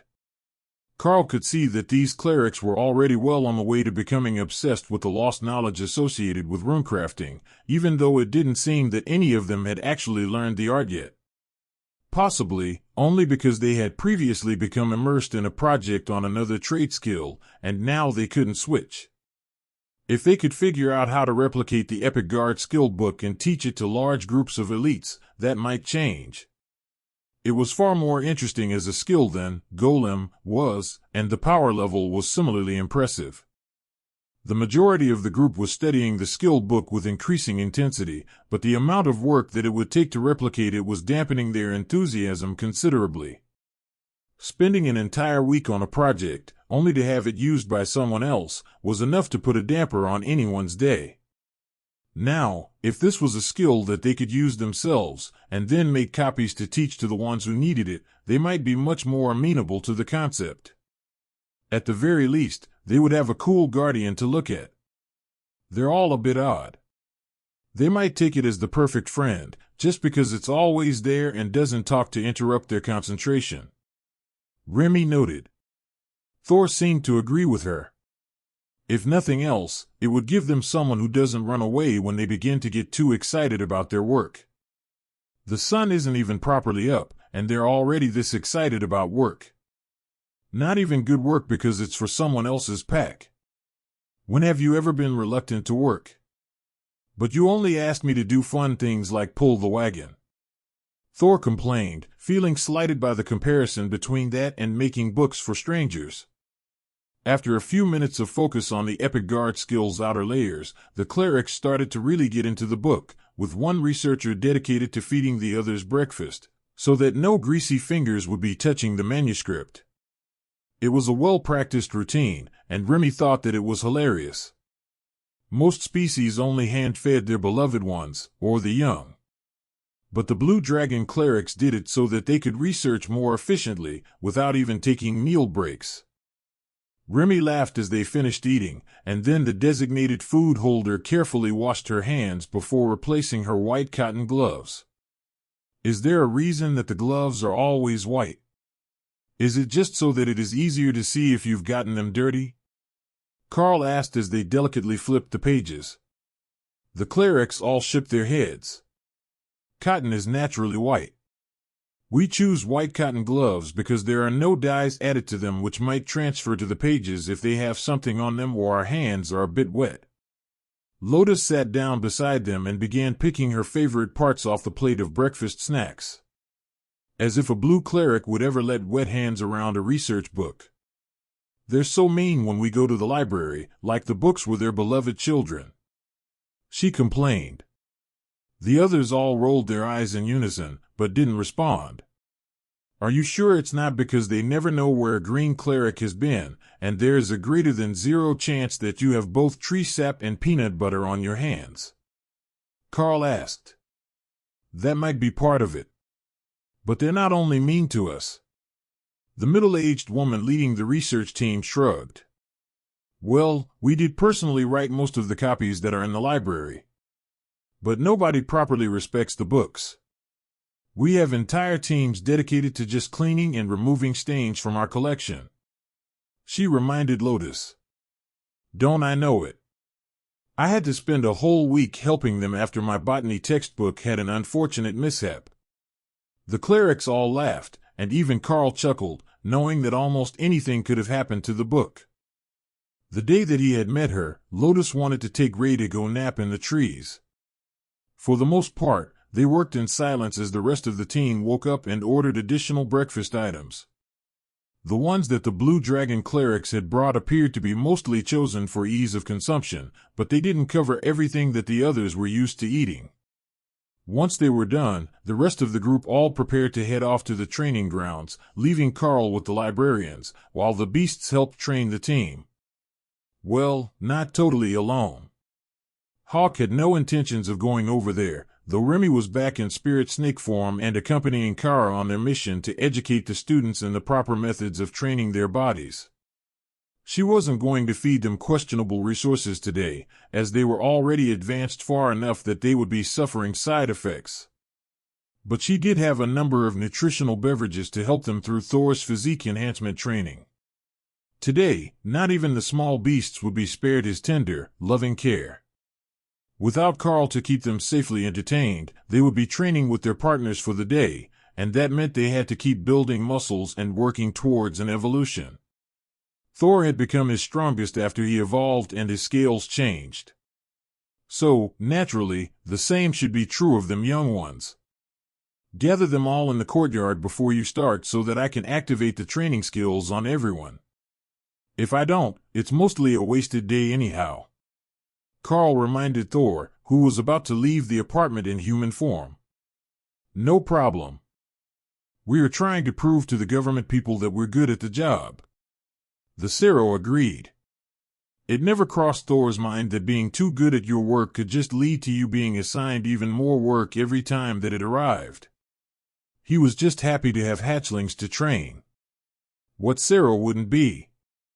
Ray was doing her best not to laugh at Karl being stuck in here with the librarians, while they got to go outside and play and watch the newbies come up with new and inventive ways to avoid hard work. Everyone did their best to slack without getting caught, and this group had proven to be quite creative with their ways of doing just enough that they didn't get in trouble. Of course, that didn't work on Ray. She just kept pushing until her senses told her that you really were about to collapse. She had a nearly perfect track record with it, and almost always managed to stop them for a break before that point. It was only when they stumbled and simply wouldn't get back up again that she had to admit defeat. Is it really that important to train a group of new recruits before they get to the academy? One of the librarians asked. In this case, yes. The Archbishop himself wants to know how far and how fast we can push various new elites in order to build up a military force that is capable of replacing our losses during the war. We all know that the Giants aren't going to give up that easily, so we are going to need to get the number of new commander rank and higher elites up above the numbers that we have lost. He could see that the clerics were doing the quick mental math to determine if that was possible. They would need many new commanders, more than any academy group had ever counted among their ranks before, but it wasn't too far-fetched. Once the group had gathered outside the building where Karl could see them, he activated Skill Master on the students and their beasts, focused on the teachers that they would have for the day. The young beasts and their rangers were well behind the initial 5 now that the first group of acolytes had taken Remy's special potions, but that didn't mean that they wouldn't try to catch up as fast as they could. The goal for the day was to help the rangers learn their shared skill, and to work with everyone else to improve their combat abilities. But only after Thor's grueling physical stamina improvement training. It was working wonderfully, and the students were adjusting rapidly, but Karl did notice that the students were not getting the initial boost in physical development that the ones who received the injection did. Karl had grown significantly while he was on the train, which was only a few days, and then again after they had reached the academy. But these students, who had all been awakened by system-linked items, were not changing in that sort of way. Instead, they were growing physically at a perfectly normal rate, but their power level was increasing steadily, as expected from the training that they were receiving. Karl turned to the clerics, who were watching the students, in case there was some visible effect from Karl's abilities. I've got a question for you. I awakened 5 of those students with system-linked rings, and 6 of them, the ones with the beasts, with quest items. But they're not getting the sudden burst of growth and physical improvement that the students normally get from the divine injection. It's been over a week, and they look the same. No signs of rapid maturation, even for Sybil, the rogue, who is years younger than the others. She's younger than we had even expected to awaken, but she shows extreme compatibility with her class, and her progress rate matches the other students. She even shows higher than usual growth rate for skill learning, but she still isn't gaining the physical boost. Karl explained. The clerics nodded. The clergy has noted that among others who were awakened that way. The working hypothesis is that the injection actually does have side effects, and that the rapid growth is one of them. It is also possible that it is not so much a side effect as a desired outcome. The divine injection was created to give power to the humans who weren't innately talented with magic. But it is a divine item, imbued with immense amounts of holy power. So, there is a chance that the holy power interprets the Archbishop's desire for powerful defenders of the faith as a need for rapid growth. Of course, the more we study, the more we will know. But the fact that it is so obvious with your group shows that it won't go unnoticed by the students once they're sent to the academy next week. The clerics began discussing the various possible outcomes among themselves, then the oldest of them suddenly paused and began to laugh. Sisters, we have been sidetracked. There are too many things going on today, and we are losing sight of the reasons that we came here. The head librarian was most insistent that we get some answers about the runecrafting skill and what it entails so that we could start building a larger picture of the possible outcomes for it. I know that we already covered the theory, but we have brought texts on the various disciplines for you to try. The most likely of them would probably be the freeform use of runes, as a runepriest would simply write them in the air, but the most practical would be the runesmith, who uses them to enhance objects. Which would you prefer to start with? Karl considered that for a few seconds, then tapped the table with his knuckles.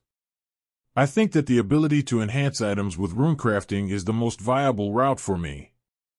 If it does lock me into a specialty, I would prefer if it were one that allows me to enhance the items, armor, and living spaces for my team. I saw runes everywhere in the old dwarven village, and some of them remained functional enough that we could light a forge fire with mana to use it as a cooking grill. That sort of utility would be a huge boon to the elites.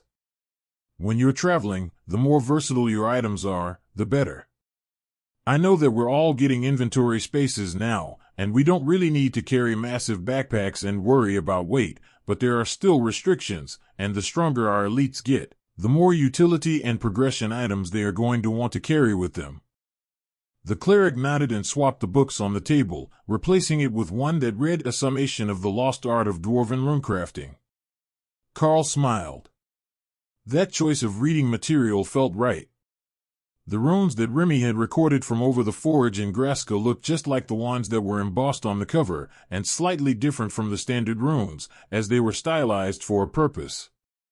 Karl put on the offered white gloves, and gently ran his fingers over the tome. This is incredible craftsmanship for a book that isn't a skill book. The system makes all sorts of beautiful covers when you're making them with a skill, but this looks like it was hand-carved out of alloy. I don't know what sort of alloy this is, but it's much lighter than expected. The clerics nodded. The book was actually made by dwarves, before they left the continent after their battles with the giants. There weren't enough of them to safely hold their homelands here, and at the time we weren't strong enough as an ally to do it for them. There are records in the library if you are interested. It was a fascinating part of our history. Karl chuckled and the cleric sighed. It's far too easy to get distracted when someone actually asks us about historical knowledge. Please, continue. Karl carefully opened the book and looked at the first page. The letters were unfamiliar, but the more that he looked at them, the more sense they made. He assumed that the system would do all of the translating for him, the way that it did with spoken languages. So he simply waited, and examined the first page until it began to make sense. At least, not in any meaningful way. But most of the language was based on runic, so Karl was slowly able to make out 2/3 of what he assumed that it was saying, and then guess at the rest. Can you read that? One of the clerics asked as Karl flipped to the second page. Mostly. It's not a language that I would claim to know, and I get the feeling that I am missing a huge amount of context to the words as I read them. But I can follow the descriptions well enough to at least tell what it is talking about. Now, when we get to the technical parts, that may be much more difficult. As I said, I am missing a lot of context, so as I read through the more detailed sections, I'm going to miss even more. The first few pages were mostly just an introduction, and a crude glossary, as if the writer had assumed there would be no need to flip through the book to find a particular section, and that the reader would simply read it cover to cover until it was memorized. That might be possible. That was how the mine bosses wanted them to treat the company handbook. But a professional tradesman wouldn't be quite as arrogant, Karl assumed. None of that was a shock to Karl. What did shock Karl was the fact that it was immediately followed by a list of alloys by quality for runic weapon making, due to their compatibility with high mana flows. Of all the things that he had expected it to say, he had not expected the author to put pure silver near the top, just under mithril and a few alloys that Karl had never heard of. Obviously, it was a lousy metal for making weapons on its own, as it was soft and wouldn't hold an edge. But with runes, that could be overcome, while the high mana capacity and accessibility made it more viable than any of the complex alloys on the list. Karl made notes as he translated, in hopes that he would be able to go over them later and glean some additional meanings that he had missed the first time that he read through the book. Karl flipped the page, and found that the foreword to the novel was only that 1 page long. As soon as the introduction of the best metals was over, the author delved straight into the important parts of how to use the craft to improve your work. The next page began, before being filled with scrawling and scattered runic symbol clusters in various shapes for different objects. They all appeared to be designed to enhance the strength and durability of metal objects, but the author had not just included the runes for strengthening. That seemed curious, so Karl wrote out the runes, separated into their component parts, and started trying to decipher what they all meant, and what part they played in the overall inscription. It was not going to be an easy task, Karl realized. Instead of using a spell effect as the building blocks of his work, with the strengthening layered over top, the dwarf had used a paragraph-long rant about how humans couldn't tell impurities from rare alloys. Then it went on about how they were too frail to stand next to a forge long enough to heat metal for shaping, and too poor to afford oil for tempering. What does it all say? The cleric asked. It appears that the dwarf who wrote this was not a particular fan of the other race's crafting. It's an entire rant about how the humans can't make a decent blade, with a strengthening effect tacked on top. The cleric looked confused by what he meant, so Karl went and grabbed a pair of knives from the breakfast cart. It took him the better part of 5 minutes to write out the runes on the butter knives with a fine-tip marker, but the cleric simply remained silent and waited for him to finish before they asked any more questions. See this? That's the base metal strengthening rune group. This one is what the book recommended to strengthen a human-made blade. I don't know if there is actually any difference in the effects between the two. Karl explained, gesturing between the knife with a simple rune on the handle and the one that was entirely decorated. The cleric shrugged, then activated the runes with a gentle flow of mana. See what it takes to bend them. The kitchen will forgive us a few damaged butter knives. He suggested. The second one sure is pretty, though. One of the other clerics noted. Yes, gorgeous rune work. I can see why they would have done it that way. Even if it provided a marginal or negligible increase, it is much more pleasing to look at, and the dwarves were known to be vain about their handiwork. Karl picked up the simple strengthening rune marked blade, and forcibly bent it in his hands. Then he repeated the process as the cleric sighed in regret at the loss. Strangely, the second blade did appear to be significantly stronger, despite not having any other activation runes in the inscription. Karl gently straightened the 2 blades and passed them to the clerics, who looked overjoyed to have such an interesting pair of test samples in their hands. We could test how much energy can be passed through them, but that would be destructive testing. What I am more interested in is the fact that one of the 2 really is stronger than the other, despite having the same active rune. Perhaps it's the intent behind them, proving the superiority of this method on human tools. Or perhaps there is some more profound meaning that I have missed with my incomplete translations. Karl explained, then moved on to the next page of the manuscript. The details there were about how to enhance elven steel for durability, as even the dwarves recognized that it had a very fine edge. Their words about the things that elves did with trees were far less polite than the insults they had hurled at the humans' craftsmanship, and Karl did his best not to laugh as he read it. Well, we can say for certain that this author was not a fan of elves. or perhaps not a fan of their supposedly hedonistic ways. But as I don't have an elven-crafted weapon to test any theories on, we can keep going. Karl translated, as the clerics dutifully copied the pages. They were Blue Dragon clerics. The fact that they couldn't actually read the pages would not stop them from transcribing them exactly as they appeared in the tome. One of them had some skill with runes, but not at the level of having the runecrafting skill, as the librarian had not yet had time to finish a duplicate for the others to copy. The artistry of dwarven runecrafting is not just about appearances, as many of the other races believe.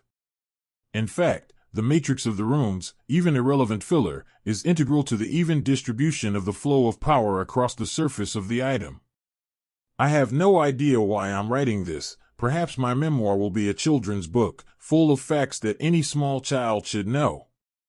Or perhaps just so that the basic knowledge is not lost if runecrafting should fall out of favor in the future. Such was the fate of golem masters, whose constructs were so durable that for 10 generations, no more needed to be made, and the basic knowledge was lost, making it nigh impossible to train new apprentices once the old masters had passed and left only their most valued tomes. Yes, that is what I shall do. Forgive the rambling of an old man as I impart to you the basics of the basics. The text went on for 2 more pages, detailing the proper ways to write runes on an item so that the effect applied evenly, the artistry behind how they wrapped a common surface, such as a hammer, vase, or armor plate. To someone of his time, it likely would have been obvious, as they would have seen it every day, and heard the tales from their parents, or their master if they were coming from a different trade. That made Karl wonder what sort of societal setup the dwarves had. Did they have something akin to a trade school, where system users could just learn a trade of their choice? Did they have masters choosing apprentices, or teaching one of their children the arts to take over their business? None of that was included in these early pages, but Karl was learning a huge amount about the functionality of dwarven sculpture, in ways that he had never even considered. In fact, the old man even included a few tidbits about how to activate golems with runes, though it was not his specialty, and he lacked a level of patience suitable for golem work in his own words. That made Karl wonder if it might be possible for some of the mages to learn golem crafting as a subset of rune crafting, and make armies of autonomous golems to defend small towns that didn't have much of a guard force. The clerics were thinking the same thing as they made their copies, but they were wondering if it would be possible for their brotherhood. They were the keepers of knowledge, and it would be wonderful if they could use golems, whose hands did not sweat or shake, to handle the precious tomes of their libraries. To them, it would be a dream come true. An assistant whose hands would not harm the books, who never slacked off or forgot directions. One who never needed sleep and didn't get promoted out of their assigned tasks. Then Karl flipped the page once more, moving past the old man's ranting about basic knowledge, and moving into what he called the first day of apprentice training. The diagram of what Karl first thought might be a pickaxe, but with a battle-axe blade on the scoop side, took the entire page, with the description of how to place the runes on the opposite page. The 2 sides were different, as the runes were not duplicated, but wrapped around the head to give even mana flow, and stopped just short of the sharpened edge. They weren't just bare runes, though. Instead, a grid pattern had been stamped into the metal, serving as a guide for the rune work, but also turning the runes into a decorative pattern of line work that hid its true meaning, while keeping an apprentice's work on track. One of the clerics snapped his fingers. We have some of those axes. Not with the runes, but the design survived the years, and there are some in the armory. We've been using the design as a polearm, on a long spear's handle. But you could certainly cut it down to hand-axe-sized. Karl nodded. Should we continue transcribing, or should we call for a delivery, and test the lesson that we are learning? That was one of the great challenges of their lives. Prioritizing knowledge. We have all day, so we should at least try one sample of the art, as a proof of concept to show the others that we have been productive, and that the tome we are transcribing has value. The leader of their team reluctantly agreed. As much as he wanted to see what was on the next page, testing what was on this one was still the priority. As long as the delivery got here quickly. The delivery took nearly 10 minutes, just long enough that Karl could see the stress building on the faces of the clerics as they snacked, then carefully sanitized their hands in preparation for writing. Their dedication to cleanliness was admirable, and Karl was gaining a new respect for what it took to keep a library full of books in readable condition. But as soon as the axes arrived, along with the chisels and small hammer that would be needed to carve the runes, they were as giddy as small children in front of a candy bowl.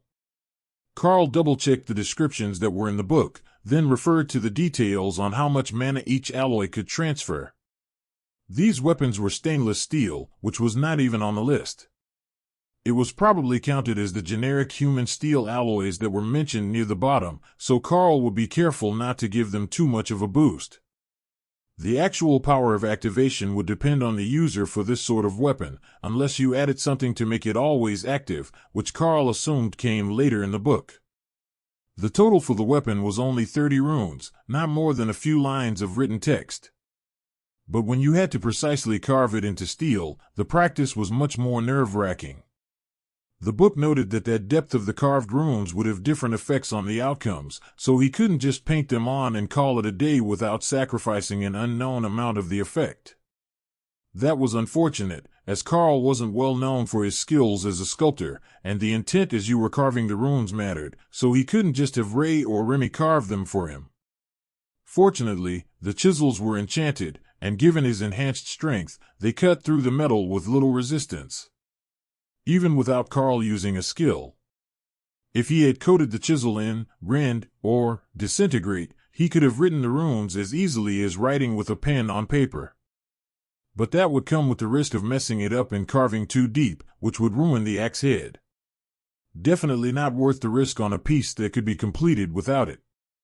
Line by line, the piece came together, and the somewhat plain axe with its dimpled surface began to take shape as a piece of metal art.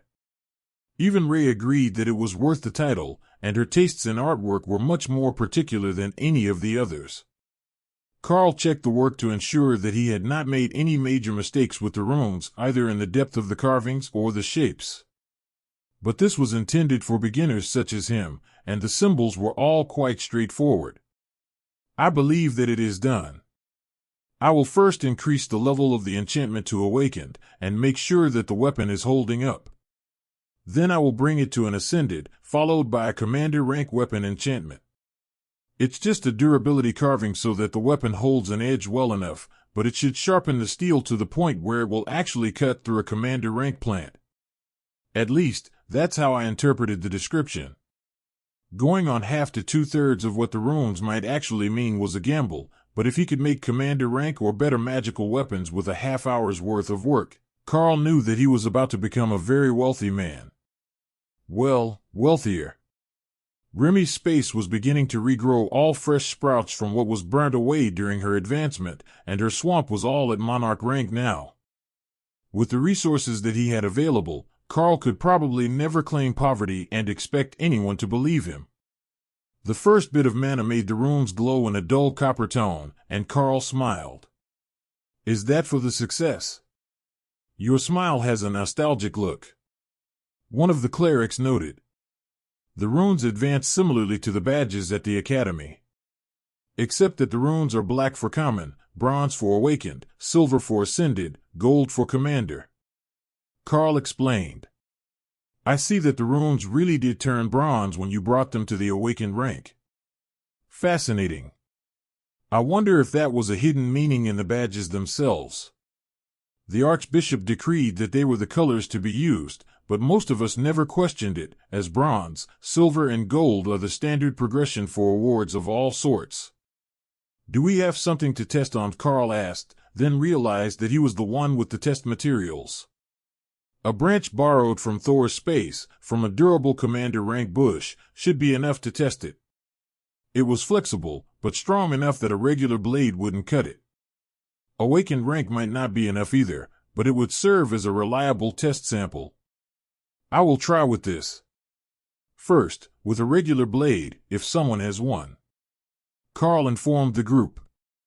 One of the clerics handed him a dagger, and Karl sliced at the branch, scratching the bark, but not doing any real damage. Then again with the axe, slicing across the same way he had used the dagger. That cut through the bark with moderate force, but only scratched the wood inside. The clerics nodded, and then made entire pages of notes on the test. One of them put a barrier on the countertop, and Karl set the branch down to hack at it with the axe, using what he hoped was a regular human strength. He was basing it off Dana shoving him, so it should be close enough. The axe made chips in the wood, and would eventually cut through the branch, but not efficiently. Yes, I believe we can call that suitable for an awakened rank blade. The lead researcher agreed. Wonderful. Now, to ascended rank, and I will repeat the process. As he increased the mana input, the runes turned from bronze to silver, shining on the dull metal of the axe head. They didn't glow, but they were clearly silver, and not polished steel. At that point, Karl was certain the weapon could be sold for a decoration, even if it wasn't as effective as he was hoping. Ascended scratched the wood much more easily, and took solid chunks when swung as an axe, but it still took a half-dozen hits to cut through the branch. You know, this test is giving me a whole new appreciation for the value of a cleric's blessing on the weapons of the line soldiers, the ones without superhuman strength or magic. Just one rank higher, and the effect is so much more noticeable, even while using the same amount of strength. Now, on to commander rank.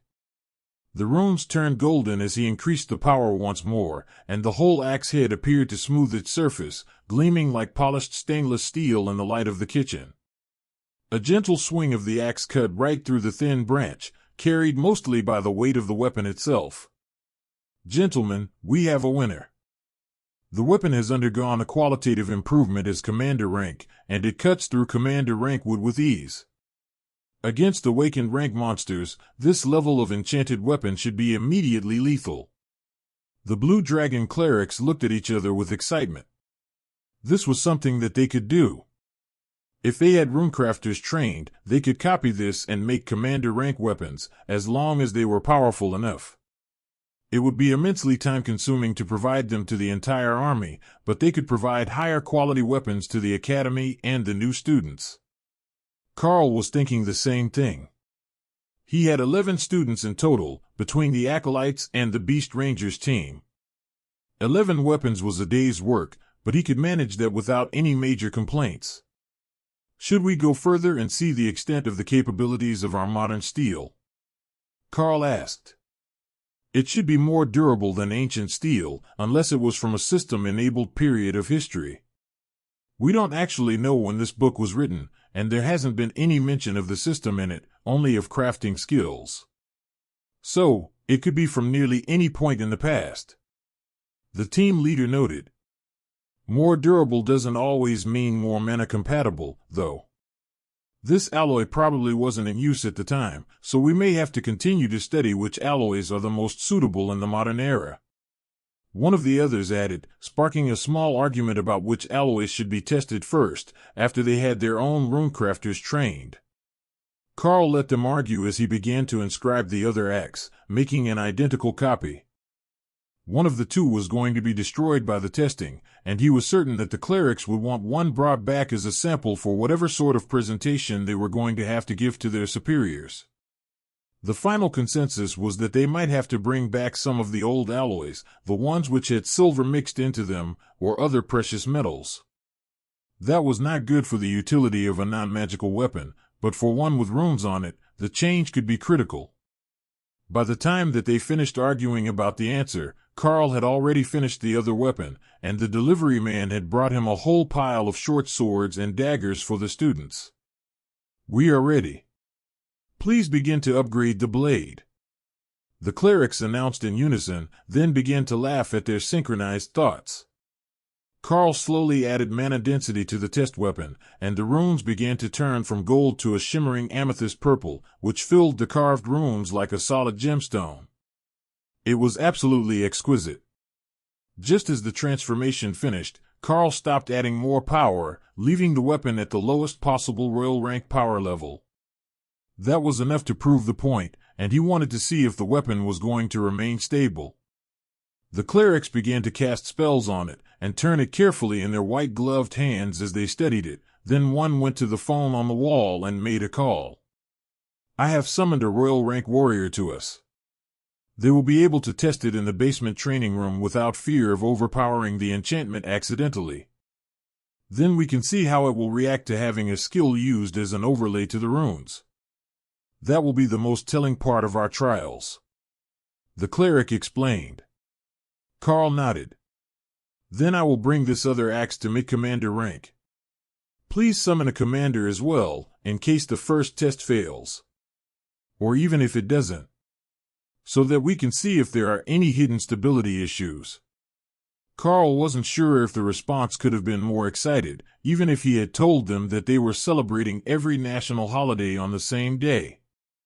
The clerics were overjoyed, practically vibrating with energy, and sorting through piles of cameras and sensor equipment in the backpacks they had left by the door. The two elites came running only minutes later, prepared for combat or some other emergency. "Relax, it's just a weapons test." The blue dragon gets a bit excited about new knowledge. Karl warned them. "A weapons test?" the shorter of the two men asked. Karl pointed to the axes on the table, and the two elites began to visibly freak out about the presence of the magical artifacts. "Where did you find these? Commander rank and higher weapons are so difficult to come across, even in the dungeon. Is that really a royal rank blade? Dragon gods, that is beautiful." The royal rank warrior gushed. "An experimental royal rank weapon. We don't know if it's stable enough for regular use yet. What we need you to do is follow us to the training area and see how they do when you actually use them, especially with higher ranking skills," Karl explained. "Certainly. What will we be using them on? I doubt that the standard training dummies will hold up to repeated hits at royal rank," the warrior noted. "You will be using them on me. Or, more correctly, on my barrier. That way the dummies shouldn't be mangled with every hit, and we can continue to stress test the alloy used in the weapons," Karl explained. No need to tell them that it was just a regular axe whose appearance was altered by the empowered runes. The two elites took their rank-matched weapons and were immediately ushered out the door by the hypergroup of clerics. Karl was beginning to think that all clerics were secretly nerds, but they all just had different things that set them off. Red dragon clerics got all mushy and maternal around orphans, green clerics were constantly looking to go interact with nature, and as Karl could clearly see, giving blue dragon clerics new knowledge to test was better than any sugar rush. In fact, they were nearly as worked up as Lotus when she saw that Remy and Kara had advanced. It was far more entertaining to watch than Karl had expected, and he had to jog to keep up to their pace, so he didn't miss the elevator. The two volunteers were dragged out of the elevators before the doors had even opened. Then the clerics realized that they needed Karl to let them into the training rooms, which were locked to all but the residents of the building, or those with passes.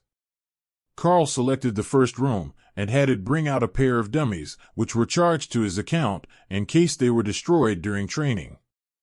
Then Karl realized that he didn't actually need the dummies, he could have his guardian or one of the Lamia bodyguards do the job instead. But it felt much more formal and controlled to just put an eternal lightning barrier over the dummies. After all, the bodyguards were intelligent creatures, and asking them to let someone hack at them with an axe was just rude. Let's start with the royal rank weapon. The barrier on the training dummy is Monarch ranked, and I will refresh it between hits, so there is no need to hold back on your skills," Karl explained. "You seem quite confident that I can't take it down in one strike," the warrior noted. "I am. You will understand once you actually hit it. It's much more than a guard skill or an introductory level mage barrier." The warrior didn't look convinced, but the barrier was a challenge to his might as an elite, so he put his all into a sunder attack that sent out a glowing green arc of blade energy toward the dummy. The signs on the wall of the training ground read the maximum energy peak, the same standard that the nation used to judge advancements, though it wasn't really a great indicator of actual damage output. It was a mid-royal rank energy signature, so there was no doubt about the effort. But the real question was whether the weapon would hold up to it. Eternal lightning had briefly flickered at the hit, but nothing close to failing, which made the warrior frown in annoyance. There was a larger gap between his stage of royal and the entry to monarch than he had thought. The clerics rushed over to examine the weapon, and noted that there was a tiny chip in the blade of the axe that they hadn't recorded earlier. "Please do that again," repeatedly, "until either the barrier fails or the weapon does," they instructed. Karl focused on keeping the barrier up, and the warrior began to hack at the dummy with all his might. He cycled through different attack skills, testing them for effectiveness. But what he didn't see, but Karl could, was that every strike was chipping and cracking the weapon a bit more until a sunder attack split the axe deep enough that it damaged a rune, and the weapon went dark. "Damn it, I almost had the barrier down." The warrior panted, exhausted from the effort. Karl nodded. "That was quite the effort. If I didn't have such a large mana reserve, the barrier certainly would have failed first. Unfortunately for our tests, that still means that royal rank is beyond the capability of that alloy. It held up during enchantment, and for a few minutes of use. But a few minutes of use are not going to pass muster for military procurement, or even training use at the academy. Fortunately, we have a commander rank user, and he can go wild as soon as my energy level has recovered." The clerics nodded, while the commander frowned. "How long will that be?" "I can ask for a mage friend of mine to come over and assist." Karl waved off his concern. "Give me 2 minutes and I will be good to go again. My barrier recovers stamina. Being 2 ranks above you, the draw on my barrier won't be as bad as it was for the last test." The commander nodded in understanding. 2 ranks was a nearly insurmountable advantage for most elites, especially the warrior class, who didn't often get an overpowered cheat ability that would let them fight significantly stronger opponents one-on-one. Karl nodded and gestured to the dummy once he was sure that he had enough mana again, and the clerics double-checked all their recording equipment, then waited patiently with their pencils in hand for the test to start. The warrior put all his might into a cleave attack on the barrier, and then stepped back so that they could check the weapon for damages. Even to Karl's eyes, there didn't appear to be any stress points, cracks or fractures in the gold inlaid weapon, and the power appeared undiminished. "There are no flaws detected. Please do continue until you are exhausted, or there is a weapon failure," the lead cleric instructed. Karl watched carefully as the warrior began to hack at the barrier, and noted something fascinating. The weapon absorbed a little bit of each attack's energy, refreshing itself. He couldn't say whether it was tempering itself with use, but it was certain that continued usage would prevent the runes from discharging. As long as a skill was passed through it on a regular basis, the weapon should remain empowered indefinitely. That was much better than having to send it to a specialist to reactivate it, or having to teach everyone who bought one the technique to bring the runes to life. The commander was panting and sweating heavily after 15 minutes of steady attacks, but he didn't give up until the half-hour point, when his knees began to shake with exhaustion. Once the clerics took the weapon away for examination, Karl cast Eternal Lightning on both volunteers, allowing the skill to refresh their stamina so they could at least make it safely home again once the clerics were done with them. Flawless. If anything, the weapon appears to be in even better condition than when we started. There are no signs of wear or damage, and the runes are fully empowered. They are also at a slightly higher standard than when you began using the weapon, so they have adjusted to your own peak power, not just where they were set. Karl frowned. So, it may be possible to overload the weapons if a more powerful user passes an incredibly powerful skill over them. The clerics looked up from their notes. That is a possibility. If we had more samples, we could test that more thoroughly. The difference between where it started and where it is now is less than 3%, so there is a chance that it is a natural process, where the runes are finding equilibrium after use. The commander cast a longing look at the weapon in the hands of the clerics, but everyone knew that he wasn't getting that one back. He had gotten to test it, but they would be taking it back to the temple as part of their research project, where it would be subjected to weeks or months of scrutiny before being filed away in the library as an exhibit or evidence of a theory. They also knew that Karl could make another, as they had gleaned that much information from the ramblings of the clerics, but asking an unknown monarch, who might be one of the nation's hidden assets, to make them a new weapon was an expensive proposition. Neither of them knew Karl, but he was a monarch already, so he was probably older than he looked, and deliberately hidden from the public. That was the logical conclusion for any elite when they met a powerhouse that was not in the public eye. The idea that Karl simply advanced too fast to make a public reputation for himself didn't even cross their minds. Thank you both for your time. We will keep you updated with the progress of this project, and put you first in line when additional units become available for distribution, as a reward for your assistance. The lead cleric informed the volunteers he had called. Thank you, librarian. The warriors responded in unison, using the Blue Dragon cleric's preferred honorific. They left the training area, and the clerics gathered around the two weapons, comparing notes to ensure that there was nothing overlooked before they returned to the apartment to continue their studies. At this rate, they would probably end up making multiple attempts at new weapons during the day, which would greatly slow their progress rate at reading and transcribing the book.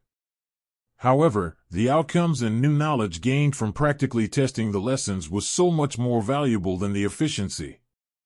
Knowing that the lessons worked on the mass-produced weapons they already had was going to revolutionize the arming of soldiers once they had enough craftsmen. Now, what does it tell us to try next? This was a wonderful success, so there should be a next step up, right? Perhaps we could obtain some real silverware to test the runes on. The lead cleric noted. Karl smiled and tried not to laugh at the thought. A royal-ranked combat butter knife was possibly the most excessive and unnecessary item that he could imagine. Though, he could reshape it into a throwing knife or a dirk with his fingers before enchanting, as the silver was so soft compared to his strength, and a barrier would protect his hands. But the clerics had a better idea. There were ceremonial silver daggers in the cathedral, and they had a large supply of them. The White Dragon's healing clerics carried them at all times, as they were used in wedding rituals and to open holy water during burial rituals. The metal was supposed to be great for the purpose of runecrafting, so they requested that a half-dozen be delivered to the apartment for testing.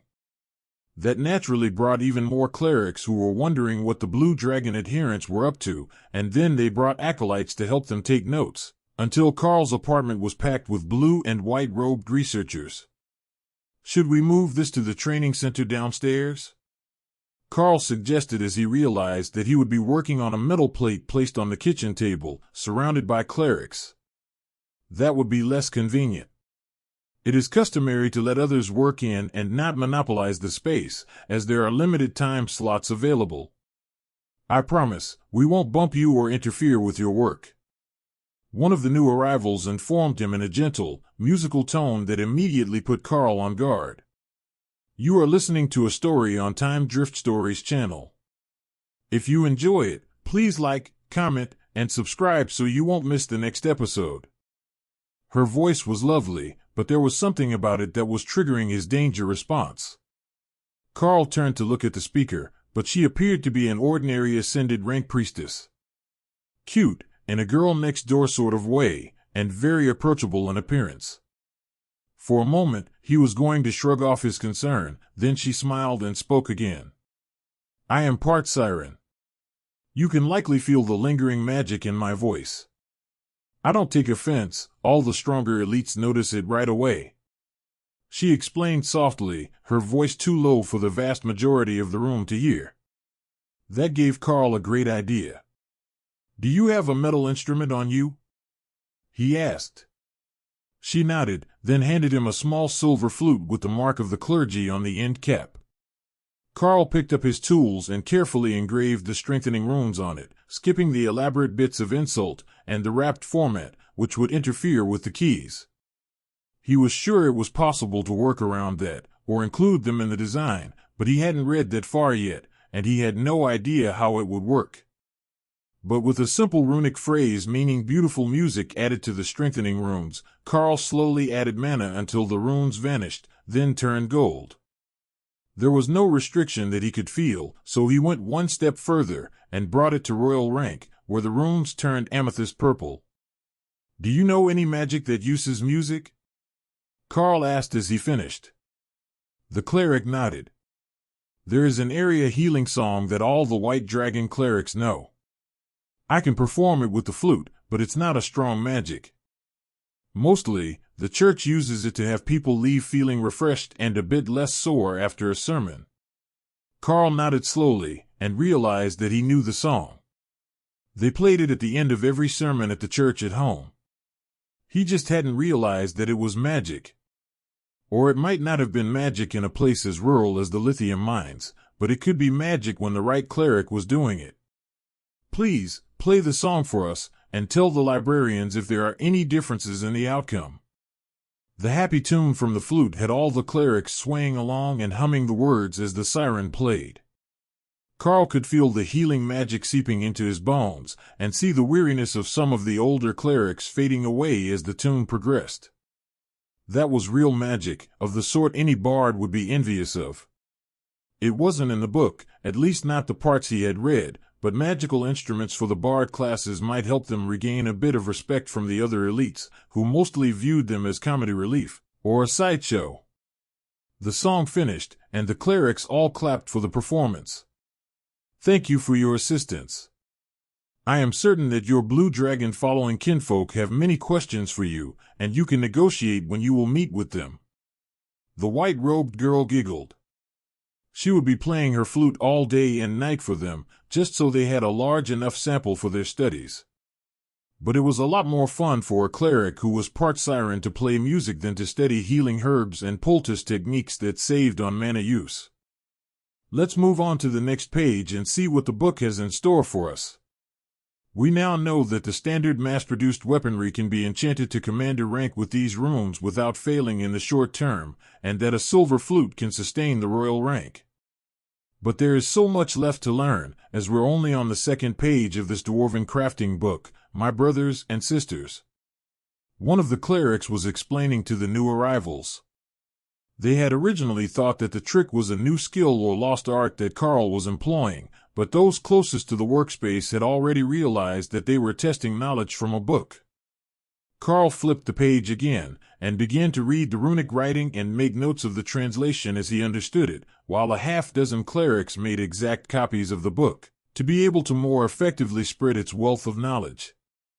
I would assume that you have either learned the basics as a child, or tested the earliest pages of my tome, so I will continue in sequence.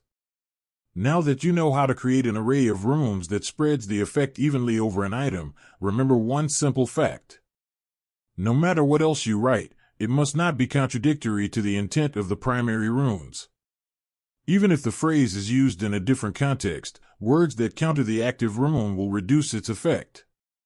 As such, many of my peers have taken to writing positive affirmations on their work, as asinine as such a practice might be. Now, our next lesson is to compound the effects so that you can build upon the original effect. There are three basic categories of runic compounding. First is using effects that may be compounded into a single rune. Simple concepts like Giant Wall of Destruction and the modifying rune Force Strength or Expansion flow smoothly into one coherent rune. The second category are linked runes. Ones that would logically be spoken after each other. Done that way, you can create a complex rune without worrying about excessive failure rates when the item is used by amateurs or inferior minds. The third, and most controversial, are the decorative arrays. The ones that are designed to make a specific effect that doesn't flow with the nature of magic. These are normally the most complex, and are viewed as masterpieces due to the versatility of their use. We will cover those much later in this tome, or perhaps in another. What runecrafter wishes to duplicate human or elven magic anyhow? Preposterous. Included is an example of the first stage. I will have to assume that if you are going through this book, you do at least read Dwarven properly. If you do, this should be simple enough. Just make a compound phrase and place it on your target. Karl examined the runes on the other page and found that what the dwarf had included was a variable output light source.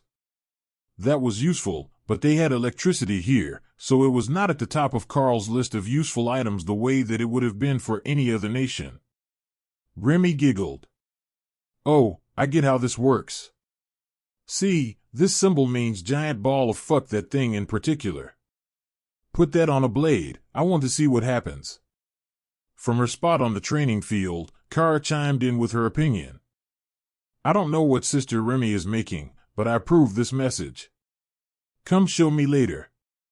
Karl chuckled. I'm not certain that you're supposed to use modern human slang to modify the runes in Dwarven. But, the way that Remy wrote it, the phrase also means to make the target cease to exist. That should be a viable spell effect. It wasn't quite a destruction or disintegration effect. In fact, it wasn't really specified. But intent was a large part of the activation of a spell. I will test this theory with a different rune than the one in the book, unless someone needs a magical flashlight. Karl informed the clerics. That's fine. We can keep to the theme of weapons. Do you read this language well enough? Or is the runic part different enough from the written that your skill covers it? The leader of the original Blue Dragon research team asked. The runecrafter's runic language is different from the tome's written language, but it shares the majority of the alphabet, as it were. So, I'm much more confident in the actual work than my translation of the descriptive contents. Karl agreed. Remy's rune ended with an arrow-shaped symbol, so Karl arranged them down the length of both sides of a dagger, then activated the Silver Blade's enchantment until the runes turned amethyst. The clerics immediately realized that they had made a mistake. They needed to test it in the training room, as it couldn't be done in here. But they had already given up the room, and now there were too many of them to conveniently watch. Karl smiled. Send a small group down for testing, and you can have them report back. You only need one person at royal rank to use the weapon at its full potential. If the warriors are still nearby, you can call them back. Acolytes were sent running to retrieve the warriors, who were out in front of the building, smoking and talking quietly about what they had seen. We will report back on the results. Do we get to know what to expect in advance, or is this a blind test? The oldest of the white-robed clerics asked. That's a fun idea. We should do a blind test. I will make another at commander rank. Do not tell him what it does. But give this note to the royal rank warrior so that he knows. Do we have someone who can create a strong enough barrier, or am I going to have to go down with you? Karl asked. The old cleric shook his head. I will borrow a friend from upstairs. He's napping now, but he's an overlord-ranked spellblade. That should be a strong enough barrier for any sort of testing that they might do. I will accompany them. I want to see what my rune does. Remy insisted. I will send Remy, my Naga queen, to accompany you as well. Remy transformed into her larger form, as she had been sunning herself on a rock in snake form, watching her home regrow, and prepared to head out. She even had a notebook with her to make detailed notes in case it was relevant to her own advancement. She had been stuck a while on the development of new totems, or improvements on the ones that she had already made. Her library survived her advancement intact, but none of the books she had gone through so far had been able to help her in her search. Something would trigger a breakthrough eventually, and Karl's runes might be just the thing, even if they weren't the same language as the one she used. Karl flipped the page as the group headed out to obtain the assistance of the Spellblade, and found that the next page was more examples of the same concept. If they had flipped the page first, they could have just copied the ones here, as many were intended for weapons. But testing Remy's creativity was also an important aspect. She was working on upgraded totems, and for that, she needed to expand her knowledge of runes and shamanistic magic. The clerics were dutifully copying everything, while Karl made notes of the different ways that the same words were being used and linked between the various examples. The master who had created this really knew how to make things easy to understand, and Karl was already getting the hang of how the runes should be best compounded for the effects that the dwarf was trying to explain. Some of that was surely his runecrafting skill filling in the blanks with the knowledge that it contained, but the tome was making no attempt to be condescending towards the reader or unnecessarily complex. If the author knew that it would be read by humans, he would have certainly been much harsher with his words. The team was down in the basement now, with the same two warriors. Both were overjoyed to get to test more weapons, even if this blind testing was strange. They didn't know if it was intended for newbies to use the weapon without introduction, or if it were to prevent the weapons from being used by their enemies. But the commander, who had been given no instructions except to use the blade to attack the barrier, was ready to start. He lunged forward with a thrust and sent power surging through the commander rank dagger. On contact, a 2-meter explosion of magic erupted, throwing him backwards across the room with its force. Remy doused him with a healing splash spell, and the warrior spluttered as cold water was tossed in his face. "Thanks, I think," he muttered as he got to his feet. Remy nodded happily, and continued taking notes. The mage that they had recruited was doing his best not to laugh. "Well, we can say for certain that it is likely intended to be a ranged ability. My guess is that it's some sort of arcane blast. It felt like, does when a warrior uses it. That same sort of converted energy, not raw mana. But the explosion engulfed the entire target." He noted. Yes, it worked exceptionally well. There was very little wasted. Just enough to cover the whole target. Remy agreed.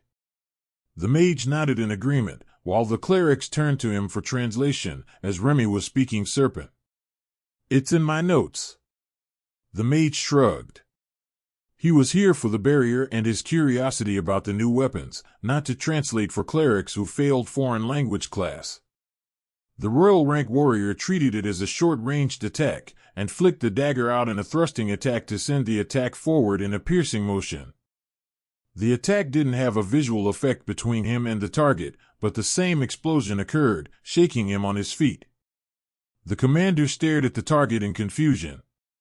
It really did just look like had hit the target from all sides at once, then rebounded off the shielding to create the blast. It wasn't innately an explosive effect, that was a side effect of failure. If it worked, the target should be obliterated from all directions. The clerics motioned to the royal rank warrior. "Please see if the weapon is damaged by continued usage.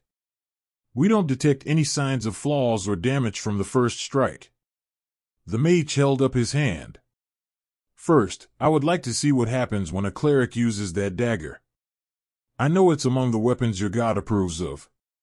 A high priest was tasked with the duty, using the commander rank dagger with a dismissive flick, as if slashing across the face of the target from a distance.